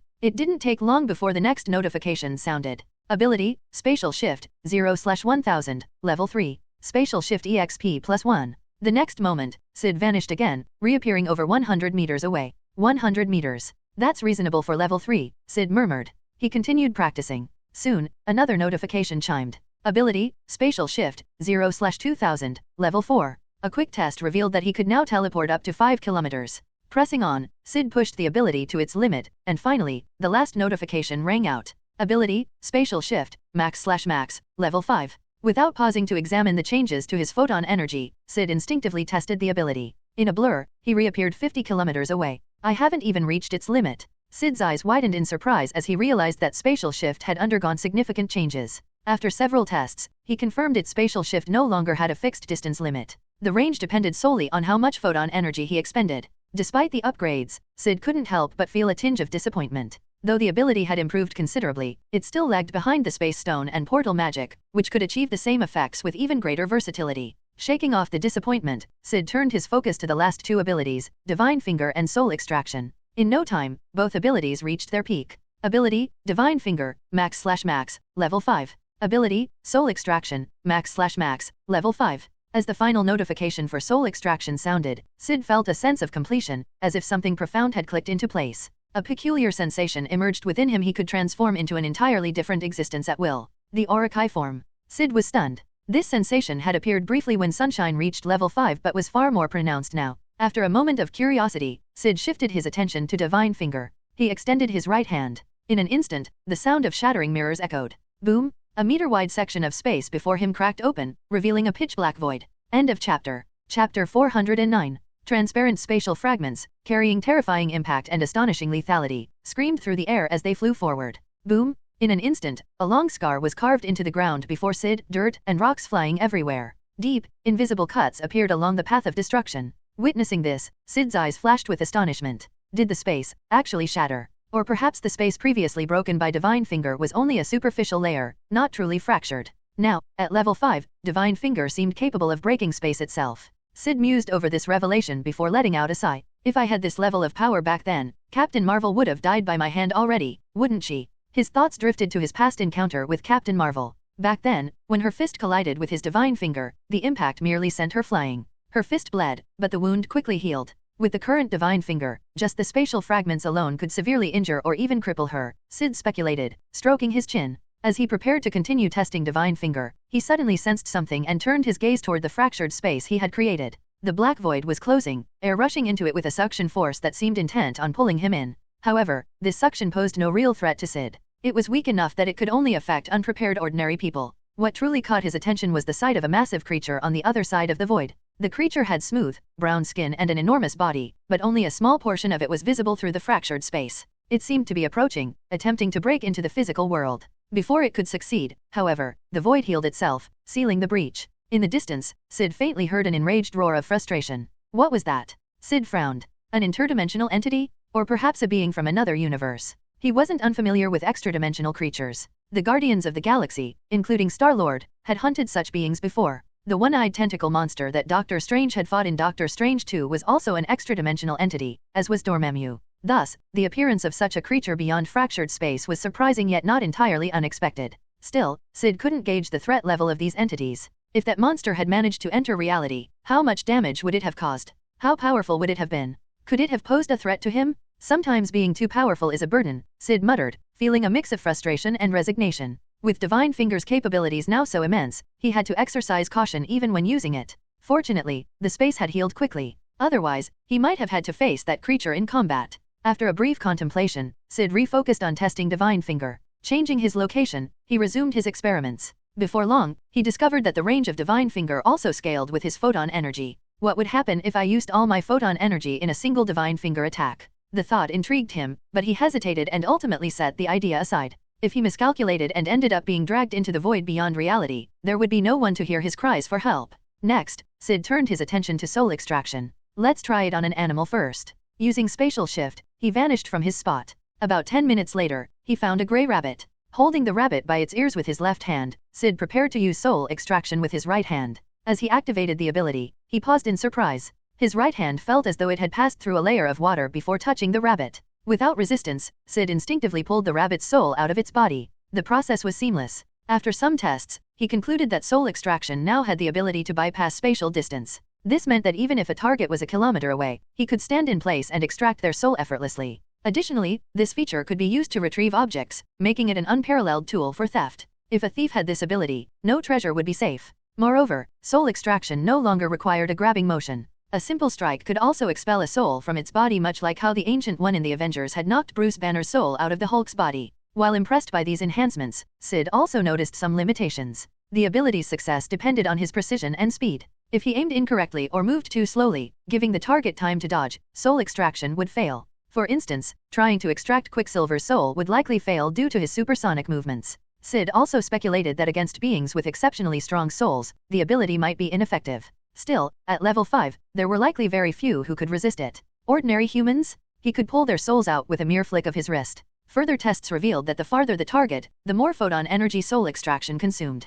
Like spiritual light beam, the ability now had no fixed range limit. Its effectiveness depended solely on energy expenditure. Having completed his tests, Syd felt a sense of satisfaction. Though abilities like black particles weren't as overwhelming as sunshine, they were still impressive. In many ways, his overall strength had grown significantly. In particular, his capabilities under the Messiah identity had risen to a new tier. Using Messiah's identity in the future, he would no longer feel lacking. Now, it's time to focus on photon energy. As the sunlight continued to replenish his energy, Syd's eyes sparkled with curiosity. With so many abilities reaching level 5, how much had his photon energy increased? How much stronger had abilities like Sunshine, Chaos Magic, Divine Word, and Levitation become? Basking in the sunlight, Syd awaited his energy reserves to fully replenish. End of chapter. Chapter 410. As time passed and his photon energy fully replenished, Syd began testing his abilities. First, let's check the speed of levitation flight. Boom! Syd vanished from his spot, reappearing 5 kilometers away almost instantly, as if he had teleported. The speed was so great that even Syd himself barely had time to register the surroundings. This speed. His eyes widened in astonishment. Glancing behind him, he saw the chaotic aftermath of a powerful gust of wind tearing through the area. To measure his speed more accurately, an idea struck him. He pictured the Pacific Ocean in his mind. Using spatial shift, he blinked out of existence and reappeared over the vast Pacific Ocean. This marked the first time he had crossed such a great distance without relying on the space stone or portal magic. Surprisingly, spatial shift's speed outpaced both those methods. Upon arrival, Syd noticed a violent storm brewing. The sky was dark and oppressive, visibility was near zero, and beneath him lay the abyssal expanse of roiling black waters. Towering waves roared as they surged upward, seemingly intent on swallowing him whole. Syd paid no attention. In the next instant, he disappeared again. Time seemed to freeze. The surging waves halted mid-air before being pierced by a massive opening, collapsing under the force of the hurricane winds created by Syd's movement. Ignoring the destruction behind him, Syd began circling the stormy region at breakneck speed. Boom! The ocean churned violently, the sky shifted, and massive tornadoes began forming. Soon, Syd's sheer speed had created a colossal whirlpool on the ocean's surface, while the sky above was consumed by a gigantic tornado. Even the oppressive storm clouds began to dissipate. After some playful experimentation, Syd flew 10 kilometers away, gazing at the enormous tornado in the distance with satisfaction. Through his tests, he had determined his current maximum speed. 117 times the speed of sound. The realization left Syd murmuring to himself. This speed was terrifyingly fast, beyond the reach of any earthly technology. Even Syd himself struggled to react at such speeds, relying solely on instinct to adjust his trajectory. The speed far exceeded his neural reaction time, even with enhancements from his divinity and chaos magic. It looks like I'll need to level up chaos magic to level 5 quickly, Syd mused. Only with further enhancements to his neural reaction time could he fully adapt to his increasing speed. Without it, even attacking effectively at such velocities would be challenging. After finishing his speed tests, Syd used spatial shift to vanish from the Pacific, leaving the newly formed tornado behind. Meanwhile, it didn't take long for meteorological agencies worldwide to detect the unusual phenomenon. Soon, news of a massive typhoon in the Pacific would dominate television broadcasts. However, Syd was indifferent to the unintended consequences of his actions. Now in a secluded location, Syd shifted his focus to Divine Word, Light. Instantly, an area roughly 2,600 kilometers in radius lit up like a second sun. Realizing the immense range, Syd quickly cancelled the ability, ensuring the light vanished in less than a second. To any observers, it would have seemed like a trick of their vision. This range, Syd muttered in amazement. Previously, Divine Word's range had been about 1,800 kilometers. It seemed that the refinement of his photon energy had significantly boosted light-related abilities. Next, Syd tested Sunshine. In an instant, sunlight twisted and warped in the sky. Using his photon sensing, Syd measured the range and cancelled the ability. From 2,300 kilometers to over 2,600 kilometers. The range increase is slightly larger than Divine Word, but the proportional growth is smaller, he noted. This didn't surprise him. After all, Sunshine was an Omega-level ability, while Divine Word was a more standard power. Divine Word had always shown greater range increases. Still, Sunshine's range boost of over 300 kilometers was unexpected. Following this, Syd tested Chaos Magic and found its improvements similar to those of Sunshine, noticeable but not transformative. Having completed tests on his most critical abilities, Syd paused. Next, it's time to deal with the military nuisance. A cold glint appeared in Syd's eyes. He hadn't forgotten the recent attacks launched by the US military against him. Previously, he had been too preoccupied with upgrading Sunshine and Orikai's abilities to retaliate. Now that his upgrades were complete, it was time for payback. As for Chaos Magic's long-overdue level 5 upgrade, that could wait. Donning his Messiah attire, Syd used spatial shift to vanish. Moments later, he appeared in the skies above Washington, D.C., preparing to confront the U.S. government and locate the military's headquarters. The moment Syd appeared, people below cried out in shock. Someone's flying. It's Messiah. Why is he in Washington? What's he planning to do? Chaos erupted in the streets below as panic and fear gripped the crowd. Meanwhile, as Syd floated over Washington, preparing to confront the U.S. government, several individuals across the globe sensed a shift in the mystical energies around him, thanks to the upgrades to abilities like soul extraction. At a dilapidated factory in New York, two groups stood in tense opposition. One group comprised men, women, the elderly, and children, numbering 12 in total. Their attire varied from sharp suits to ragged, beggar-like clothing. Opposing them stood Dr. Stephen Strange, clad in his red cloak of levitation and sorcerer's garb. Who are you? Strange asked, his tone grave. Moments earlier, the Sanctum had detected the intrusion of interdimensional energy. The Ancient One had dispatched Strange to investigate. To his surprise, he found a group that bore an eerie resemblance to Dormammu's followers. However, they didn't appear to be Dormammu's disciples. Instead, they seemed to be under the sway of another dimensional entity. Their fanatical eyes gleamed with madness, making them appear even more brainwashed than Dormammu's cultists. End of chapter. Chapter 411. On the ground in front of them, a bizarre magic circle was drawn in blood. At its center lay a naked young man. Blood trickled from his wrists, yet he seemed unfazed. His eyes burned with fanaticism as he mumbled incomprehensible words. It was clear he was another devoted zealot. A mage. Don't interfere, or you'll meet your end. The speaker, a middle-aged woman with disheveled clothing and an almost vagrant-like appearance, shouted furiously. Stephen, better known as Dr. Strange, frowned and asked, "What is your goal?" The woman, introduced as Amanda, didn't hesitate to answer. With unrestrained fervor, she exclaimed, "God has discovered this world, and he is about to descend. We, of course, are here to guide his arrival into this world. This filthy world needs him." Dr. Strange remained calm, though his brows furrowed. A dimensional demon god. The earlier disturbance sensed by the Sanctum must indeed have been caused by a dimensional demon god projecting power here. As for these believers, they were likely brainwashed by that being's influence. Coming to this conclusion, Dr. Strange saw no reason to waste more time speaking to them. Without hesitation, he tapped into the divine power granted by a great dimensional entity and invoked the form of Icorn. In an instant, Dr. Strange split into multiple duplicates. Soon, over 100 copies of him filled the air. Noticing this, Dr. Strange, who had just completed his spell and was preparing another attack, paused slightly. The power of form of Icorn seemed much stronger than before. He clearly remembered being unable to produce so many duplicates previously. Instinctively, he examined his own energy and was startled by what he sensed. The divine power within him, though scarce, was flowing in a purer, more potent form than ever before. Dr. Strange drew a sharp breath. It seemed the great dimensional entity's divine power could still grow stronger. Not long ago, he had sensed the entity's power suddenly increase, and he'd speculated that what he had been granted was only a fraction of its true might, a mere projection of its essence. Now, with the power amplifying significantly, Dr. Strange believed his theory was correct. Perhaps this mighty entity had seen his good performance and decided to enhance the strength of its bestowed power? What kind of existence is this unknown dimensional entity? Just how powerful is it? Reverence and awe flashed in Dr. Strange's eyes as his mind raced with countless thoughts. While he stood momentarily lost in thought, Amanda and her fellow zealots stared in shock at the spectacle of over 100 duplicates filling the space. They possessed knowledge granted by their god and understood a bit about mages. But this splitting into so many lifelike duplicates, what kind of magic was this? Were mages now this powerful? After a moment of stunned silence, they decided to strike while Dr. Strange was distracted. Just as they began their assault, Dr. Strange snapped back to reality. The next moment, the 100+ versions of him simultaneously conjured golden magical whips, each one lashing out toward the zealots. Under Amanda's shocked gaze, every single one of them was bound tightly by nearly 10 golden whips each. The sheer number of bindings left them completely immobilized. "How can a mage like you be this powerful?" Amanda exclaimed, disbelief etched on her face. "Are you the current sorcerer supreme?" Otherwise, she couldn't fathom how a mere earth mage could wield such power far beyond the divine knowledge they'd been granted. "It can't be our god that's wrong. It must be you, mage," Amanda hissed, glaring at him. Dr. Strange smirked. "Your god. Your so-called god is just an average dimensional demon. It's nothing compared to him." Amanda and her companions froze, confused by his words. "What do you mean?" Before they could process it, fury overtook their shock. "You vile mage! How dare you insult our god! Blasphemer! Damned heretic!" The zealots erupted in rage, screaming obscenities. Dr. Strange, uninterested in further argument, waved his hand to open several golden portals. With a flick of his wrist, he prepared to drag them all to Camartage for the Ancient One's inspection. "Where are you taking us?" Amanda's voice trembled, though her eyes soon hardened with resolve. She sneered coldly. "You can't stop the arrival of the Supreme God.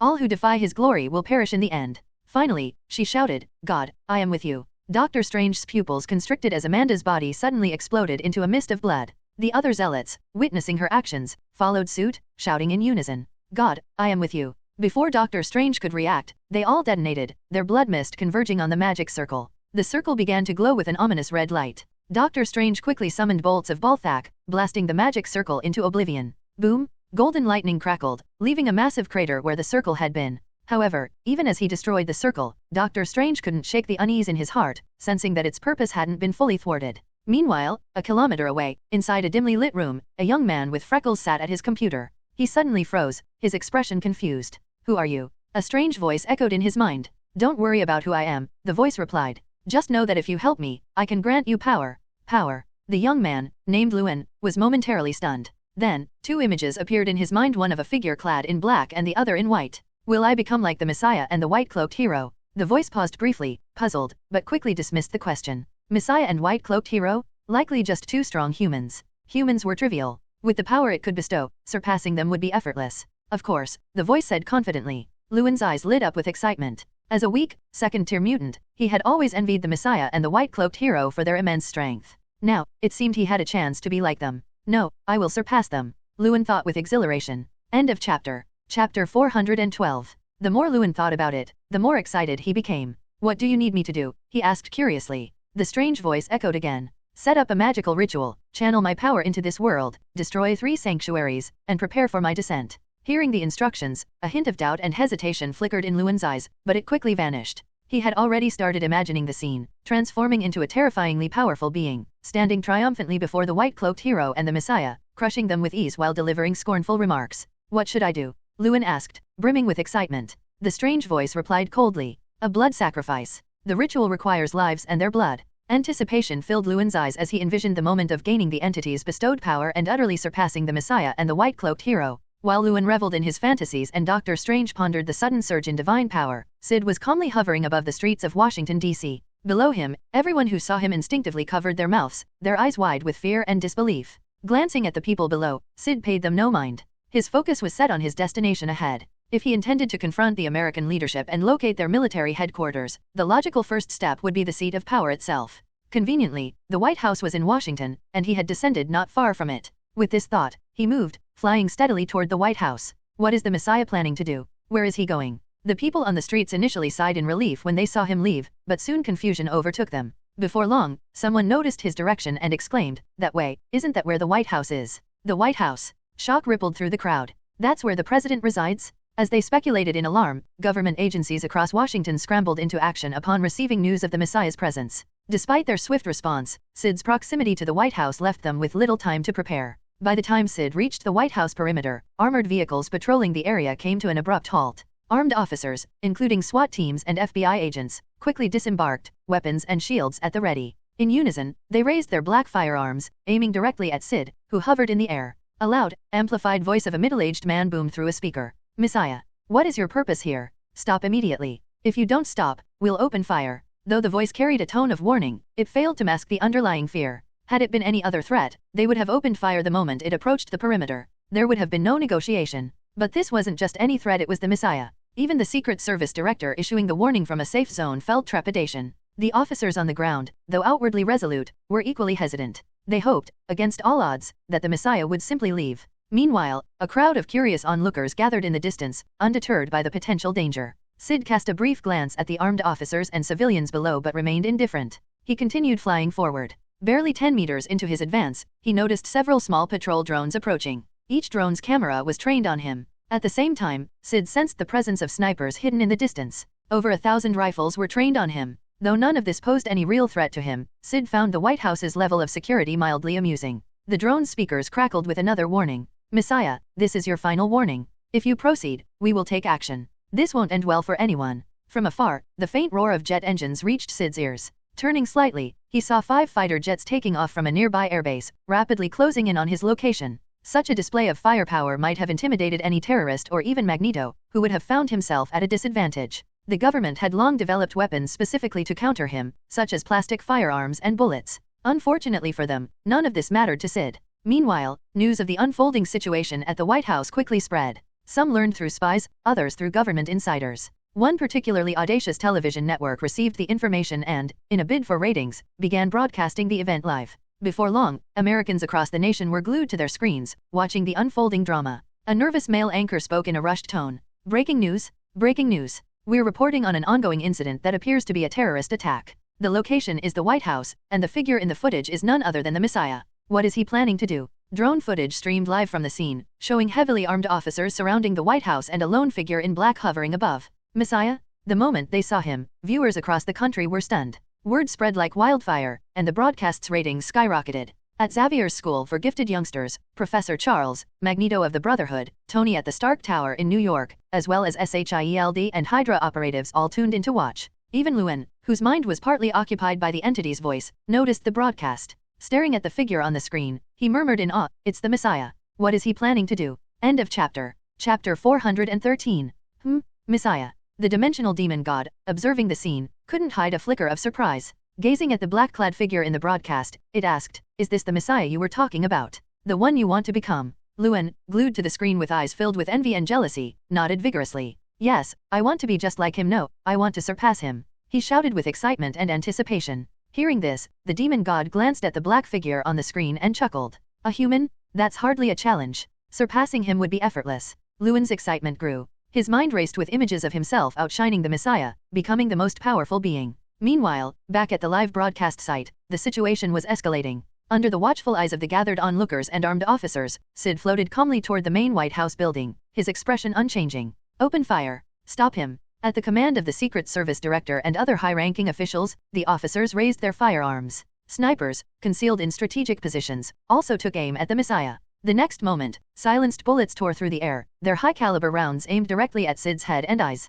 Everyone watched in suspense, the residents, the officers, the high-ranking officials, the viewers across America, and even Luan and the dimensional demon god. The bullets struck their target. And nothing happened. Syd didn't move a muscle. He didn't even activate his abilities. The Secret Service Director, hidden high-ranking officials, and many others brightened momentarily. Could it be? Is the Messiah overconfident? Maybe we can. Before they could finish the thought, their expressions froze. The bullets fell harmlessly to the ground. The armor-piercing rounds, designed to pierce the toughest materials, had no effect. It was as though Syd's body was made of steel. Bullet after bullet clattered to the ground, while Syd remained completely unfazed, his body motionless, his expression unchanged. What's happening? How could his eyes withstand that? Dumbfounded, they ordered the drone footage to slow down for analysis. The slowed footage was displayed on screens across the nation, allowing everyone from Tony in Stark Tower to countless citizens to witness the truth. The bullets spun through the air, hurtling towards Syd's head. When they struck his skin, they crumpled like tinfoil, falling to the ground without leaving so much as a scratch. Even the bullets aimed at his eyes met the same fate. They dented and collapsed, as though striking an unyielding surface, while Syd didn't even blink. Impossible. The Secret Service Director and the hidden officials cried out in disbelief. Stark Tower. Tony, watching the scene, shook his head in exasperation. This kid. He had known the Messiah was powerful, but this was absurd. If Syd had activated some kind of defensive ability, Tony might have accepted it as normal. But taking direct hits to the eyes without flinching? Steel eyes? What kind of monstrous body is that? Tony muttered, struggling to reconcile what he was seeing. Xavier's school. Professor Charles also frowned in confusion. Whether it was Charles, Magneto, or the civilians watching the broadcast, all were stunned and baffled by the display. New York City. Luan, his gaze fixed on the screen, whispered with a mix of yearning and envy, "How is the Messiah this strong? If only that were me." Beside him, the dimensional demon god studied Syd's image thoughtfully. "No wonder you want to become like him," it said. "This human is indeed intriguing. His body is unexpectedly formidable." It smiled with growing interest. Luan, filled with nervous excitement, asked, "Can I become like him?" The demon god paused before smiling confidently. "What's so hard about that? With my power, you could even surpass him." "Really?" Luan's eyes lit up with joy. Back at the White House. Meanwhile, Syd, unaffected by the bullets, began to feel slightly irritated. Though the bullets couldn't harm him, they occasionally struck his clothes, which wasn't ideal. Casually, he activated a reflective shield. The moment the shield formed, the incoming bullets vanished as they were absorbed into a void. "It's bad. The Messiah is using his mutant powers," someone shouted in alarm. The officers scrambled to raise their black shields and take cover, bracing for retaliation. Their fears were confirmed as a barrage of bullets suddenly rained down, deflected by the reflective shield. Bang, bang, bang. The reinforced shields held, but only barely, riddled with small dents and holes. Though unharmed, the officers knew better than to continue provoking Syd. "Damn that Messiah! Every one of his abilities is so troublesome," the Secret Service Director muttered through gritted teeth. New York City. The dimensional demon god, still observing, was momentarily taken aback. Not only is his body strong, but he also possesses reflective abilities. It smirked, intrigued. A strong body and fascinating powers, no wonder this human boy is so eager to emulate him. This Messiah is quite interesting. Back at the scene, Syd, surrounded by his reflective shield, continued his leisurely flight toward the White House's main building. As he approached the majestic structure, surrounded by lush greenery, his expression remained calm and indifferent. But while Syd was composed, those inside the White House were in complete disarray. End of chapter. Chapter 414. The Messiah is approaching. What does he plan to do? Inside the White House, chaos reigned. Even the president looked uneasy, debating whether they should retreat to the underground bunker. In desperation, the final line of defense was deployed. Under the watchful eyes of countless SWAT officers and civilians, over 100 black sentinel robots emerged from hidden corners, flying swiftly into position. The dark silhouettes streaked across the sky, their presence menacing. These sentinels had been stationed around the White House to guard against mutant threats. However, while they had been prepared to deal with mutants like Magneto, they were not designed for beings of the Messiah's caliber. Their limitations became apparent in the next moment. Far from Washington, at a classified military base, high-ranking officers received reports of the incident. They watched the feed on their monitors, seeing the Messiah surrounded by sentinels.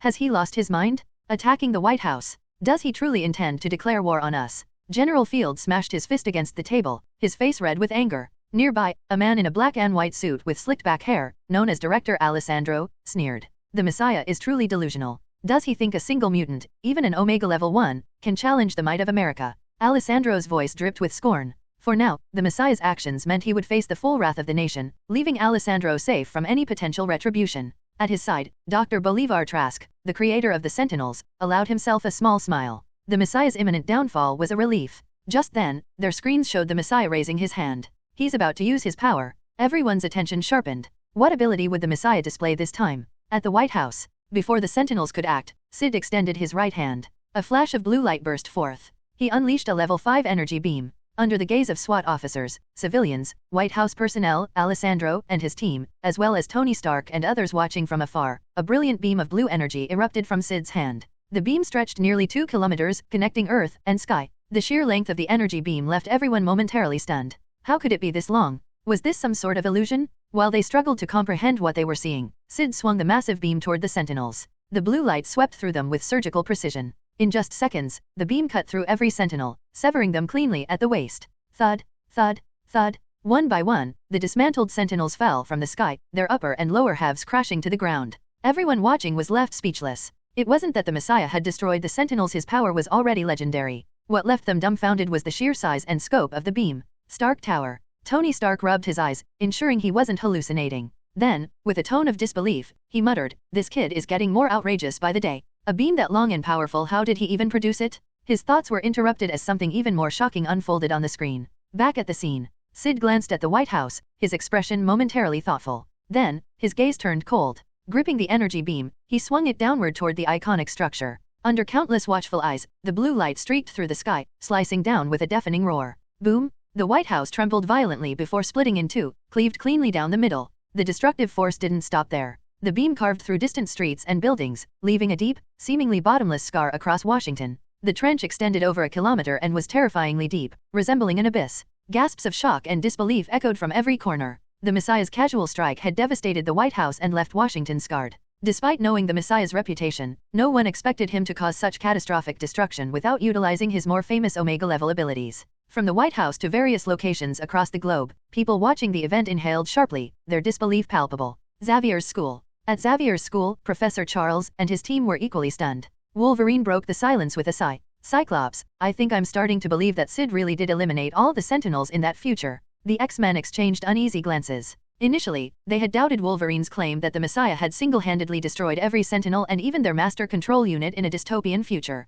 But now, witnessing this display, they were forced to reconsider. Perhaps the Messiah truly possessed the power to annihilate all Sentinels. SHIELD. Meanwhile, at SHIELD, the agents who had once spied on Xavier's school were equally dumbfounded. Nikolai, a grizzled middle-aged man with a thick beard, muttered in disbelief, "How is he capable of this?" The mention of the Messiah eradicating future Sentinels resurfaced in his mind. With this kind of power, maybe it's not impossible for him to handle some of those Sentinels from the future, he conceded reluctantly. Still, completely eradicating all Sentinels, including their master control unit, seemed too far-fetched. That level of destruction was simply beyond imagination. End of chapter. Chapter 415. Meanwhile, Director Nick was equally stunned, unable to hide his unease. At the Brotherhood of Mutants, Magneto's eyes burned with fervor. The Messiah had once again displayed overwhelming strength. If he could join the Brotherhood, the entire human world would fall into their grasp, or at the very least, creating a nation exclusively for mutants would be a trivial task. New York City. On the other side of the city, the black-clad youth Lewin stared at the broadcast in awe. "This is unbelievable," he murmured. His desire grew more intense with each passing second. "If I could have this kind of power, or better yet, surpass it." Lewin's voice trembled with excitement. The dimensional demon god sharing his consciousness was just as taken aback. Mutants can grow this strong. Even as a dimensional demon god, it couldn't help but marvel at the Messiah's astonishing abilities. No wonder the human boy was so desperate. This Messiah truly wielded incredible power. Secret military base. General Field's face was etched with shock. Beside him, Alessandro and Dr. Bolivar Trask, who had been sneering just moments ago, were frozen in disbelief, their expressions betraying a hint of fear. "Is it just me, or has the Messiah grown even stronger?" Trask asked hesitantly. Alessandro shook his head. No, he's always been this strong. It must be your imagination. The White House grounds. The ruins of the White House lay in shambles. SWAT officers and FBL agents stared at the scene, dumbfounded. The deep, bottomless scar cutting through Washington chilled them to the bone. Suddenly, a panicked voice crackled through a loudspeaker. Messiah, do you even realize what you've done? When Syd raised his hand again, the Secret Service director hastily changed his tone. Messiah, what is it you want? We can negotiate. Please stop this madness. Let's talk. Syd arched a brow at the plea but remained unmoved. His gaze shifted to the cleaved White House, and he prepared to descend, intent on capturing some of the high-ranking officials and uncovering the military's hidden positions. At that moment, a spatial disturbance emanated from the remains of the White House. What's this? The ripple felt familiar, and Syd quickly recalled where he had sensed it before during the missile ambush in the Egyptian desert. A realization dawned on him. It's that person with spatial abilities, evacuating people. Without hesitation, Syd waved his hand, casting a chaos magic barrier over the entire White House. In an instant, the magic consumed the structure, reducing it to rubble before disintegrating it entirely into nothingness. The whole process happened so fast that, to onlookers, it appeared as though Syd had merely waved his hand, causing the White House to vanish into thin air. What replaced the grand building was a layer of ground tiles and a group of individuals standing amidst the ruins. These individuals, clearly high-ranking officials, stood frozen in place, their disbelief written across their faces. Among them was a young white man in his 20s, his hands glowing with spatial distortions.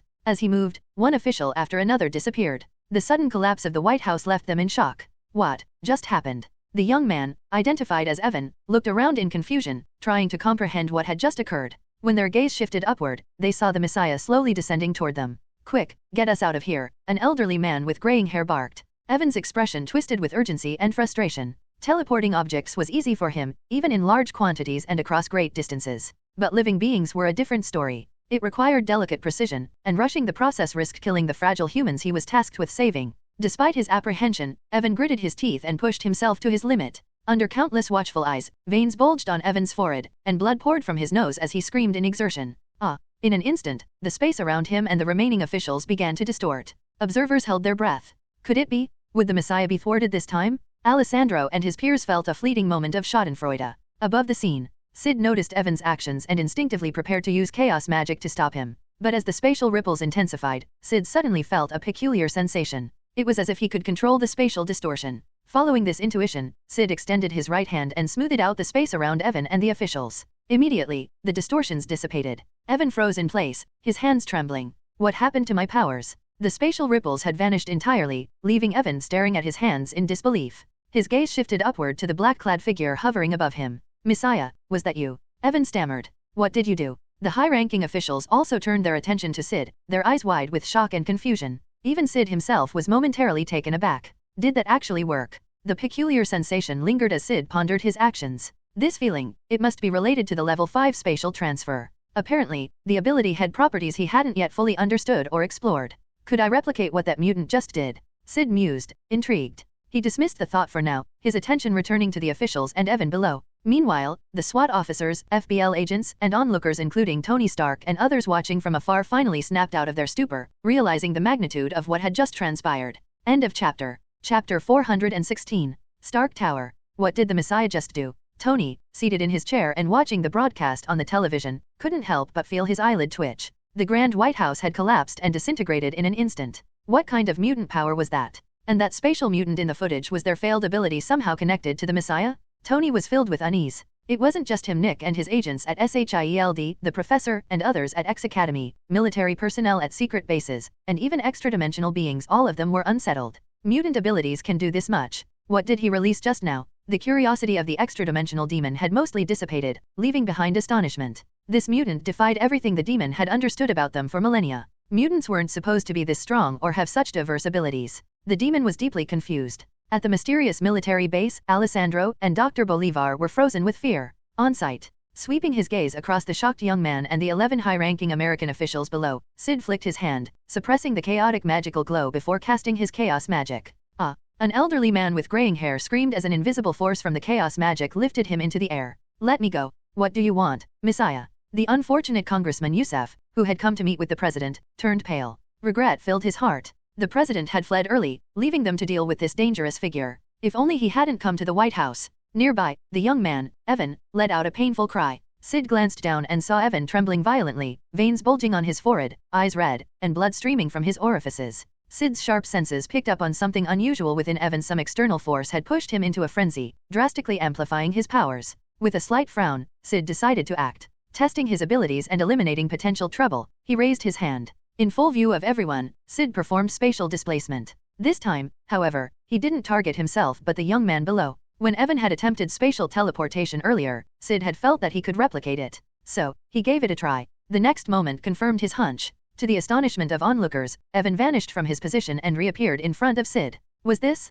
As people struggled to comprehend what they were seeing, Syd's eyes gleamed with understanding. It worked. Fixing his gaze on the bewildered Evelyn, Syd extended his hand without hesitation and activated soul extraction, striking Evan's chest. Bang! In the next instant, under the astonished eyes of Congressman Youssef and others, a transparent figure was pulled out by Syd's hand. The translucent form bore an exact resemblance to Evan's face. This sight immediately sent their imaginations racing. Is this a soul? Oh my god! Congressman Youssef exclaimed. Stories of souls existed worldwide, but seeing a soul in reality was unprecedented for Youssef. He wasn't the only one shocked. Around the globe, anyone witnessing this scene was left speechless. Even scientists who firmly believed in the supremacy of science and dismissed mutants as mere genetic anomalies found themselves shaken to the core. A soul? Did humans really have souls? Souls had always been considered mere folklore. Now, one was materializing before their eyes. This revelation could overturn numerous scientific theories and even validate some myths. Amid their thoughts, the most striking image was that of the floating Messiah. Stark Tower. This kid Messiah can even manipulate souls.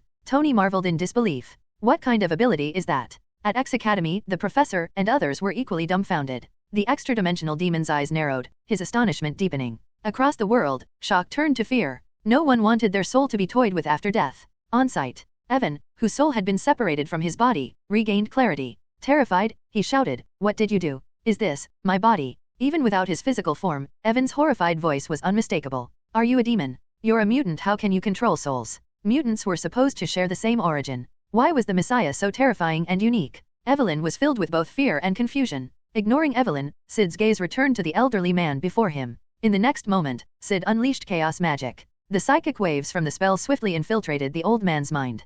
Panicking, the man stammered, Messiah, you." Syd coldly demanded, "Who is the head of Experiment Base No. 23? Where are the military locations repeatedly targeting me?" The scene fell silent as all eyes turned to Syd and Congressman Youssef. So that was his goal? Youssef froze. He knew the answers. But how could he reveal them in this situation? Speaking up would cost him his position or worse, land him in prison. Yet staying silent could be even more dangerous. As his face twisted with indecision, Syd's psychic waves probed his mind, extracting a series of relevant memories. Guiding the process made retrieving key memories faster. Within seconds, Syd had uncovered the locations of numerous American military bases, including the secret one he sought. Alessandro, Dr. Bolivar, so this is where you're hiding. End of chapter. Chapter 417. Glancing at the hovering drones just a few meters away, Syd calmly stated, "Alessandro, Bolivar, and everyone at that base, I'll be visiting you soon." His words left everyone present momentarily stunned. Mysterious military base. What does Messiah mean by this? Both base commander Alessandro and Dr. Bolivar froze, their faces quickly turning pale with fear.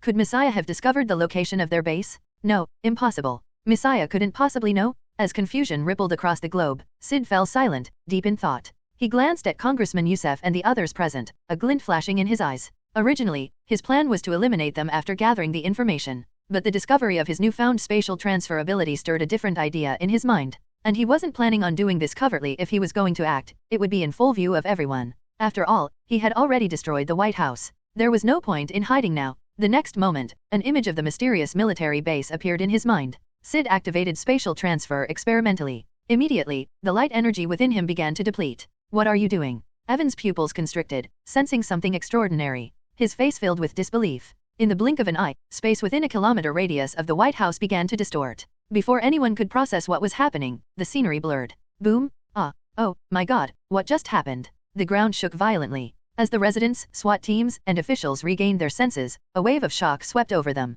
What is this place? The surrounding scenery had changed. The high-rise buildings and other structures had vanished, replaced by a desolate wilderness. You moved such a large area, including the White House ruins, to another location. What kind of power is this? Do you also have Omega-level spatial abilities? Evan's soul form cried out in disbelief. It was only then that the onlookers began to grasp what had occurred. The entire area, encompassing the White House ruins, had been transferred to this new location. Eyes filled with shock turned toward the floating Messiah. Stark Tower. Shit. Tony exclaimed, his jaw dropping. X Academy. Syd. Logan stammered, utterly stunned. Elsewhere in New York. Lewin was left speechless, completely taken aback. Even the extra-dimensional demon's expression betrayed disbelief. Incredible spatial abilities? How does a mere mutant possess such power? Lewin hesitated, then asked nervously, Great One, can you really grant me power beyond his? The demon paused, then regained confidence and smirked. This human is remarkable, but surpassing him is not impossible. As long as you follow my instructions, I will grant you power greater than his. Hearing the demon's assured tone, Lewin was elated. This great being is truly powerful. If he can make me surpass the Messiah. Mysterious military base. Base Commander Alessandro and Dr. Bolivar were in shock. Does this place look familiar? Bolivar hesitated, staring at the distant scenery in the footage. Alessandro had the same thought. Moments later, their eyes widened in realization. This place was not just them. General Felid and others had also noticed the peculiar scenery, their hearts pounding. Before they could act, Syd had left Congressman Youssef behind and floated above the mysterious military base. Looking down at the military structures, Syd's expression remained calm.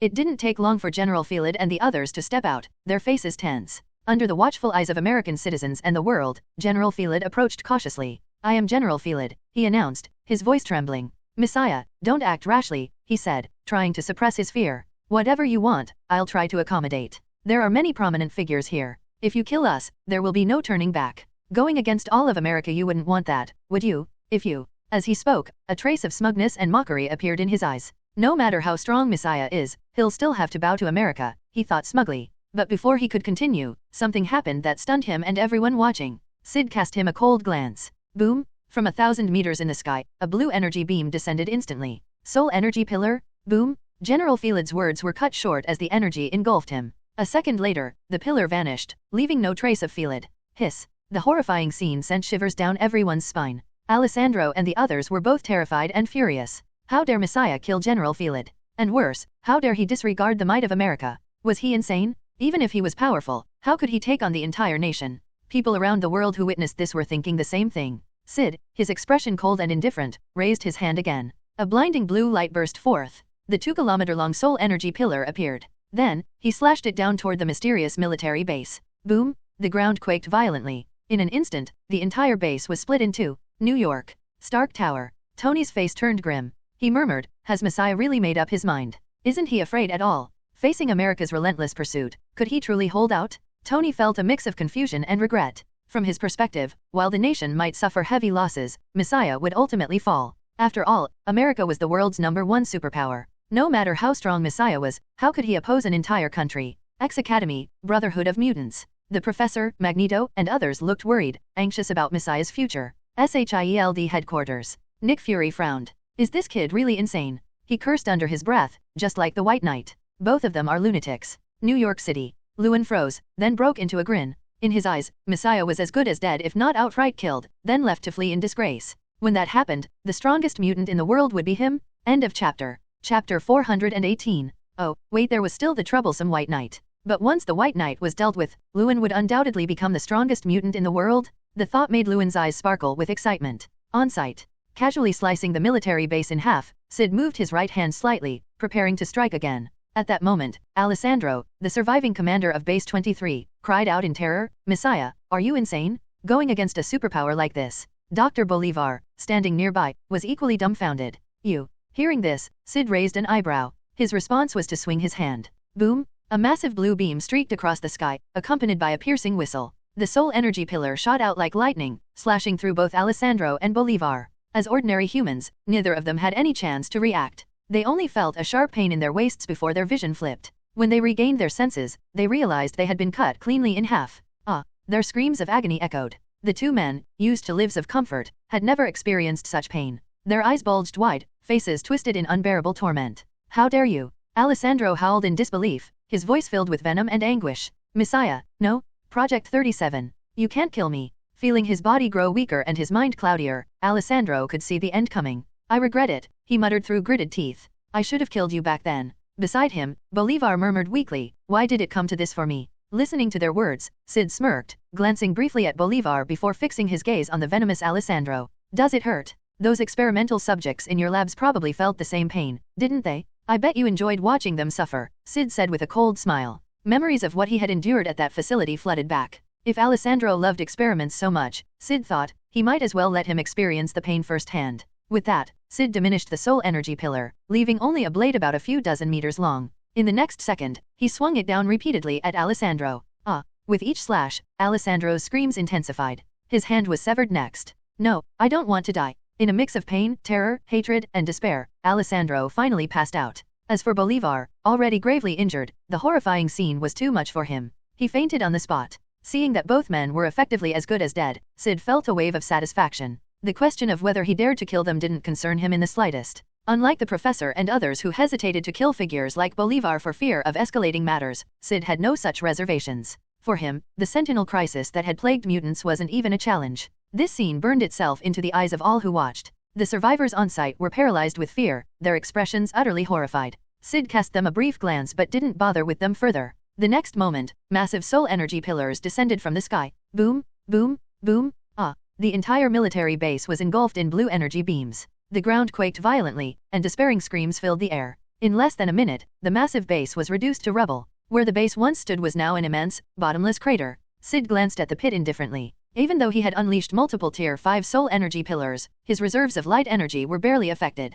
He did a quick calculation. If he stuck to using standard Tier 5 abilities, he could still unleash over 1,800 attacks. That was more than enough to obliterate this place countless times over. While Syd remained indifferent, the vast crater he left behind sent waves of terror and awe through all who witnessed it. Messiah seemed more terrifying than ever. Now, with just a glance, he could summon devastating beams capable of wiping out an enormous military base. As the world reeled from shock, Syd moved toward the former location of the White House. Arriving there, he saw Yusef and others desperately trying to reattach Evan's soul to his body, pressing it against the corpse in vain. It was a futile effort. Unless they were soul magic specialists capable of purging the energy left by soul extraction, there was no way Evelyn could return to his body. Seeing Syd descend, fear filled the eyes of everyone present, including Evan's soul. What do you want, Messiah? A bald man in the crowd, named Warner, cried out in terror. His words silenced the area. All eyes turned to Syd in horror. Syd didn't say much. A soul energy pillar materialized in his hand. Blue light flashed. Seeing this, Yusef and the others realized what Messiah intended.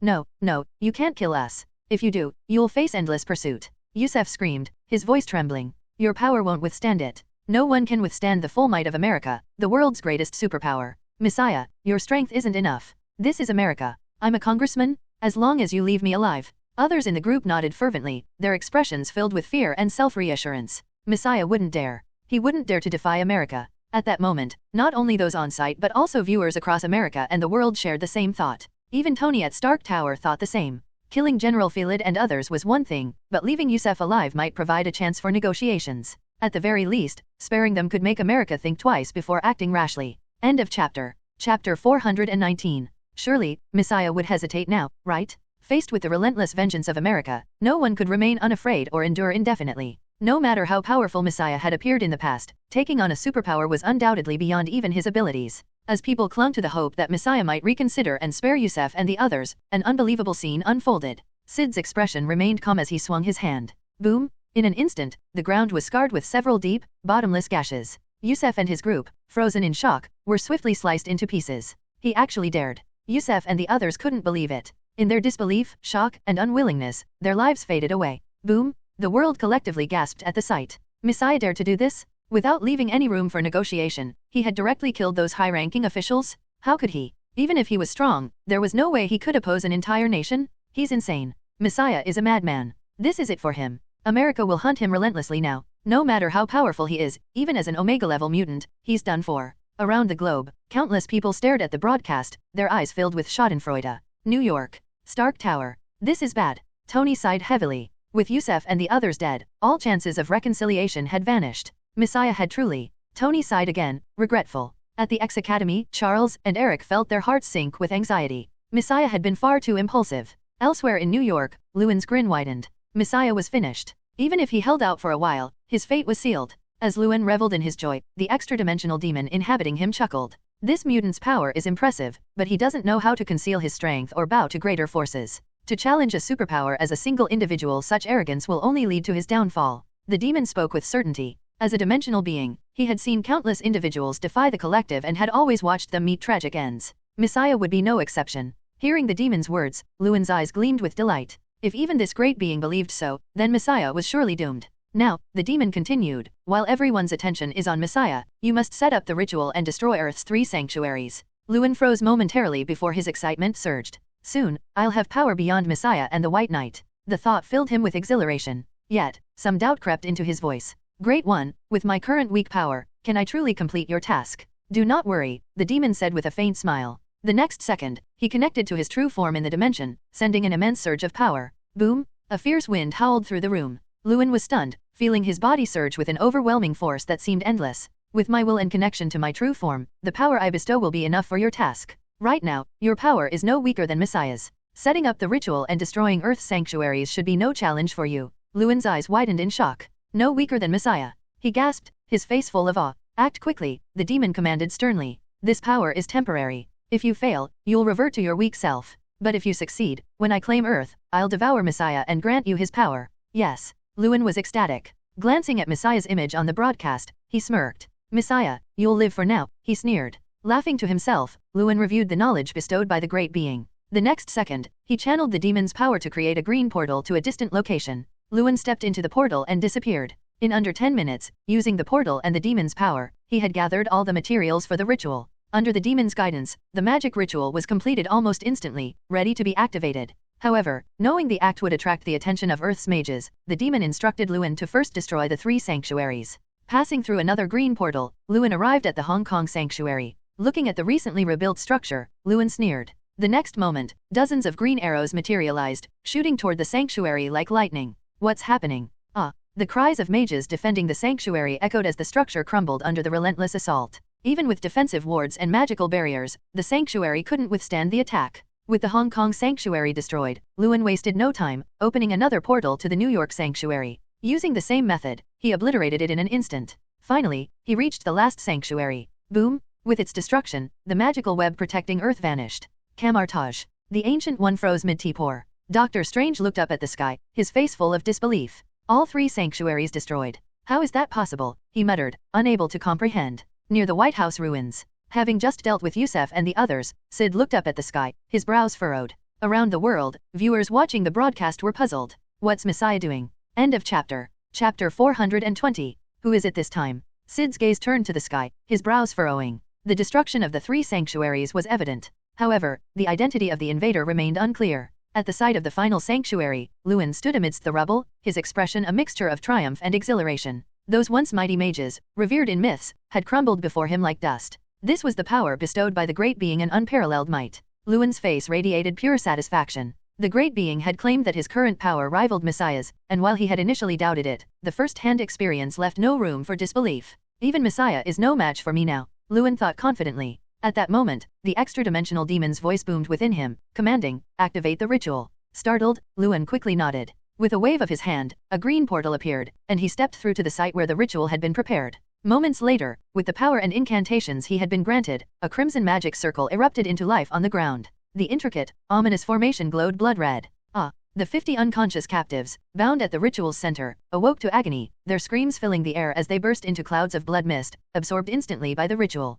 In an instant, the magic circle flared brilliantly. It's begun. The demon's consciousness spoke with elation. I can feel my true form guiding the dimensional invasion of Earth. Soon, I shall descend. Lewin's eyes lit up with fervor and anticipation. Once the being descended, Messiah and the White Knight would be insignificant. Though Lewin already felt invincible, he knew his power was temporary. What he truly craved was permanence. Fortunately, the knowledge bestowed by the demon revealed that the ritual no longer required his attention. Even if it were attacked now, it was too late to stop.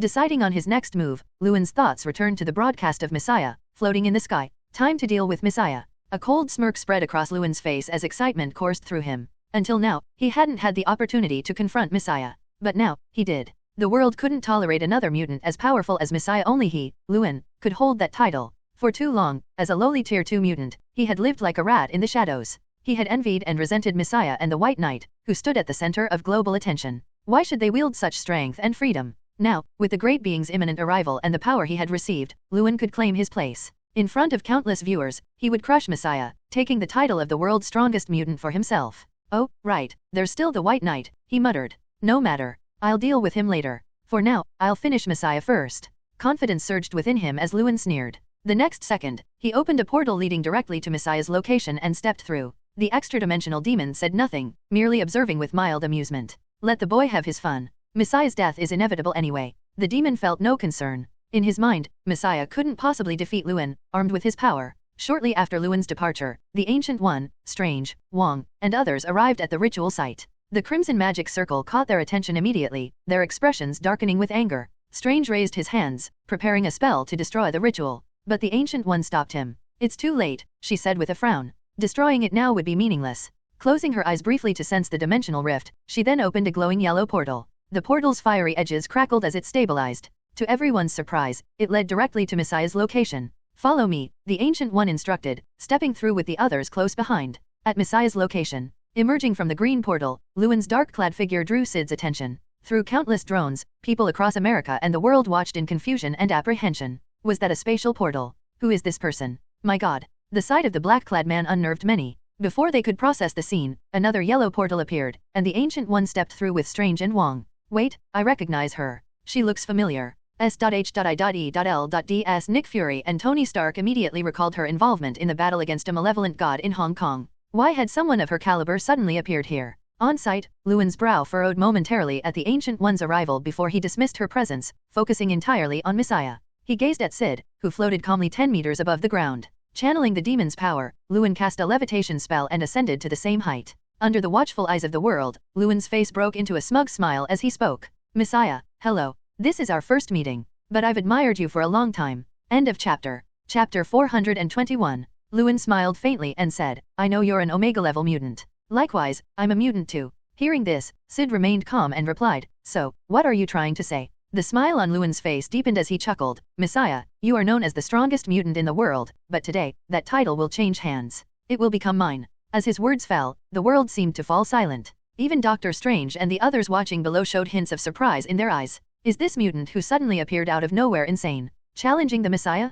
How dare he? TCH, this is a first. Residents of America and people across the world marveled at the scene. Although the Messiah had angered the superpower of America and was now facing relentless pursuit and assassination attempts, many doubted that even America could completely suppress him, let alone kill him outright. After all, even as an Omega-level mutant, the Messiah couldn't possibly take on an entire nation single-handedly. But still, an ordinary mutant couldn't possibly compare. Honestly, only the white-clad hero can stand on par with the Messiah. Who is this guy? As ridicule spread, Luan shifted his gaze toward a nearby drone and smiled faintly. I know what you're thinking, but it's fine. I'll prove it to you. Soon, the Messiah will fall at my hands. And you must be wondering why I'm so confident. That's because... Luan's gaze swept toward Messiah and the sorcerers below as he grinned. You all felt it earlier, didn't you? Yes, it was I who destroyed the sanctum. The great being is about to descend, and I have obtained the power of that great being. Even the Messiah is no match for me. As his words fell, the audience worldwide was still full of doubt, but those below, including Wong, were both shocked and enraged. Are you crazy?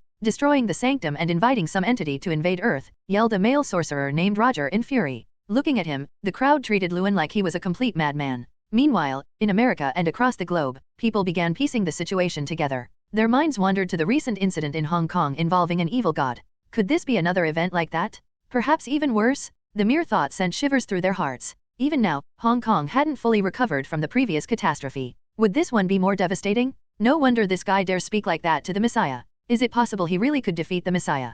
Gasp. The next moment, Luan's words confirmed their fears. He smirked. Messiah, the power I now possess surpasses yours. The great being itself has validated this. I am the strongest mutant in the world. So, are you ready? With a chilling smile, Luan activated the power of the great being within him. In the blink of an eye, the sky filled with green light, stretching endlessly. Those lights condensed rapidly, transforming into countless tiny green birds. They swarmed the sky, so dense they blotted out the sun. This sight took everyone's breath away. What kind of power is this? The residents of America and people across the globe were stunned and horrified. After the Messiah and the white-clad hero, yet another powerful entity had emerged. No wonder he dares challenge the Messiah. This range must cover at least hundreds of kilometers. Could this mean the Messiah is doomed? Is he going to die before America even gets its revenge? The disbelief spread like wildfire. In New York, at Stark Tower, Tony frowned deeply. No wonder this guy is so bold. Messiah. Watching the terrifying spectacle, he fell silent. The Messiah's luck seemed to have truly run out. After attacking military bases, killing generals and senators, and cutting off all retreat, he now faced this calamity.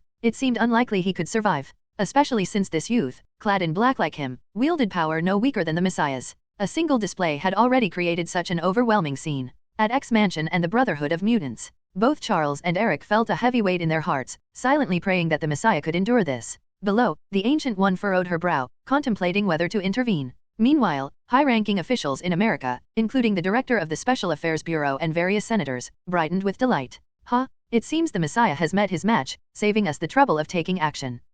Good riddance. He dared trample on America's supremacy, challenging our status as the world's #1 superpower. Where did he get the nerve? Was it just his Omega-level abilities? A middle-aged woman sneered. The other officials echoed her sentiment. They hadn't yet turned their full attention to the Messiah. So far, only individual departments had acted against him. The difference between a few departments' efforts and the full force of the United States was immense. No one present believed the Messiah could survive indefinitely, no matter how powerful he was. As they debated, back at the ruins of the White House, Lewin basked in the shocked gazes directed at him. He was thoroughly enjoying the moment. Turning to the Messiah, he grinned. Say this, Messiah? This is my power. The power to defeat you. Haha, go. With a wave, Lewin commanded the countless green birds in the sky to dive toward the Messiah at lightning speed. As they approached, the green birds merged, forming massive, deep green birds, each over 100 meters in size. These colossal creatures surged forward, ready to engulf the Messiah. As Lewin watched in anticipation, Charles and the others were filled with concern. People worldwide held their breath. Just then, Syd's calm voice echoed in their ears.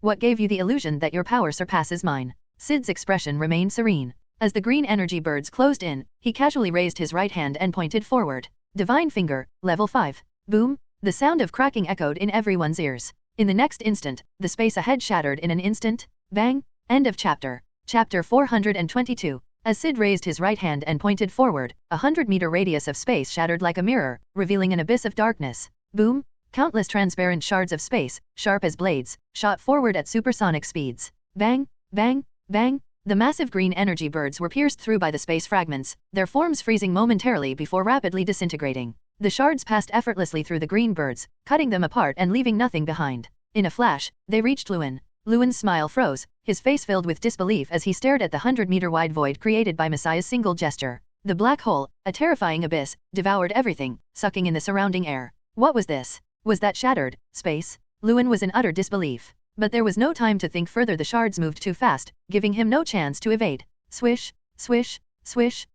With agonizing screams, Lewin was torn apart by the space fragments, his body sliced into countless pieces. Blood mist erupted into the air, spreading a sickening stench. In his final moments of consciousness, Lewin's mind was filled with disbelief. Wasn't my power supposed to surpass Messiah's? Even the Great Being confirmed it. What is this power? The space itself was shattered, and the shards were unstoppable. At that moment, he faintly heard the Great Being's surprised murmur. What is this? Even the Great Being seemed confused. The sight left everyone who witnessed it, whether Americans or people from other parts of the world, utterly stunned. Lewin, who had seemed so powerful moments ago, was killed instantly? What was that? Does Messiah have this kind of power? The black void, devouring everything, brought forth a singular thought in countless minds. Was that space? Did Messiah truly shatter space with just a single gesture? They couldn't believe it. And the sheer power. Messiah was so strong that he could casually break space? Before today, no one had seen Messiah use such an ability. At Stark Tower, Tony Stark's mind replayed Messiah's earlier words. What gave you the illusion that your power surpasses mine? As the words echoed, Stark's heart was filled with doubt. Has Messiah been holding back all this time? Would this ability have remained hidden if not for Lewin's challenge? The terrifying power Messiah displayed, had he always suppressed it? For a moment, Messiah became even more enigmatic in Tony Stark's eyes. How much strength was Messiah hiding? At the X-Mansion, Charles, Logan, and the others exchanged glances. Did we underestimate Messiah? Storm muttered hesitantly. Meanwhile, high-ranking officials in America were shocked. What kind of power is this? When did Messiah gain this ability? And that mutant died so quickly. Even Doctor Strange and the sorcerers at the scene were astonished. As masters of magic, they knew how difficult it was to shatter reality's fabric. Yet Messiah had done it with ease. Back at the battlefield, where Lewin's blood and flesh had been scattered, the Great Being, momentarily surprised, noticed Lewin's fading life and let out a cold snort. Useless boy, dying so easily. The next moment, the scattered flesh and blood rapidly reassembled. Within seconds, Lewin's body was restored, fully revived. He gasped for breath, his face still pale with fear and shock. Realizing he was alive, he quickly bowed and said, "Thank you, Great Being." Then, he turned toward Messiah, disbelief still evident in his expression. How do you have such power? You shattered the fabric of reality. How did you do it? Though his shock lingered, Lewin quickly steadied himself, growing cautious of another attack from Messiah. With a huff, he sneered, "That was just a sneak attack. Without it, you couldn't have hurt me." Glancing at the drones capturing the scene, his face flushed with anger. Damn it! Such an embarrassing moment got recorded. Amid his frustration, the Great Being warned him, "Boy, be careful. I just remembered something. That spatial rift that allowed me to sense Earth in the first place, it must have been caused by Messiah." No wonder he seemed familiar. Even the Great Being was puzzled. How can a mere human mutant possess such strength? Seeing Messiah's earlier abilities had already surprised the great being, but shattering space. Such overwhelming power, how could a single human accomplish it? With the great being's warning, Lewin's heart grew heavier, his caution rising. But as he looked at the countless green birds hovering in the sky, he regained confidence. Sneering, he said to Messiah, "That was just a sneak attack. Now that I'm prepared, you can't catch me off guard again. And facing an entire sky of energy attacks, I refuse to believe you can withstand it."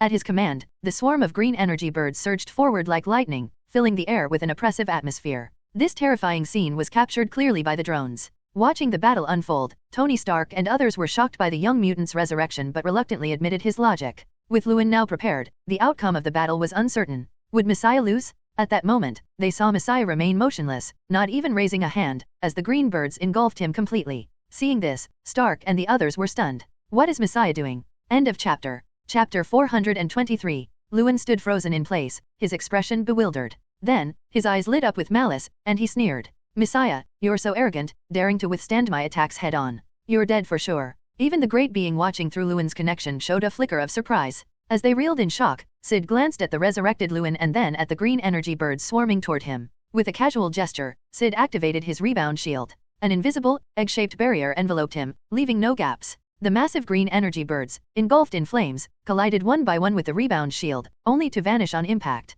Despite their massive size, they were compressed into the rebound shield due to their nature as pure energy. The shield absorbed the energy and stored it in a void-like space. Floating in the air, Syd absorbed the energy without concern, idly curious about the upper limits of his level 5 rebound shield. From the outside, however, it appeared as though he had been completely overwhelmed by the green birds. 5 seconds. 10 seconds. Half a minute. Lewin burst into laughter. "Messiah, is this all you've got? Did I already defeat you?" Even Tony Stark and others watching felt a growing unease. Was there a problem? Had something gone wrong with Messiah's power? Could he truly be in danger? 1 minute. 2 minutes passed. High-ranking officials in America, including the Director of Special Affairs, began to show excitement. But suddenly, Lewin noticed something. His face twisted in disbelief as he shouted, "Impossible? How can you still be alive after enduring my attacks for so long? I refuse to believe it. This must be a mistake." Grimacing, Lewin refused to back down. He controlled the remaining green birds, forcing them to accelerate toward Messiah. Whoosh, whoosh, whoosh. The supersonic birds streaked through the air, forming a massive sphere of green flames. When the green birds had all merged into the flame sphere, only smaller green birds remained, which soon disappeared into a single concentrated mass of energy. As the last traces of green energy dissipated, the untouched figure of Messiah stood revealed. The sight left Lewin, the American residents, and the rest of the world utterly stunned. After enduring such relentless energy attacks, Messiah emerged unscathed. How is this possible? Lewin stammered, his disbelief evident. Hovering in the air, clad in black, Syd replied indifferently, "As I've said before, what gave you the illusion that your power surpassed mine?"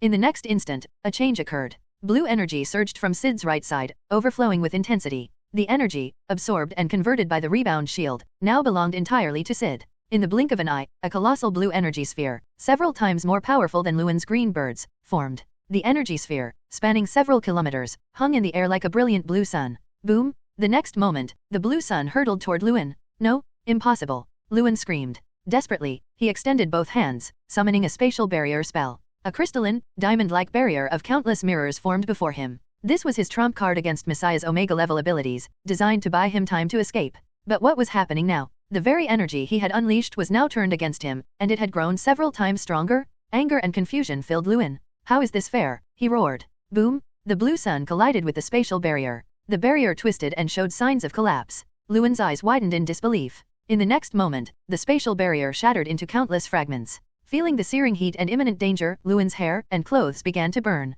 Panicking, he used a teleportation spell to swap places with a distant rock. Sweat poured down his face as he watched the blue sun change direction and head toward him again. Lewin's expression darkened. Gritting his teeth, he drew even more power from the great being. The great being, now visibly irritated, muttered in annoyance. A massive dark green energy beam shot from Lewin's hands, meeting the blue sun head-on. For a moment, the two forces clashed in a stalemate. But after a few seconds, the blue sun lost its power without external reinforcement and was obliterated by the dark green beam. Lewin let out a crazed laugh. "Huh, Messiah, your attack was destroyed. What else do you have? Bring it on. I've told you, my power already surpasses yours." Watching this, the high-ranking American official's eyes lit up with renewed hope. "Is that so?" Syd's calm voice echoed. "As I've said before, what gave you the illusion that your power surpassed mine?" The next second, a massive blue energy pillar erupted from Syd's hands, stretching over 300 kilometers. The energy pillar, vast and immeasurable, connected the heavens and the earth, cutting through the clouds and leaving a visible mark in the sky. Syd swung his hand, and the energy beam sliced through the clouds like a blade.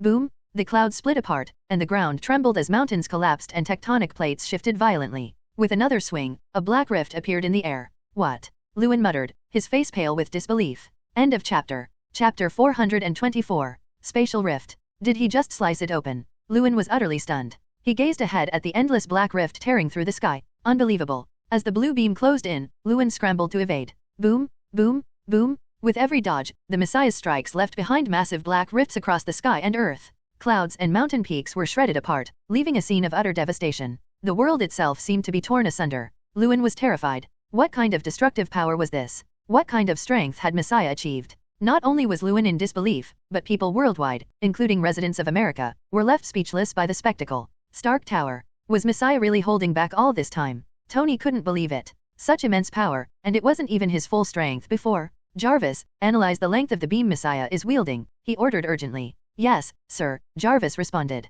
Stark Industries satellites zoomed in and began analyzing. Moments later, Jarvis delivered the report. Sir, the length of Messiah's beam is approximately 270 kilometers. How much? Tony blurted out. 270 kilometers, sir, Jarvis repeated. Tony was dumbfounded. The satellite images showed entire mountain ranges cleaved in two, with long black lines marking the devastation. The reality was even more horrifying than the live broadcast. Pepper Potts and others nearby gasped, covering their mouths in shock. Messiah's casual use of power was this terrifying? They couldn't comprehend it. High-ranking officials, including the Director of Special Affairs, saw the same footage. This can't be real. This has to be fabricated. How could Messiah's power be so terrifying? Back at the battlefield, Syd looked at Lewin, who had earlier claimed that a sneak attack was the only way to harm him. Watching Lewin's frantic dodges, Syd smiled faintly and said, "Run, run. Amuse me." Grinning, he continued to swing the massive blue beam. Boom, boom, boom. Each strike sent shockwaves through the air, splitting the sky and earth. Lewin's face turned red with anger as Messiah's mocking words reached him.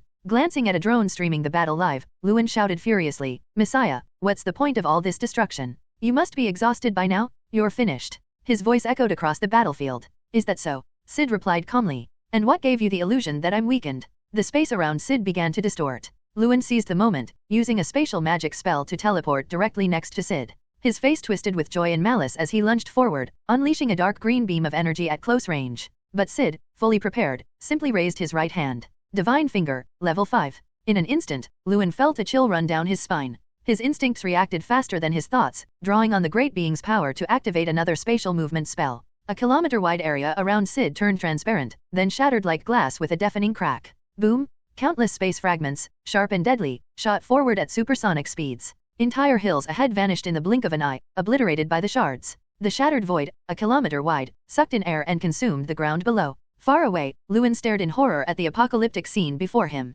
Syd's calm voice echoed across the distance. "As I said, what gave you the illusion that I'm weakened?" Hearing those words again, Lewin no longer felt disbelief or scorn. All that remained was fear. This devastating sight, was it really caused by a single, casual strike from Messiah? The sheer power was far beyond what he'd seen before. If that attack had hit him, he would have died instantly. He shuddered.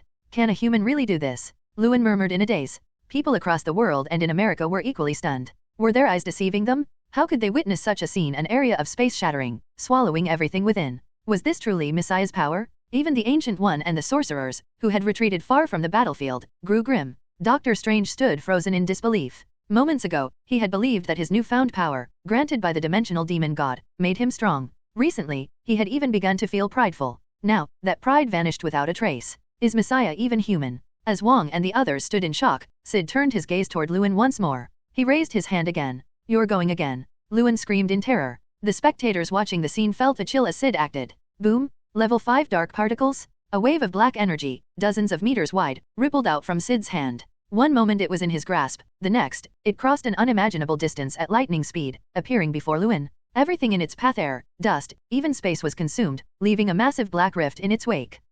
Lewin, attempting another spatial escape, was grazed on his left arm by the black wave. In an instant, his arm vanished without a trace. Reappearing at a safe distance, Lewin clutched his shoulder, staring in horror at the massive crater left by the black wave's impact. Before he could recover, Syd raised his hand again, unleashing successive black waves at him. Each wave traveled faster than sound, appearing almost instantaneously around Lewin, leaving him in utter disarray. End of chapter. Chapter 425. Watching Lewin's frantic and clumsy dodging, Syd smiled. "Keep running, keep dodging, entertain me." The playful, almost mocking tone in his voice pushed Lewin to his breaking point. How are you this strong? I don't believe it. Ah, Lewin roared in fury. As he watched Messiah unleash one devastating ability after another, fragments of past events flickered through his mind. Messiah had used similar powers before, but they had never been this terrifying. Could this be your true strength? Have you been toying with everyone all along? Were you deceiving the military, the American authorities, and everyone else by hiding your true power? Lewin shouted in disbelief, his voice trembling. The nearby drones captured his outburst, broadcasting it worldwide.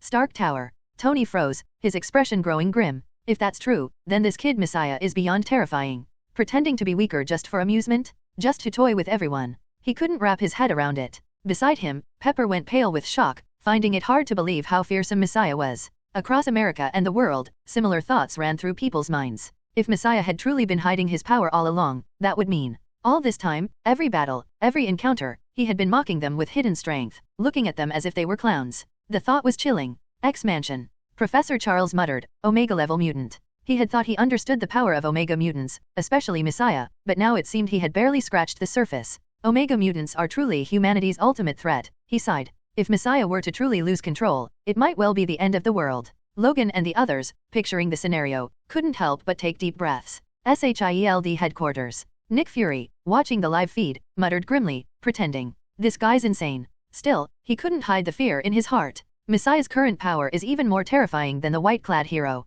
And if this pretense is true, his mind is far more calculating and dangerous than I thought. No wonder he dared to provoke us so openly. With Messiah's current strength, it wasn't entirely impossible for him to withstand America's full might. Had Messiah simply decided to stop pretending? The thought left Fury more unsettled the more he considered it. Meanwhile, American officials were in an uproar. He's been pretending all this time? Deceiving us? No? Impossible? Absolutely impossible. They refused to accept it because believing it would make Messiah far too terrifying. All of America's might are weapons, our nukes will surely destroy him. That was the only thought that brought them some semblance of confidence. The battlefield. Syd smiled and said, I don't know what you're talking about. His denial, accompanied by a faint smirk, sent chills down the spines of Lewin and countless others watching. It felt like an admission. Terrifying. You're a demon. Lewin screamed in terror. Even as he shouted, he frantically reached out to the Great Being. Great Being, this Messiah is too terrifying. I can't defeat him. Didn't you say my power surpassed his? The Great Being snorted. Are you questioning me, boy? Despite his confident tone, even the Great Being was shaken.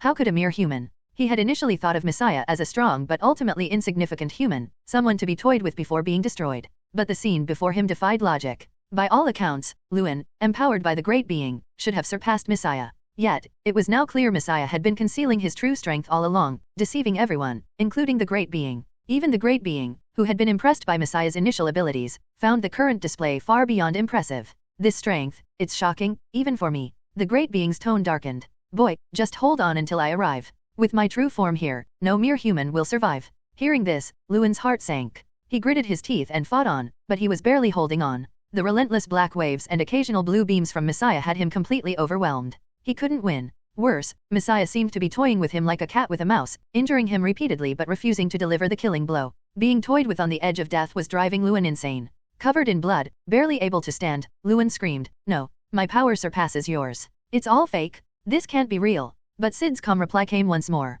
I've told you before what gave you the illusion that your power surpassed mine. Finally, Syd decided he'd played enough. He raised his right hand again. This time, he used soul extraction. Gently pressing forward, his hand seemed to pass through an invisible barrier. Before the stunned eyes of onlookers, his hand reached across the battlefield and struck Lewin. Boom! In an instant, Lewin's soul was ripped from his body. The transparent, ghostly form of Lewin floated in midair, his previous rage replaced by a dazed expression. You. Lewin stammered, his voice trembling. What is this? In just an instant. Could Messiah have defeated me this easily all along? Staring at his body as it plummeted to the ground, Lewin was completely dumbfounded. End of chapter. Chapter 426. As his body plummeted to the ground, Lewin could hardly believe it. He had been taken down in an instant. And Messiah? Messiah could directly extract his soul? Did this mean Messiah had been toying with him all along? Clearly capable of ending it in a moment, yet choosing to play this game with him for so long? The thought made Lewin crumble further. Messiah, he screamed in despair. Watching this unfold, people across America and around the globe widened their eyes in shock.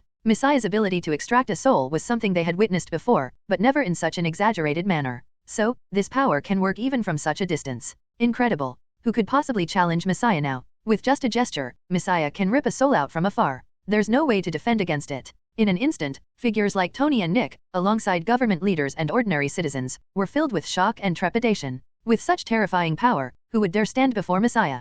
Who would even risk entering Messiah's line of sight? At a distance. Supreme One. The plump Wang spoke. This move by Messiah resembles a spell recorded in an ancient tome. Supreme One, if I recall, you can perform something similar. Hearing this, the others turned their attention to the Ancient One. However, the Ancient One shook her head. It's not the same. What Messiah used wasn't magic. And its power. Look closely at the soul of that young man. At her words, everyone focused their gaze on Luan's soul. Upon closer inspection, they noticed something faintly transparent near his soul. If not for the Ancient One's reminder, they might never have seen it. What is that? Mordo, clad in dark robes, asked in shock. The Ancient One explained, it appears to be a fragment of consciousness from a dimensional demon god. Messiah's power didn't just extract that young man's soul, it also pulled out the attached consciousness of this dimensional being. And throughout this process, the dimensional fragment didn't even resist. This ability of Messiah's, it's not as simple as it seems. It must be incredibly powerful. The Ancient One pondered aloud, extracting a soul might only be one aspect of this ability. Perhaps it also has the terrifying capability to annihilate spiritual entities. She speculated. Mordo and the others inhaled sharply at her words. Messiah could counter spiritual entities with such terrifying strength? And all this time, he had kept it hidden? Such secrecy was unsettling. Recalling Luan's earlier claim that Messiah had been disguising his true self and toying with everyone, they couldn't help but feel a chill. What a terrifying being. Wang said gravely. Mordo and the others nodded in agreement. As they observed the dimensional fragment near Luan's soul, Syd also noticed the peculiar, transparent entity emerging alongside Luan's soul. At the same time, Luan's soul recognized the consciousness of the dimensional demon god. Haha, Messiah, I still have hope. You're doomed. You've offended a great entity? There's no escape for you. He cried out to the translucent consciousness, Great One, save me. Hearing this, the dimensional consciousness quivered slightly before cursing, useless fool. Despite the insult, there was an undeniable flicker of unease in its mind. Luan's soul being extracted was one thing, but even its own fragment had been pulled out? How could this happen? How could a mere human wield power capable of shaking its consciousness? What kind of ability is this? The demon murmured in disbelief.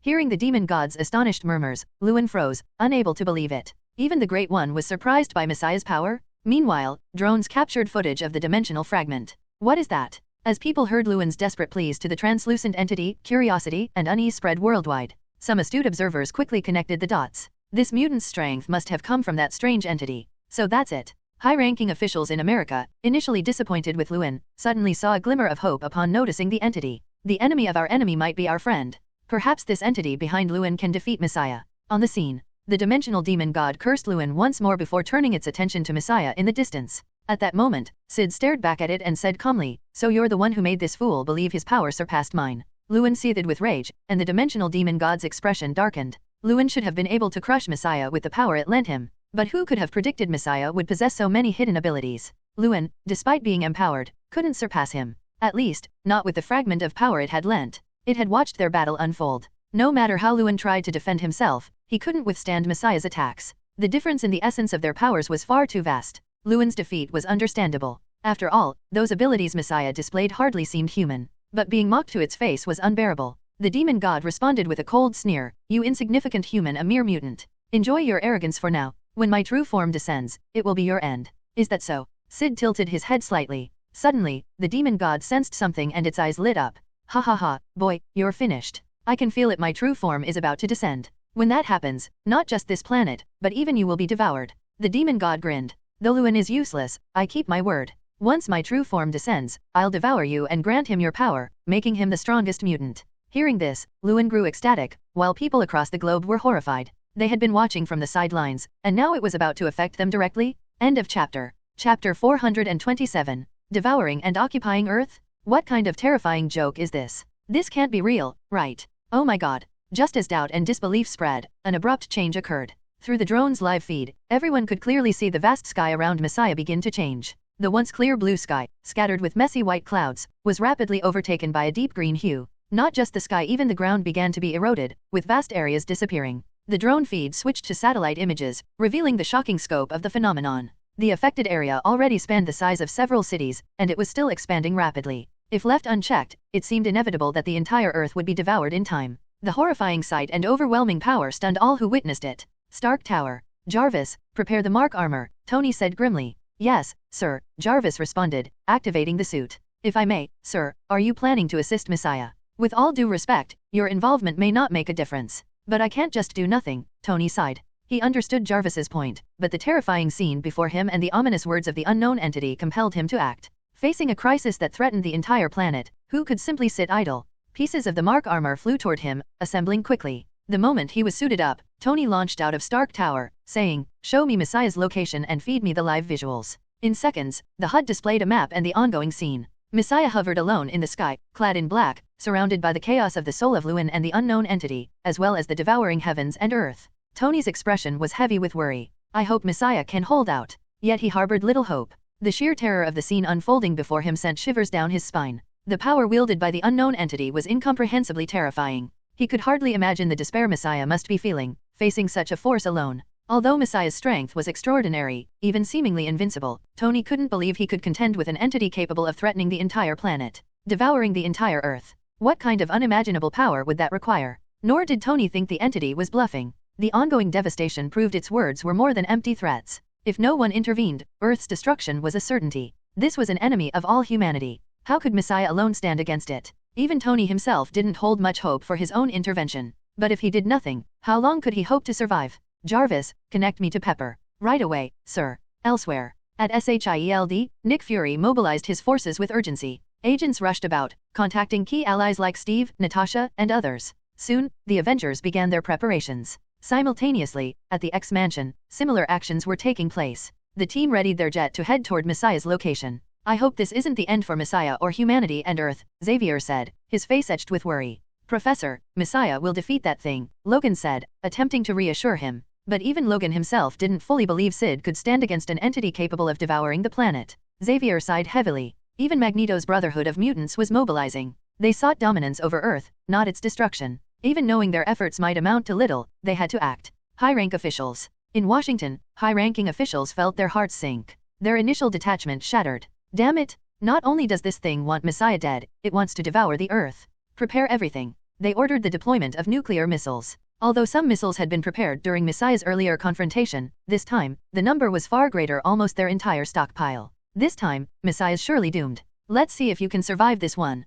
Though the global crisis filled them with anxiety, they couldn't help but feel a grim satisfaction at Messiah being forced to face this terrifying entity alone. Similar preparations were underway in other nations, especially major powers, readying their missiles, jets, and other forces to respond. Asgard. In Asgard, Heimdall reported the Earth's crisis to Thor. Thor grew anxious. This is bad. My brother is still there. Heimdall, use the Bifrost to bring him back. Heimdall shook his head. Apologies, Prince Thor. I cannot locate Prince Balder. His power allows him to remain hidden from me. Thor's worry deepened. If the Earth was devoured, would his brother fall victim to the dimensional demon god as well? Send me to Earth, Thor said decisively. Odin interjected, his voice firm. Enough, Thor. If necessary, I will go to Earth myself. Thor hesitated. But father, your health. Earth. As drones and satellite images captured the unfolding devastation, people across the globe were filled with terror. Was this the end of the world? Would Earth truly be devoured? As fear gripped them, back at the scene. In his soul state, Lewin watched the chaos with fanatical eyes and burst into wild laughter.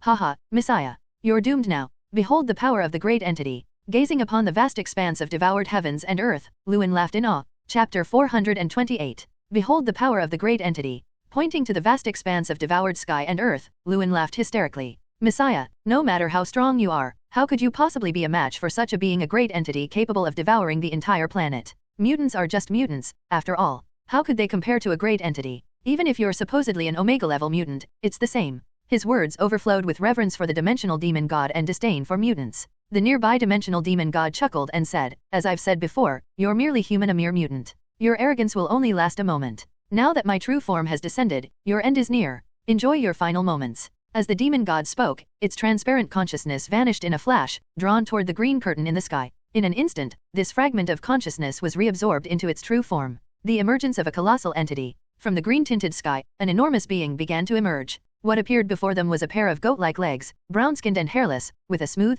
octopus-like texture. These legs were unimaginably massive, so large that they blotted out the sky. My god! How big is this monster's body? Could it be the size of an entire continent? Is this the end of the world? Whether it was residents of America or people from other parts of the world, their eyes were filled with shock and despair. Even without any abilities, a body this size could destroy continents just by moving. And if it unleashed its full power, it would undoubtedly be the end of the world. Tony Stark. Flying just outside New York, Tony Stark froze midair at the sight. The terrifying entity hadn't been lying. Earlier, when it had declared its intent to devour Earth, Tony had held on to a shred of hope that it was bluffing. Now, even that last hope was gone. This enormous form truly had the power to threaten and consume the earth. Despair tightened its grip on Tony as he imagined the helplessness Messiah must feel, facing such a terrifying being alone. Messiah must be terrified right now, Tony murmured with a bitter smile. But soon, it would no longer matter. Once Messiah fell, it would be their turn. Earth was doomed. Captain America and the X-Men. On the way to Messiah's location, Steve Rogers and his team were similarly stunned.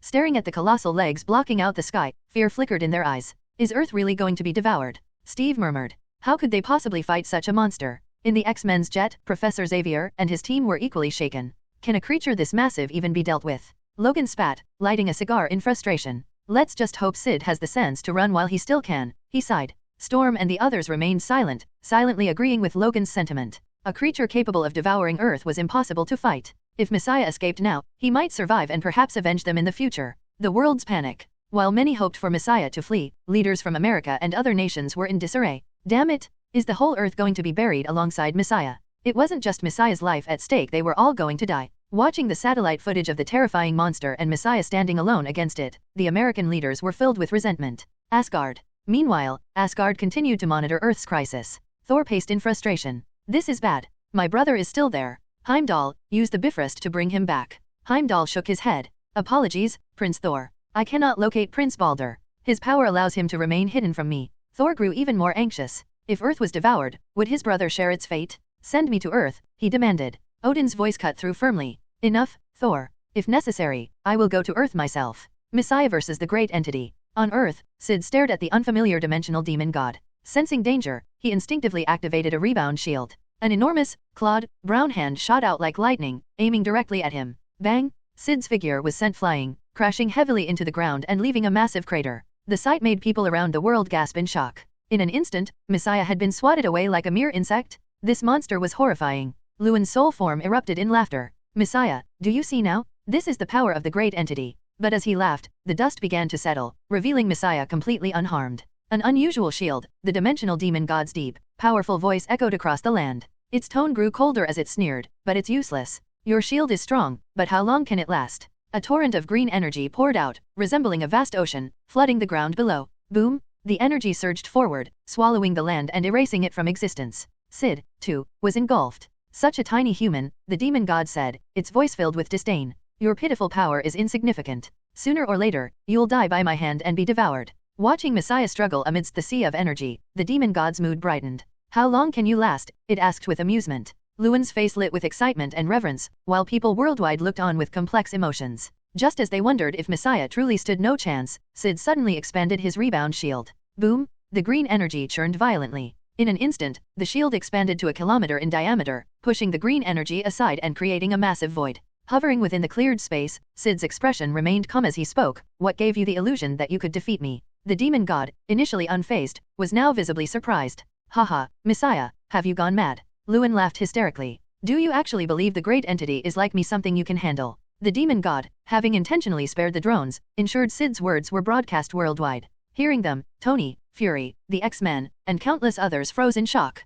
At a time like this, Messiah still spoke with such confidence? Before they could process it, Syd added, and what gave you the illusion that I was using my full power before? In the next moment, a blinding brilliance erupted. End of chapter. Chapter 429. In an instant, an infinite platinum brilliance erupted from Syd's body, enveloping everything around him. Before anyone could react, the entire world seemed to be consumed by light. Everywhere they looked, it was filled with the ocean of light, submerging everything in its wake. At first, people from America and across the world were surprised by this sight, but the shock quickly subsided. After all, Messiah's Omega-level ability wasn't unfamiliar to them. Many had witnessed it several times before. The sudden display wasn't unexpected. What would have been strange was if he didn't use it. So, Messiah had finally unleashed his Omega-level ability? Can this Omega-level ability defeat the monster? Though they knew Messiah's power was incredible, they couldn't help but feel skeptical. No matter how powerful Messiah's Omega-level ability was, how could it possibly stand up to a being capable of devouring the entire Earth? Even now, massive areas were still being consumed by the green energy. What good would Messiah's Omega-level ability do against such an existence? Nearby, Luan initially panicked at the sight of the light, thinking he was doomed. But as he remembered the presence of the great entity and the protective green energy surrounding him, his fear faded, replaced by laughter. Messiah, so what if you've unleashed your Omega ability? Even with that, you can't be a match for the great entity? Ha ha ha. In Asgard, through Odin's magic, they could clearly see the events unfolding on Earth. Thor froze in disbelief. Under the magic's gaze, he could see the scope of Messiah's Omega ability. and the scale of it left him utterly shaken. In an instant, the light had engulfed an unimaginably vast area. If measured in human terms, it spanned thousands of kilometers. How is it so vast? Father, am I seeing this wrong? Thor asked, stunned. Nearby, Heimdall's eyes widened as he muttered, "You're not mistaken." Thor turned toward Odin, who also wore an expression of disbelief. Clearly, what they were witnessing was real. This is impossible. Thor instinctively refused to believe it. A light spanning thousands of kilometers, it has to be an illusion, right? Back on Earth, those monitoring Messiah had begun to come down and, as usual, attempted to analyze the situation using satellite imagery. But when the satellites captured the immense scope of the light, every single observer froze. Some initially thought it was an issue with the satellite's calibration. Otherwise, how could Messiah's Omega-level ability have such an absurd range? However, after verifying the satellite's parameters multiple times, they had no choice but to accept the truth. One by one, astonished exclamations rang out. This is impossible. Oh my god. Drones broadcasting live also switched to satellite feeds, showing the enormous light engulfing a range so vast it seemed to touch the edges of Earth's orbit. The light covered the ground, clouds, and even extended toward outer space. The dimensional demon god was the first to realize something was wrong. Initially surprised by Messiah's ability to emit light, it quickly sensed the scale of the power, and its emotions churned violently. This is power that a mere human can wield. It couldn't believe what it was sensing. Hearing its astonishment, Luin paused, confused. What's wrong, great dimensional demon god? Why are you reacting like this? What could make you so shocked? It can't be Messiah, right? There's no way he... Before Luin could finish, the realization of what the demon god sensed hit him like a tidal wave. The image that appeared in his mind, the vast expanse of light, was real. Luin couldn't believe it. He instinctively turned his gaze toward Messiah, who stood calmly at the center of the light. The memory of Messiah's earlier words surfaced in his mind. What gave you the illusion that I was using my full power before? Was this Messiah's true strength? No, this can't be. He's just a mutant. How could a mutant be this powerful? Even an Omega-level mutant can't be this strong. At that moment, Syd's gaze shifted toward them, meeting their eyes. Floating amidst the radiance, he spoke calmly, "It's over." With those words, he unleashed the full power of sunshine. In an instant, the brilliance grew even brighter. Under the stunned gazes of the dimensional demon god, Luin, Tony flying nearby, and countless people around the world, the green ocean of energy began to vanish. No, it wasn't just vanishing, it was being erased. What kind of power is this? The dimensional demon god was in shock. It desperately attempted to summon more dimensional energy to resist the light. But it was futile. To its horror, under the radiance of Messiah's light, the dimensional energy ceased to exist. It was obliterated at an unprecedented speed. Watching the green energy disappear and feeling the light draw closer to his soul, Luin screamed internally in desperation. How can this be happening? How can this be happening? How is Messiah this strong? I don't believe it. How can the great entity fail to resist Messiah's power? This is impossible. End of chapter. Chapter 430. A fleeting thought crossed Luin's mind, even as the overwhelming light enveloped him. For a moment, he had assumed Messiah's Omega-level ability was mere posturing. In the final moments of his existence, his thoughts raced as time seemed to slow. Messiah, this monster, had truly been hiding his power. This terrifying strength, he kept it hidden all along. He suddenly realized why Messiah had always seemed so indifferent. Indifferent to offending America. Indifferent to offending the great entity. This terrifying power. This is the might of the strongest mutant and Omega-level mutant. What a monster. Luin thought bitterly, I actually thought I could surpass such a freak. At that moment, he felt a mixture of frustration and despair as he accepted the truth. Even the great entity likely couldn't grant him enough power to surpass Messiah.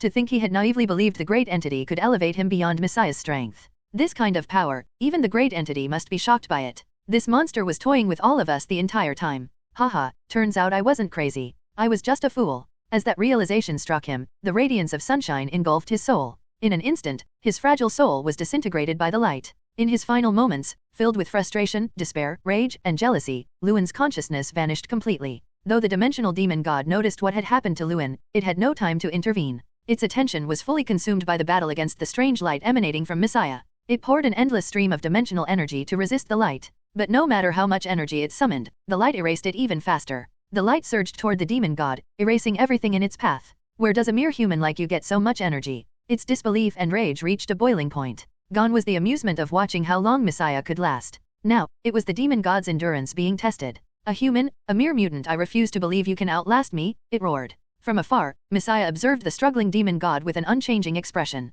What the demon said wasn't wrong. Syd's internal reserves of light energy weren't limitless. He had already expended 10 to 20% of his energy dealing with Luin. After all, his abilities required him to push beyond his limits. But even with only 80% of his energy remaining, sunshine was more than enough to suppress the dimensional demon god. As Messiah expected, the demon god's resistance crumbled moments later. With a roar of denial, the radiant light surged into the green dimensional space. The energy and matter within the dimensional space began to vanish, erased permanently by the light. When the light faded, the demon god's massive form, too large to see in its entirety, was gone. Syd wasn't surprised. A 2,600-kilometer-wide sunshine was more than sufficient to envelop the demon god's entire body. After all, its form wasn't yet comparable to the size of a planet. But something still troubled Syd. He frowned. Despite the apparent victory, he felt the demon god wouldn't be defeated so easily. Destroying a dimension was the only surefire way to kill its master. Without that, the demon god could likely return. As expected, within seconds, green energy began to coalesce within the dimensional space. Moments later, the massive form of the demon god reappeared.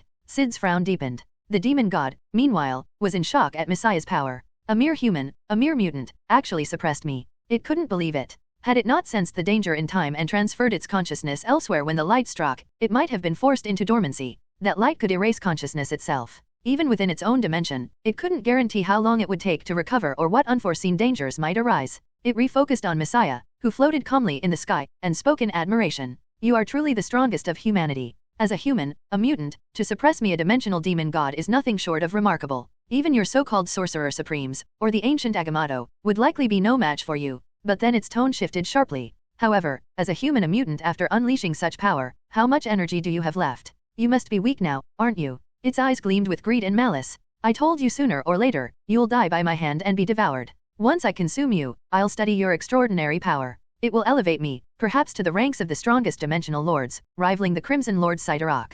When that happens, I'll be the newest terror of the multiverse. Finally, it shouted with greed and fervor. Human, give me your power. The demon god unleashed countless green energy arrows, which surged towards Syd in a flood. Watching this, the demon god smiled expectantly. Across the world, people were left in shock and dread. Was this truly the end for Messiah? Everyone knew that Messiah's Omega ability required vast amounts of energy. It wasn't something he could sustain without consequences. Surely, after unleashing such immense power, he must be vulnerable now. But contrary to their fears, Syd's expression remained calm. While it was true that his reserves of light energy were low, he had planned for this possibility. In the next instant, he clenched his right hand, summoning the space stone into his palm. A surge of blue spatial energy flooded his body. Without hesitation, Syd used his Orokai-enhanced abilities to convert this energy into fuel for sunshine. The next moment, infinite brilliance erupted once more. End of chapter. Chapter 431. Endless radiance burst forth once more from Syd and the skies above. The surging green energy, under the illumination of this light, melted away like snow under the blazing sun.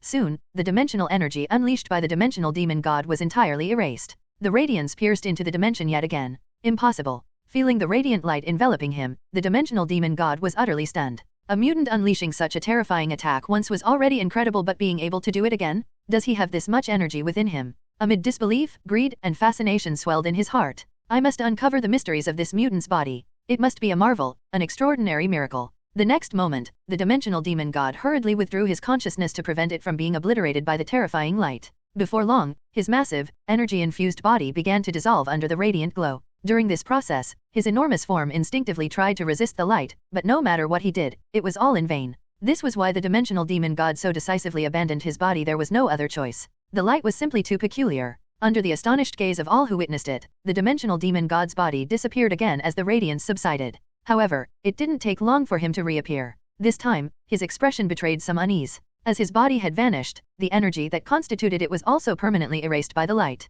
This meant his dimension was now slightly weaker, with some of its energy lost forever. Still, he took some solace. Compared to the vast energy within my dimension, this mutant is no match. Exhaling, the dimensional demon god sneered. So what if you suppress me? With time, victory will inevitably be mine. Unleashing his massive form once more, he coldly mocked, you can't outlast me. Such terrifying attacks, this is already your second. Surely you can't keep going. For a mutant, you're monstrously strong, but... He was about to continue, to emphasize that as a mere human, Syd's small frame was no match for a dimensional demon god. However, before he could finish, Syd, with a calm expression, unleashed sunshine yet again, causing the demon god to freeze in shock. Endless radiance once more engulfed a radius of over 2,600 kilometers. Watching the demon god struggle and gape within the light, Syd began to ponder. Should I transform into Orokai and test the true extent of Sunshine's power? Or should I just continue this? After a moment's thought, he decided, never mind, I'll keep this going for now. Just as the dimensional demon god suspected, Syd didn't believe he could outlast him.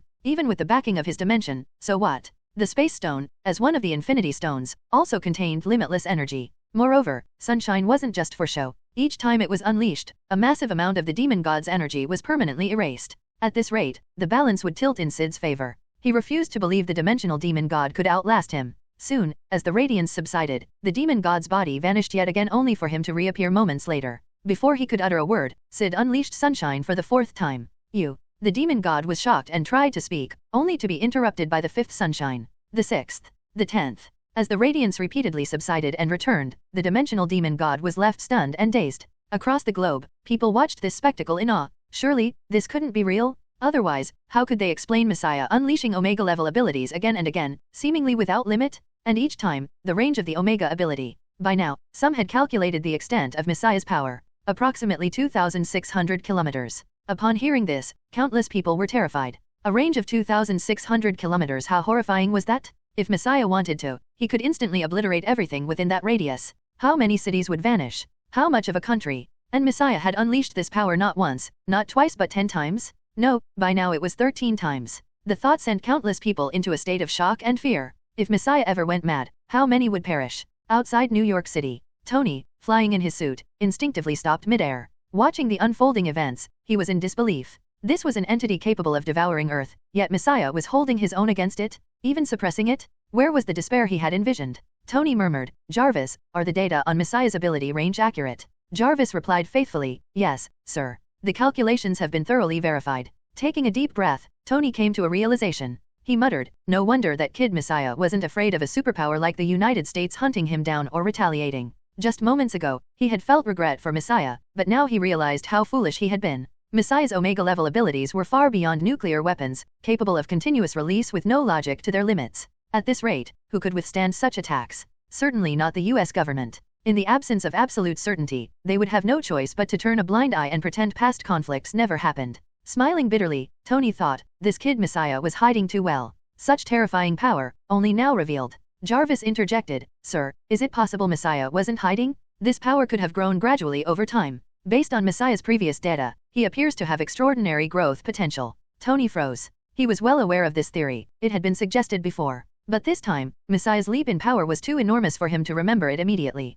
End of chapter. Chapter 432. The growth was nothing short of a sheer cliff. Tony dismissed the possibility of Messiah's growth entirely. Compared to the idea of gradual development, it seemed more plausible that Messiah had been hiding his true abilities all along. But now, with Jarvis's analysis, he couldn't help but take notice of the possibility. Indeed, as Jarvis had pointed out, it was entirely possible that Messiah had reached this level through growth over this period. Shit, Jarvis, you must be joking. Tony shrugged, attempting to laugh, but he couldn't quite manage it. Because if this were true, it was terrifying. How much time had passed since Messiah first appeared? If this little time was all it took for him to grow to this level, then what kind of sick joke was this? If this is real, does that mean Messiah will soon be able to blow up the Earth? Tony laughed out loud. But as he laughed, the sound gradually faded, and a faint trace of terror flashed in his eyes. Shit, God help us, this better not be true. Tony muttered a small prayer. Because if it were, the implications were far too terrifying. Meanwhile, a black jet cut swiftly through the clouds. On board the X-jet, Professor Charles's previously anxious expression had long disappeared.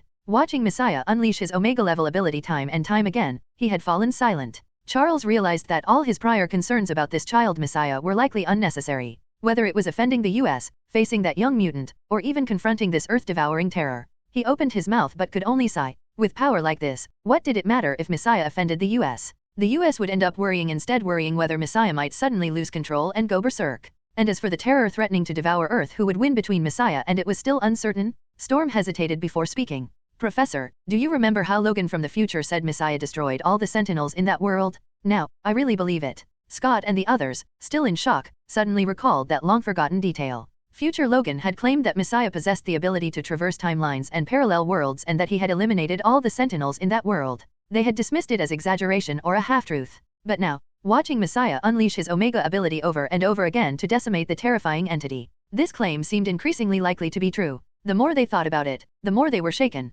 Gradually, their focus shifted back to Messiah and the monster trying to devour the Earth. Not long ago, they had thought Messiah should flee as soon as possible, that he might survive and later avenge them. Now, watching Messiah fight the monster, they realized that while this creature couldn't be dealt with by normal means, perhaps it could be fought by another monster. To them, Messiah had become synonymous with the term monster. Elsewhere, at SHIELD, three agents who had once eavesdropped on the X-Mansion exchanged uneasy glances. The grizzled, bearded agent Nikolai chuckled bitterly. All right, I admit it. That Wolverine, James Logan Howlett, probably wasn't exaggerating. Messiah, as he appeared now, matched Logan's descriptions almost perfectly. In fact, the three of them wondered if Logan had actually understated Messiah's power. From what Messiah was currently displaying, it wasn't just plausible that he could wipe out all Sentinels in that world, he might even be capable of destroying the world itself. Nick, too, felt his emotions shift. What he had once found amusing no longer seemed funny at all. Those rumors, which had seemed so ridiculous, clearly weren't part of some elaborate scheme by future Charles and Magneto to hype up Messiah's power for protection.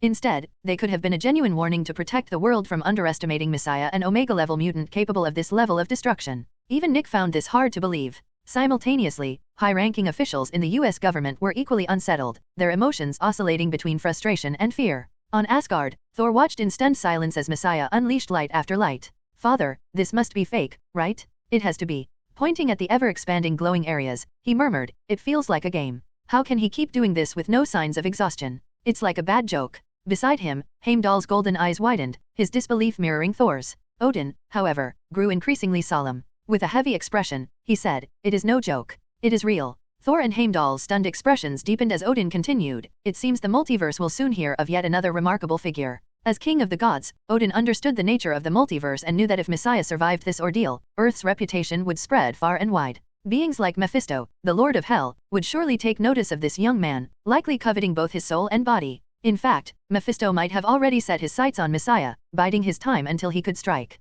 Back on Earth, Syd, with the Space Stone in hand, continued to unleash Omega abilities with a calm expression. The dimensional demon god, who had initially been dismissive and confident, now looked completely incredulous. Impossible? How could a mutant have more energy than a dimensional demon god? His expression darkened further as he felt vast sections of his dimensional energy permanently erased. This had never happened before. He, the dimensional demon god, always crushed his enemies through sheer energy. Now, the tables had turned, and he was the one being overpowered. There's no way this Messiah has unlimited energy. But Syd said nothing, continuing to unleash sunshine without pause. As the standoff continued, the enormous energy fluctuations began drawing attention from other powerful beings. In the dark dimension, Dormammu, who had been in a deep slumber, suddenly opened his glowing violet eyes. Confusion and doubt filled his gaze. What is happening on Earth? End of chapter. Chapter 433. What's going on with Earth? In the dark dimension, Dormammu's eyes were filled with disbelief and confusion. Although he had retreated from Earth some time ago, he still kept an eye on it. But now what was this? A series of powerful fluctuations were suddenly emanating from Earth, each one so immense that even Dormammu found himself startled.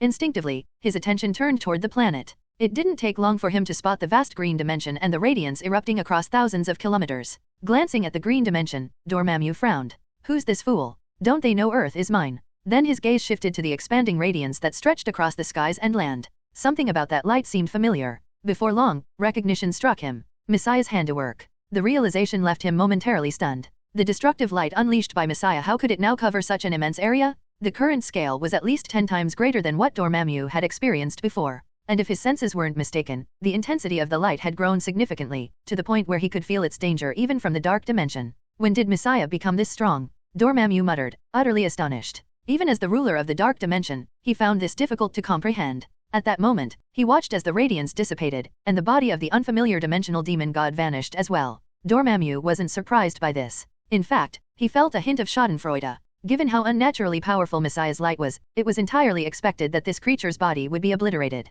However, what did catch him off guard was that the demon god reappeared almost immediately. This guy's reaction time is impressive, Dormammu thought, a trace of glee returning. Whether Messiah or this dimensional demon god suffered, he found satisfaction in either outcome. But as Dormammu was reveling in the prospect of Messiah encountering trouble, Messiah once again unleashed his radiant power. A familiar sense washed over Dormammu. The powerful fluctuations he'd felt earlier, could they have been this all along? And so, under Dormammu's disbelieving gaze, Messiah released the radiance over and over again. Twice. 10 times. Impossible. Dormammu was in utter disbelief. What is this? How many times had Messiah unleashed this world-destroying light? As Dormammu gaped, his disbelief mounting with each successive blast, it seemed as though Messiah truly possessed limitless energy, showing no signs of exhaustion. But Dormammu wasn't the only one paying attention to Earth's anomaly. Several other entities, particularly those with a vested interest in Earth, had also turned their attention toward the planet. In a fiery, crimson dimension, a cloaked figure's eyes gleamed with curiosity and shock. This was none other than Mephisto, the Lord of Hell.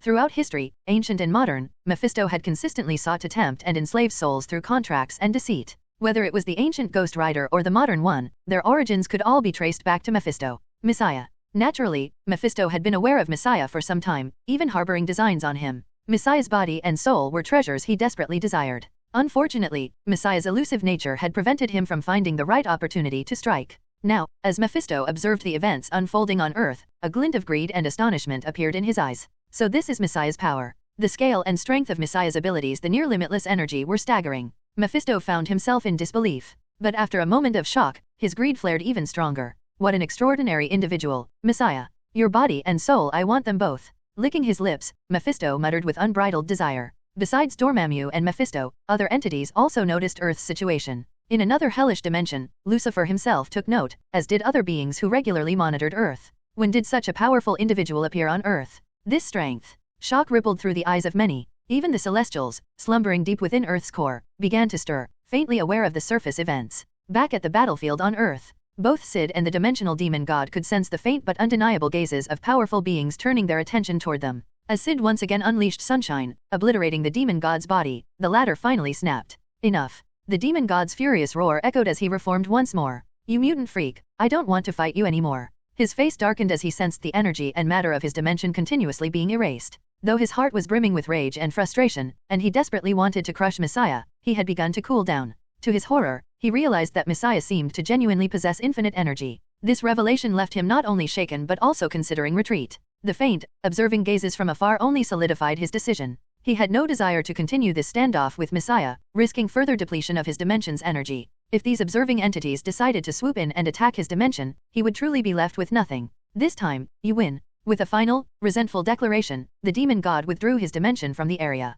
The green veil that had shrouded the skies and land quickly dissipated, and reality returned to normal. As the last traces of green light faded, his deep, unwilling voice lingered. I will return. Watching the dimensional demon god retreat, Syd furrowed his brow but made no move to stop him. Part of it was the uncomfortable feeling of the many gazes focused on the battlefield. But more importantly, Syd wasn't certain he could definitively defeat the dimensional demon god. To truly eliminate him, Syd knew he'd have to venture into the demon god's dimension, a risk he wasn't willing to take just yet. If he entered the demon god's domain, anything could happen. One thing was clear, though, between him and the dimensional demon god, only one of them would survive such a confrontation. End of chapter. Chapter 434. As for whether it would be him or the dimensional demon god who perished, that remained unclear. For such a dangerous undertaking, Syd instinctively rejected the idea. After all, as time passed, he would naturally grow stronger. Once his Chaos Magic Omega ability reached level 5, dealing with the demon god would be far easier. There was no need to take such risks now. While deep in thought, the realization spread that the terrifying entity had been completely repelled by Syd.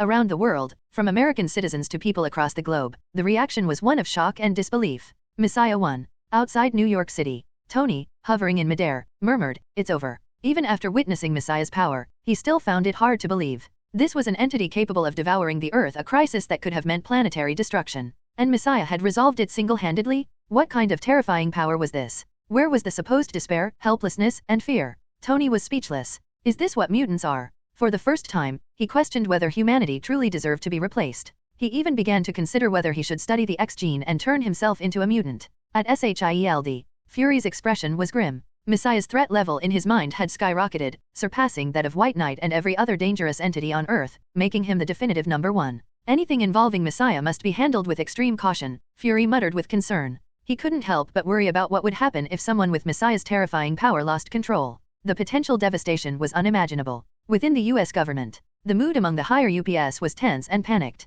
Even those who had previously mocked Messiah for daring to defy the mighty US had fallen silent, unable to utter a word. What were they supposed to do with someone this powerful? After all, Messiah had defeated an entity capable of consuming the Earth? It was absurd. What do we do now? Someone come up with a solution. How do we handle someone like Messiah? There must be a way. Their discussions quickly devolved into heated arguments. At Camartage, watching as Messiah truly repelled the dimensional demon god, the Ancient One's lips twitched. She had been preparing to step in and assist, only to realize how unnecessary her efforts would have been. From the beginning to the end of the battle, she hadn't found a single opportunity to intervene. All she could do was watch, dumbfounded, as Messiah unleashed power after power in a completely unscientific manner. Supreme Sorcerer, Messiah is too powerful. Who on Earth could possibly challenge him now? Wong asked in disbelief. Doctor Strange and the others shared similar thoughts. Perhaps only White Knight could match Messiah, Strange mused. But then he shook his head, muttering, "No, even White Knight hasn't displayed anything as terrifying as Messiah just did." The others nodded in agreement.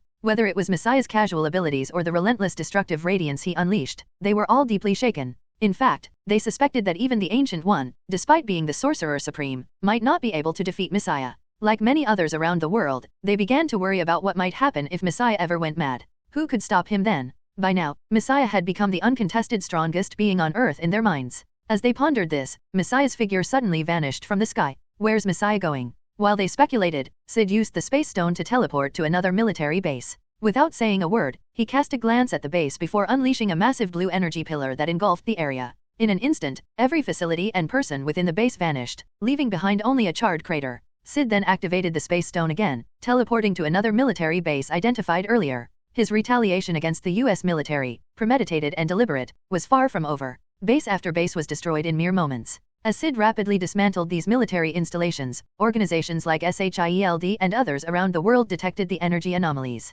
Soon, news of Syd's actions spread. Satellites began focusing on the targeted bases, revealing massive craters where they once stood. Both Americans and people from other countries watched in shock and fear. Was this Messiah's doing? As satellite images swept across the globe, it became evident that most of the U.S. visible military bases had been annihilated by Messiah single-handedly. Countless resources and lives were lost at his hands. The US government was furious and panicked but found themselves powerless to retaliate. They could only scramble to relocate their remaining bases. Fortunately for them, the rogue senator, Yusuf, hadn't revealed all the base locations. Even so, the damage inflicted by Messiah was immense, leaving the US in dire straits. Meanwhile, other countries, especially those often oppressed by the U.S., couldn't help but feel a sense of schadenfreude. To them, Messiah had become a hero of resistance. One man had inflicted heavy losses on the US. Many were thrilled. Half an hour later, boom, boom, boom, Syd calmly deflected incoming fire before unleashing another massive blue energy pillar. The military base before him was obliterated in an instant, the personnel within perishing in their panic. After eliminating the last known base, Syd floated in the air, lost in thought about his next move. It was then that someone caught his attention. A shadow flashed nearby, and a figure appeared about a dozen meters away. It was an older man, dressed in a black suit, smiling faintly. Greetings, Messiah. Allow me to introduce myself. I am Mephisto, the Lord of Hell. End of chapter. Chapter 435. As Mephisto introduced himself, satellites from the US and other nations quietly locked onto the area. Following the detected energy anomalies, they captured images of Messiah still present and the sudden appearance of Mephisto. The sight of this elderly man in a black suit left many governments and organizations around the world on edge. Who is this now? Another supernatural being. Their wariness grew even stronger. After witnessing the events involving Messiah, the world had developed a deep-seated fear of such supernatural figures. They wished for all individuals with supernatural powers to disappear, especially Messiah and White Knight, yet they also secretly envied such power. And now, anyone daring to stand before Messiah had to be either fearlessly reckless or incredibly powerful. While others speculated, Syd carefully observed the pale-skinned, golden-haired elder in the black suit before him. In an instant, he recognized who this was: Mephisto, one of the rulers of the Hell dimensions. Syd frowned. This cunning and treacherous figure was the nemesis of countless beings, having tricked and harmed more than anyone could count. The more souls he acquired in Hell, the stronger he became. Known as the Lord of Lies, Mephisto often lured mortals into signing soul-binding contracts through deceit. At his peak, he had even clashed with Galactus. Mephisto barely had time to continue introducing himself when Syd interrupted him. Mephisto, I know you. Lord of the Hell Dimension. Syd's tone was calm. Mephisto froze for a moment, surprise flickering in his eyes. Messiah knew him? How was that possible? Aside from figures like the Ancient One, whose legacies were ancient and steeped in hidden knowledge, how could this young human possibly recognize him? This young man couldn't have lived long enough to know such secrets. Mephisto's smug attitude, rooted in his belief that he was dealing with an ignorant youth, began to waver. He now regarded Messiah with increased seriousness, not just for his power but for the mystery surrounding him. After a moment's thought, Mephisto smiled and said, Messiah, I don't know how you learned about me, but it saves me some explanation. Let's speak frankly. He smiled again. As a Lord of Hell, I can accomplish many things beyond human imagination. Messiah, tell me your desires, and I can help you achieve them. For instance, do you wish to eliminate the leaders of human nations? I can do that for you. Of course, this will require a small price. You will simply need to do one task for me in the future, something within your capabilities that won't make you uncomfortable or upset. Mephisto added with a sly grin, we can even sign a contract to ensure fairness for both parties. As a greedy demon and a ruler of Hell, Mephisto rarely spoke so generously. He wanted far more than Messiah's cooperation. He wanted Messiah's body and soul. However, he knew that demanding a soul as payment right away would cause Messiah to reject the offer. So, he chose a more subtle approach, offer small benefits to gain trust. Once Messiah grew accustomed to the deals or reached a point of desperation, Mephisto could then demand his soul as compensation. This tactic had been employed countless times throughout history, from prehistory to the modern era, and Mephisto had successfully ensnared countless souls. This time, he was confident, would be no different. While the two conversed, other entities such as Dormammu discreetly observed. Upon seeing Mephisto's arrival, their reactions varied. Some were frustrated for not acting sooner, while others relished the unfolding drama. That old Mephisto is at it again, trying to deceive someone. Do you think this young Messiah can resist the temptation? Unlikely. He's young and inexperienced. Right, I should have approached Messiah first. Now it looks like Mephisto will reap the rewards. As they watched, Syd's expression remained unchanged as he listened to Mephisto's offer. Floating in the air, he slowly circled Mephisto before speaking. Mephisto, what you can offer doesn't interest me. What I desire, you cannot provide. And I know you far better than you think. Dealing with demons and devils never ends well. Syd's tone grew sharper. Didn't you once deceive a young man named Johnny? That young man asked you to cure his father's terminal illness. You did, but only for his father to die in an accident a few days later. In the end, Johnny gained nothing and lost his soul to you. Pausing for effect, Syd smirked. Oh, but he did gain one thing, a spirit of vengeance, turning him into the Ghost Rider. At those words, Mephisto's face darkened, shock and anger flashing across his features. How do you know about that? You weren't even around back then. At that time, Messiah would have been far too young to know such things. And Johnny certainly wouldn't have shared such details with others. Mephisto couldn't fathom how Messiah knew so much, and his wariness of this mysterious young man deepened. In the shadows, Dormammu and the other observers were equally stunned. Not only had Messiah resisted Mephisto's temptation, but he had also exposed the demon's schemes in detail, even revealing events from Mephisto's past. How does Messiah know all this? As they watched, Syd remained calm, his voice steady. I know far more than you think, Mephisto. The secrets of this world there are few I don't already know. His words left Mephisto and the other observers momentarily stunned. But soon, laughter and ridicule spread among the watchers. The arrogance of youth claiming to know everything. Mephisto chuckled, amused by the boldness. Oh, if you truly know about the spirit of vengeance and Ghost Riders, then why don't you tell me their origin? The question was almost dismissive, a test Mephisto fully expected Messiah to fail. End of chapter. Chapter 436. Not only did others think so, but even Dormammu and the others hidden in the shadows were speechless at Mephisto's antics. Wasn't this deliberately making things difficult for the Messiah? This young man just made a bold claim, and now he's going to get slapped in the face. Ha ha ha. As they watched with interest, expecting the Messiah to be humiliated, Syd's voice broke the silence, calm and steady. Spirit of vengeance. Are you referring to the spirit of vengeance created by God after the Great Flood to cleanse humanity of sin? The moment Syd finished speaking, the amused expression on Mephisto's face faltered, barely maintaining his composure. How do you know that? Mephisto demanded, disbelief evident in his tone. Lucifer and the others, who had been eagerly awaiting the Messiah's embarrassment, froze, their expressions filled with shock. It felt like they were the ones being slapped in the face instead. The Messiah actually knew this ancient secret? He even knew about the creation of the spirit of vengeance by God. From Mephisto's reaction, it was clear the Messiah's words were true. Floating in the air, Syd continued, his tone unchanging. As for the Ghost Rider, you mean the human host of the spirit of vengeance. I remember the first Ghost Rider had some connection to you. In fact, about 1,000,000 years ago, you, in the form of a serpent, tempted a young boy and turned him into Earth's first Ghost Rider. He rode a flaming mammoth. Syd's narration was calm and measured, as if he had seen it all firsthand. Mephisto's face darkened further, unable to maintain his composure. A prehistoric event from so long ago, one he had personally experienced. How could this Messiah possibly know about it? All traces of amusement and casualness vanished from Mephisto's expression, replaced by grim seriousness. Where did you learn about this? Mephisto asked, his tone heavy. Not only him, but Dormammu and the others listening were now certain the Messiah was telling the truth, their shock growing. At the same time, as supreme lords of their dimensions, their initial instinct to underestimate this being was now entirely replaced by caution and respect. Under their watchful eyes, Syd said calmly, I told you, I know a lot of things, far beyond your imagination. There are very few secrets in this world that escape me. Although it was a repeated statement, this time Mephisto and the others didn't find it funny at all. Instead, they felt unease and fear. Who exactly was this Messiah? Without caring about their thoughts, Syd continued in an even tone. So, Mephisto, don't bother trying to tempt me. It's meaningless and won't work on me. Mephisto, now unable to maintain his usual demeanor, responded solemnly. Messiah, you're very mysterious. Then, Mephisto shifted his approach entirely, abandoning his earlier tricks and speaking with a seemingly sincere smile. Don't be so quick to refuse. You should know that tempting others has always been my thing. Ever since Adam and Eve, I've been addicted to it. But you, Messiah, are an exception. I genuinely want to befriend you. You never know. Perhaps one day, we'll end up working together. His tone carried both sincerity and a hint of probing. Syd remained composed, his lack of reaction confirming to Mephisto that the Messiah indeed possessed deep knowledge. What secrets lay within him? What was his true identity? Mephisto pondered in alarm. Just as Syd furrowed his brow and prepared to leave, he suddenly sensed something and turned his gaze into the distance. The others, including Mephisto and Dormammu, also looked in the same direction. A black motorcycle, engulfed in blue flames, sped toward them at lightning speed, leaving a fiery trail in its wake. On the motorcycle sat a skeletal figure wearing a black jacket, his entire body wreathed in flames. Johnny, Mephisto muttered, his brow furrowing deeply. Since his son Blackheart's attempt to seize the contract of San Venganza, this Ghost Rider had betrayed him, constantly thwarting his plans.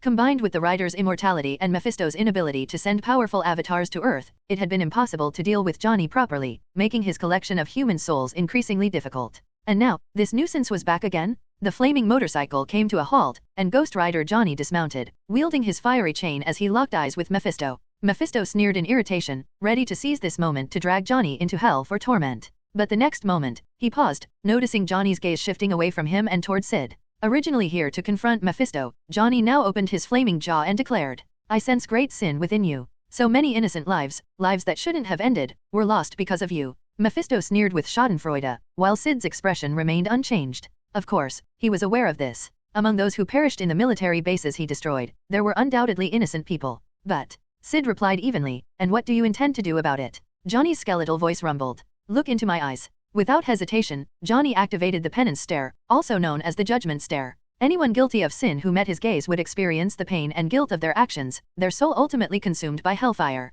Even Blackheart, Mephisto's own son, had perished under the power of the penance stare after gaining a soul. Johnny was confident that this Messiah, whose hands were drenched in blood, would meet the same fate, his soul incinerated by the flames of judgment. Syd remained composed and met Johnny's gaze head-on. Their eyes locked. Johnny was elated, while Mephisto frowned. Johnny's transformation into Ghost Rider was Mephisto's doing, so he knew the full power of the penance stare. End of chapter. Chapter 437. Not only Mephisto but also beings like Lucifer, who had some knowledge of the Ghost Rider, were equally stunned by the scene unfolding before them. This young Messiah dared to meet the Ghost Rider's gaze? However, it was too late for any intervention. The Messiah had already locked eyes with the Ghost Rider. Johnny's expression lit up with delight. This Messiah, drenched in sin and soaked in blood, would surely perish under the penance stare, his soul incinerated? As Johnny confidently anticipated the inevitable, Syd felt a mysterious force trying to infiltrate his mind and influence his consciousness. Unfortunately for Johnny, this force was powerless against Syd's divine strength and mental resilience. His spirit was far beyond such meddling.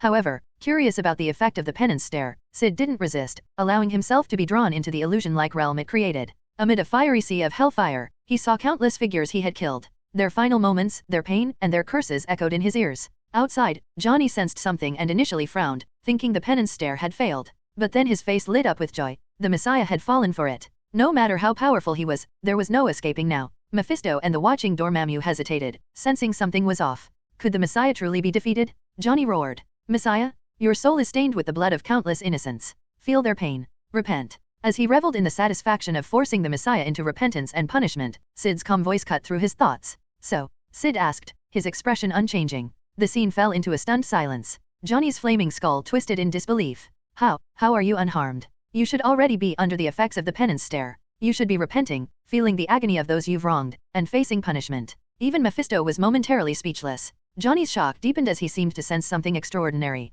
"Your soul, why is it so strong? Incomprehensibly strong. My penance stare can't even touch it." His voice trembled with disbelief. Syd's calm demeanor remained unaffected, as if none of this was surprising to him. The penance stare was indeed formidable, but influencing him was far beyond its reach. His divine essence made his soul akin to that of a god. How could such a force affect him? It was as laughable as attempting to extinguish a nuclear sun with a mere drop of water. Not only was the effort futile, but it could also fuel the very flame it sought to extinguish. Even the supposed soul-burning effect of the stare felt more like a pleasant massage. Syd's expression was calm, his presence unshaken. Johnny, standing below, was overwhelmed with disbelief. The Messiah, standing before him, remained invulnerable despite his sins. Johnny's frustration only grew as his attacks proved futile. Unable to suppress the urge to act, Johnny lashed out. The fiery chain in his hand whipped towards Syd, crackling through the air. The chain, imbued with hellfire, surged forward, intent on entangling its target. But just before it could reach him, Syd glanced at it. In the next moment, a diluted version of his divine radiance appeared. The light met the chain midair. Under Johnny's astonished gaze and Mephisto's grim scrutiny, the fiery chain began disintegrating inch by inch. Every part of the chain that touched the light vanished completely. Not only did the chain disintegrate, but the hellfire itself was extinguished. This development left Johnny in shock and Mephisto deeply uneasy. The Ghost Rider's hellfire was the source of his immortality. With it, even if reduced to ash, the Rider could resurrect. It was said that only God or a power surpassing God could nullify the Ghost Rider's immortality. Mephisto himself had confirmed this through experiments. While the Ghost Rider's combat strength was not remarkable, his immortality was a thorn in Mephisto's side. But now, that very hellfire was snuffed out by a mere glance from the Messiah. Did this mean the Messiah could eliminate the Ghost Rider entirely? Did this mean the essence of the Messiah's power rivaled or surpassed that of God? From what the Messiah had demonstrated thus far, there seemed to be nothing his light couldn't erase. Mephisto's shock quickly gave way to greed. This terrifying power, if only it were mine, Mephisto thought, schemes flooding his mind. Dormammu and the others, aware of the Ghost Rider's immortality, were equally captivated by the thought of obtaining such power. While they schemed, Johnny stood frozen, staring at the now vanished chain. Even the spirit of vengeance itself seemed to sense danger, retreating into silence. The overwhelming instinct to destroy evil that had driven Johnny moments before was now gone. For the first time, the spirit of vengeance hesitated. Without its usual bravado, it acknowledged the futility of opposing the Messiah. Floating calmly in the air, the black-clad Messiah gazed down at Johnny, his expression serene. Johnny's thoughts spiraled into chaos. Was there no one capable of stopping this Messiah? Would he remain untouchable, free to kill as he pleased, unchecked? Realizing the insurmountable power gap and with the spirit of vengeance subdued, Johnny's will to fight crumbled. Syd finally spoke, his tone unwavering. You're too weak, like an ant beneath my feet. Too insignificant for me to bother with. Johnny stared blankly at the ground, his spirit crushed. End of chapter. Chapter 438. Mephisto stared intently at the Messiah, wondering if the young man was finally softening. If that were the case, the Messiah would be far easier to deal with. In an instant, Mephisto's mind raced with several schemes. But just as he entertained these thoughts, he noticed the Messiah, who claimed it wasn't worth his time, raising his right hand. Mephisto felt a pang of disappointment. This Messiah, did he not fear that lies would grow his nose? As Mephisto observed with interest, Johnny's expression shifted dramatically as he prepared to dodge. Just as Syd was about to casually deal with the Ghost Rider, he suddenly paused, his gaze turning to the distant horizon. Even Mephisto, sensing the change, turned to look in the same direction. Johnny, who had been bracing for an attack, froze in confusion. What were Mephisto and the Messiah doing? Not just him, but the United States and other nations monitoring the scene via satellite were equally puzzled by the sudden shift in attention. What's going on? While humans were baffled, Dormammu and the other dimensional beings caught a flash of understanding in their eyes. Spatial and temporal fluctuations. Such intense disturbances. What's happening? That direction, could it be? In a moment, their attention locked onto the source of the anomaly. The area where the Messiah had fought the dimensional entities earlier, now calm and stable, suddenly erupted with disturbances once more. The air rippled like water, creating folds in space until a massive rift tore open. Through the gaping void, faint glimpses of another realm could be seen. In the next instant, a towering, silver humanoid figure stepped through. The figure, seemingly made of solid steel, scanned its surroundings. More figures emerged, each unique in design. Some bore humanoid shapes, others resembled giant insects, while some appeared grotesquely alien. But one thing was consistent: they were clearly not living beings, their forms entirely metallic. Robots, perhaps. How intriguing. Dormammu and the others observed closely, probing these strange arrivals with interest. Meanwhile, the first silver figure, after surveying the area, spoke with a commanding voice. So this is the Prime Universe. Doesn't look all that special. As it continued to inspect its surroundings, its initial caution faded, replaced by growing confidence. It seemed the Prime Universe wasn't so different from the Branch Universe it came from. The figure, calling itself Bastion, had learned about the Prime and Branch universes by chance. In its own universe, a branch of this one, it had eradicated every mutant. But that victory didn't satisfy it. Driven by a deep-seated goal, Bastion sought out the Prime Universe to continue its mission of exterminating mutants. Fortune had favored it. The Prime Universe's spatial barriers had proven weak, allowing an effortless entry. With a cruel smile, Bastion declared inwardly, the mutants of this universe are next. Soon, just like the mutants of its own branch universe, those here would be annihilated. Maintaining the portal, Bastion allowed more sentinel robots of various designs to emerge. Simultaneously, it commanded them to spread out and explore. The unusual activity didn't go unnoticed. Satellites from the United States and other nations quickly locked onto the area. What are those things? An alien invasion. As fighter jets scrambled to investigate the site, circling the newly arrived sentinels, the pilots attempted communication. Bastion, however, regarded these humans with contempt. To him, humans were mere slaves, subservient beings. In his world, humans were forcibly augmented with cybernetic implants to better serve their robotic overlords. In response to the jets, the sentinels unleashed red laser beams, cutting through the skies. Boom, boom, boom. Explosions lit up the ground and air as fighter jets burst into flames. Satisfied, Bastion hacked into global networks, seizing control of countless electronic devices. Moments later, televisions, smartphones, and computers worldwide displayed the image of a silver, robotic figure. Bastion smiled and addressed the world. Greetings, humans. I come from another universe. You may call me Bastion. Of course, you might know me better as a sentinel. But I come from a different universe. Shock rippled through humanity as they processed his words. An advanced, intelligent machine from another universe? What could he want? Bastion wasted no time in declaring his intentions. From this moment forward, humanity is under our control. All mutants among you will be exterminated. The audacity of his proclamation left people stunned. Is this guy insane? Take over humanity and exterminate all mutants. What kind of lunatic was this? Who gave him the audacity to make such claims? As if anticipating their thoughts, Bastion elaborated. I've already eradicated all mutants in my universe. This one will be no different. Humans and mutants, you're welcome to resist. His chilling words sent shockwaves through the world. How is this possible? What kind of machine could achieve something like that? The notion of wiping out all mutants was staggering. If Bastion wasn't lying, would humanity truly fall under the control of these robotic invaders? And would all mutants, including figures like the Messiah and the White Knight, meet their end? Were these sentinels truly that powerful?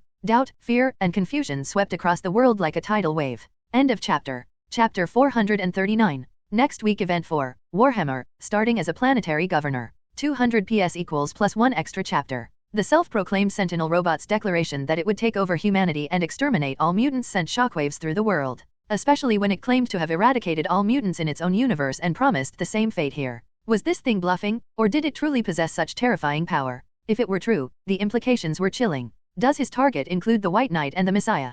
Could he actually destroy those two? Speculation ran rampant as doubt and fear spread. SHIELD headquarters. Nick Fury's head throbbed with frustration. Where on earth did this one come from now? Stark Tower. Tony Stark, having just returned to his tower, muttered. What's with all the bizarre stuff lately? The United States government. In the upper echelons of the US government, faces turned grim as they listened to the Sentinel's message. They dismissed the idea that humanity could be subjugated by a mere robot. If anyone was going to take over humanity, it should be them, the United States, not some mechanical monstrosity. However, when it came to the Sentinel's stated goal of eliminating all mutants, their stance shifted. We fully support this. Eradicating every mutant in the world, these Sentinels must be incredibly powerful to have achieved that in their universe. If the Sentinel's claim was true, and it had wiped out even Omega-level mutants, including beings akin to the Messiah or the White Knight, then this thought chilled them to their cores. If the Sentinel wasn't bluffing, it really might be able to take over humanity and eradicate every mutant. The leaders hurriedly debated whether to resist or surrender. It wasn't just the politicians. Intelligent individuals everywhere were drawing similar conclusions, their hearts gripped with terror. What could humanity or mutants do against such a powerful foe? On the battlefield, Bastion paid no attention to humanity's growing fear. Its focus was elsewhere. Sentinel robots had begun spreading into various cities, conducting detailed scans. One of the Nimrod-class Sentinels locked onto a young mutant in the street. Scanning, analyzing. Threat level, Tier 2. Mutant ability, enhanced strength. It continued cataloging mutants, one after another. Threat level, Tier 1. Threat level, Tier 1. Threat level, Tier 3. Back near the portal, Bastion finished its observations of this so-called Prime Universe. To its surprise, the mutants here were far weaker than those in its home universe. The mutants in this Prime Universe are even weaker than those in my branch universe. Bastion found this astonishing, then amusing. So, this is the so-called Prime Universe? Laughable. It's weaker than a branch universe. These mutants are so weak. I can't fathom how this place is considered the Prime Universe, haha. A derisive laugh escaped its metallic lips. Across the world, people watching Bastion's broadcast froze. Then, the implications began to sink in, and they were terrified. SHIELD. Fury's face turned grave. This Sentinel's brief statements had revealed far too much. If what it says is true, its universe must have had incredibly powerful mutants. And yet, they were all wiped out. Fury inhaled sharply. The thought was horrifying. If even powerful mutants couldn't survive, what chance did ordinary humans stand? Grimly, Fury activated his pager to contact Captain Marvel, Carol Danvers. If things spiraled out of control, he wanted her back on Earth. At worst, she could carry essential artifacts and a few survivors off the planet to preserve humanity's spark. He no longer placed much hope in her ability to fight off the Sentinels. If Bastion wasn't bluffing, not even Carol could win. But she could escape. Fury sighed heavily. Having completed their analysis of the Prime Universe's mutant population, the Sentinels began their assault. A Supreme Sentinel, almost indistinguishable from a human, targeted a mutant in the city. These Supreme Sentinels, crafted with nanotechnology, could activate and transform from human guise to robotic form, making them perfect infiltrators. Equipped with flight, super strength, energy beams, and the ability to suppress mutant powers, they were Bastion's ultimate creations for rooting out mutants. On the streets, screams echoed as panicked civilians fled. A Supreme Sentinel toyed with a middle-aged mutant man, chasing him like a cat with a mouse. Flying through the air, the Sentinel pursued its prey relentlessly. The man, Clem, shouted in terror, "What do you want? Stop chasing me." To his surprise, the Sentinel actually responded. "Mutant. Our mission is to exterminate your kind. To eradicate those who should not exist." The cold, mechanical voice sent chills down Clem's spine. Realizing escape was futile, he turned to fight. His hand raised, ready to unleash his mutant ability. But nothing happened. No matter how hard he tried, his powers refused to manifest. He stood frozen in shock, his face turning red with exertion. End of chapter. Chapter 440. The Supreme Sentinel continued in its cold, emotionless tone. Threat level, Tier 3. Mutant ability, gas manipulation. Clem, the mutant before it, was stunned. How do you know my powers? He asked in disbelief. Not only had this machine identified his abilities, but it also seemed to know their exact level. Why couldn't he use his powers?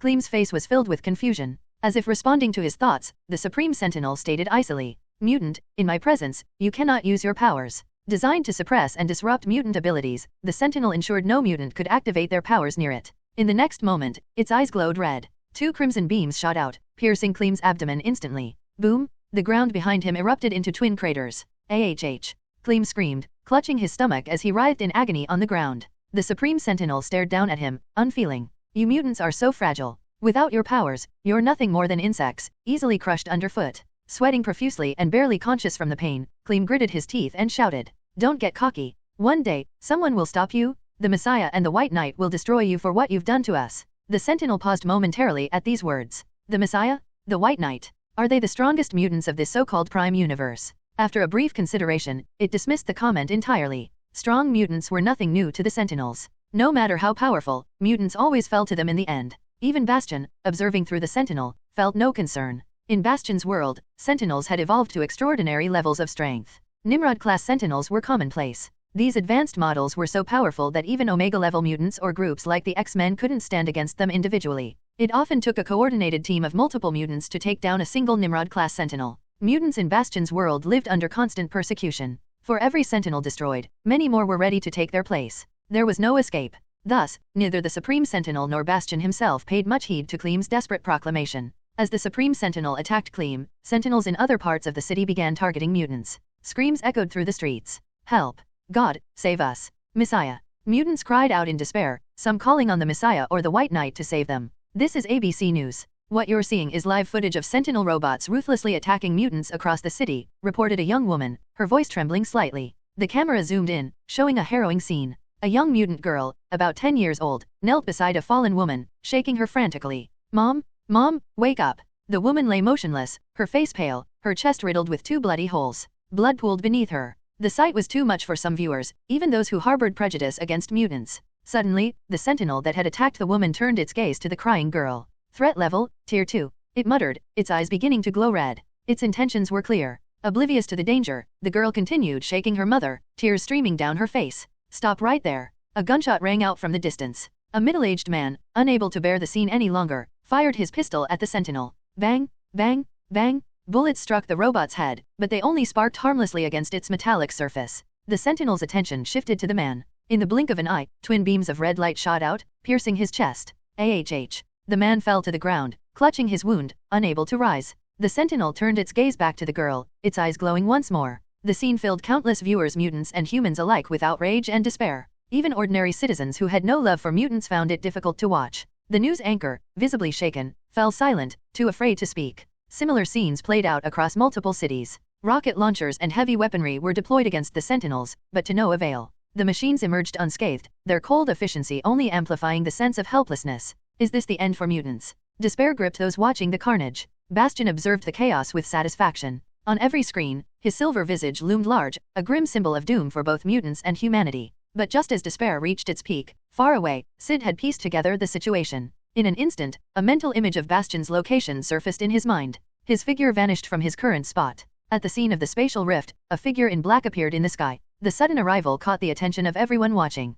Bastion turned to face the newcomer, intrigued. Finally, a mutant bold enough to show themselves. It scanned the figure dismissively, assuming it to be another overconfident mutant. Scanning, analyzing. The Nimrod-class Sentinels nearby also began their analysis. End of chapter. Chapter 441. Next week event 4, Warhammer, starting as a planetary governor. 200 PS equals +1 extra chapter. Scanning and analyzing. In no time, the Nimrod-class Sentinel robots, including Bastion, completed their analysis. Threat level, level 5. Suspected Omega-level mutant. Ability analysis failed. Hearing this, Bastion, who initially thought it was just another overconfident mutant, was momentarily stunned. The black-clad figure before him was actually level 5, an Omega mutant. Bastion was shocked. This weak primary universe actually has an Omega mutant, he murmured. Even if 100 level 4 mutants appeared, he wouldn't be surprised. But a level 5 Omega mutant? This primary universe still had such a powerful existence? He could disregard level 4 mutants, but a level 5 Omega mutant demanded his attention. After all, every Omega mutant possessed terrifying power far surpassing that of level 4 mutants. As he was still in shock over the fact that this universe contained an Omega mutant, the entire world heard his astonished murmurs through electronic broadcasting. What's going on? This sentinel robot, Bastion, seems genuinely surprised that Messiah is an Omega mutant. Shield. Nick Fury pondered. A bold hypothesis, even in Bastion's world, where powerful mutants were abundant, Omega mutants were still special? Otherwise, he wouldn't be so taken aback. X Academy. Previously feeling despair, Professor X and the others suddenly had a glimmer of hope in their eyes. Yes, they still had Messiah. Mutants still had hope. These sentinels were indeed strong and specialized natural enemies of mutants, leaving them feeling helpless and desperate. But for Messiah, they might not be a real threat. After all, he was an Omega mutant. An opponent they couldn't handle might be nothing to Messiah. Not just them, but many mutants across the world had the same thought, their eyes filled with anticipation. U.S. government headquarters. The officials' faces darkened. As countless mutants grew excited, eagerly awaiting Messiah to take action and eliminate the sentinels, Bastion, now calm, curiously observed the black-clad figure before him. So, you're the Omega mutant of this primary universe. Honestly, I'm quite surprised. This weak universe actually has an Omega mutant. But I wonder, will an Omega mutant from this weak universe be just as weak? Hearing this, Syd glanced at him and asked flatly, "You're not afraid of me?" Bastion froze for a moment. Then, under the watchful eyes of the entire world, he chuckled and replied, "An Omega mutant? It's not like I haven't seen one before." A smirk appeared on his face. As a sentinel superior to the Nimrod class, he could wield numerous abilities at will. Even against a level 5 Omega mutant, he wasn't particularly worried. If they clashed, it was uncertain who would win. Moreover, Bastion continued, "In my world, I've encountered level 5 Omega mutants. Such mutants are indeed powerful. They can easily crush Nimrod-class sentinels. But that doesn't mean Omega mutants are invincible." With a sneer, Bastion said, "By sheer numbers alone, even a level 5 Omega mutant can be worn down and killed." His tone grew mocking. "So, tell me, Omega mutant of the primary universe, are you arrogant or just stupid? If you had stayed hidden, dealing with you would have been a bit troublesome. But now, you've saved us the effort. We'll eliminate you along with the rest. Without you, the last resistance of this universe will collapse, and it will fall into my hands." Bastion's face was filled with confidence. His words sent shockwaves across the world. They've actually killed an Omega mutant before. No way. Just how powerful are these sentinels? People were shaken. Even beings as terrifying as level 5 Omega mutants could be eliminated. Imagining a figure as powerful as Messiah or the White Knight falling to these sentinels sent chills down their spines. Just how strong were they? Previously, some had suspected that these sentinels had already taken down Omega mutants, perhaps even parallel versions of Messiah and the White Knight, but there had been no proof. Now, Bastion's words shattered their last hope. How could they possibly resist such monsters? At this rate, the Sentinels might truly take over humanity and eradicate all mutants, including Messiah and the White Knight. X Academy. Professor X murmured in shock, how could Sentinels be this strong? Even Omega mutants deemed the ultimate threat to humanity could be killed. Beside him, Cyclops and the others were equally dumbfounded. Messiah and the White Knight, beings comparable to them, had been defeated before? The mere thought of such a terrifying scene made them shudder. Shield. Nick Fury was shaken. His hope in Messiah and the White Knight wavered. Now, he could only pray that Carol returned soon with something that could ensure humanity's survival. Stark Tower. Tony Stark was equally stunned. He couldn't believe it. Even beings as powerful as the White Knight and Messiah could die. U.S. government headquarters. Officials felt both relieved and terrified. On one hand, they took pleasure in Messiah's impending demise. On the other, they were lost in uncertainty over humanity's future. Elsewhere, Johnny Blaze, the Ghost Rider, also grasped the situation, feeling conflicted. The infamous, blood-soaked Messiah was finally about to die. Battlefield. Listening to Bastion's words, Syd remained indifferent. He simply responded, "Is that so?" Seeing this level 5 Omega mutant still acting arrogant despite being doomed, Bastion sneered. Without hesitation, he commanded the surrounding sentinels into action, preparing to overwhelm and crush this Omega mutant. End of chapter. Chapter 442. Before the sentinels could act, Syd made his move first. Spiritual energy beam. In the next second, a blue beam erupted from his hands, extending over 200 kilometers in the blink of an eye.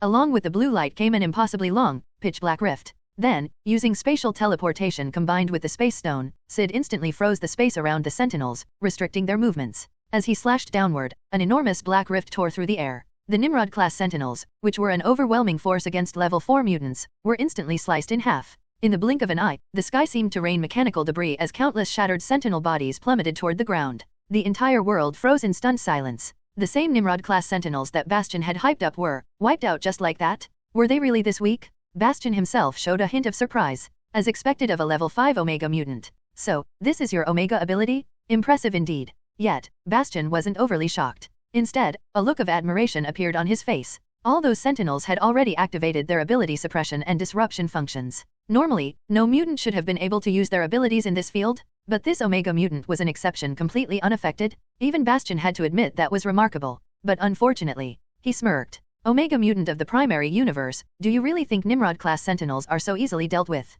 Under the watchful eyes of the world and Syd himself, the bisected sentinels began moving again. They flew back to their severed halves and reconnected. In mere moments, the Nimrod-class sentinels were fully restored. Even their bodies had changed slightly, adapting to the spiritual energy beam's attack. At the same time, even more sentinels emerged from the spatial rift above. Clearly, an endless supply of them was pouring in. Bastion chuckled. Omega mutant, your fate is sealed. My Nimrod-class sentinels will drown you. They are far more complex than they seem, and soon, you will understand. Your Omega ability alone will never be enough to eliminate them all. Bastion could already picture the outcome, this Omega mutant being overwhelmed, buried under an endless tide of sentinels. Hearing Bastion's words, Syd remained unfazed. He merely glanced at him and, as before, spoke calmly. What makes you think this is my Omega ability? And why do you assume that the Omega mutants you know are the same as me? Bastion was momentarily stunned. Before he could respond, a massive energy beam, several hundred meters wide, rained down from the sky, engulfing every single Nimrod-class sentinel. The sky turned a radiant blue. Bastion initially dismissed the attack.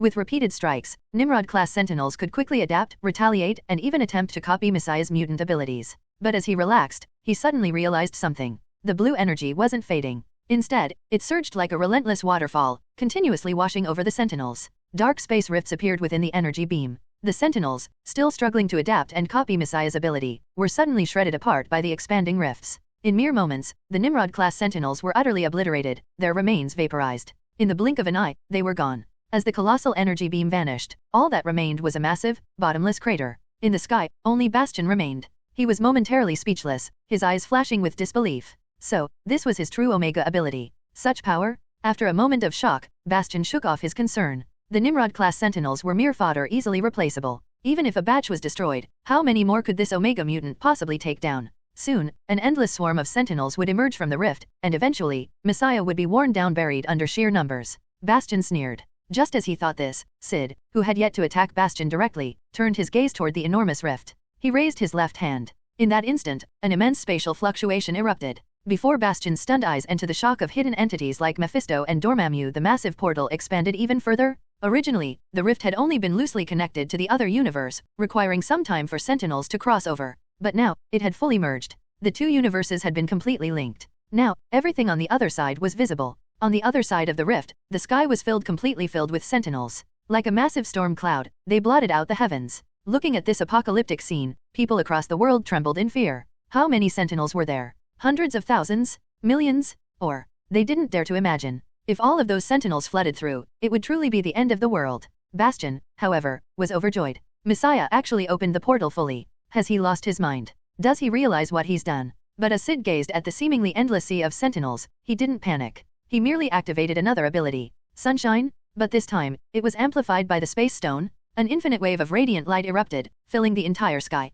Bastion, momentarily dumbfounded, watched as both universes, the primary universe and the sentinel-filled realm beyond, were completely engulfed in light. Every single sentinel, stretching as far as the eye could see, was illuminated. End of chapter. Chapter 443. Event 4, Warhammer, starting as a planetary governor. 200 PS equals +1 extra chapter. The blinding light flooded the entire sky. Bastion stood frozen, staring at the endless glow illuminating both universes. What is this? Meanwhile, in the sentinel-occupied world, a few surviving mutants had noticed the unfolding events. Although Bastion had claimed to have exterminated all mutants, a handful had managed to escape death. Recently, Bastion's mobilization of vast numbers of sentinels had drawn their attention. They had sent out machines to investigate. They had just discovered that Bastion had left through the portal to the primary reality, and before they could fully grasp the situation, this happened. A massive spatial rift connected the two universes completely, and a shadowy figure in black hovered on the other side. Before they could identify this person, the figure unleashed a flood of blinding light. Under their stunned gazes, the boundless sea of sentinels, stretching as far as the eye could see, was engulfed in radiance.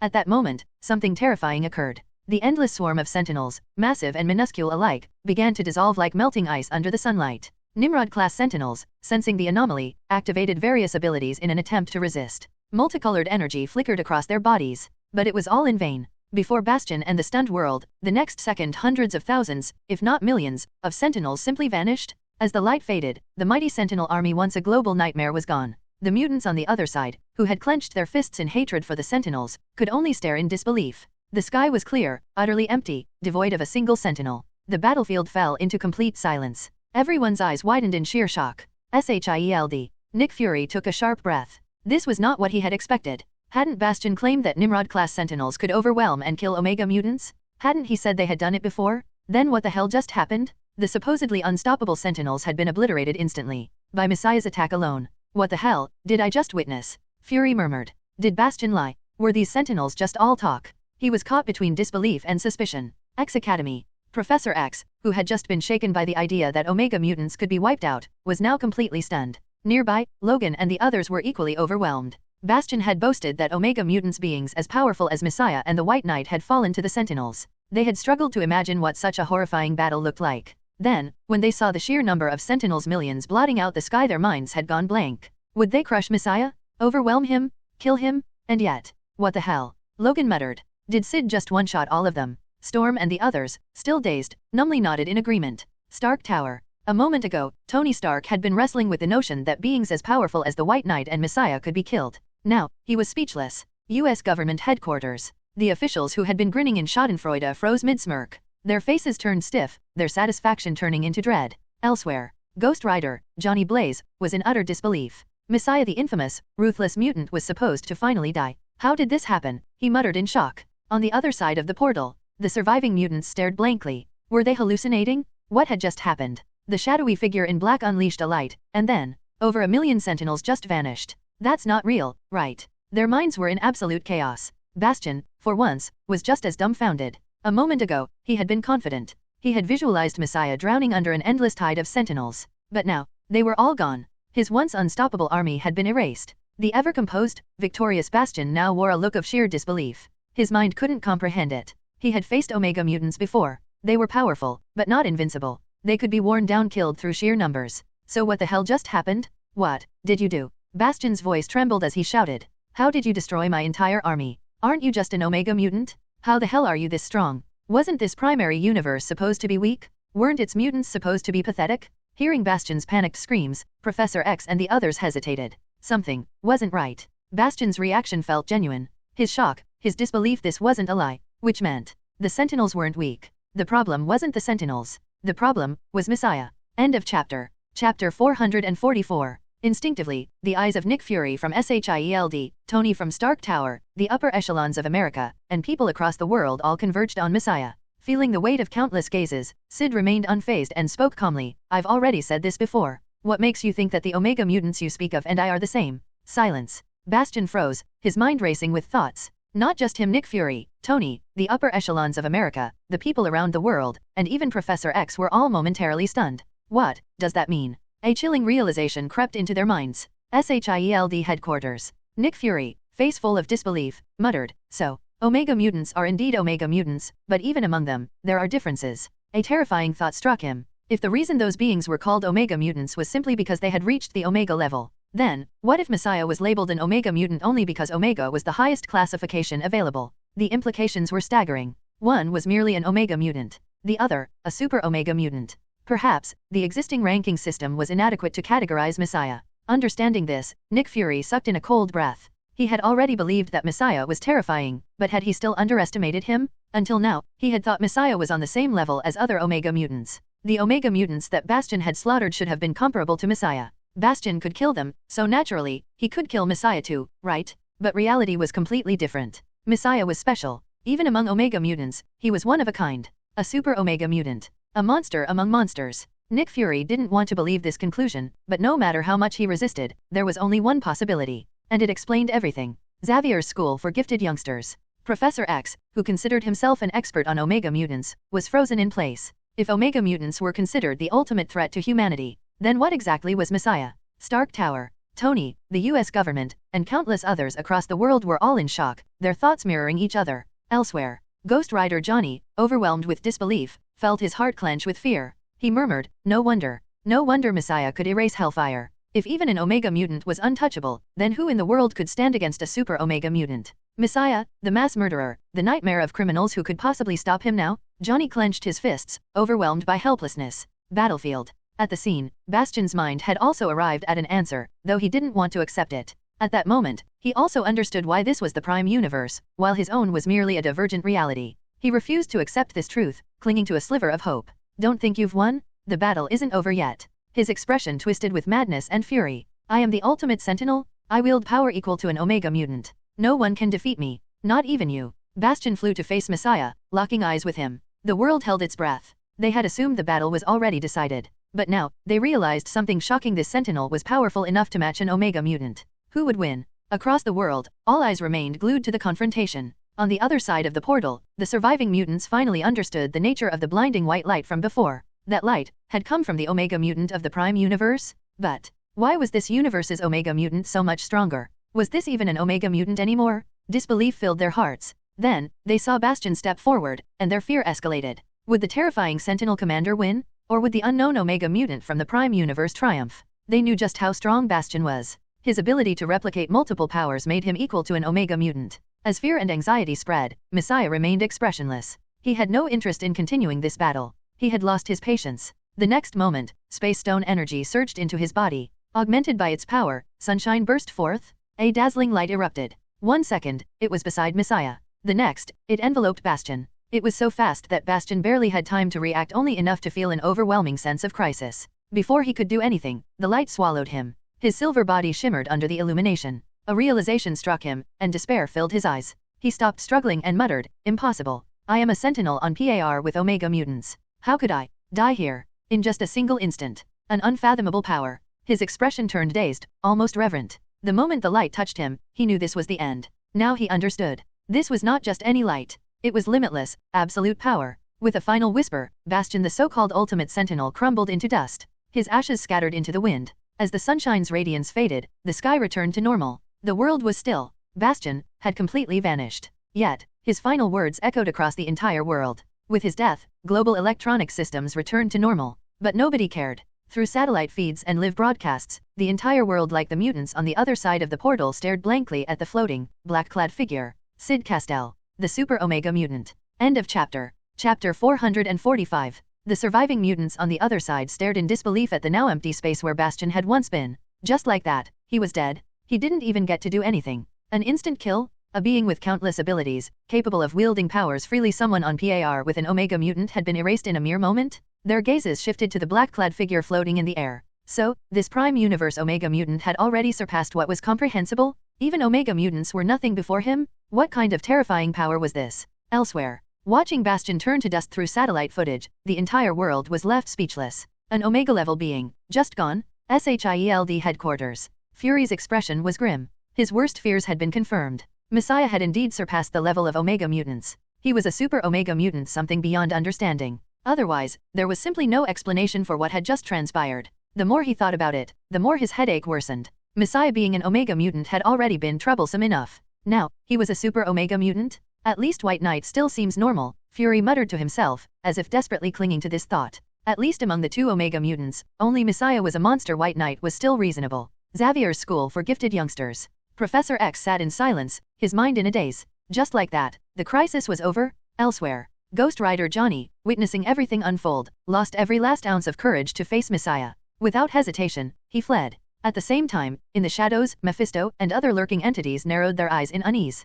Their previous schemes regarding Earth and Messiah had just been completely abandoned. They had intended to observe, perhaps make their move when the time was right. But after witnessing Messiah still having the strength to wield such power effortlessly, they immediately dismissed any plans. Still, they hoped someone else would step forward to test Messiah. However, it seemed everyone had the same idea. The battlefield. Messiah Syd remained still for a moment, then turned his gaze toward the massive space portal before him. He raised his left hand. This portal was a liability. Syd had no interest in allowing America or any other nation to obtain anything from the other world, whether technology or anything else. In the next instant, Divine Touch activated. The swirling vortex froze, turning into a massive mirror-like surface. Crack boom! Before the eyes of everyone both in the Prime Universe and across the portal, the structure shattered like glass. Dazzling shards scattered, leaving behind only a massive void. Then, as space repaired itself, the battlefield returned to normal. The portal was gone, as if it had never existed. Across the portal, the surviving mutants were filled with regret and frustration. If they had known, they would have rushed into the Prime Universe.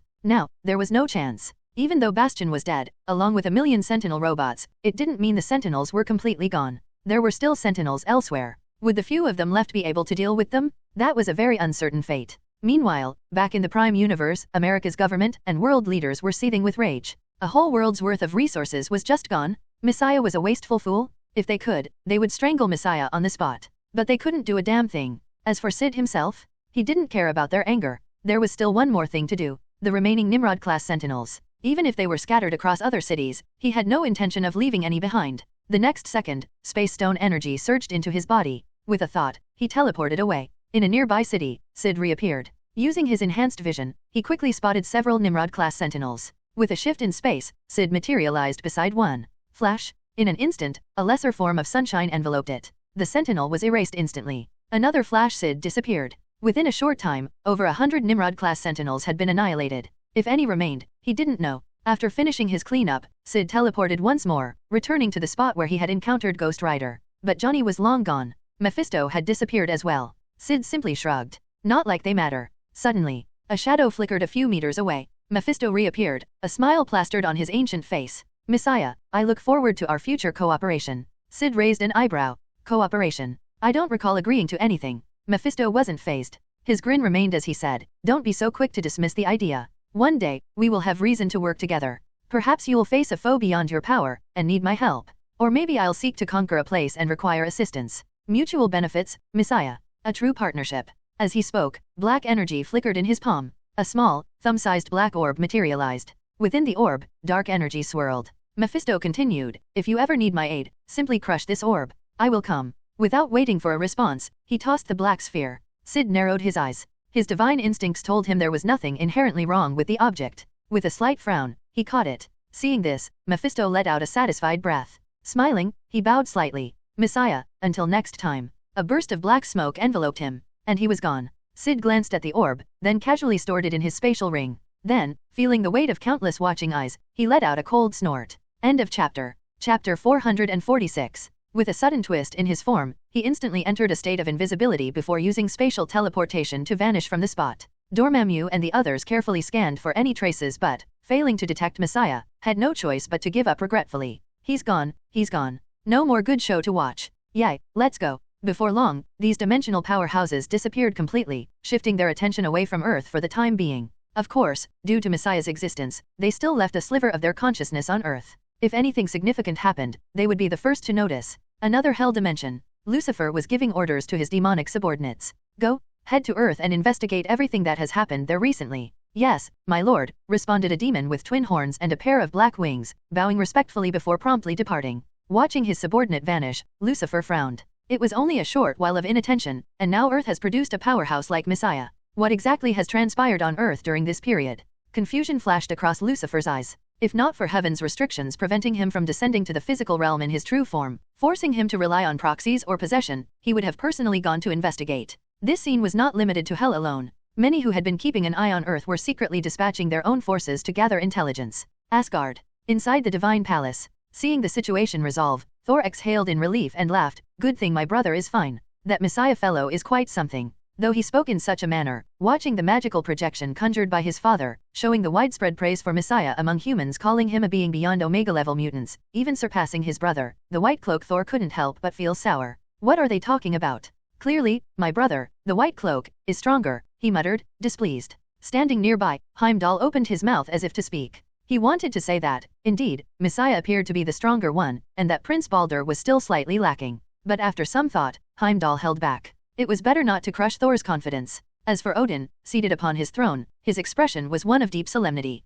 The power displayed by Messiah had made him uneasy, perhaps even fearful. As a ruler, even though he had mellowed with age, he still did not wish for such an uncontrollable force to exist within his domain, which included Earth. If he could, he would prefer for Messiah to simply disappear. He himself was already old, and whether Messiah existed or not made little difference to him. But after he was gone, how would Thor, Balder, and even Loki deal with this being? Odin let out a heavy sigh. Even he had to admit, Messiah's power was terrifying. Even the strongest among them, Balder, might not be his match. Handling future interactions with Earth's Messiah would not be easy. While he felt uneasy, wary, and concerned about Messiah, Odin also felt a strange sense of familiarity. Probably just my imagination. He shook his head, dismissing the thought. Earth. At this moment, people across the world were fervently discussing Messiah. Just as Thor had grumbled earlier, many were debating the power difference between Messiah and the White Cloak. After heated discussions, the majority concluded that Messiah was stronger. After all, someone capable of wiping out thousands of kilometers with a single move who could possibly stand against him? Even in Asgard, under Thor's increasingly disgruntled gaze, humans coined a new term to differentiate Messiah from other Omega-level mutants.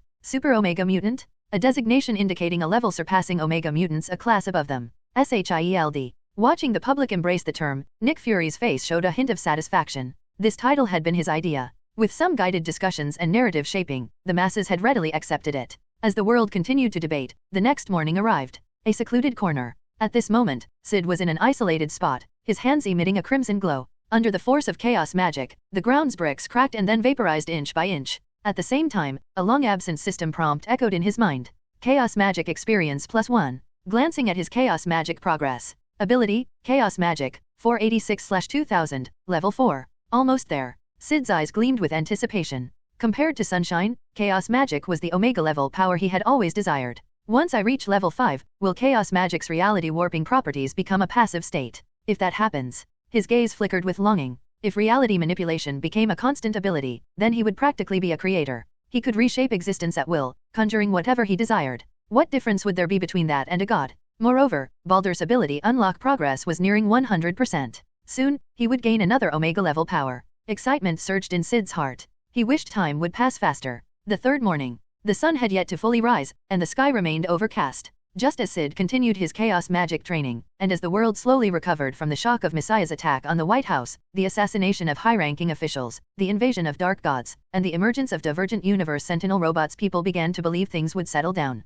That was when New York City witnessed an astonishing sight. Stark Tower. Tony Stark had just emerged from his lab, rubbing his sleep-deprived eyes. The events surrounding Messiah had weighed heavily on him. He had spent this entire period buried in his workshop, striving to develop an even more advanced Mark armor. And after relentless effort, he had succeeded. The long-elusive nanotech armor, he had finally cracked it? Tony was ecstatic. From now on, the Mark armor would possess self-repair capabilities. No longer would it be as cumbersome as before, requiring the suit to fly in and assemble around him. Now, all he had to do was press his chest, and the nanotech suit would materialize, covering his entire body in an instant. Feeling rather pleased with himself, Tony stood by the floor-to-ceiling window, intending to enjoy the morning sunrise. But before he could even take in the view, an utterly surreal sight froze him in place. The gloomy, clouded sky suddenly parted in two. A massive shadow of a head emerged amidst the dark heavens. Its sheer size defied imagination, and it bore no resemblance to any known living creature. Tony Stark blinked. Jarvis, am I still asleep? Is this a dream? For once, Tony Stark found himself at a complete loss for words. End of chapter. Chapter 447. Tony Stark doubted whether he was still dreaming. Otherwise, why would he see the sky splitting apart early in the morning, revealing a colossal shadow? As he stood there in disbelief, Jarvis controlled the cameras and captured footage of the massive silhouette in the sky. Sir, I don't believe you're dreaming. I have also recorded the anomaly, Jarvis confirmed. At those words, Tony Stark froze. It was real? Even from such a great distance, the sheer size of the shadow was apparent. If this was indeed real, he could hardly fathom how enormous the being casting it must be. Moreover, no matter how he looked at it, this shadow did not resemble any known earthly creature. It had a vaguely humanoid shape, yet its face bore 6 glowing circular markings eyes. What the hell is this? Why did it appear so suddenly? And what was its purpose? Tony Stark murmured in shock, feeling a wave of frustration. No matter how advanced his armor became, how could he possibly contend with something of this scale? The sheer size of this monstrous being alone could crush entire cities effortlessly. For the first time, he questioned his own path. Maybe it was time to shift research directions to study magic or the X gene instead. Perhaps he could become a grand sorcerer or a powerful mutant. Shaking off his scattered thoughts, Tony quickly issued a command. Jarvis, activate the satellites? I need a full scan of this thing. Right away, sir. As Jarvis began rerouting Stark Industries satellites to analyze the object's size and distance from New York, others were already taking notice of the phenomenon. SHIELD headquarters. The organization plunged into chaos. Under Nick Fury's anxious gaze, satellites focused on the anomaly, attempting to uncover its nature. New York City. Oh my god. Early risers on the streets stood frozen, eyes locked onto the sky in sheer terror. What the hell is that? A monster? An alien? Not just New York, all across the United States, many glimpsed the massive shadow, triggering widespread panic. On the streets, some people, caught between fear and excitement, held up their phones to record the event. Sensing an opportunity, numerous news stations jumped into action. Despite the early hour, camera crews rushed into position, pointing their lenses at the looming silhouette. Live broadcast. Good morning, viewers. This is your familiar host, Irina, reporting on an extraordinary event. Just moments ago, an enormous shadow appeared in the sky. Is its owner an alien or some unknown entity? What brings it to Earth? Irina, will bring you live updates as we uncover the truth. Dressed in a stylish red outfit with matching heels, the rarely seen Irina maintained a serious tone, addressing her audience. Simultaneously, the station uploaded the satellite footage. My god. The instant people laid eyes on the footage, sheer horror gripped them. As the satellite camera zoomed out, the full image came into view. A colossal, red metallic giant loomed in space, gazing down upon Earth. At first glance, its sheer size seemed to rival the planet itself. What is that monster? Why is it here? Countless viewers felt a wave of existential dread. For many, this colossus triggered an overwhelming fear of gigantic beings. The US government, equipped with thousands of satellites, along with world leaders across the globe, all captured footage of the entity. And upon seeing it, they fell into panic. Where had this giant come from? What did it want? Why was it observing Earth? What was its purpose? Meanwhile, Dormammu and several other cosmic entities, who had left fragments of their consciousness on Earth, immediately sensed the presence of the celestial Arishem the Judge. Their attention swiftly returned to Earth. It's the Celestials. A flicker of surprise and fear appeared in Dormammu's eyes. And he was not alone. Every dimensional demon god who saw this red giant reacted with shock and apprehension. The Celestials, cosmic overseers of the universe, were feared even among the gods of other dimensions. While a single Celestial might not be intimidating, they never acted alone. And against an entire group of world-shaping, world-destroying Celestials, even the most powerful of dimensional lords had reason to fear. Among them, one quickly recognized the figure, Arishem the Judge, a being responsible for determining whether a species was worthy of existence. If Arishem's judgment was negative, that species would be completely erased without mercy. Even Mephisto, who had long been misunderstood as an insidious soul-stealing deceiver, paled in comparison. Unlike himself, who rarely engaged in mass slaughter, Arishem had wiped out entire civilizations without hesitation. Why is a celestial here? Aren't they supposed to be maintaining universal stability? Why have they come to Earth? Countless dimensional gods were left disturbed and uncertain. What event could have drawn a celestial here? Camartage. Celestials. Ancient One's hands trembled as she set her teacup down. Her expression darkened. She let out a heavy sigh. This was far beyond anything she could handle. Even she, with all her wisdom and power, felt completely powerless before such an entity. I can only hope this is just a coincidence, that he has no ill intentions. She could only pray. Asgard. Heimdall and Odin detected Arishem's arrival simultaneously. The Celestials again. Odin scowled, his expression grim. Beside him, Frigga's face reflected deep concern. Just then, Thor rushed in, having been summoned. Father? Mother? What's going on? Odin remained silent for a moment before letting out a long sigh. Earth is in trouble. Thor's face darkened. What? Earth is in trouble. Then, a realization struck him. My brother is still on Earth. His anxiety surged. Father, what exactly is happening? End of chapter. Chapter 448. Facing Thor's urgent questioning, Odin's expression grew solemn. The Celestials have returned. Arishem the Judge. Murmuring to himself, Odin's thoughts drifted to ancient times. Long ago, Arishem the Judge had unexpectedly descended upon Earth, intending to judge humanity's worthiness to exist. To prevent interference, the Celestial had even threatened the gods, warning them against intervention. As a king of gods and a being worshipped by mortals, Odin refused to accept this decree. Thus, he joined forces with Zeus of the Greek pantheon and Vishnu of the Hindu trinity to launch an assault on Arishem. But their combined attacks barely fazed the judge. Instead, he effortlessly defeated all three of them. Following their defeat, Arishem commanded that the gods refrain from interfering with celestial affairs on Earth for 1,000 years. Recalling this ancient memory, Odin sighed deeply. At that time, he had outwardly submitted but inwardly remained defiant. Seeking vengeance, Odin unsheathed the Odin sword, also known as the Asgardian sword, the most powerful weapon of Asgard. This blade had once vanquished divine beings, proving its might. Additionally, he forged a god-tier weapon, the Destroyer armor, imbued with the combined life force of nearly all Asgardians. Armed with the Odin sword and clad in the Destroyer armor, Odin believed he could triumph. But reality proved otherwise. The celestial forces were far beyond his expectations. Fighting 1 or 2 celestials was barely manageable. But against 9, including Arishem the Judge, Odin stood no chance. The Destroyer armor was effortlessly shattered by the celestials. Even after repairs, the armor never regained its original power. Odin sighed once more. In the end, the gods were utterly defeated. Only Frigga had managed to save Earth. She presented 12 humans whose genetic potential was near perfection, convincing the Celestials that humanity was worth preserving. Without Frigga's intervention, humanity would have been wiped from existence. Present day, Odin's heart filled with dread. What does Arishem want this time? Without the Odin sword or the Destroyer armor, Odin had no means of resisting the Celestial Judge. If Arishem intended to act, Earth would face a catastrophe. I hope my brother will be all right, Thor muttered worriedly. Meanwhile, outside Earth's atmosphere, Arishem the Judge hovered in silence, peering down at Earth, as if searching for something. The sight confused Odin and the others. Who exactly was Arishem looking for? Earth, a secluded alleyway. At that moment, Syd was training his chaos magic, hoping to reach level 5 as soon as possible. Then, he noticed the massive shadow in the sky. Arishem the Judge. He's finally here. His heart tightened. I didn't expect him to come this soon. Arishem's appearance caught him off guard. He had believed there was more time enough to push chaos magic to level 5. At that level, he would have had absolute confidence in facing Arishem. But now, while his chaos magic had grown stronger, it still wasn't at level 5. How was he supposed to deal with this? Recalling the black stone artifact and the numerous painful deaths he had experienced through its use, Syd's expression darkened. His confidence wavered. But even if he lacked certainty, there was no avoiding this confrontation. Because at that very moment, he felt the massive shadow in the sky lock onto him. A sensation of being targeted flooded his mind. No matter where he ran, he wouldn't be able to escape. This damn celestial, instead of judging civilizations, he's coming after me. With no other choice, Syd ascended into the sky, soaring toward outer space while locking eyes with Arishem. At the same time, everyone watching including Odin, Dormammu, and others realized what was happening. Messiah. Arishem came for Messiah. Odin and Dormammu exchanged startled glances. The celestial judge was clearly not here for peace. Celestial interest equals death sentence? A newly emerged powerhouse on Earth, is he already going to die?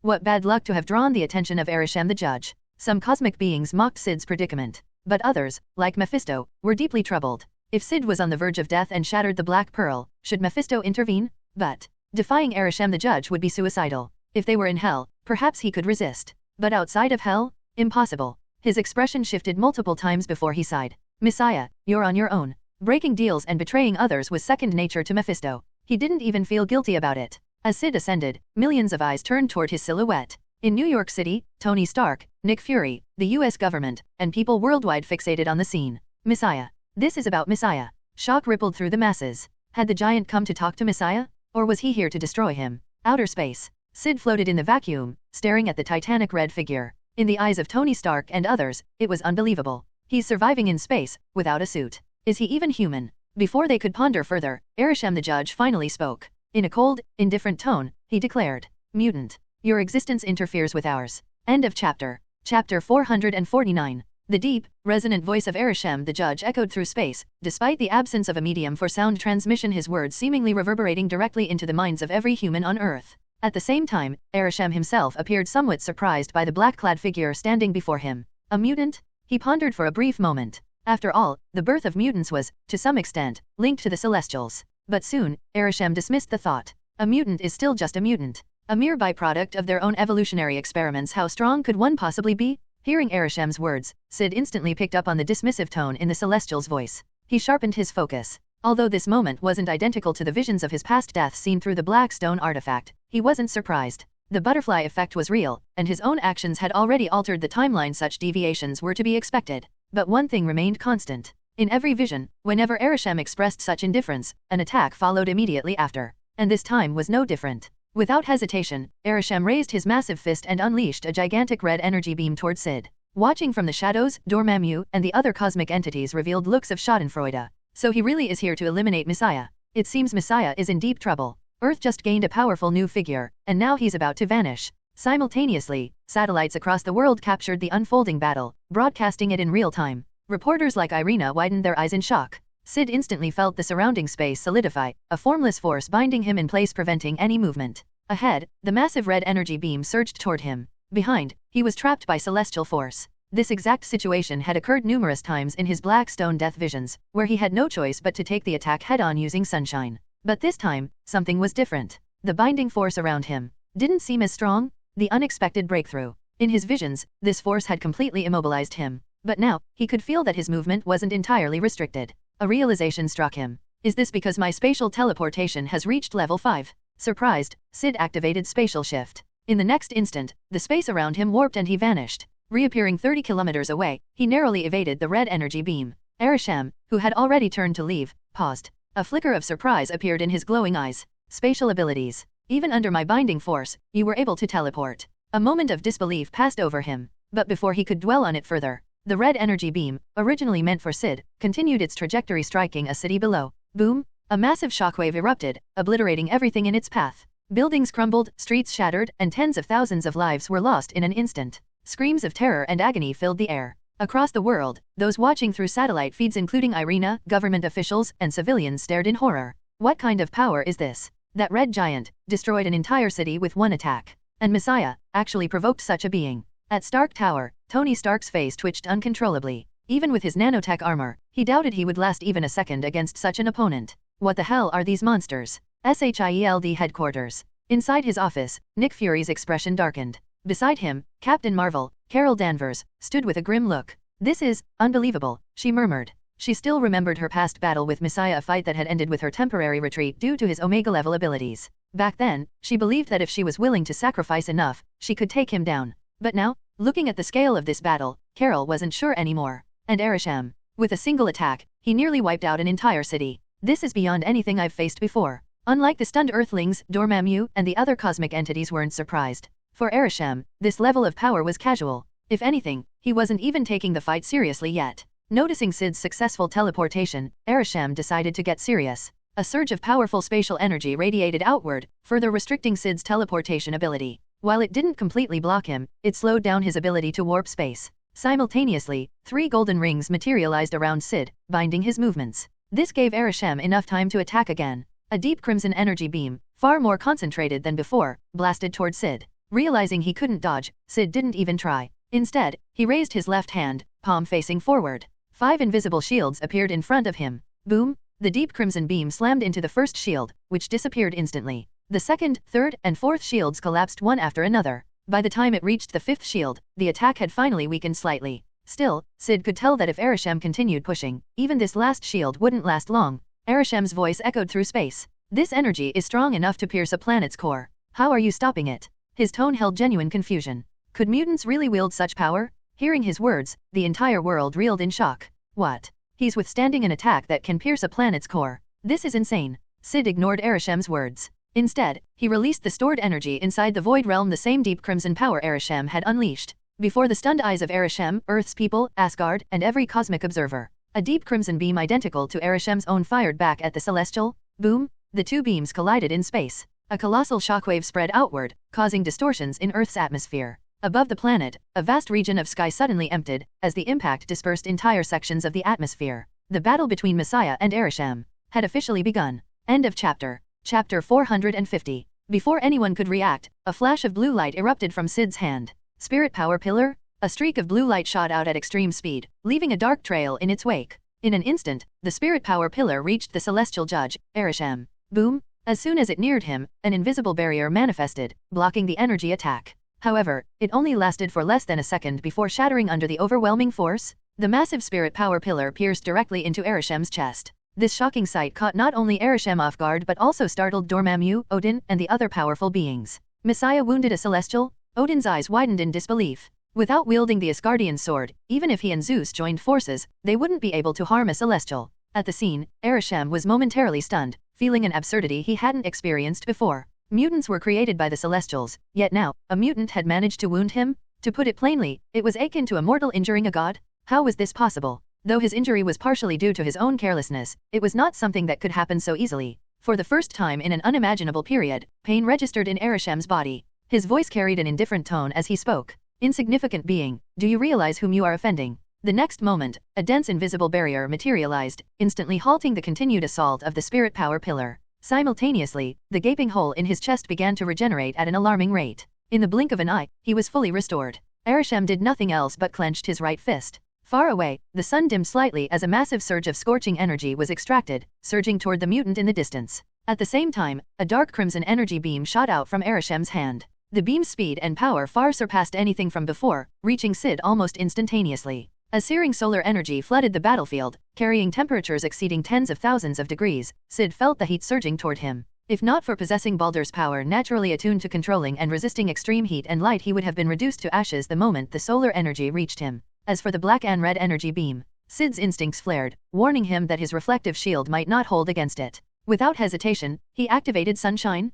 Boom! Blazing divine light burst forth from his body, illuminating everything around him. The incoming solar energy and the crimson-black energy beam froze in place the moment they collided with the golden radiance. In the eyes of Arishem, Dormammu, and other hidden observers, Syd's divine light erased the approaching solar energy and even suppressed the crimson-black beam, pushing its glow toward Arishem himself. Feeling his invisible barrier rapidly dissolving, Arishem sensed true danger for the first time. A mere earthly life form, a mutant, was threatening a god? Instinctively, Arishem attempted to teleport away using spatial manipulation. Yet, something unexpected happened. The surrounding space had been locked by an unknown force, solidifying to the extent that his teleportation ability was temporarily useless. The technique felt eerily familiar to him. He had used a similar method not long ago. Gazing at the dark-clad figure in the distance, Arishem's expression shifted for the first time, seriousness and caution setting in. An immense power surged from his hands, twisting the surrounding space. A massive pitch-black void appeared behind him, swallowing his figure whole. The next moment, Arishem emerged outside the range of the divine radiance. Fixing his gaze upon the glowing figure, his voice was icy.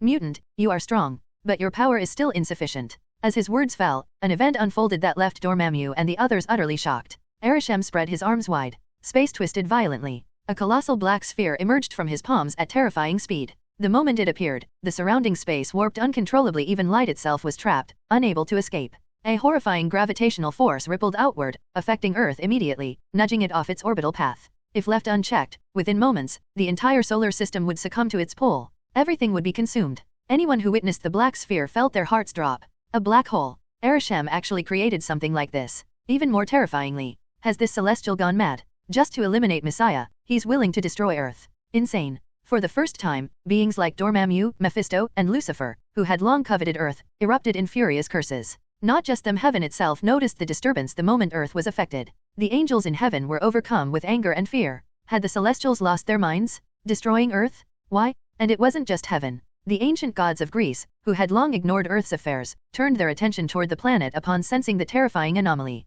What was happening? Why was this celestial acting like this? At that moment, powerful beings across the cosmos were bewildered, uncertain of what had transpired that could enrage a celestial to the point of creating a black hole near Earth, signaling the destruction of everything. Earth. As the truth became clear, terror and despair spread across the planet. Stark Tower. Sir, based on all available data, the probability of a black hole forming near Earth is 99.9%. J.A.R.V.I.S. reported the situation without a hint of emotion. Tony's expression froze. An actual black hole forming near Earth, what could they do? Nothing. It was over. Very soon, not only Messiah but billions of humans, Earth, and even the entire solar system would be erased. This unfathomable black hole would consume everything. And with time, all would perish. End of chapter.